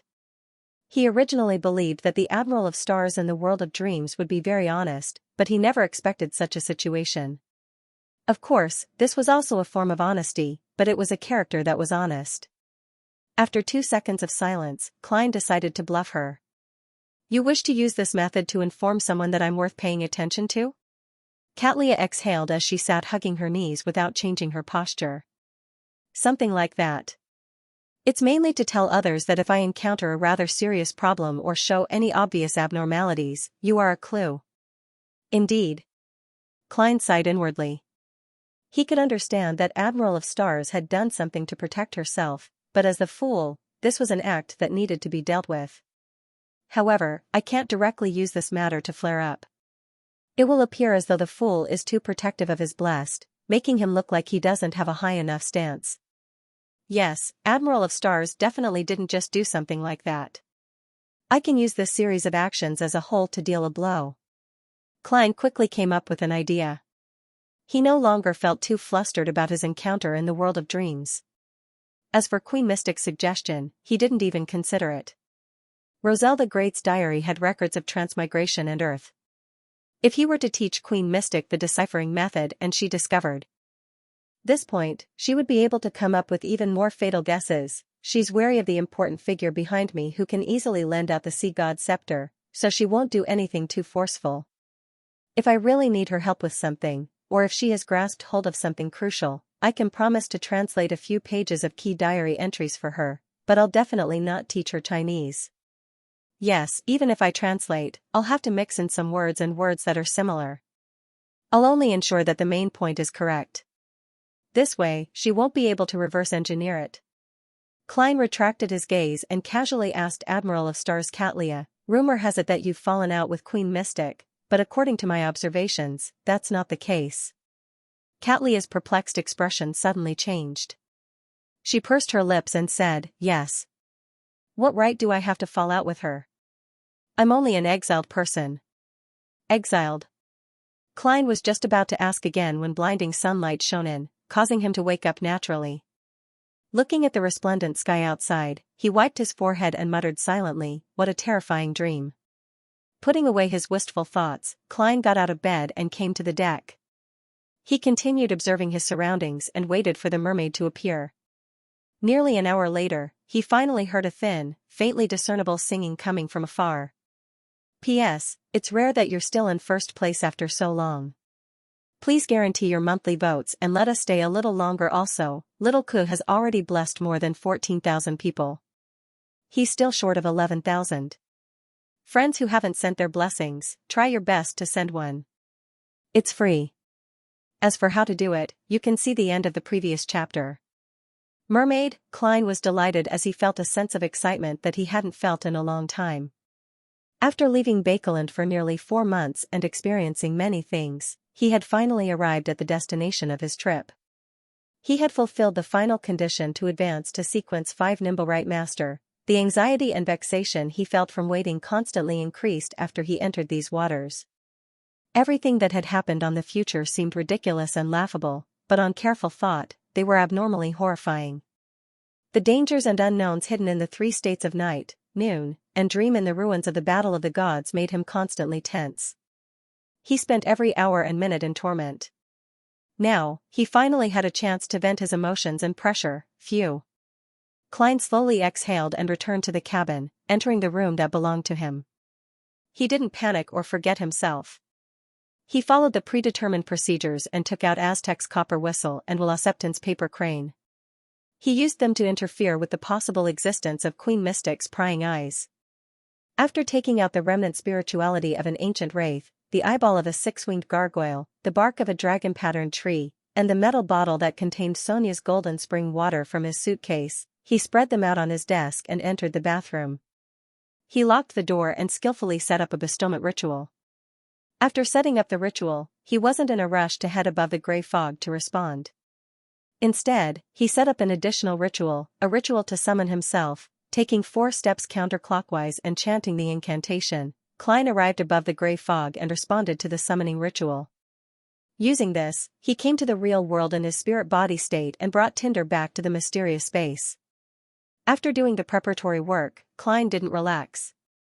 He came to the fool's seat, conjured a pen and paper, and quickly wrote a divination statement. The one singing ahead is a mermaid. Taking off the topaz pendant, he used divination to confirm the situation. The one singing ahead of the future was a mermaid. After calming himself down, Klein beckoned for the iron cigar case to fly out from the junk pile and land on the long, mottled bronze table. With a smack, he opened the lid and saw that the poopyless all-black eye was still lying quietly inside. He could vaguely sense the extreme madness and danger, but it seemed to be in a deep sleep.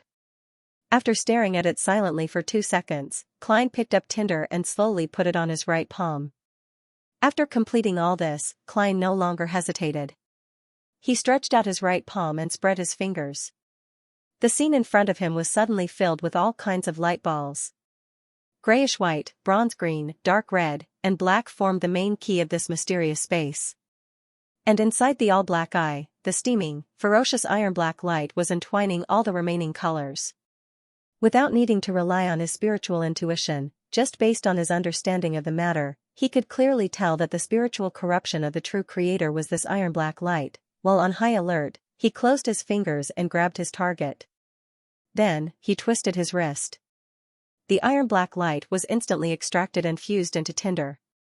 Immediately, Klein heard an illusory, evil, terrifying, and seemingly familiar roar that was indescribable. This destroyed his thoughts and wiped out his psyche, bringing him a pain that felt like his head was about to explode. However, it was quickly suppressed by the gray fog's powers. Klein didn't have the ability to think too much about it.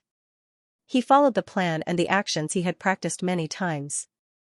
He grabbed Tinder with his left hand, took it off, and threw it onto the stone tiles of the magnificent palace. The roar vanished instantly as Klein grabbed the all-black eye in a somewhat numb manner. He quickly responded to the bestowment ritual and sent the Nimblewright Master's Beyonder characteristic through the illusory door to the altar in the washroom. He didn't dare delay any further. All he did was glance at the Tinder glove that had been dyed iron-black. Its fingers were twisted, and its palm was torn. It was filled with a sinister vibe, and he used his spirituality to envelop himself. He simulated the feeling of rapidly plummeting and returned to the real world. If creeping hunger were to witness the entire process of Tinder's encounter and outcome, I wonder what it would think. Klein opened his eyes and grabbed the all-black eye from the altar. As he ran out of the room, this thought flashed across his mind. Stopping in front of his desk, Klein took out the steel milk pot that originally belonged to the future's kitchen and poured 80 milliliters of Sonia Golden spring water into it. The pale golden liquid slowly rippled. It was clear and transparent, making one's mouth subconsciously dry up. It made one wish to drink a cup to quench their thirst. The dragon-patterned tree's bark, the eyes of a six-winged gargoyle, and the remnant spirituality of an ancient wraith were thrown into the pot by Klein, stirring up different reactions. Finally, the color of the potion turned dark gold, but it looked light and weightless. At this critical juncture, Klein turned abnormally calm. He steadily picked up the pupilless black eye and sank it into the potion. He could already confirm that the true creator's mental corruption was unable to penetrate the gray fog and return to the all-black eye. And this was something he could foresee. The all-black eye was instantly drowned by the dark gold liquid as bubbles began to rise from its surface. Every time a bubble burst, the potion would darken slightly. About 10 seconds later, all the changes came to a halt. Inside the milk pot, the potion had taken form. It was completely black, and inside, there seemed to be countless tiny worms that couldn't be seen with the naked eye rapidly swimming about. Klein took out a gold coin and quickly confirmed it with divination. After receiving the revelation of success, he heaved a sigh of relief, poured the Nimblewright Master Potion into a metal bottle he had prepared ahead of time, and stuffed it into his pocket. He wasn't in a rush, nor did he panic. According to the predetermined procedures, he quickly dealt with the altar in the washroom and retrieved Aztec's copper whistle and Velocipton's paper crane. Only at this moment did he leave the cabin with slightly faster footsteps and come to the deck. At this moment, the symbols, magic labels, and strange patterns on the future had clearly lit up, forming a resplendent sea of stars that greatly weakened the mermaids' singing. Rumor had it that the singing of mermaids could make humans lose their minds and turn crazy. They would then jump off the ship and become the mermaids' food. Klein subconsciously looked up at the window of the captain's cabin. Admiral of Stars stood there, her body swirling with starlight as she looked back with mixed emotions. Is she recalling what she said and the attitude she showed in her dream? Klein lampooned as he said with an indifferent expression, I want a boat. It's ready. Katlia pointed to the shipboard without any surprise.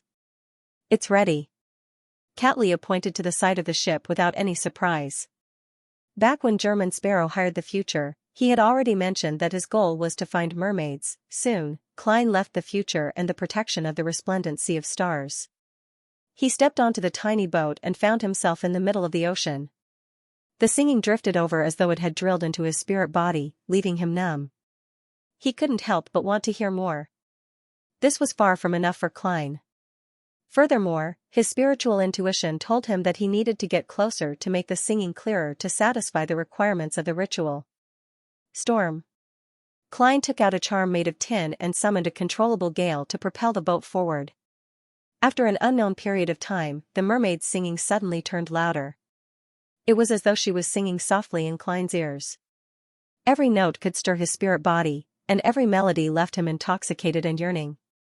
Klein fell into a daze as he nearly jumped into the sea and swam towards the source of the beautiful singing. He tried his best to control himself and discovered that there were many reefs not far ahead of him. Figures were sitting by the edge as they sang softly. These creatures had human heads, and their eyes exuded a sense of beauty amidst their innocence. Their chests bulged up high, but they were covered in dark red scales. Their lower bodies were massive fish tails as they rhythmically slapped the reefs. Different mermaids had different appearances and different tail scales colors. For humans, there was a strange sense of beauty. Klein released his control of the boat and raised his right hand to reach into his pocket to take out the potion. At this moment, the mermaids sensed his approach as they looked over. Then, these creatures, also known as sea demons, stopped singing in a panic as they plunged into the water. Don't go. Klein's right hand grabbed at the air weakly. Didn't we agree on using singing to attract humans as food? Why are you running when the humans are here? I'm not a bad person. I'm just here to listen to a song. At this moment, Klein was filled with F***K himself. He soon discovered that the mermaid's singing had not completely stopped. Far away from the reef, there were still a few mermaids with their backs facing him. Against the backdrop of the wind and waves, they did not realize that their companions had fled and were still singing boldly. Klein's mind stirred as he thought for a moment before taking out another charm. This was a charm from the sea god domain that made underwater creatures feel intimate with the user. Storm. Amidst the incantation, blue flames enveloped the tin sheet, causing it to vanish from the real world. Seeing that the remaining mermaids no longer fled in fear despite noticing him, Klein immediately took out the metal bottle that contained the marionettist potion and opened the lid. I have to make the best use of my time to prevent any accidents, gulp. The slightly bitter potion surged into Klein's mouth along his esophagus, heading straight for his stomach. Suddenly, Klein realized that he had turned abnormally stiff. It was as though he had returned to Tingen, back to the state when he was controlled by the strange puppet of sealed artifact 2-049. He attempted to move his joints, but they felt like they were filled with lead. At the same time, he felt tiny worms boring into every cell in his body, drilling into his spirit body. His thoughts began to slow down as the ability to reflect his condition in his mind gradually lost its effectiveness. The mermaid's melodious singing sounded, stirring up his desire.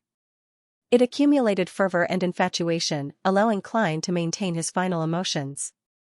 Through this enticement, he slowly extricated himself from his sluggish state.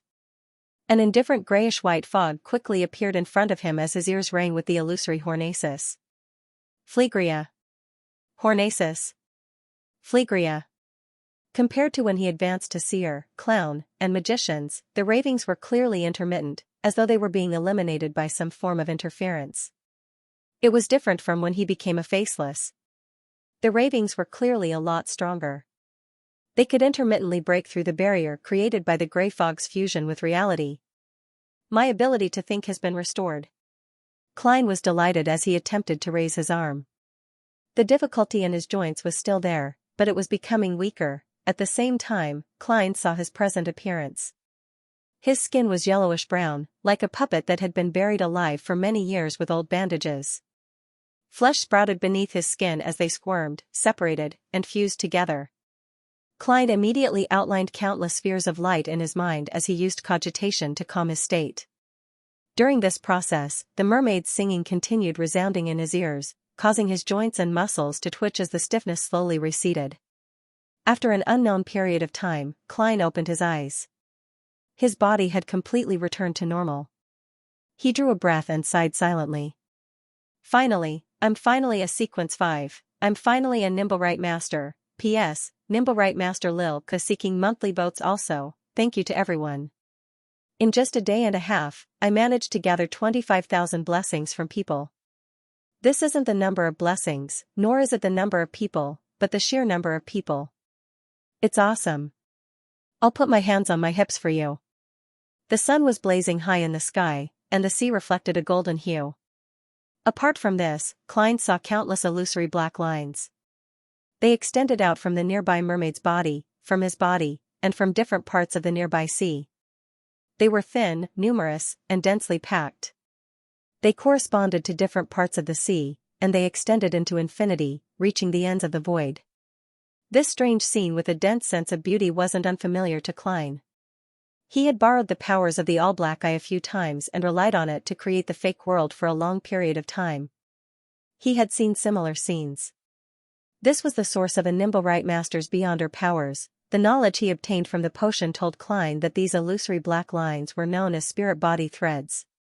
By controlling them, he could directly influence a target's soul body, astral projection, body of heart and mind, and ether body.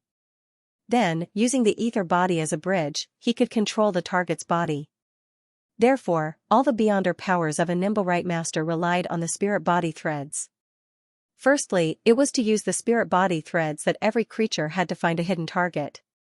It was the nemesis of a demoness invisibility and a secluded ascetic's ability to hide in the shadows. Of course, Klein wasn't sure if there was a way to conceal the spirit body threads. Secondly, it was to control the target like a puppet, slowing down their thoughts and stiffening their bodies. This was a form of forceful control, and it was very difficult to resist. One could only rely on the strength of one's spirit body to escape. To a nimble right master who was already at sequence 5, there was almost nothing to worry about against anyone below the demigod level. Thirdly, with the passage of time, the control would deepen. A nimble right master could completely turn the target into his puppet, hiding behind the scenes within a certain distance and controlling the target to do battle. In this way, the puppet could use its original Beyonder powers. This is really strange, mysterious, and terrifying. It's practically exclusive to the mastermind. It's no wonder Rosago said that the control of spirit body threads is one of the most difficult powers to deal with below high sequence Beyonders. However, this requires time. Control isn't something that can be achieved in an instant. It needs to be deepened step by step until it's complete. To gain initial control, I'll need about 20 seconds in my current state. However, as the potion is gradually digested, the time needed will clearly shorten. Once a nimble right master completely digests it, it might take less than 5 seconds. Yes, before the effects take place, the target won't be able to sense it. Once he gains initial control over the target's spirit body threads, his thoughts will immediately turn sluggish, his actions will turn sluggish, and his body will turn stiff. Then, he will slowly develop in the direction of a puppet. If a marionettist has companions, during this process, he can easily finish off the forcefully controlled target.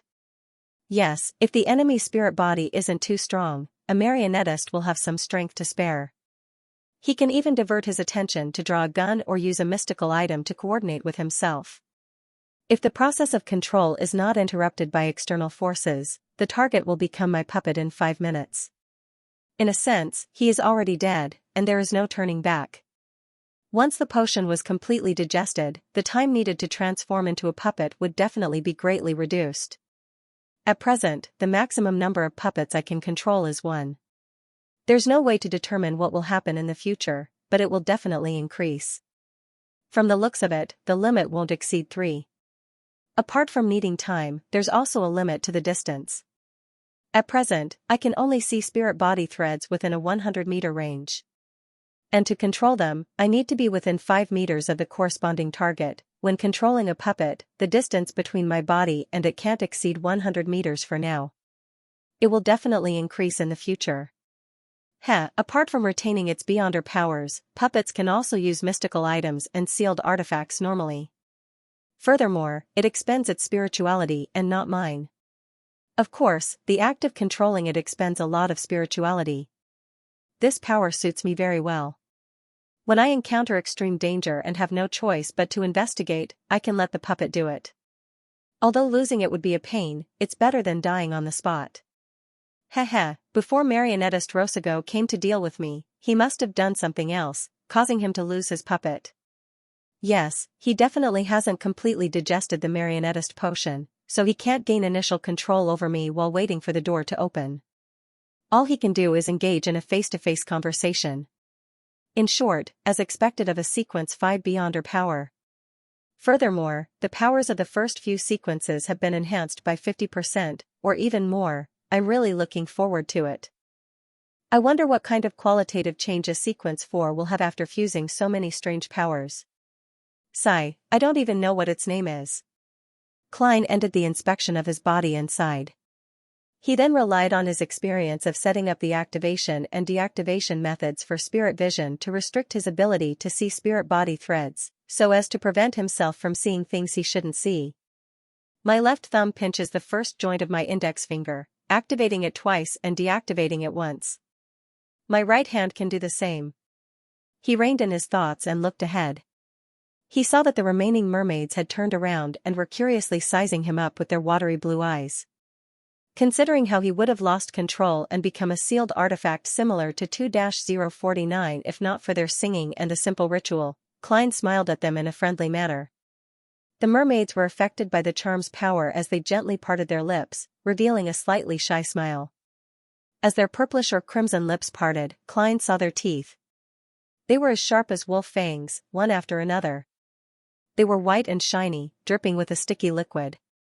Klein was taken aback as he realized that this was even more unacceptable than a real monster.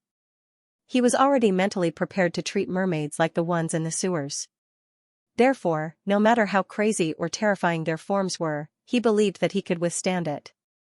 However, the situation exceeded his expectations. The mermaids were clearly beautiful and alluring females. Their tails also had the beauty of a different species, but their teeth were so hideous and disgusting. The contrast was just too stark, making Klein unable to look at them directly. He nearly moved his eyes away. Waving his hand, he quickly took out the charm of the sea god domain and created a strong wind to push the boat back to the future. Along the way, Klein couldn't help but recall the feeling from before. So the mermaid's singing is a form of neutralization, a form of balance. Otherwise, most faceless wouldn't be able to resist the nimble right master potion's corruption of their spirit-body threads and would directly lose control. A lucky person like Sea Serpent Cavituous isn't in the scope of discussion. Perhaps, it's because it doesn't have the aid of a ritual that it's relatively weak.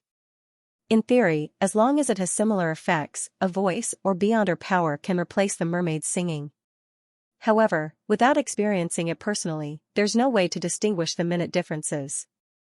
Therefore, it's very difficult for high-sequence beyonders of the seer pathway to provide any effective suggestions. Amidst his thoughts, the boat returned to the vicinity of the future. With the help of a rope, Klein easily reached the deck. Anderson had stood by the side of the boat and chuckled. So you're looking for mermaids for the ritual and not to obtain the corresponding ingredients. That's very clear, Klein replied simply. Anderson shrugged his shoulders and said, No, it's not clear. No, I'm not sure. Normal people would guess that mermaids are the ingredients you need because they aren't worthy of a sequence 4 ritual. But who knew that the adventurer at the level of a pirate admiral, Gehrman Sparrow, is only sequence 6? What do you mean by only? Klein resisted the urge to control Anderson's spirit-body threads. Ignoring the strongest hunter who had a provocative halo, he entered the cabin and prepared to return to his room. Just as he approached the captain's cabin, he heard a creak as the door opened in front of him. Admiral of Stars Catlia wasn't wearing her heavy glasses as her dark purple eyes flowed with flowing water as she looked at Gehrman Sparrow. Congratulations on your successful advancement. Did I say something in the dream? You know very well, Klein replied with a deadpan expression. Catlia fell silent for 2 seconds. You asked me about my relationship with Queen Mystic? As she spoke, she couldn't help but survey her surroundings. She guessed that Queen Mystic might have boarded the future through my rather abrupt question? I really need to be careful when speaking to smart people. Klein nodded, walked past her, and walked to his room. There was silence in the corridor. Only when he opened the door and stepped in did Catlia's voice sound from the captain's cabin, echoing throughout the ship. Return. Inside the room, Klein waited for a few minutes before entering the washroom again. He set up another ritual and through creeping hunger, which was turning more and more irritable due to the lack of food, above the gray fog. After doing this, he wasn't in a rush to leave. With a wave of his hand, he made the distorted iron-black tinder glove fly up and land in front of him. After studying it for a moment, Klein placed tinder into an iron cigar case and threw it into the junk pile. Although the expensive glove was already useless, Klein ultimately believed that trash could be used. Right on the heels of that, he slowly removed the silent creeping hunger and similarly placed it into the junk pile. Phew. Klein remained silent for 2 seconds before leaving the palace that resembled a giant's residence. He headed deep into the mysterious space above the gray fog. During his previous explorations, he had discovered a staircase of light that seemed to lead to heaven. He suspected that the number of steps it took had something to do with his sequence, therefore, he came to confirm it the moment he advanced. After walking for a while, Klein finally saw the holy staircase formed from pure light. Compared to before, it had an additional step that appeared out of thin air. It had a total of 5 steps. Indeed. Klein sighed wistfully without any surprise. Then, he climbed the staircase prepared for giants and arrived at the top. At this moment, he wasn't far from the gray fog floating in midair. It was as though he could climb up just one more step. Klein subconsciously looked up and vaguely saw something. P.S. Keep updating while on the move. Seeking monthly vote stats. Klein's eyes reflected a nearly transparent object. It was like the outer shell of something. At times, it would shrink back a little and disappear from Klein's vision. At other times, it would protrude outwards as though it was blown by an invisible wind, revealing its outline. With it as an anchor point, looking up, there was a dark green color that was almost black standing there silently. "It's like the color of the trees in the Black Forest," Klein mumbled. He couldn't imagine what that color or object represented. All he could do was boldly guess that it had something to do with his further control over the mysterious space above the gray fog. Without attempting to do anything useless, he jumped down the staircase that seemed to lead to heaven and returned to the palace that he had conjured. With Queen Mystic's existence in mind, Klein packed up a little before leaving the gray fog and returning to the bathroom in his room. After dealing with the loose ends, he walked to his suitcase and took out the sun brooch and wore it on his double-breasted frock coat. After this ordeal, the mystical items he could use and carry had returned to the state when he was in Bakeland. However, he was already a Sequence 5. He already possessed one of the most difficult powers to deal with beneath a demigod. He was already a Beyonder powerhouse in the true sense of the word. Typically speaking, I should be very excited and happy, but in fact, I'm not. I'm not even as excited as when I finally found the mermaid. This is because to me, I've only taken another step in my revenge. My true goal is still far away. Next, I'll summarize the rules and digest the Nimblewright Master Potion. I'll search for the corresponding Sequence 4 formula and ingredients. Yes, I'll do these things after I leave these waters. I'll ask Mr. Aztec, Septon, and Erodes, I'll have to relax my body and mind for the next few days. If I'm too tense, I'll break and show signs of losing control. Klein turned to look at the full-body mirror in the room. He saw that he was nearly 1.8 meters tall, with black hair and brown eyes. His face was thin and his facial features were distinct. He wore a white shirt, a frock coat, a bow tie, and a top hat. He wore a dark golden sun brooch with a calm expression and dark eyes. After watching silently for a while, he raised his hands, adjusted the buttons on his sleeves, and patted his black frock coat. Lightning streaked across the sky, illuminating the dark gray buildings in front of them. Demon hunter Colin Iliad, who carried 2 swords on his back, pointed across him. "Afternoon town it is." His neglected, grizzled hair swayed in the wild wind that blew past. "That's fast." With the axe of hurricane in hand, Derek sighed in surprise. He immediately felt relieved, believing that it was reasonable. This was because the giant king's court was located near the city of Silver, and Afternoon Town was one of the nodes that connected the two. With the help of the lightning that illuminated the night, he saw Afternoon Town clearly. It was built at the foot of a mountain, and it was naturally split into upper, middle, and lower levels. Although it was called a town, it wasn't smaller than most of the ruins discovered in the city of Silver. Here, the gray stones were built into different houses. Some were hollowed out and were nearly 10 meters tall, while others were like Derek's current residence. They were so short that a normal human could touch the roof. These buildings were arranged in a compact manner. Some of them had already collapsed, while others were still standing. However, they were all tainted with traces of decay. It's completely different from what the textbooks describe. Derek suddenly recalled the knowledge he had learned in history class. According to the records of the city of Silver, Afternoon Town was the door that separated reality and mythology. It was a place where humans and giants lived. There was night and day here, but all of the day was in the state of afternoon. Be it fog, torrential rain, or the onslaught of ice and snow, they were unable to hide the relatively intense sunlight. But at this moment, it was dark and gray. Even though it was illuminated by the lightning, it lacked the sense of light and was lifeless. Clenching his axe tightly, Derek, who had 2 miniature suns in his eyes, walked to the side of the expedition team as he followed Chief Colin into Afternoon Town. This place had already been cleaned up once during the initial exploration. The streets were filled with rotting flesh and dried pus. The surroundings were silent without a single sound. "Be careful. There are many strange monsters hiding in the darkness here."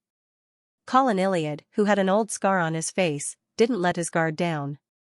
He drew one of the 2 swords on his back as the silver glow converged. "This is the door to mythology?" When the Creator abandoned this land, did he abandon mythology as well? Derek couldn't help but imagine what had happened to Afternoon Town during the upheaval. His intuition told him that it was very likely to be different from the Kingdom of Silver. Before he had the time to carefully observe his surroundings in search of possible clues, he suddenly heard an anxious shout from his teammate on the other side. "There's something." Derek turned his head and saw a transparent face grow out of the surface of the 10-meter-tall stone building. This face was covered in countless cracks. They circled around the center in a very orderly manner, forming a vortex-like eye or mouth. The hurricane in the vortex seemed corporeal as it spewed out with a howl. The light that resembled the first rays of dawn was densely packed inside, as though they were arrows of light. Pfft!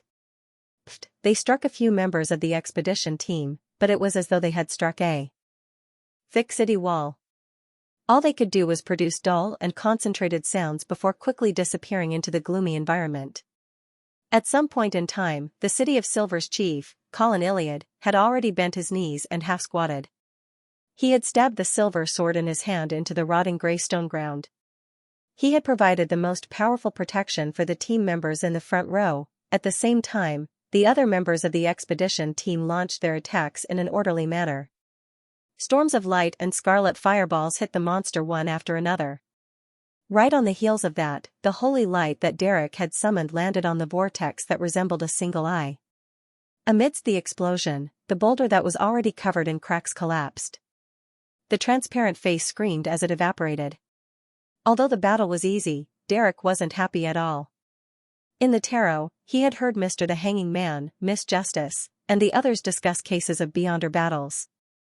Combined with the experience that the City of Silver had accumulated from fighting all kinds of monsters in the depths of the darkness, he was worried to discover that the City of Silver's grasp was limited.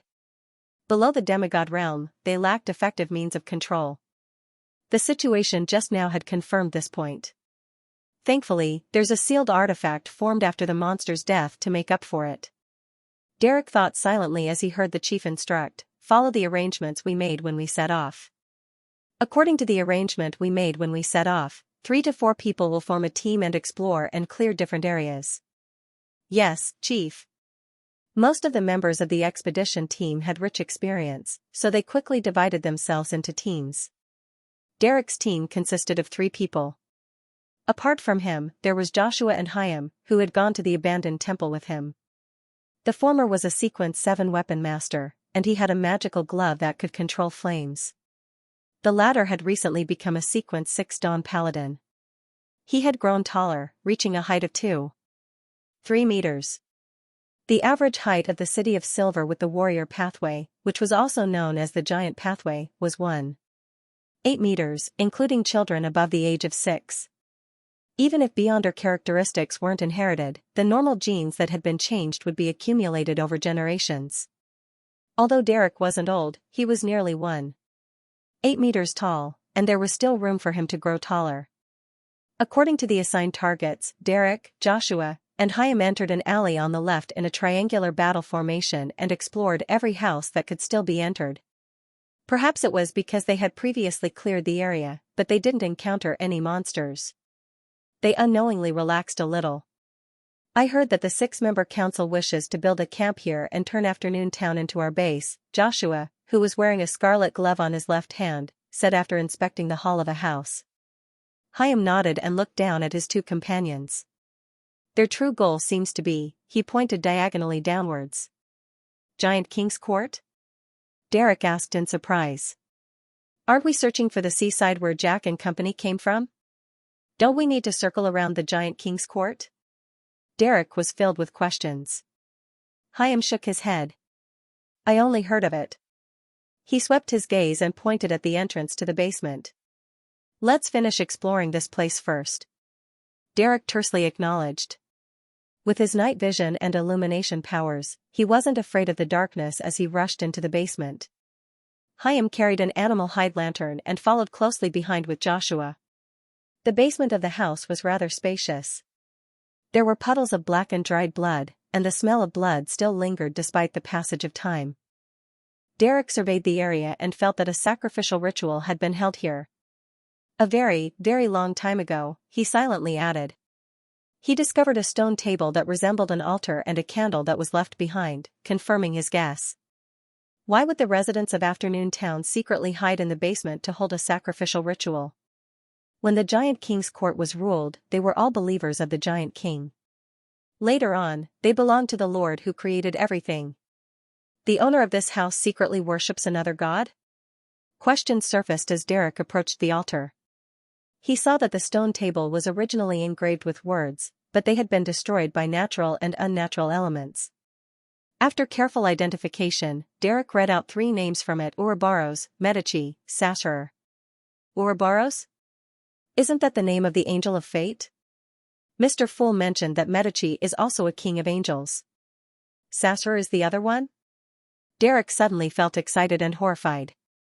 He hurriedly turned his head, hoping to get his companions to take a look. However, the entrance to the basement was empty and dark. Chaim and Joshua, who were supposed to be following behind him, had vanished. P.S. I'm finally home. I need to make some adjustments and make some changes. Gone, complete darkness. Faced with this sudden change, Derek's first reaction wasn't horror. Instead, he clasped his hands and held them to his mouth. A rather clear light emanated from his body, dispersing the surrounding darkness and illuminating every corner of the basement. In the environment that Derek lived in, night was the most terrifying existence. Once they left the City of Silver, they had to maintain a state of illumination at all times. Even if it was temporarily lost, the interval couldn't exceed 5 seconds. When Derek first joined the exploration team and lacked experience, he had nearly made a mistake and lost his life. Thankfully, the chief was standing nearby. The light slowly and continuously rippled. Derek raised his right hand that was tightly gripping the axe of Hurricane as he cautiously observed his surroundings. He discovered that apart from Chaim and Joshua, the 2 teammates who had entered the basement with him, vanishing, the large patches of blackened marks on the stone slabs and walls had turned blood red at some point in time. It was so wet that it looked like it had just been splashed on. This made Derek, who was familiar with the exploration materials and had calmed down, think of a possibility. It was that the problem wasn't with Joshua or Chaim, but with himself. I only approached the altar and silently chanted those 3 names. Normally speaking, even angels need to have a complete and accurate honorific name to receive the prayers that others chanted or copied. Furthermore, it's said that there's a limit to the range. I wonder if the kings of angels have to do the same. One of these 3 names is the key to activating the altar's hidden powers. I used Jotun that can stir nature, causing the problem to arise? No, that's not right. I have to say it out loud for it to be effective. Even if it's the true name of the kings of angels, there haven't been any problems in the past. Derek was puzzled and uneasy as he turned around and returned to the side of the altar and the stone table. He was surprised to see that the words and symbols on the stone table were much clearer and more complete than before, as though the host of the ritual had just finished carving them. There were a total of 3 types of text: Jotun, Dragonese, and one that Derek didn't recognize. However, he suspected that it was the ancient Hermes that Mr. the Hanging Man and Miss Justice spoke of. This was because he had gained a basic grasp of some of the words from his conversations with Tarot. It was rather similar to the text on the stone table. The content expressed in Jotun and Draconic was very similar. They both repeated the 3 names and their corresponding titles. Angel of Fate, Ouroboros. Red Angel, Medici, Dark Angel, Sassurer. Following the title and name was a phrase that Derek was very familiar with: Frowny Face Rose Redemption. Sassurer is really a king of angels named Dark Angel. He and the Angel of Fate and Red Angel are the founders of Rose Redemption? I wonder what Mr. Fool knows about him. He definitely knows a lot. Ancient Hermes should have the same meaning.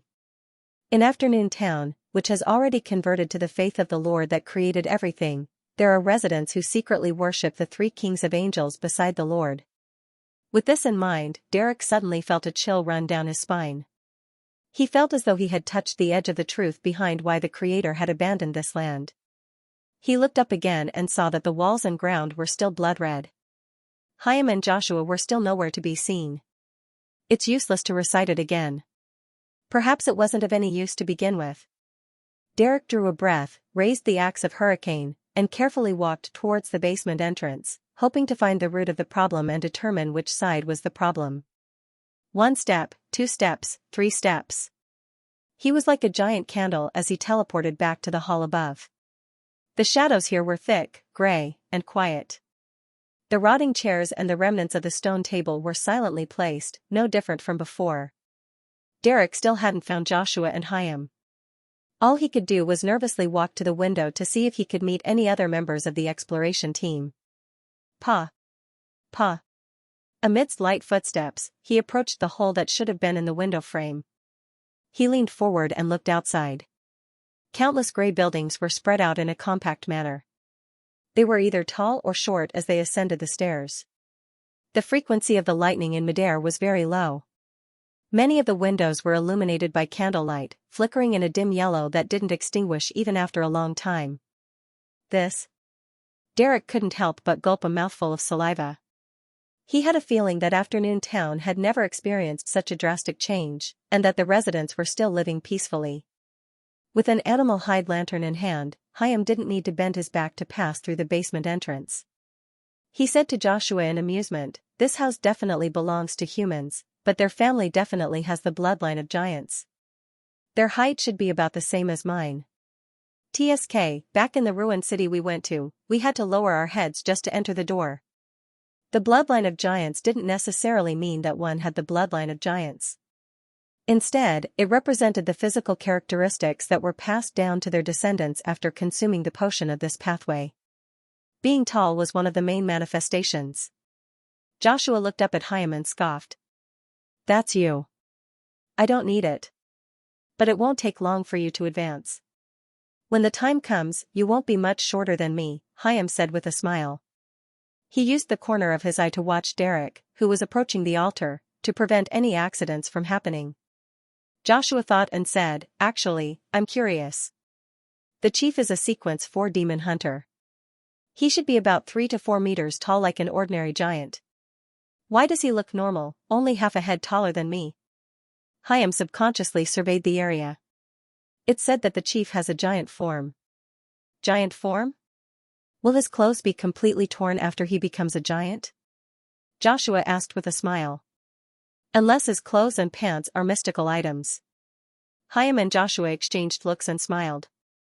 Just as they were about to share the joke with Derek, they realized that the youth had vanished when they turned their heads. Derek, who was supposed to be in front of the altar, had vanished. Hyam and Joshua's expressions instantly turned heavy. One of them raised his broad and huge sword, while the other extended his scarlet-gloved left palm. They carefully approached the altar and carefully checked it, but they didn't find any suspicious traces. Joshua was just about to attempt to decipher the remnant text on the stone table when Hyam patted him on the shoulder. "Don't look at it. I recall that Derek was reading the text before he vanished. Let's get the chief here." Joshua nodded. He didn't leave in a hurry. After surveying the area again, he rubbed his thumb and middle finger and lit the remaining candle on the altar. This would protect Derek, preventing him from falling into true darkness. The City of Silver's expedition team had encountered a similar encounter in the city ruins. A team member had seemingly disappeared, but in fact, he had been hidden by some sort of power. He remained in his original spot, but his teammates nearby were in a hurry to seek help. They hurriedly carried lanterns and left the area. Hence, the pitiful fellow was devoured by true darkness, never to be found again. If not for another team member falling into the same situation and being rescued on the spot, no one would have known the exact cause of the former's death. The candle lit up as the dim yellow light scattered in all directions. Hyam and Joshua then left and came to the alley, releasing the spirituality signal that everyone carried. They didn't have to wait long before Colin Iliad jumped down from the top of another building and landed steadily. "What happened?" the demon hunter asked in a deep voice. The silver sword in his hand was smeared with a layer of light gray ointment. Hyam immediately gave a simple recount of what had just happened and said, "Don't worry." Finally, he said, "We weren't able to discover the reason for Derek's disappearance." "Derek?" Colin nodded thoughtfully, walked past the two of them, and walked into the corresponding house. The candlelight outside was dim and warm, but Derek felt as though he had fallen into a so-called ice cavern. He couldn't help but feel a chill in his heart. He clenched the axe of hurricane in his right hand and retracted his gaze from the town. He turned to walk into the basement and stood in front of the altar again. He was basically certain that he was the one in trouble. However, he didn't have the urge to explore this strange afternoon town. He didn't even dare to open the door. Derek wasn't too nervous, nor was he clearly flustered. This was because he didn't believe that he had encountered a serious problem. As long as it's not a direct danger, it can't be considered serious. Derek drew a silent breath and bowed his head slightly as he piously whispered, "The fool that doesn't belong to this era, the mysterious ruler above the gray fog, the king of yellow and black who wields good luck." Klein, who was admiring the scenery of the ruins of the Battle of the Gods by the window, had no choice but to enter the bathroom again. He set up the interference items and took 4 steps counterclockwise to arrive above the gray fog. He sat on the high-back chair at the end of the long bronze table and extended his right hand. He emanated his spirituality and touched the crimson star that symbolized Little Sunday. Suddenly, the prayers became abnormally clear as a corresponding scene appeared in front of Klein. He first saw the still blurry little sun, and then he realized that the environment he was in was a little off. There was an indescribable darkness flowing around Sunday. In the darkness, there were eyes of different shapes silently watching him. These eyes were densely packed and indistinct. They were dark and reserved, like uninvited spectators. However, Little Sun didn't notice them at all. Afternoon town, is that dangerous? Klein knew very well what Sun had been up to recently. He thought about it and intuitively felt that the darkness was extremely strange and unreal. Therefore, he gave up on using the sea god's scepter to respond to Little Sunday. Instead, he pulled him above the gray fog. Klein released his spirituality, but he felt that the crimson star seemed to have sunk into a swamp, making it rather strenuous for him to pull Klein over. Which king of angels did I offend this time? With a thought, Klein made the gray fog and the mysterious space beneath him ripple and transmitted over. After advancing to sequence 5, without relying on the Dark Emperor card or the corresponding ritual, he could already stir the powers above the gray fog. Silently, Klein easily pulled Klein over. Sun's figure immediately appeared on the high-back chair that belonged to him. At the same time, Klein vaguely saw the strange darkness flowing around Little Sun's body shatter. The demon hunter entered the basement on high alert, with Chaim and Joshua following closely behind him. They saw Derek Berg's figure appear like a drawing in front of the dim candlelight.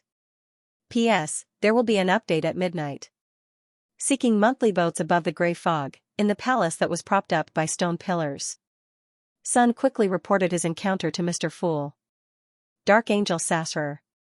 The names and titles of these kings of angels seem to have been drowned in the long river of history. Almost no one knows of them. If it wasn't for Little Sun and Company's discovery in the Forsaken Land of the Gods, and if it wasn't for directly encountering an ancient evil spirit that's suspected to be the Red Angel's true form, I wouldn't even know of a king of angels. At most, I would have heard of the Amon family, but I wouldn't have been able to venture deep into the blasphemers. Where's this Dark Angel now? Is he still alive? Is he still one of the top members of Rose Redemption? Klein felt wistful. Afraid that Little Sun would ask all sorts of questions regarding this matter that he couldn't answer, Klein instantly stopped thinking and leisurely leaned back in his chair. Your predicament has been resolved. Your companions are about to arrive. As he spoke, he didn't give Little Sun a chance to speak and directly cut off the connection.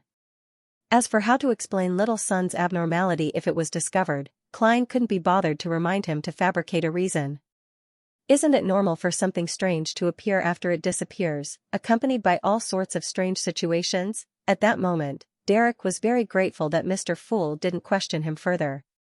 This was because he was afraid that after leaving that different afternoon town, he would be exposed to the fatal darkness or be targeted by hidden monsters. Therefore, he was eager to grasp the current situation of his body as soon as possible so that he could make the most effective response. However, if Mr. Fool really raised a question, he would also seriously and patiently describe the corresponding situation. When his consciousness returned to his body, Derek's senses rapidly recovered. He opened his eyes and saw a candle that was about to burn to the bottom. The wick was holding a small flame that was swaying in the wind. Then, he realized that the chief was standing beside him at some point in time. The tall Chaim and the red-gloved Joshua were 2 steps behind him with a wary look. How long have they been looking at me like this? Although Derek had already thought of a reason above the gray fog, he still felt a little guilty and nervous. Colin Farrow's heavily wrinkled face was expressionless as he looked at Derek Berg and asked in his usual voice, "What happened to you just now?" Derek didn't immediately answer, as that would make it seem like he had already prepared an excuse. Following the trick taught by the hanged man, he deliberately paused for a few seconds, recalling and describing at the same time. He said, "After entering the basement, I saw an altar. I suspected that it was an altar and attempted to decipher the remnant words and symbols on it. I recognized 3 names, and one of them was Angel of Fate Ouroboros." At this moment, the lantern's light extinguished. When I turned back to look, Chaim and Joshua had vanished. I created a light source and walked out of the basement to investigate. I discovered that it was the same outside. It was still afternoon town, but many of the houses still had candles lit. It was as though humans were still living there. I didn't dare to leave the house, so I returned to the basement and tried to do what I did before. Chief, the words on the altar in afternoon town were very complete. There were 3 languages, Jotun, Draconic, and I didn't recognize the last one, but the meaning of the first 2 languages was the same. It was the titles and names of the 3 angels, and Rose Redemption. Later, I found myself back here. What he said was the truth, and it was even very complete. He only hid the details of how he returned. Derek didn't have any extravagant hopes that he could hide it from the chief. He planned on being vague when the chief pressed him, blaming it on an anomaly he didn't understand. This would definitely make the chief suspicious, but Mr. the Hanging Man and Miss Justice of the Spectator Pathway said that he wouldn't ask about such matters. My abnormal behavior would instead make him think more highly of me, treating me as a pawn to balance Elder Lovia. The world outside is really complicated. I've only recently been able to truly understand their train of thought. Derek couldn't help but sigh inwardly. In such a harsh environment, the City of Silver would be in more danger with every bit of strength they lost. In the past, such incidents rarely happened. Even if there were, they were mostly concentrated within the 6-member council. The first thing the other Beyonders learned from their patrols and adventures was cooperation. Colin nodded slightly and walked to the altar. He repeated all the attempts that Derek had described, but he didn't vanish into thin air. He remained standing in his spot. "From the looks of it, the remnant power has already completed its mission," the demon hunter muttered to himself. "There's no need for me to fabricate a reason." Derek thought in shame. Colin thought for a moment and turned to look at Derek. "What are the titles of Medici and Sasser?" "Red Angel and Dark Angel." Derek didn't hide the truth. Colin nodded gently as though he was in thought. "In a small number of books, there's mention of the Red Angel, but there's no specific name. As for Dark Angel Sasser, he has completely disappeared in the long history." Derek was just about to take the opportunity to ask about the remaining kings of angels when he suddenly saw the candlelight at the basement's entrance dim, as though a shadow was surging in from outside. "Let's leave this place first." Demon Hunter Colin also sensed something and said cautiously. With Axe of Hurricane in hand, Derek immediately approached Chaim and Joshua, hoping to form a combat formation with them. However, just as he took a step forward, he discovered that Chaim had retreated 2 meters to the side. Joshua had raised his scarlet-gloved left palm. Both of them wore unconcealable wariness as their eyes sized him up. Derek knew that their reactions were very normal. This was because exploration-related courses had the corresponding teachings: observe more and avoid contact with companions who have just escaped a strange situation, and I still have no way of explaining how I escaped that strange afternoon town. Derek opened his mouth to explain, but he silently shut it. He was ashamed and aggrieved as he tightly pursed his lips. With Axe of Hurricane in hand, he turned around and followed the chief out of the basement. The quartet quickly came to the door and prepared to leave, but they were surprised to see that the grayish afternoon town outside seemed to darken a little. Almost instantaneously, candlelight after candlelight shone out from different windows in different houses. The dim yellow light was either separated or connected. It was quiet and silent. Klein didn't stay above the gray fog for too long as he quickly returned to the washroom and put away the corresponding items. "I hope nothing happens to little Sunday otherwise. It wouldn't be good to frequently enter and exit the washroom. Those in the know would know that it's a secret, but those who don't might think that German Sparrow has a prostate problem. This is ruining his persona, although I've completely digested the faceless potion. Nimblewright Master Rosago also advanced one sequence at a time. The Beyonder characteristic he left behind definitely contains a portion of the Faceless Potion. Using this Beyonder characteristic as the main ingredient is equivalent to me drinking an extra bottle of Faceless, a bottle of Magicians, a bottle of Clown, a bottle of Seer, or even more. Sigh, I should try my best to abide by the rules I previously summarized so as to digest the excess ingredients. Klein made some water and washed his face before walking out of the washroom. Just as he was wondering if it was dinner time and was about to take out his golden pocket watch to take a look, his vision suddenly darkened. He couldn't even see his fingers. It's night again. The intervals are very irregular. If I were to encounter a monster and both parties are engaged in an intense battle, what would I do when the sky turns dark? Monsters are also living beings, so they should sleep as well. Otherwise, there's a high chance that they'll disappear into the night. Heh, both parties would lie down while fighting, sleep, and then continue after waking up. Isn't this an indescribable story from the neck down? After successfully advancing, Klein, who was in a relatively relaxed mood, lampooned and quickly walked to his bed. Just as he lay down, he suddenly thought of a problem. The night here is very dangerous. If living beings don't sleep, they'll disappear completely. The darkness in the forsaken land of the gods, including the city of Silver, is also very dangerous. If humans don't have light to dispel the darkness, they might disappear completely after 5 seconds. It's very similar. Is there a connection? Klein shook his head and entered a dream with the help of cogitation. In the dream, just as he woke up, he realized that his location had changed again. The last time he left the dream, he was on the boulder where Admiral of Stars Catlia was hugging her knees. Now, he was at the foot of a staircase. The light of dusk shone through the stained glass high above, making the black staircase that spiraled downwards that was covered with relief sculptures appear extremely gorgeous. Klein instinctively looked to his side and indeed, he saw Queen Mystic standing at the staircase that led to the upper level. This chestnut-haired lady was no longer wearing the dress that had a slit at the bottom. She was wearing a white shirt with lace and ribbons, paired with a simple dark blue coat. She was still wearing beige trousers and black leather boots. However, Klein believed that Queen Mystic's trousers and leather boots could be found in a row, a wardrobe, or even a room. What's the matter? Klein rushed to ask. Queen Mystic stroked the staircase with her right hand as she slowly walked down. Confidence is sometimes a flaw. I trusted that copper whistle and that paper crane too much. Perhaps one day, great danger will befall me because of this. Klein felt a little uneasy, but he didn't show it. I don't understand what you mean. Confidence is sometimes a flaw. Queen Mystic repeated. Catlia trusted the sealed artifact she gave Heath Doyle too much. If I hadn't boarded the ship, Nina would have died. Frankly would have died. She would have died as well. There's only a chance of survival.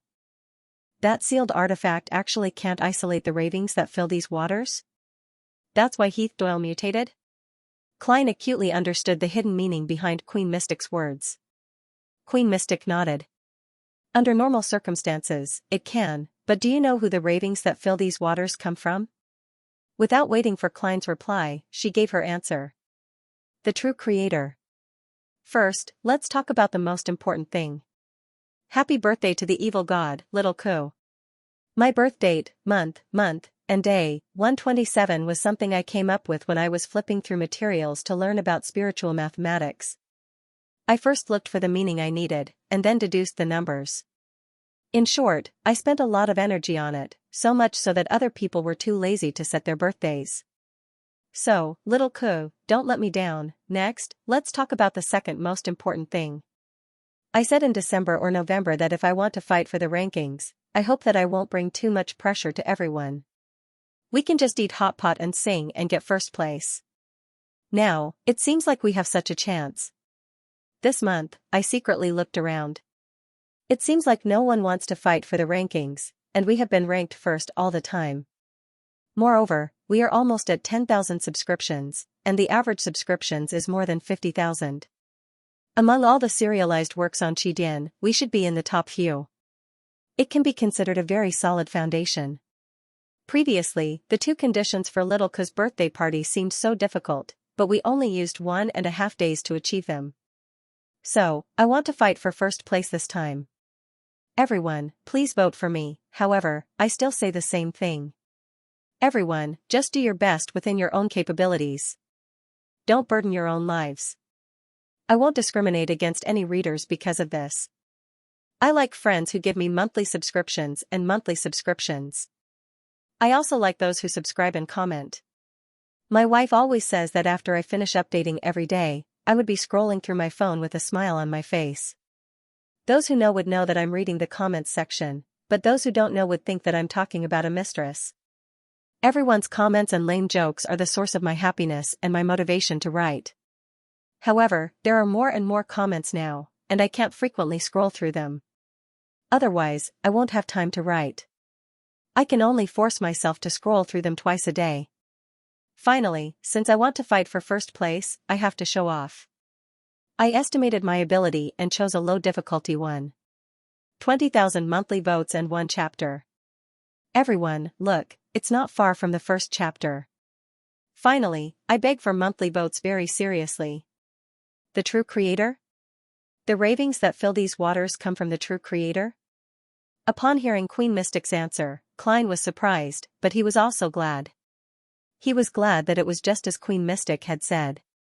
If she hadn't boarded the ship, even with the sealed artifact that reduced his hearing, it would have been difficult for Heath Doyle not to mutate to low and mid-sequence beyonders of other pathways. If they didn't directly hear the true creator's ravings, they would at most feel depressed or irritable.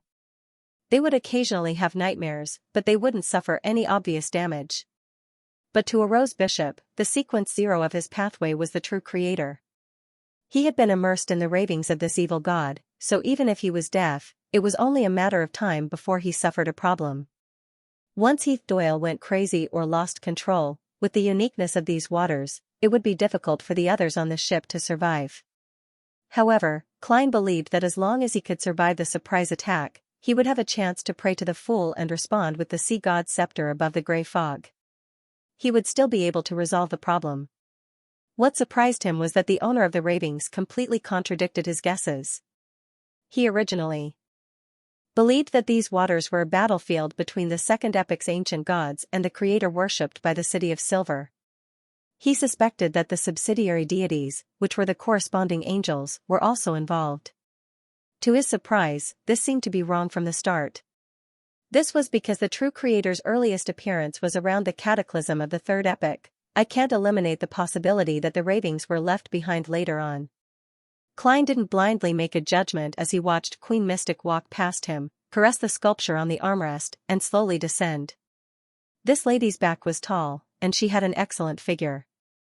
Her chestnut hair was draped over her shoulders in a simple manner. This made Klein feel a baffling sense of familiarity. After recalling the incident involving Queen Mystic, he finally recalled the source of the sense of familiarity.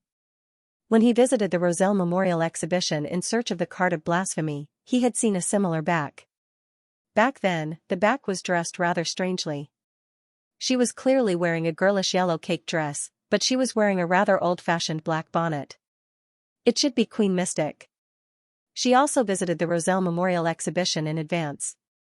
Back then, she was looking at the foundational education textbooks that the Emperor had improved for his children, the chess and building blocks he invented. She was certain that I took the Dark Emperor card. The Emperor's eldest daughter, Bernadette, created the element dawn to resist the Moses ascetic order. And from the diary, this lady admires the maxim of do as you please, but do no harm. Therefore, from these 2 points, it can be inferred that she's likely a demigod of the mystery prior pathway. Sequence 4 of a mystery prior is mysticologist. Queen Mystic. Of course, Queen Mystic's reputation has spread across the seas for centuries. She's definitely not just sequence 4. Yes, after Cattleya left Queen Mystic, she joined the Moses ascetic order. The Queen is very concerned about whether she can decipher Roselle's diary. When all kinds of fragmented information were interwoven together, Klein suddenly had a guess. Perhaps, Queen Mystic is Roselle the Great's eldest daughter, Bernadette Gustave. This might explain why this queen's dressing style is Earth style, but it's rather strange. She's deeply influenced by the Emperor's preferences in this aspect, but she's unable to completely break away from the trends of the current era. Therefore, she has a unique and strange style. As for whether she looks good or not, that's another matter. A beautiful person looks good wearing a gunny sack. It's also fashionable. Klein lampooned inwardly, but he remained silent and restrained on the surface. He unhurriedly followed Queen Mystic down the beautiful staircase. Queen Mystic didn't turn back as she said, "This world of dreams isn't vast. It only has two parts. One is the projection of the giant king's court on the opposite mountain, and the other is the black cloister here." Giant king's court? The magnificent buildings that stood in the frozen dusk surfaced in Klein's mind. This was actually the projection of the giant king's court. As for Little Sun and company, they were at the entrance to the real giant king's court. "Afternoon town," Queen Mystic said in a gentle but emotionless tone, "that's my guess. It's because it's very similar to Fasak's great Twilight Hall. And in the fourth epoch, there were always rumors that the god of combat was an ancient giant that survived before the cataclysm. The god of combat pathway is the giant pathway." Klein agreed with Queen Mystic's guess. At this moment, he recalled that in the mythical information provided by Little Sun, the description of the giant king's court included the phrase "forever at dusk." This matched the characteristics of the spectacle on the opposite mountain peak. From the true creator to the current giant king's court, the queen has revealed two pieces of extremely valuable information. She's expressing her goodwill to me, no, to the person behind me. Haha, I'm the only one behind me. Klein calmly replied, "That's right. The real giant king's court is in the forsaken land of the gods." He mentioned this matter in a nonchalant tone to highlight his value and the status of the person behind him. Queen Mystic stopped in her spot as she pressed her right palm on the armrest that was covered with beautiful sculptures. She half-turned her body and looked at German Sparrow. "Rumor has it that the path to the forsaken land of the gods is hidden on the opposite mountain peak, hidden in the projection of the giant king's court. So, Little Sun and company have begun exploring Afternoon Town? Didn't Jack and Little Jack say that they appeared by the sea? The giant king's court and the giant king's court's projection each have switches that have to be switched on ahead of time to connect the two seas. This place is filled with the ravings of the true creator, and it also hides the secret of the forsaken land of the gods. There are remnants of the Evernight, Sun, Storm, Earth, and Spectator pathways powers. This seems to correspond to the cataclysm. After the cataclysm, the forsaken land of the gods was isolated from the outside world. The goddess, the eternal blazing sun, the lord of storms, and Earth Mother saved the world, and the true creator appeared. Only the Spectator pathway's imaginary manifestation doesn't match." Klein began speculating based on the information he currently had. Queen Mystic continued descending and said, "That's right. This black monastery doesn't look big, but every building and every floor represents a different place in this sea. Behind every door might be the dream of a living being." "Is that so?" Klein glanced at the staircase railings and found that the sculptures were mainly human heads. At first glance, they looked gorgeous, but at a closer look, they looked terrifying. Whose dream does this staircase belong to? An immortal of the charismatic order. He came here to search for the traces left behind by the death of the past. This is one of the necessary elements of the artificial death, but he lost control in his ravings. He has been wandering in underwater ruin forever, turning every adventurer who dares to enter into his zombie, Queen Mystic explained calmly. Death is involved in the battle of the gods that happened here? It's no wonder Admiral Hell would venture into these waters from time to time. Klein was instantly enlightened. He wasn't shocked by the matter of artificial death because he had previously heard Demoness of Unaging, Katarina Pell, mention it. Furthermore, the charismatic order was still far from succeeding. At this moment, Queen Mystic had just finished walking down the staircase and turned back to glance at him. Right on the heels of that, the lady turned into the corridor and entered the building. Klein surveyed his surroundings and realized that there were no more staircases that led downwards. This seemed to be the bottom level. Queen Mystic stopped in front of a black wooden door that was covered in strange patterns. She reached out to grab the handle. She reached out to hold the handle and said, "I've always suspected that the dream inside is the key to supporting the existence of this place. The remnant powers of the Evernight only provide the possibility of such development." As she spoke, she twisted the handle and opened the door. The black door slowly retreated. Inside wasn't the room that Klein had imagined, but a sea. The sea was illuminated by blinding sunlight as the waves seemed to have large swaths of rich gold.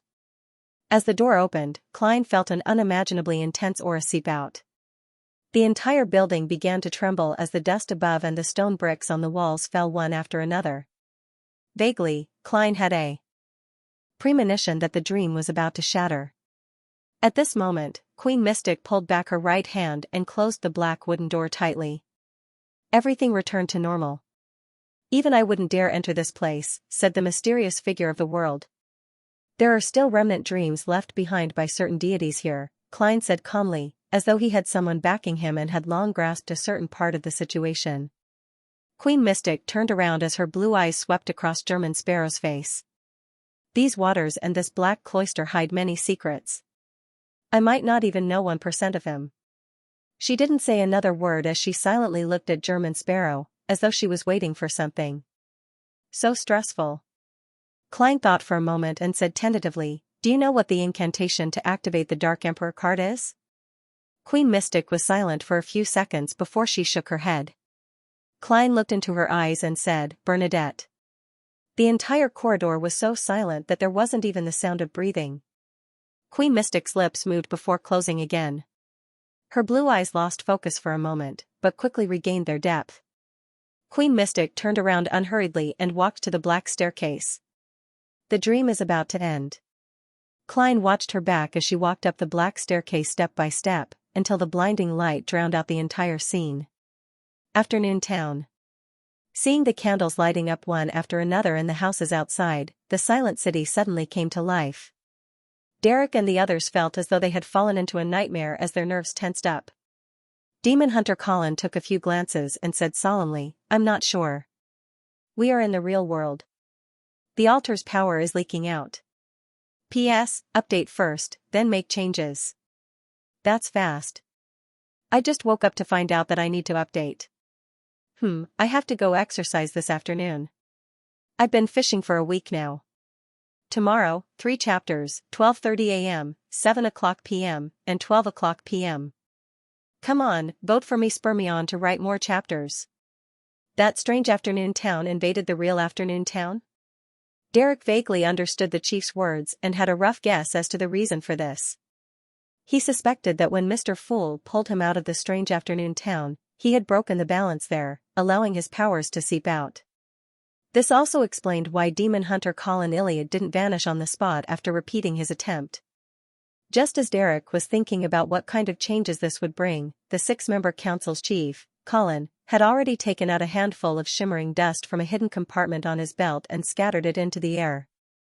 The dust suddenly exploded, spewing out a silvery white light, which was exceptionally obvious in the dark gray environment.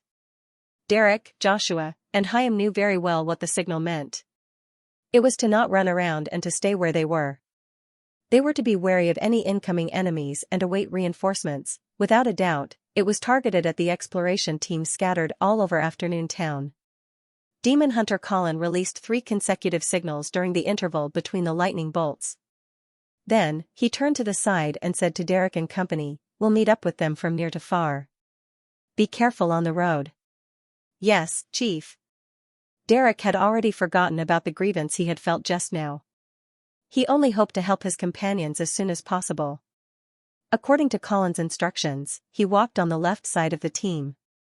On the other side was the red-gloved, iron-black sword-wielding Joshua. The relatively stronger Dawn Paladin, Chaim, was at the back, about 3 steps away from the demon hunter in front of him. High up in the sky, lightning flashed at a relatively high frequency. The gloomy afternoon town was sometimes bright and sometimes dark. The candlelight reflected in the windows swayed back and forth. It was peaceful and quiet. Derek was no longer the rookie from before. Although he was nervous, his palm that held the axe of Hurricane didn't sweat. His gaze moved back and forth in a practiced manner, guarding against any monsters that might suddenly jump out from the buildings on both sides. After a flash of lightning, the world returned to darkness. The candles in Afternoon Town flickered like stars, as if they were waiting for travelers who needed a place to stay. As for the animal hide lantern in Chaim's hand, it emitted a dim yellow light, but it couldn't reach far. It wasn't as effective as Derek's night vision. Its only use seemed to be to disperse the thick darkness around it. At that moment, Derek suddenly felt a chill on his neck, but there wasn't any cold wind around him. He subconsciously didn't turn around. Instead, he took a step to the side, turned his body halfway, and looked behind him out of the corner of his eye.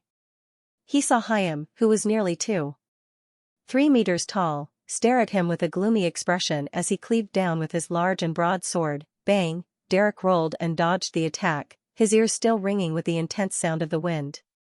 Then, he heard the chief's voice. What happened? Hyam attacked me. Derek rolled towards Demon Hunter Colin and stood up. Me? Hyam held an animal hide lantern in one hand and a large straight sword in the other as he asked in puzzlement. Colin glanced at Derek. I didn't sense any unusual movements from him. As he spoke, 2 dark green symbols appeared in the demon hunter's eyes. He looked around and said, "The attacker can transform into Hyam's appearance?" Before he finished speaking, the silver sword in his right hand suddenly stabbed backwards. Amidst the silent collision, a figure appeared in the dark and gloomy environment. He had disheveled white hair, deep wrinkles, and pale blue eyes that were filled with the vicissitudes of life. In his hand was a silver sword smeared with light gray ointment. He looked almost identical to Demon Hunter Colin. The only difference was that his expression was gloomy and his skin was dark. Pft! Pft! 2 silver swords clashed in midair, producing sparks. At the same time, Colin Iliad shouted in a deep voice, "Light! Light?" Derek instinctively raised his hands and held them in front of his mouth and nose. At that instant, he discovered 3 figures running out from the darkness around him. One of them was the tall and muscular Hyam, the other was the scarlet-gloved Joshua, and the last was the rather tall Derek who still had traces of childishness on his face. Derek didn't panic. According to the chief's instructions, he released a rather clear luster from his body. The 3 figures seemed to be afraid of this. As they raised their palms to block their faces, they attempted to flee to the side. However, how could their speed be faster than light? The clear luster illuminated the surrounding area, completely drowning the 3 figures. They opened their mouths and let out a silent scream, but it quickly faded away. The light surged, enveloping the 2 demon hunters who were engaged in an intense battle in a bright domain. One of them immediately stiffened and slowed down before losing its color and turning completely black. Pft! The silver sword smeared with light gray ointment pierced through the monster, but it seemed to stab into invisible air, failing to cause any damage. At this moment, the dark monster suddenly ignited, splitting into distorted shadows that melted inch by inch amidst the light and flames. Demon Hunter Colin retracted his silver sword and turned his head to look at Derek and company. The monsters this time are our own shadows. Their weakness is the bright light. As he spoke, the chief of the 6-member council emitted the pure and holy light of dawn, illuminating the entire street as though it was dawn. This was a beyonder power that could be obtained at the Dawn Paladin stage of the warrior pathway. The reason why Demon Hunter Colin didn't use it in the beginning was because the effects were too obvious. He didn't know what accidents would happen. Now, he knew the weakness of the monsters in Afternoon Town. The light of dawn created by the chief was like a domain. Hyam gave up on using similar beyonder powers and continued holding the animal hide lantern. Together with Derek and Joshua, he followed behind Colin Iliad and turned into another street. Before long, the group of 4 arrived at a half-collapsed cathedral. The cathedral originally had a tall tower, and the entire structure was made of classical stone columns and brick arches. It was heavy and dark. After passing through the door that even giants found too wide, Derek and company followed the chief and came to the prayer hall. They saw that the statue had been destroyed, but the candle on the altar had been lit by someone. In front of the altar, a figure in a simple white robe was prostrating there, praying softly in a manner that no one could hear. "It's not one of us." Hyam, who also had night vision, was the tallest, so he was the first to notice the abnormality. "This means that it's not a monster transformed from one of our team members' shadows." Derek helped Hyam to voice out the hidden meaning. And this meant the unknown, and the unknown often meant extreme danger. There should have been an exploratory team here. Colin converged the range of his light of dawn to prevent himself from agitating the white-robed figure. Hyam, Joshua, and Derek suddenly fell silent. In such a situation, the fact that the exploratory team didn't appear immediately meant that the outcome wasn't good. As their thoughts raced, two men in tight-fitting black clothes walked out from the door on the right side of the hall. They were two of the members of the cathedral's exploratory team. "Chief, there's something wrong with those shadows. Laloa has been devoured by his own shadow." One of the exploratory team members swept his gaze to Demon Hunter Colin as he immediately said in excitement and fear, "Has someone already been sacrificed?" While Derek's heart was heavy, he saw the scattered light of dawn spread out, enveloping the two exploratory team members. The two team members' expressions suddenly turned ferocious as their bodies rapidly dimmed. In just 2 seconds, they were like shadows that had been illuminated, completely vanishing. Pa, pa. Pa, white bones and lumps of flesh and blood fell from their bodies, smashing to the ground. Specks of light slowly seeped out from the wreckage. Colin retracted his gaze and said expressionlessly, "Let's go to the clergy first and listen to what it's praying for."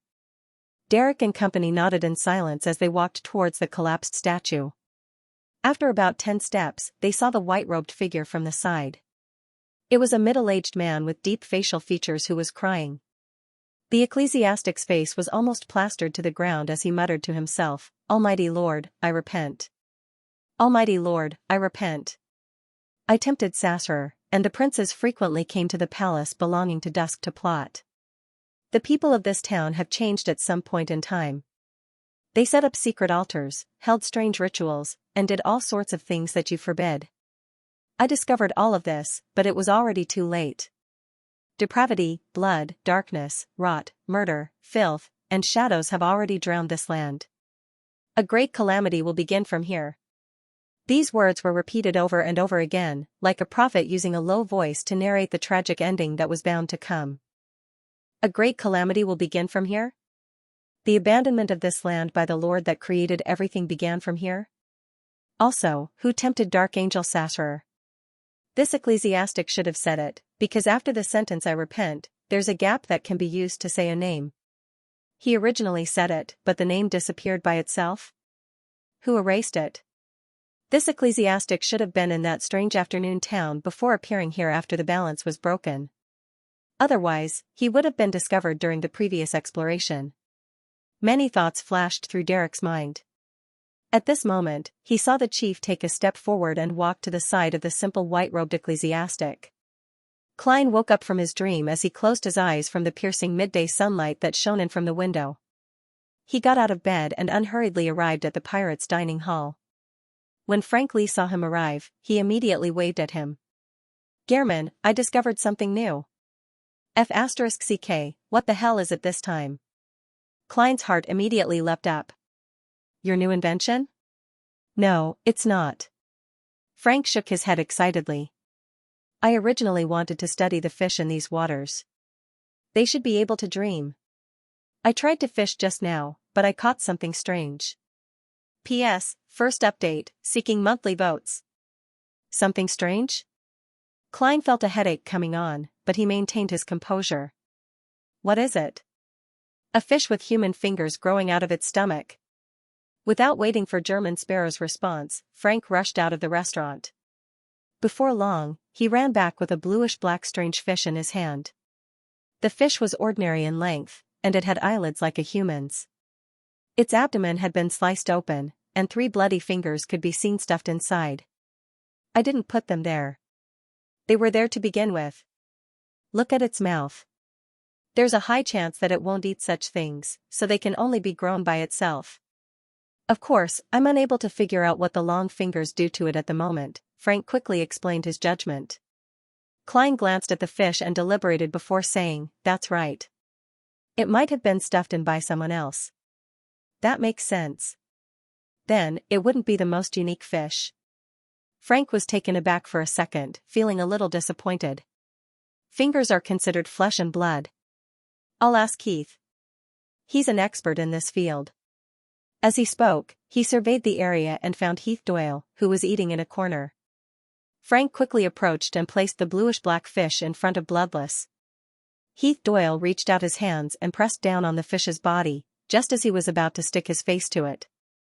When Frank saw this scene, he had a baffling feeling that something was amiss. He quickly reacted and laughed.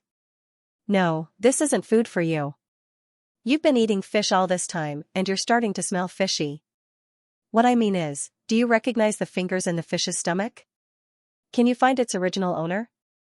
Heath Doyle stopped leaning down and seriously observed it for a few seconds. They belonged to a rose bishop, or at least a rose bishop. He took out the 3 fingers and stacked them together, dripping with blood. After a brief moment of congealing, the fingers melted like candles, turning into a pool of sticky flesh and blood.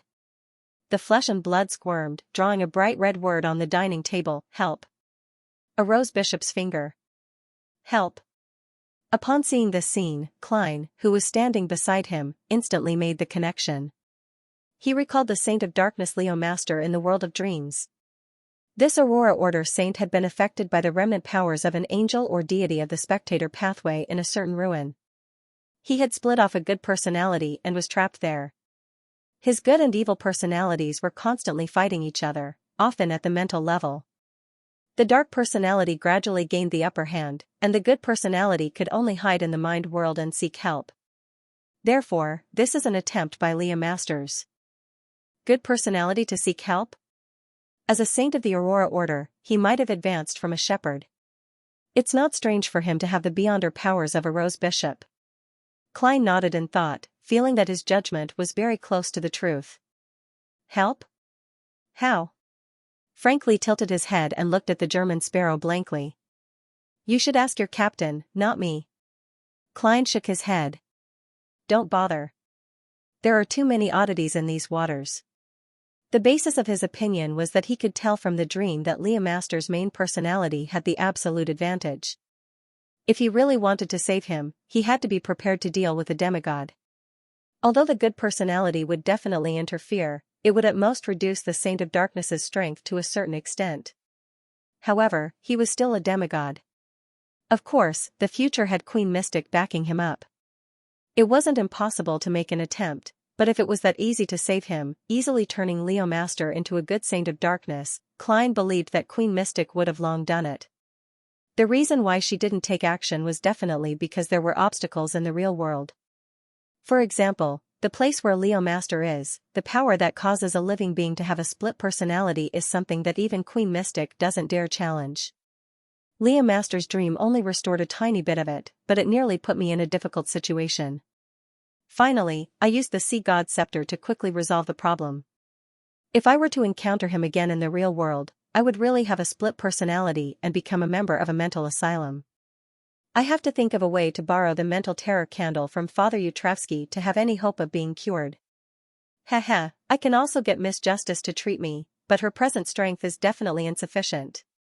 Klein recalled as he made a self-deprecating remark. Yes. Frank Lee trusted the German sparrow a lot. Perhaps the fellow who sought help is long dead. Having said that, his eyes suddenly lit up as he stared at Heath Doyle. Can you remove the original mental imprint of this flesh and blood? Yes, Heath Doyle replied succinctly. The corners of Frank Lee's mouth widened bit by bit as he smiled like a 200-pound child. I've always been curious about the composition of a rose bishop's flesh and blood. I've always wondered what would happen if similar flesh and blood were used as a medium for hybridization. One day, you'll die in your experiments. Thankfully, I'll be leaving this ship soon. For some baffling reason, Klein had the feeling that he was a brat who had entered an armory. Heath Doyle, whose face was so pale that it was nearly translucent, was taken aback for 2 seconds. Following that, he sincerely said, "Thank you." What do you mean? Frank Lee scratched his head with a blank look. He's probably thanking you for restraining your curiosity and not using his flesh and blood as an experimental subject. He's a trustworthy companion. The corners of Klein's mouth twitched as he attempted to interpret it. He increasingly felt that the first mate and second mate of the future had extremely odd brain circuits. Afternoon town, inside a half-collapsed cathedral. Demon Hunter Colin stood beside an ecclesiastic dressed in a simple white robe and asked softly, "Who are the kings? What do you mean by a huge calamity? Who tempted Sasrer? Who tempted Sasrer?" The ecclesiastic didn't seem to hear him as he continued prostrating there, repeating his repentance over and over again. It was as though he was an illusory image left behind by the environment. wraith, specter, or evil spirit? Derek looked in that direction nervously. Seeing that the ecclesiastic didn't respond at all, Colin extended his right hand, allowing the silver sword smeared with light gray ointment to approach him inch by inch. But even with the sharp tip of the sword pressed against the back of his head, the ecclesiastic continued his repentance without any changes. Colin Iliad retracted his silver sword as his eyes suffused dark green symbols as he surveyed the area. Then, he walked to the altar diagonally ahead as his gaze landed on the candles that emitted a faint yellow glow. After a few seconds of silence, he extended his left palm and extinguished all the candles. The collapsed statue in the middle of the altar instantly dimmed as the white-robed man prostrating on the ground finally stopped his repentance. He slowly raised his head, his face dark green as his eyes were filled with hatred. Before Derek, Xianxia, and company could react, the devout ecclesiastic had already pounced forward. He was so fast that he left behind an obvious afterimage. Demon Hunter Colin seemed to be prepared as he took a diagonal step with his right foot and turned his body halfway. The silver sword in his hand whistled as it swept backwards. Above the sword, spots of light soared, instantly forming a huge storm. This storm formed purely from light swept the surroundings, causing the ecclesiastic to freeze in midair before he was completely engulfed. The storm quickly ended. Demon Hunter Colin looked at the ecclesiastic whose body had been infused by the light of dawn and repeated his question. Who are the kings? What is the kings referring to? Who tempted Sasser? The ecclesiastic, whose figure was already extremely blurry, replied in a daze, the kings are Sasser, Ouroboros, Medici. Just as he was about to say the fourth name, a transparent flame suddenly burst out from his body. The flame instantly engulfed him, burning him into a black gas. So king refers to the king of angels. Who's the fourth name? Why did he self-destruct just as he was about to say it? Is it the one who tempted Sasser, or is it someone else? Derek felt his mind filled with questions. With the death of the ecclesiastic, the streets outside and all of afternoon town suddenly sounded one roar after another that sounded like that of a wild beast. Derek subconsciously looked to the window and saw a huge face. It was stuck to the spot that was originally glass. It had a unique single eye, and its face was covered in dense black short fur. Tap, tap. Tap. A similar monster rushed out of the cathedral. Its height was that of a normal human's, and it had 2 eyes. However, its body was also covered in short black fur that resembled a wild beast's. A fallen town that has been completely corrupted. Demon Hunter Colin sighed as he faced one of the monsters. Derek, Xianxia, and Joshua also formed a battle formation in an attempt to fend off the remaining monster. The future cruised peacefully as it once again welcomed a short period of night. After Klein arrived in the world of dreams, he realized that he had returned to his previous spot, beside Admiral of Stars Xianxia. He was just about to look at the projection of the giant king's court on the opposite mountain to search for possible clues when he suddenly heard Xianxia, who was hugging her knees, ask in a muffled voice, "Did you meet her?" Klein tersely acknowledged and didn't hide the truth. Xianxia pursed her lips. "She's on the ship?" "Yes." Klein turned his head to look at Admiral of Stars and casually said, "You seem to have deep feelings for her." Xianxia's expression was no longer lost and sluggish. She bit her lips and laughed in a self-deprecating manner. "That's right. I was by her side before I was 3.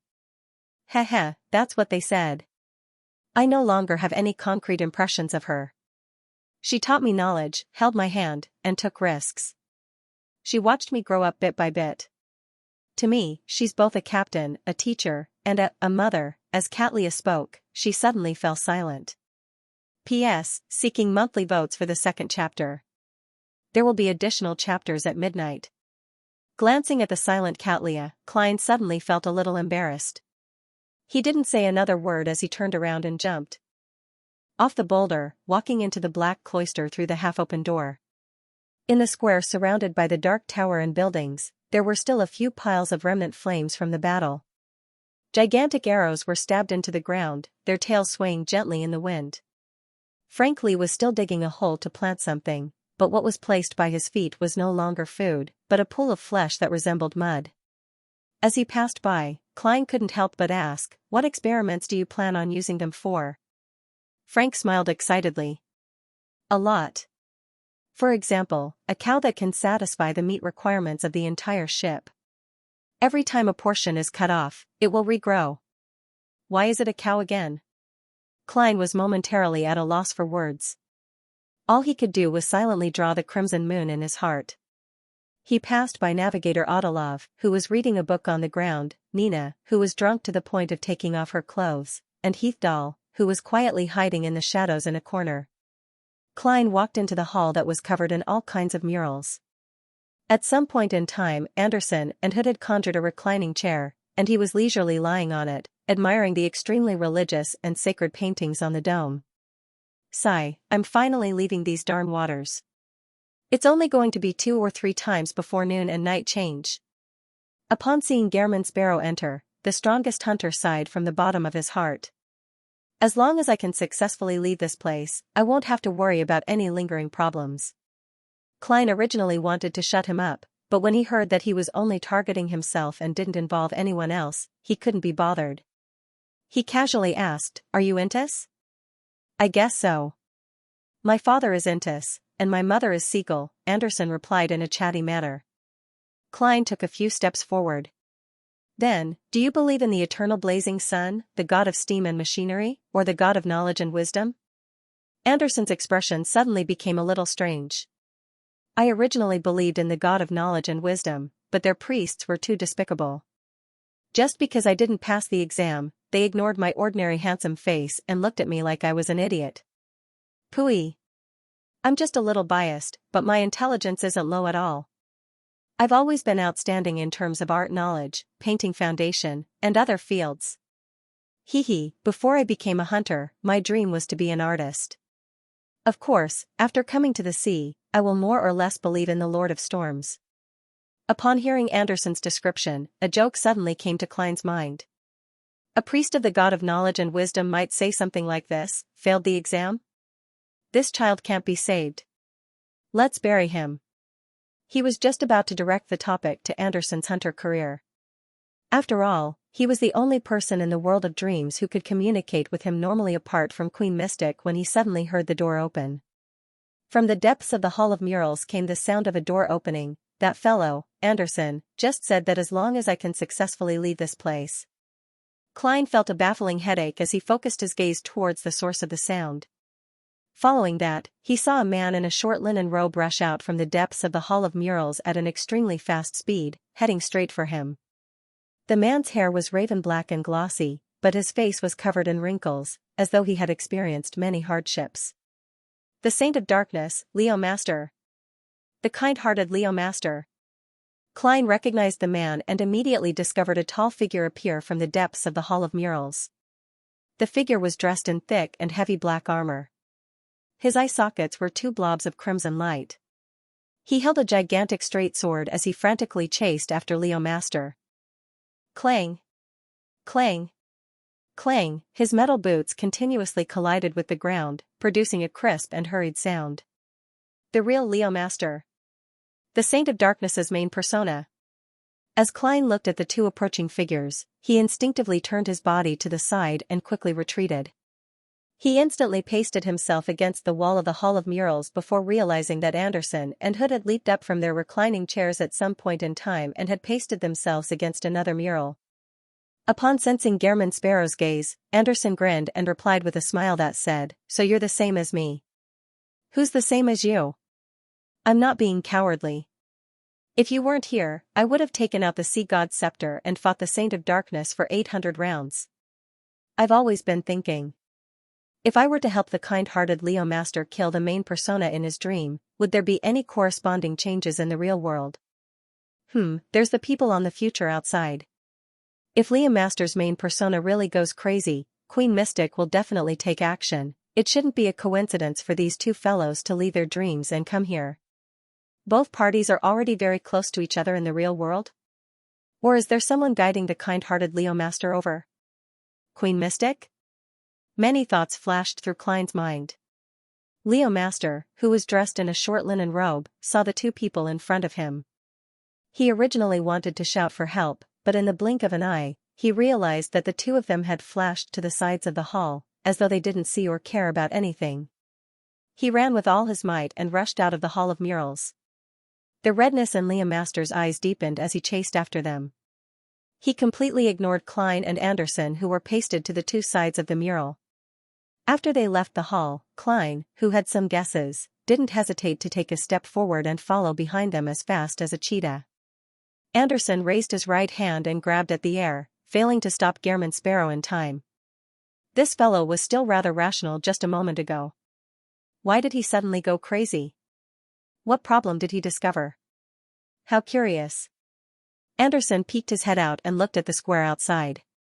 After hesitating for a few seconds, he finally chose to follow. They chased all the way out of the Black Cloister and arrived at the region where Admiral of Stars was. Klein saw the linen-robed Leo Master circling around the boulder to avoid his main persona. He also took every opportunity to look at the giant King's Court projection on the opposite mountain peak. He prayed softly in ancient Hermes. "The Lord that created everything, you are an adept." After circling once more, the kind-hearted Leo Master continued chanting, "You are the source of all greatness. You are the source of all greatness. You are the beginning and the end. You are the God of gods, the ruler of the vast astral world." With the end of this honorific, the sea of clouds that separated the two mountain peaks suddenly trembled as they slowly parted to the left and right, revealing a bottomless and deep rift. The giant King's Court projection on the opposite side suddenly sucked the frozen dusk over from far away. However, nothing happened after that. Klein came to a general understanding as he turned his head to look at the building near the Black Cloister's entrance. He saw that behind a clean and bright floor-to-ceiling window, the beautiful but unapproachable Queen Mystic Bernadette was silently watching everything happening beneath her. Indeed, she was the one who made the kind-hearted Leo Master escape his dream and come here. Since the Aurora Order's listener can bring little Jack into the forsaken land of the gods, there's no reason why the Saint of Darkness can't do the same. When there's no path ahead and he sees the giant King's Court projection, Leo Master's split personality will definitely think of escaping in. Therefore, he demonstrated to the secret observer how to enter the forsaken land of the gods. Klein retracted his gaze with great certainty. As for the reason why the kind-hearted Leo Master didn't succeed, his judgment was, "The location isn't right. I have to venture deep into these waters and find a specific spot surrounded by danger and oddities. Then, I can recite the honorific name of the City of Silver's creator in the dream brought by the night to open the hidden passageway of the giant King's Court projection." Then, with the help of a dream entry, he drove his body and ship through the fog of reality and illusion to arrive at the seaside of the forsaken land of the gods. Klein thought with some guesses. To him, how to enter the forsaken land of the gods wasn't a problem he cared too much about. As long as he was willing, he could advance to sequence 4 and truly possess a certain level of godhood. Then, he could get Little Sun to set up a descent or bestowment ritual and directly head over. However, if they could use this to deduce how to leave the forsaken land of the gods, it would definitely be a huge gain. The value of this to the City of Silver was immeasurable. From the looks of it, the key to leaving the forsaken land of the gods really lies inside the giant King's Court. However, there's no way to guess what it is exactly. As Klein's thoughts raced, pea vines rapidly grew out of the mud, instantly turning the area outside the Black Cloister into a green forest. It also forcefully separated the Saint of Darkness's main persona and a good persona. Then, through the gaps in the pea vines, Klein saw Admiral of Stars Catlia stand up on the boulder. She was no longer hugging her knees. Sizzle, Derek first rolled, then leaped up, and cleaved at the giant's leg that was covered in short black hair.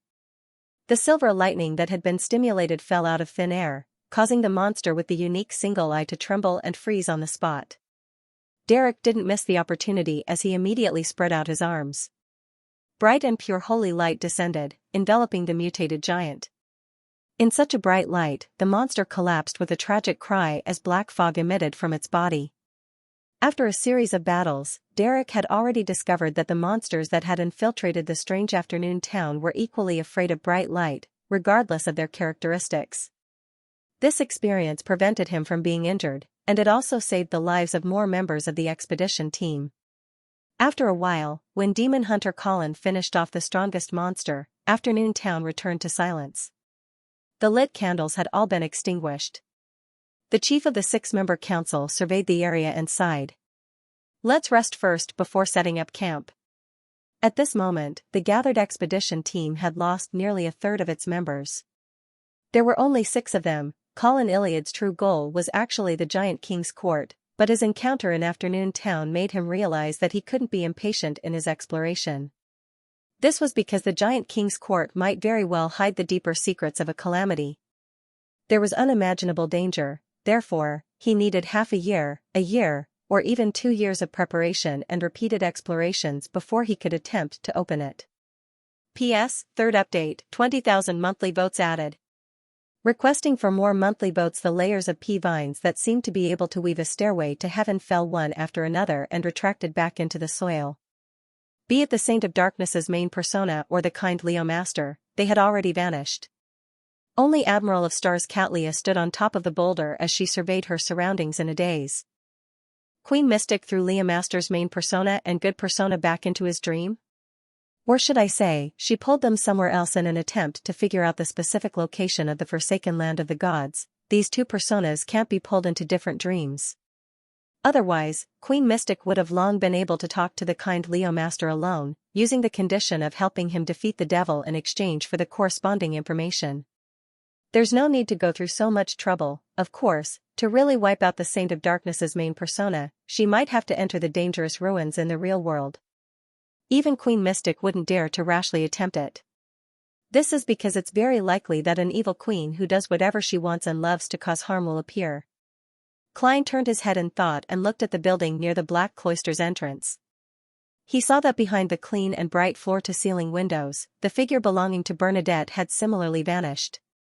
Klein didn't attempt to seek out her whereabouts to understand if Queen Mystic had obtained more information from the kind Leo Master.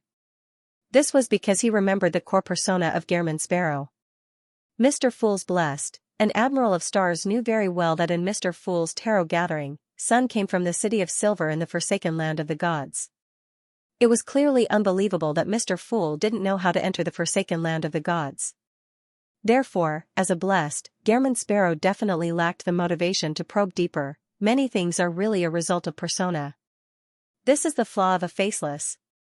Klein retracted his gaze and looked at the projection of the giant king's court on the opposite mountain peak. He saw that the condensed dusk was slowly returning to the horizon. On this mountain peak, the boulder remained standing. Admiral of Stars Catlia slowly sat down again and hugged her knees. Noon and night alternated 3 more times, but in reality, it was just 1 day in the outside world. The future circled around the dangerous ruins and dodged the latent dangers hidden in different spots of Anong Sea before finally returning to the vicinity of the entrance to these waters. Klein and the others once again saw the ruins that were half submerged by the seawater. They saw the gray stones and stone pillars that were stacked into peaks, and they saw the tall dome at the top. Earlier, they had heard loud and obvious panting sounds. Bloodless had even pointed out in pain that there was a corpse buried in the ruins, and that corpse was most likely the source of the panting. At that moment, the ruin that hid immense danger no longer brought fear to the crew of the future, but joy. This was because seeing it meant that they were about to escape the absurd and terrifying sea. There's a boat. It was unknown when Nina had climbed up to the high observation deck. She looked at the ruins and said loudly, "Boat?" Klein circled around Anderson and Hood, who were blocking his way, and approached the railing of the ship to focus his gaze. Indeed, behind the stacked stones and stone pillars, there was an ordinary 3-masted sailboat. Due to the obstruction, it was difficult for the people on the future to discover it unless they looked down from a high vantage point or carefully observed it. The sailboat floated there without a single sailor on the deck. It was so quiet that it left one feeling a baffling sense of fear. It's as though it was eaten by the ruins. Anderson came over and shook his head with a sigh. In these waters, unless one has a certain level of understanding of the ruins, make sure not to approach them. A person who even dares to sketch the mural of the Angel of Fate doesn't have the right to say that. Your treasure-seeking team claims to be experienced, but aren't you the only one left? Klein didn't turn his head as he lampooned. At this moment, Admiral of Stars Catlia had also come to the deck and looked at the sailboat beside the ruins. During this entire process, she didn't even glance at Gehrman Sparrow, as though he didn't exist. After a brief silence, Catlia raised her hand to take off the heavy glasses on her nose bridge. The dark purple in her eyes slowly flowed as though they were outlining complicated symbols. Above the unmanned sailboat, a pair of eyes suddenly appeared. They were illusory, translucent, dark purple eyes. The pair of eyes slowly moved and circled the deck before entering the cabin. This beyonder power is very useful. Speaking of which, based on the means displayed by Queen Mystic and Admiral of Stars, the beyonder powers of a mystery prior have the flavor of a fairy tale. Man, could it be that Queen Mystic can turn others into frogs? In other words, wasn't the prying ability of a mystery prior reflected in this aspect, in their eyes? Admiral of Stars' eyes are a little odd. I'll have to pay attention to them in the future. Klein guessed as he waited for Catlia's long-range exploration to yield results. After a while, the dark purple in Catlia's eyes finally dimmed. She rubbed her eyebrows, put on her glasses again, and said to Anderson, Hood, and Frank Lee, there's a problem inside. As she spoke, she took out a handful of colorful powder from a secret pocket in her classic warlock robe and threw it out. These powders sprinkled on the ground, forming a vivid and lifelike colorful picture scroll. The background of the picture was similar to a captain's cabin. There was a photo on the desk and a portrait on the wall. All of them were of the same person, a faceac with broad shoulders, pale blonde hair, and deep blue eyes. Klein first found him familiar before he recalled where he had seen him before. Back when he was in Naz, an adventurer had been chased by the second mate of the King of Immortality, Curtius. He had run into Lairdal Bar and sought help from the Adventurers Association. At that moment, among the powerhouses who stood up to provide protection, there was a burly man from Faceac who was more than 2 meters tall. He gave Klein the feeling that he wasn't weak. He was probably a Sequence 6, why would his ship suddenly enter these waters and rashly explore the dangerous ruins? Amidst his puzzlement, Klein carefully observed the supernatural picture on the deck. This time, he saw a pool of blood on the floor. Beside the blood were a few words in Faceac, Fountain of Unaging. At the end of the words, the blood trail stretched out and connected to a clear drag mark that led to the door. Klein's mind seemed to be able to reenact the scene from back then. The Sequence 6 Faceac man had suffered a baffling attack and collapsed to the ground with serious injuries. He tried his best to write down the source of his encounter, but just as he started writing, he was dragged away by an unknown object by his legs or head. Considering how the blood-colored words hadn't been erased, Klein suspected that the thing that dragged the adventurer away wasn't a living person. It should be the corpse in the ruins, he thought, feeling a headache coming on. Fountain of Unaging? They came here in search of the Fountain of Unaging? Anderson and had said in excitement. Clearly, they didn't find it. Frank Lee shook his head in disappointment. He was similarly filled with yearning for the Fountain of Unaging, believing that the fountain water could allow his various experiments to undergo a qualitative change. Fountain of Unaging. Back then, the one pursuing the young adventurer was Slaughterer Curtius. He's the second mate of the King of Immortality. Rumor has it that the King of Immortality had once drunk the Fountain of Unaging's water. Curtius even warned me and Gehrman Sparrow not to interfere with the young adventurer's matters, saying that it was the will of the King of Immortality. Klein barely managed to piece together the truth based on all the information. The young adventurer obtained or stole the secret of the Fountain of Unaging from a trusted aide of the King of Immortality. Hence, he was pursued. Later, under the protection of a few quasi-powerhouses from the Adventurer Association, he barely escaped Slaughterer Curtius. Later on the one hand, they wanted to avoid the King of Immortality, and on the other hand, they wanted to find the Fountain of Unaging. Finally, they chose to venture into these waters, but who knew that they would be wiped out in these ruins? Could it be that the Fountain of Unaging is deep in these ruins? Klein looked at the gray stones and stone pillars that were piled up into a mountain again. He had a vague guess. Because it was difficult to verify his thoughts for the time being, and he did not know who the corpse buried in the ruins was, he did not have the urge to explore and take risks, so he rationally withdrew his gaze. I can ask Will Septon or Rhodes later. Perhaps the so-called Spring of Unaging is the pus produced from that corpse's rotting.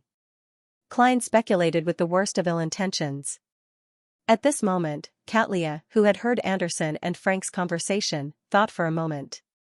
If he died while searching for the Fountain of Youth, I don't think the owner of the portrait and the photo would have enough motivation to leave the correct information for the people who came after him before he died. After all, the people who found this place were most likely not his family. That makes sense. If it were me, I wouldn't have thought of leaving a hint for the people behind me if I encountered a monster during a treasure hunt and was about to die.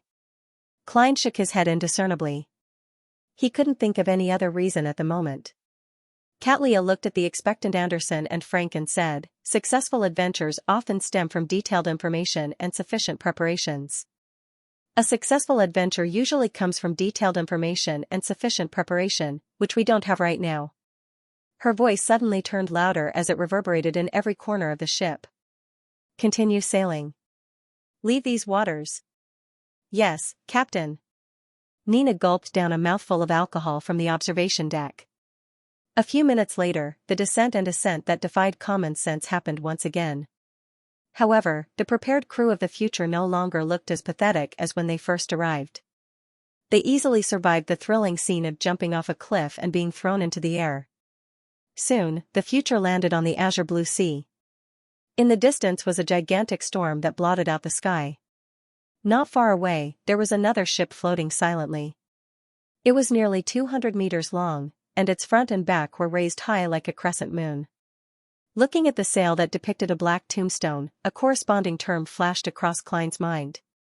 Death Announcer, the flagship of King of Immortality Agalito. At that moment, Klein didn't feel horror or fear, but excitement and agitation. Queen Mystic is on the ship, and there's no need to hide this time. Together with me, Admiral of Stars, Anderson, Hood, and the crew of the future, we have a chance of wiping out the King of Immortality's fleet. I found Creeping Hunger's food. I found a candidate for the puppet. At this moment, the Death Announcer suddenly turned around and distanced itself from the area at an unprecedented speed. It ran. It ran. Klein was momentarily dazed. Soon, the Death Announcer vanished from his vision. P.S. Update before making any changes. That's way too fast.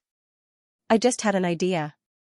Klein looked at the undulating surface of the sea, momentarily unable to snap out of his daze.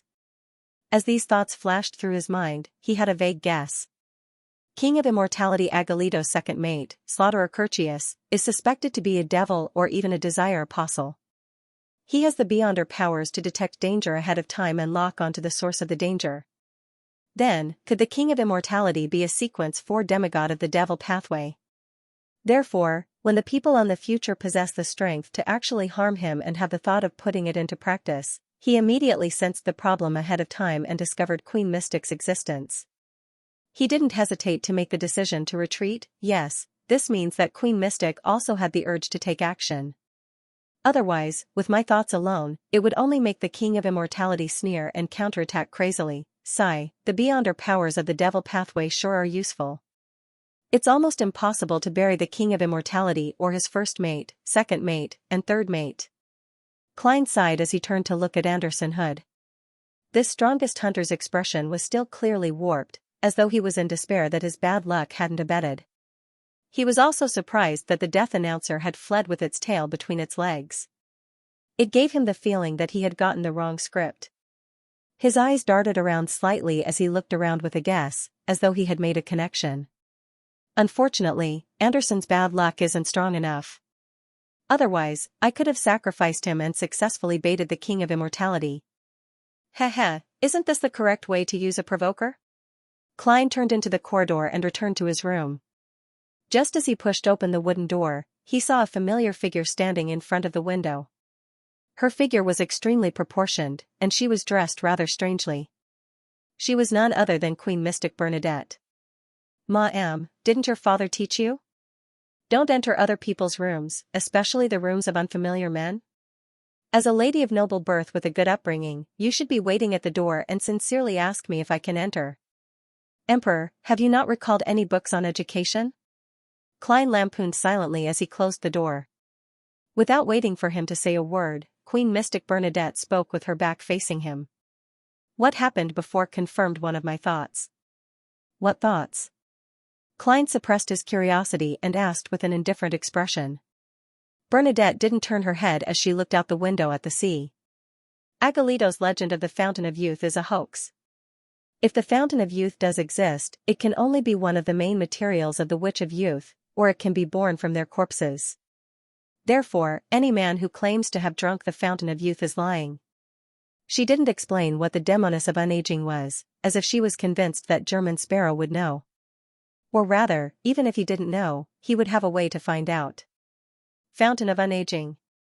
Witch of unaging. It's quite a good match. So, the bloody words on the sailboat beside the ruins were meant to tell the world that the Fountain of Unaging is a scam?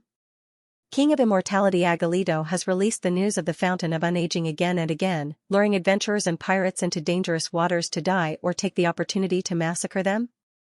A strong devil's style. It's no wonder Slaughterer Curtius warned me not to interfere. Klein thought for a few seconds and deliberately said in a ruminative tone, "That's right." Scam. Queen Mystic Bernadette nodded and said with a gentle voice, "That's right. This might be a part of the ritual needed for Agalito to advance to Sequence 4. It might also be the act of digesting a Sequence 4 potion." She paused and seemed to sigh silently. Then, she said, "That's right.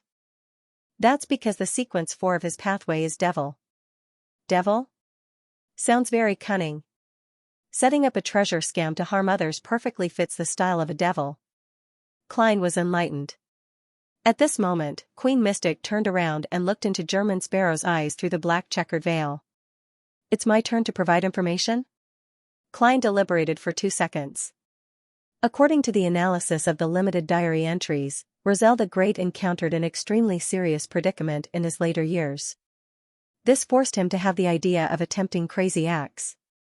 In this aspect, he was very calm. This was because the diary entries he had obtained so far didn't reveal what Roselle the Great wanted to do in his later years, the predicament he encountered, or the crazy acts he did. Therefore, by providing this information, he was also hinting to Bernadette that to figure out the truth, she had to hand over the diary entries of Roselle the Great's critical period to Admiral of Stars Catlia. Queen Mystic Bernadette fell silent for a few seconds without saying a word. The dark clouds moved high in the sky as sunlight shone in. This queen who reigned supreme over the 5 seas suddenly separated like a pile of soap bubbles before shattering and vanishing. The light reflected by the bubbles split into different colors, creating a dreamy scene that resembled a fairy tale in the room. If it wasn't for the hidden sage, the mystery prior pathway would really be rather interesting. As Klein reflected, he used his left thumb to pinch the first joint of his index finger twice. He had activated the concealment vision provided by spirit body threads, but he didn't discover any additional black threads in the room. This meant that Queen Mystic Bernadette had indeed left. Phew. Klein silently exhaled as he quickly switched off the vision. Just as he was about to lie in bed to rest, he suddenly heard light footsteps approaching. Knock. Knock. Knock. Someone knocked on his door, jolting him awake. "Who is it?" Klein sat up. "It's me." Admiral of Stars Catlia's voice sounded. Puzzled, Klein went over and opened the door. He didn't ask what was the matter as he looked at her indifferently. His gaze explained everything. Catlia nudged the heavy glasses on her nose bridge and said, "Coming out of those waters won't bring you back to where you entered. This place is less than 100 nautical miles from Tosgarter Island. It will take about 3 days to reach Naz. Where do you wish to return to? Entering or exiting in a different place?" Klein was somewhat surprised as he asked in confirmation, "Then, can I enter those waters from here?" "No, you will fall straight into the bottomless crack that separates the sea. According to divination, those who do so are truly dead," Catlia explained simply. "Is that so?" Klein thought for a moment. To Tosgarter Island. The reason why he didn't choose Naz was that it was already close to the next tarot gathering. He didn't wish to do something that would take up a lot of time on the future. Furthermore, Tosgarter Island was the easternmost colony of the Ruan Kingdom. Its currency was pence, solely, and gold pounds. Klein didn't need to consider the issue of exchange. All right. Catlia didn't have any objections. Watching her turn around and walk to the captain's cabin, Klein shook his head slightly as he sighed inwardly. If you had come earlier, you would have met Queen Mystic. At night, the future arrived at Tosgarter Island's harbor and forcefully docked at the dock. Klein dressed up as a Ruan gentleman and walked to the deck with a leather suitcase in hand. He took out the remaining money from his 2 pockets and handed it to Xianxia. After deducting the 700 pounds for the pugilist beyonder characteristic, he had a total of 1,300 pounds. And with that, Klein was left with 8,436 pounds and 5 gold coins. Xianxia received it in silence and opened her mouth as though she wanted to say something, but she ultimately didn't say a word. Are you disembarking here or heading elsewhere? She turned to look at Anderson Hood. Thinking of how German Sparrow was about to leave and how this was a pirate ship, as well as how he had hunted many pirates, Anderson immediately forced a smile. Here. You can pay the fare now. Xianxia didn't let Anderson off just because he had borrowed a change of clothes from the pirates. All right. Anderson didn't hide his pained expression as he reached out to pull off an ordinary button in the middle of his shirt. He reluctantly handed it over and said, "This is the only harvest I have left in those waters. This is the only harvest I have left in those waters. It comes from the corpse of a lone military explorer. I'm not sure of its original name. I can only call it based on the powers it displayed and the corresponding sequence 6 name. Judge. Its negative effects aren't particularly strong. It just makes the wearer easily offend people or monsters. Perhaps they might be targeted by a demigod if they aren't careful. You call that not particularly strong? If I were Admiral of Stars, I'd definitely choose that sword of yours." Klein lampooned as he watched Xianxia accept the fare Anderson had paid. He ignored the matters of others as he carried his suitcase, left the future, and boarded the dock of Tosgarter Island. Bang! Anderson had leaped down from the edge of the deck and landed beside him. "Are you having a drink?" To celebrate us finally leaving those darn waters, the hunter invited him in a relaxed and excited manner. Klein swept his gaze at him, using his eyes to express his rejection. All he wanted was to stay as far away from this fellow who was plagued by bad luck and had a halo of provocation. "All right." Anderson looked around and cleared his throat. "Can you lend me some money? As you know, my harvest and cash have all sunk into the sea." Having said that, he laughed. "Don't worry. I'll return it to you tomorrow morning. There are also quite a number of pirates in the bars and brothels of Tosgarter. I plan on getting them to sponsor me a little. Those who don't have a bounty will be extorted, and those who do have a bounty will be directly used as collateral." Klein sked inwardly as he took out a 5 soldi note and handed it to Anderson. "So little?" Anderson said with his mouth agape. "It's enough for you to drink, eat, and stay in a hotel," Klein replied calmly. "Besides, this is £1 in cash." "A pound?" Anderson rubbed his eyes and said with a helpless smile, "All right, it's £1. I'll return £1 to you tomorrow morning. P.S. Update first before making changes. Also, why do you think that this movie is coming to an end? At the very least, it won't end this month. This one I made has a simple button-like structure. There aren't any buttons on the front. Once I become a marionettist and return, I'll keep buttoning the buttons. There are still many buttons that haven't been buttoned. Divine Emperor of the 9 heavens afraid that German Sparrow would go back on his word, he grabbed the 5 soldi note as the image of normal beef sizzling over a fire and alcoholic beverages without any sedatives surfaced in his mind. Yo, this fellow actually accepted it. I was just saying it in passing to set up a concave persona. I'll also let him know that my money isn't that easily borrowed. Otherwise, he might not want to hunt pirates and plan on borrowing a large sum of money to return to the Fog Sea." Klein mumbled inwardly. From his point of view, a Sequence 5 hunter wouldn't starve to the point of not having a place to sleep even if he didn't have a penny on him in a place with many pirates. He shook his head indiscernibly and was just about to leave the dock when he heard a rough shout behind him. "Gehrman!" Upon recognizing Frank Lee's voice, Klein shuddered as he tensed up and turned around. The first mate of the future, the poison expert with a bounty of 7,000 pounds, stood by the side of the ship with his hands cupped by his mouth. "Where do you hang out often? Where should I send my letters? I wish to share the latest results of my research with you." "I don't wish to know.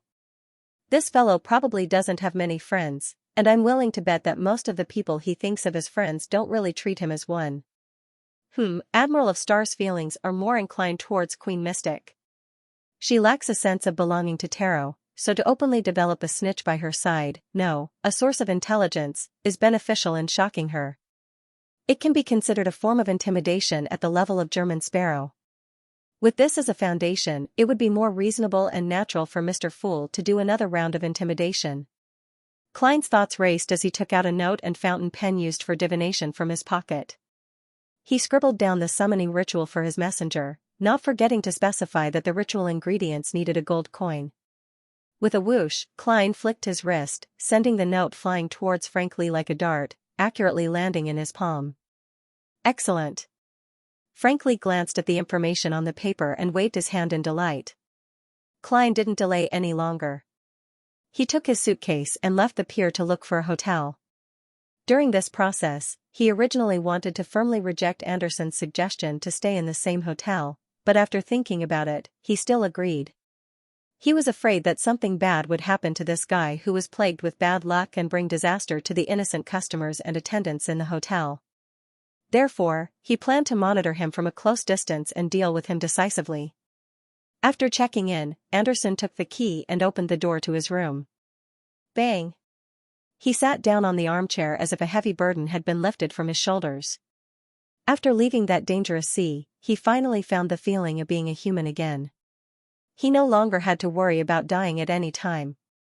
After lying there quietly for a while, Anderson had slowly got up.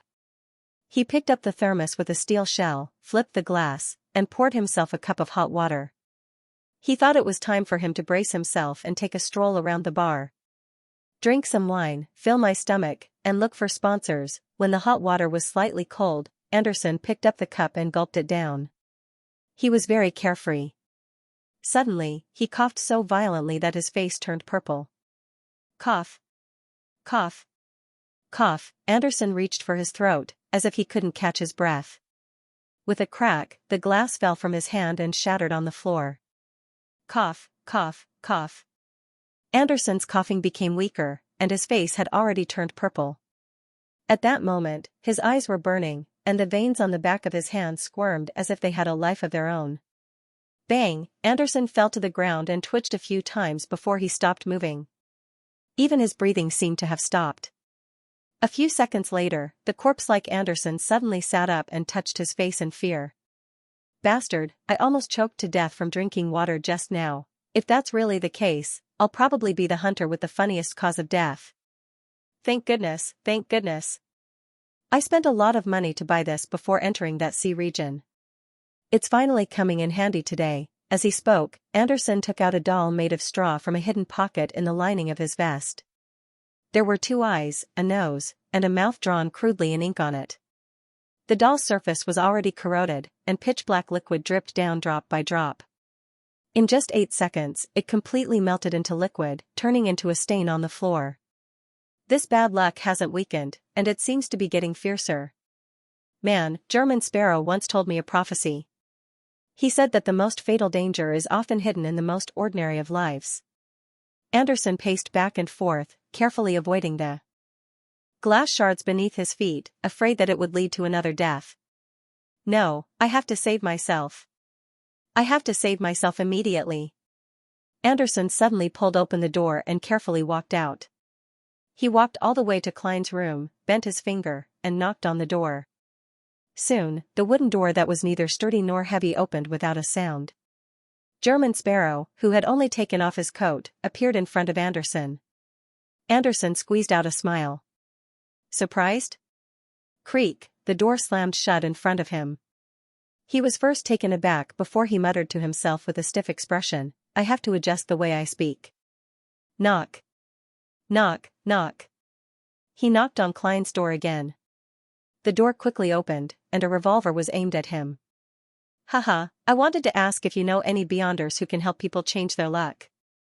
Anderson half raised his hands, frantically hinting for German Sparrow to mention the powerhouse who had provided the prophecy.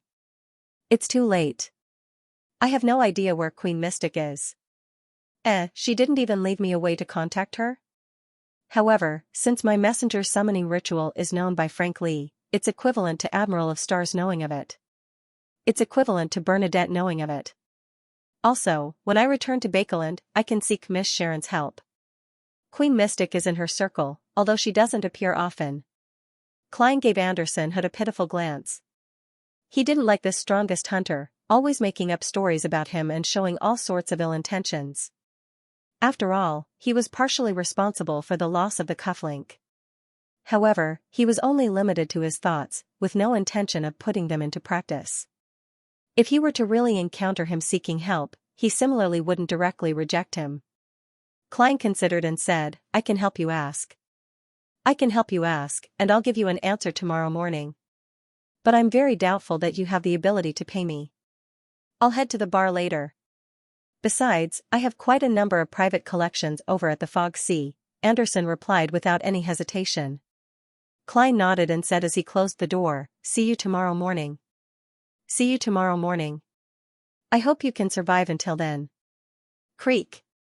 The door was locked once again. "Is this a curse or a blessing?" Anderson muttered with a bitter smile. "According to my experience, there won't be any more accidents in the next 2 to 3 days." Inside the room, Klein returned to his desk. There was a letter that had just been opened and a paper crane that had been brutally dismantled. With regards to Anderson's question, Klein had already thought of a person to consult before he opened his mouth.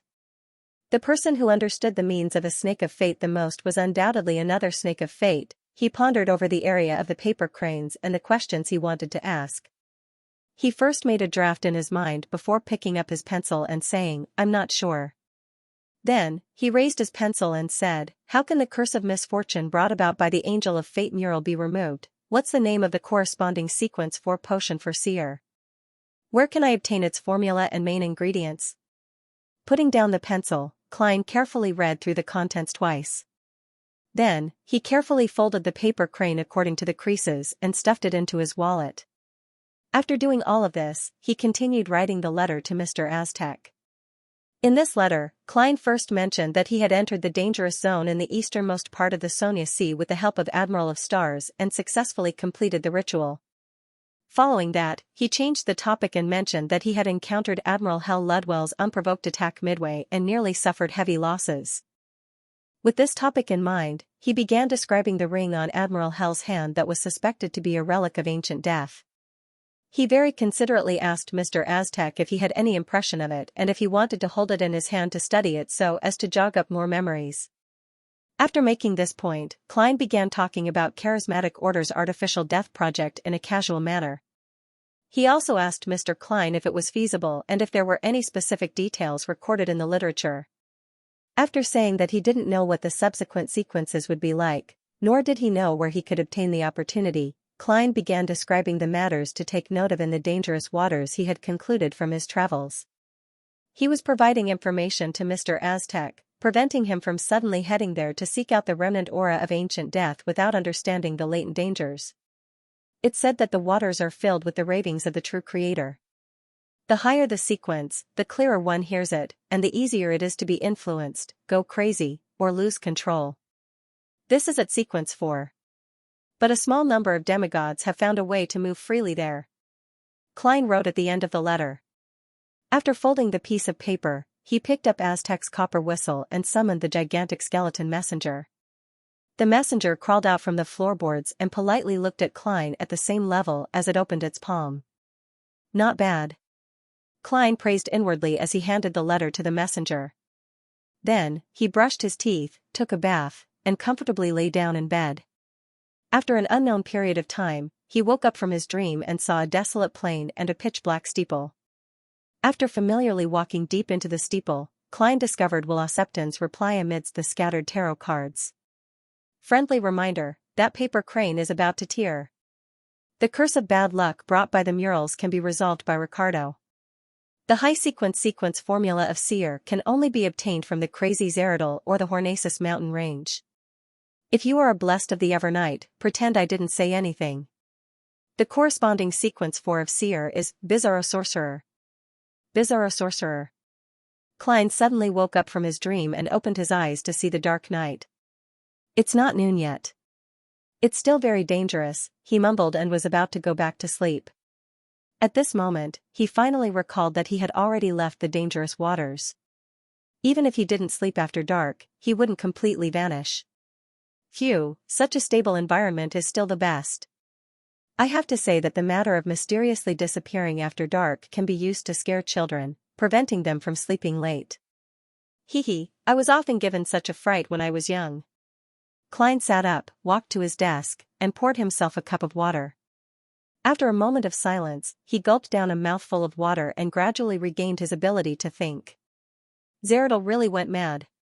What exactly happened to him, or did something happen to him, Bizarro Sorcerer? Sequence 4 is Bizarro Sorcerer. The focus of the seer pathway is on words like craftiness, mischief, and oddity?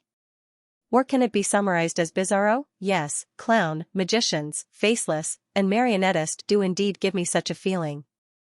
Seer seems to be an exception, but in the eyes of others, a charlatan style can be rather bizarre and terrifying at times. Is that why Zeradal said that fate isn't the main domain of this pathway? Also, it can be clearly seen that the beyonders of this pathway are more inclined towards spellcasters. According to Wilosepton, there are only 3 ways to obtain the Bizarro Sorcerer potion formula. The first is to find the secret order and the crazy Zeradal. The second is to head to the main peak of the Hornaces mountain range to search for the treasures left behind by the Antigonus family. The third is to obtain it from within the church. For example, the Antigonus family's notebook might have the corresponding formula. According to Roselle the Great's description, Zeradal was a Sequence 2 miracle invoker a long time ago, a true angel. Later on, he might have advanced to Sequence 1, making him equal to or slightly weaker than kings of angels. The mad him, no, he might have lost his reason, but there's a high chance that he will be harder to deal with. At the very least, there's no possibility of persuasion or deception. Just based on pure strength, I won't be Zeradal's match even if I get Mr. Aztec's help. Unless we wait for Wilosepton to be born. However, if he were to involve himself in such matters, there's a high chance of attracting the attention of the Angel of Fate Ouroboros. As for the treasure on the main peak of the Hornaces mountain range, the reverberating ravings, the setup of the Antigonus family, and the rumors of the country of darkness buried deep in history make me feel that things aren't that simple. I suspect that this might be a trap. There's even less of a need to consider the Church of the Goddess. Ignoring the fact that there's an angel presiding over the Holy Cathedral with a bunch of Grade 0 sealed artifacts, just the Bacalan diocese where the Antigonus family's notebook is located has a terrifying demigod. Klein couldn't help but recall Mr. A, who had been erased like a pencil drawing. And the person who created all of this might very well be one of the upper echelons of the Church of the Evernight Goddess, a beautiful woman with eyes that lack spirituality. She even smiled at me. I have no idea what it means. Klein shook his head helplessly, feeling that there was only one feasible solution at present. That was to find a demigod from the secret order who was considered normal. Compared to the mad Zeradal, he could at least communicate with him or even deal with him. Klein definitely couldn't do it alone, but he could get Mr. Aztec's help. He could pay a certain price to get Queen Mystic Bernadette to help. That's all I can do for now. Klein quickly turned his thoughts to how he could help Anderson had removed the curse of bad luck. It's already been more than 2 months. I wonder if that fate counselor, Ricardo, has left Orvie Island. Sigh, he hasn't summoned my messenger to inform me of any clues to a mystical item that matches my requirements. However, this isn't a big problem. The bellman, Carnot, definitely hasn't left his post. I can contact Counselor Ricardo through him. That's good too. The Life School of Thought hasn't completed the requirements, which means that they haven't paid the final payment. I'll get them to help Anderson change his luck to make up for it. Then, I'll get payment from that fellow. Speaking of mystical items or sealed artifacts with powerful offensive strength, isn't Anderson's short sword one? According to the characteristics shown by the Reaper, an item formed after his death can also be considered. I'm not a greedy devil. I'll definitely pay an additional settlement fee. Klein held back his mischievous thoughts and took out the paper crane from his wallet. He tore it open and carefully wiped the pencil marks on it. It's really about to break. At most, 2 more times. He muttered dejectedly.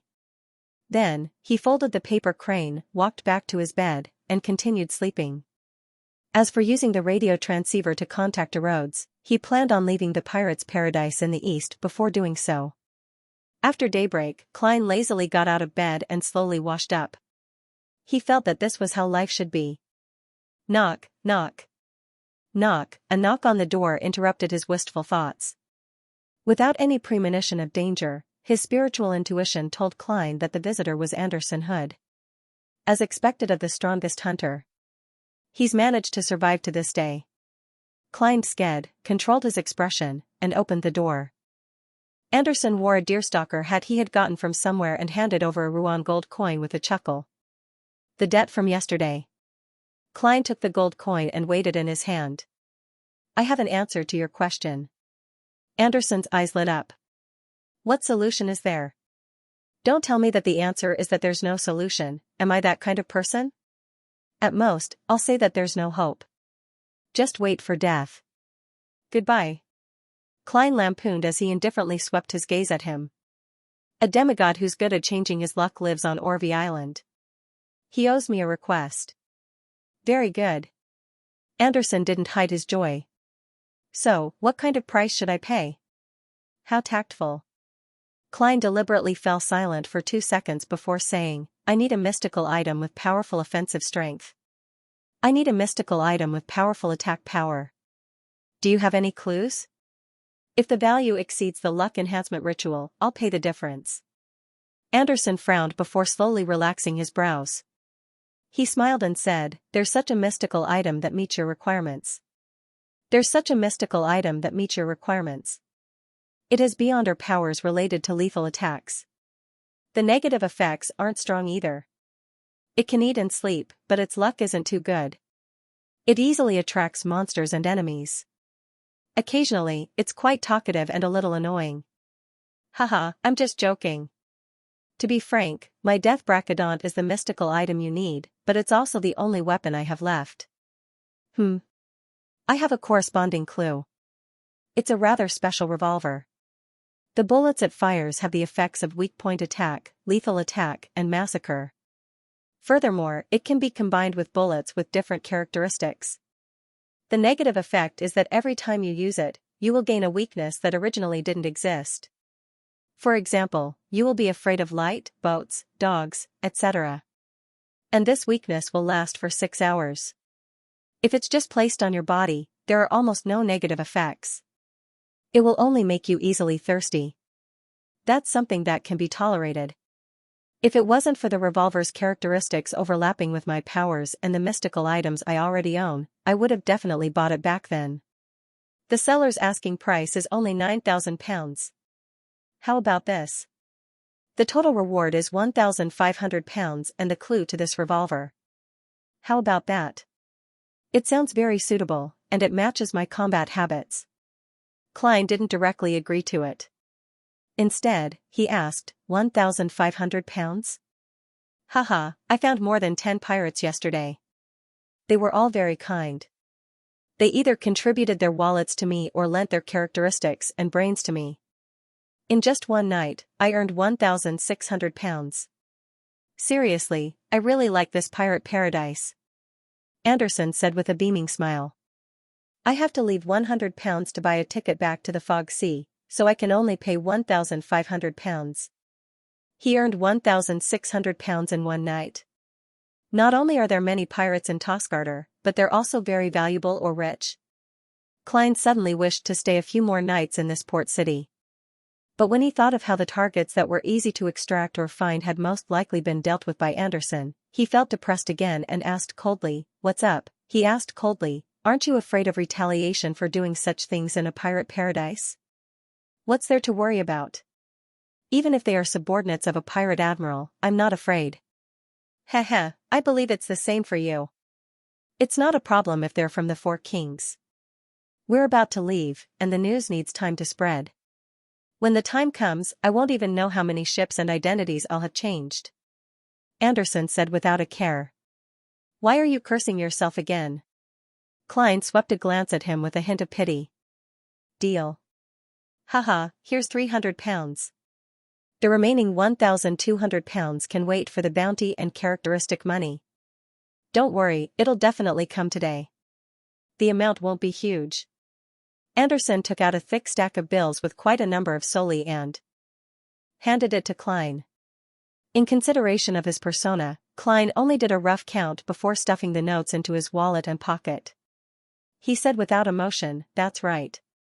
He said without emotion, "Buy 2 tickets to Orvie tomorrow." He didn't specially exhort Anderson to change his appearance to buy the tickets because he believed that he was a mature hunter with rich experience. If he wasn't experienced and strong, he would have long been sunk to some unknown sea. Klein couldn't help but lampoon inwardly. "All right." Anderson pointed to the floor. "Shall we go down for breakfast?" "It's my treat." Klein nodded and didn't reject the offer. When they reached the first floor, the two walked to a table by the window. Along the way, they encountered a waiter carrying a white porcelain cup and a teaspoon. Just as they crossed paths, the waiter's eyes suddenly glazed over. He picked up the teaspoon and stabbed it at Anderson's throat without any warning. Although Anderson was surprised, his reaction wasn't slow at all. He immediately leaned back and dodged the lightning strike. Bang, not far away, the hotel boss suddenly fired at Anderson's dodging body. What am I doing?" The boss muttered in horror and confusion after the gunshot. At the same time the gunshot sounded, Anderson's entire body suddenly collapsed, dodging the bullet in an awkward manner. As for Klein, who didn't understand the situation, he had already leaped to the other side. As he activated his spirit vision, he drew his revolver. At that instant, his first thought was that Anderson had gone overboard with his hunting last night and had attracted revenge. All he wanted to do was shout, "I don't know him. It has nothing to do with me." At this moment, at the dining table beside Anderson Hood, a burly man in a shirt with his sleeves rolled up threw away his cutlery. He suddenly pulled out a double-barreled shotgun that had long been loaded from beneath his chair, aimed it at the ground, and pulled the trigger from a commanding position. His actions were almost identical to the hotel owner's shot. It was just that there were more steps, so he was slower. Bang, the canister shot out, and countless tiny particles formed a honeycomb pattern on the ground.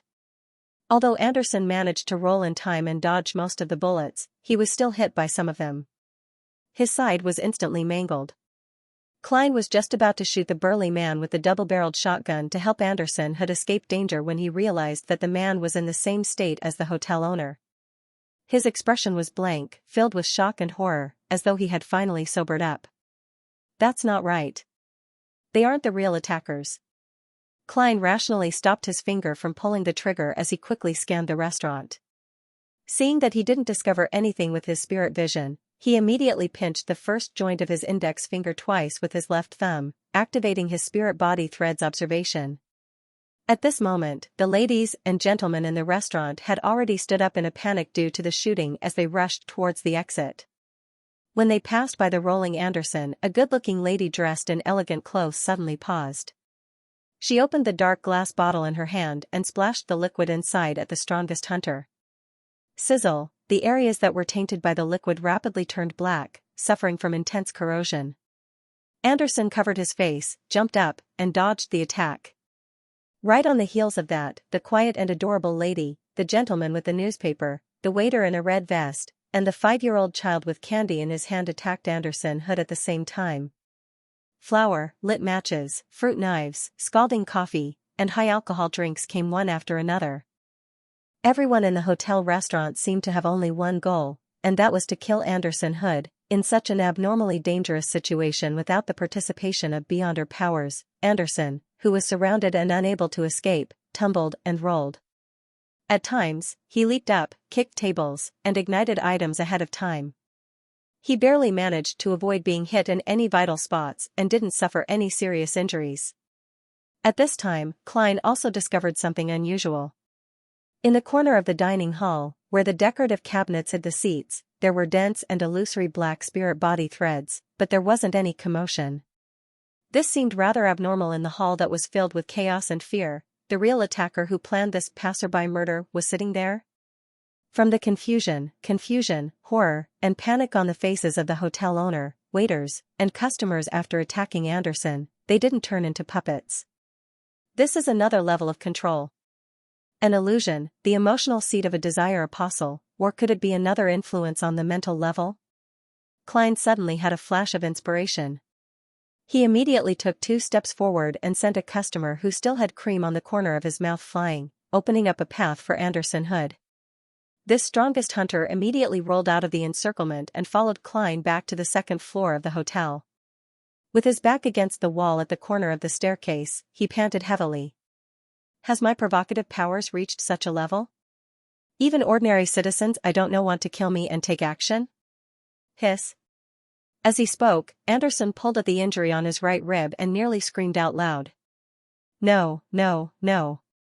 The real situation is that people who are plagued with bad luck shouldn't do things like hunting pirates. The reason why Klein had given up on approaching the target and attempted to control them with spirit-body threads was because he had thought of a possibility. The passers-by seemed to have been planted with a cue, or perhaps they had been manipulated at the level of their minds, which was why they had attacked Anderson in an orderly manner. This didn't match the beyonder powers of a desire apostle, because the attacks of the controlled were targeted and precise, and there were obvious signs of preparation. And Klein had previously heard of the name of a sequence 4 potion formula, manipulator. In addition, according to the psychiatrist who had been released from creeping hunger, Klein had always suspected that Tosgarter Island had a mission or character related to psychological alchemy. In addition, mental cues and control at the level of the mind matched the characteristics of the spectator pathway. Klein had long believed that a manipulator was likely a spectator, a dragon. The outline of the matter was rather clear. Psychological alchemy did have an important stronghold in Tosgarter Island, and it had sent a sequence 4 demigod to guard it. This demigod had influenced some pirates, making them subconsciously do things for him. And these pirates had unfortunately become Anderson Hood's sponsors last night. Therefore, the real investor had come knocking this morning.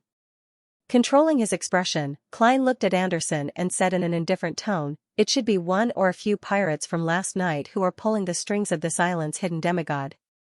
Do you think that what happened just now is something a mid-sequence beyonder can do? I can't be that unlucky." Anderson's voice became softer and softer, and then he muttered, "Sure enough, those guys were being controlled. They're innocent. Luckily I didn't fight back, or else I'd be the main culprit of this shocking murder case and have a bounty on my head. When that time comes, I'll be in big trouble and can only become a pirate." The corner of Klein's mouth twitched. If the person being controlled was a pirate with beyonder powers, or a mandated punisher or priest from the Church of the Storm, what would have happened? I'd already be dead. Anderson threw up his hands and said in enlightenment, "You mean that he didn't want to kill me, and that it was just a warning?" Klein nodded seriously. "So, you still have a chance. Yes, go apologize. To see what the demigod was up to." "Apologize?" Anderson's face frowned as he said awkwardly, "In the Fog Sea, I'm quite famous." Klein didn't say a word. He straightened his body, patted his coat, and prepared to leave. At this moment Anderson darted forward and beat him to the staircase. He shouted, "Come on," he shouted, "I'm sorry. I was wrong. Anything can be discussed." After pausing for a second, he repeated his words, "I'm sorry. I'm sorry. I was wrong. Anything can be discussed." Clap. Clap. A slow round of applause sounded on the first floor as a figure appeared at the staircase's entrance. Amidst the light footsteps, the figure gradually walked to the corner, but Klein instinctively moved his eyes away, as though he didn't want to know what the person looked like. In addition, he realized that he didn't have any thoughts of raising his arm or aiming his gun. It was as though he had been hypnotized and had lost all thoughts of resisting. That's terrifying. Yes, it's not a face-to-face hypnosis, so I can sense it. But if I'm directly targeted, the outcome will be unimaginable. I'm currently being affected. According to Miss Justice, the other party has silently arrived beside my island of consciousness through the sea of collective subconscious, and has done something to a certain extent. Just as Klein came to a realization, he suddenly had the urge to leave and return to his room. This is a silent instruction given by the demigod? Klein roughly understood that the other party wanted to communicate with Anderson alone, so he didn't resist. He walked out of the staircase and entered his room. Less than 5 minutes later, Anderson knocked on his door with a pained expression. "Done talking?" Klein asked casually. Anderson nodded heavily. "Phew. Yes, he asked me to do something for him. As for the specifics, I can't tell anyone. Do you still remember what he looked like? Klein asked deliberately. Anderson thought carefully and suddenly frowned. I don't remember, as expected. Say, it's not worth it for you to offend a demigod for 1,600 pounds. Klein sighed inwardly and said, Can I leave tomorrow? Sure, that matter is not urgent. Let's solve the problem of misfortune first, Anderson replied without hesitation. Klein said no more and pointed at the floor. Are we still going for breakfast? Anderson was startled at first, then he revealed a smile and said, Of course. No worries can affect my eating and sleeping. The two of them went down to the first floor and found that the waiter was quietly cleaning up the broken items. The boss and the customers had completely forgotten what had just happened. After breakfast, Anderson continued heading out and busied himself with collecting the bounty and characteristic money, as well as making some preparations. Klein stayed in his hotel room, restraining the spirituality that seeped out after his advancement. He also used the worms to experiment with the beyonder powers of a marionettist. At 2:30 in the afternoon, he entered the world above the grey fog ahead of time to rehearse for the upcoming tarot. After all, Mr. Fool wanted to beat the hermit Catlia in a very nonchalant manner. Sitting in the seat belonging to the Fool, Klein practiced according to the 3 beating plans that he had figured out over the past few days. 2 of the plans needed to use some of the space's powers, and the other 2 needed the help of props. Therefore, he had to fix the entire process ahead of time and familiarize himself with it. He couldn't reveal any signs of inexperience at critical moments.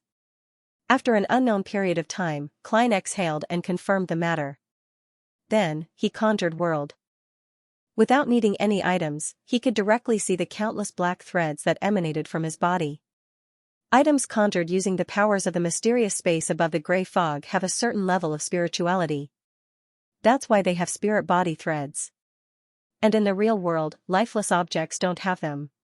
Klein skillfully controlled the black threads and soon, he truly and completely controlled world. Now, not only could he make world's expressions more exquisite and make his reactions more like a real person's, but he could also make the puppet's spirituality fluctuations more natural, no longer lifeless. Apart from this, he was like a player who had activated dual mode. He directly obtained world's vision, hearing, and other senses. After completing all of this, Klein looked at his golden pocket watch and sent a message to Little Sun, allowing him to silently count his heartbeats. End of chapter 691. Don't forget to subscribe, like, and share the video to support the channel.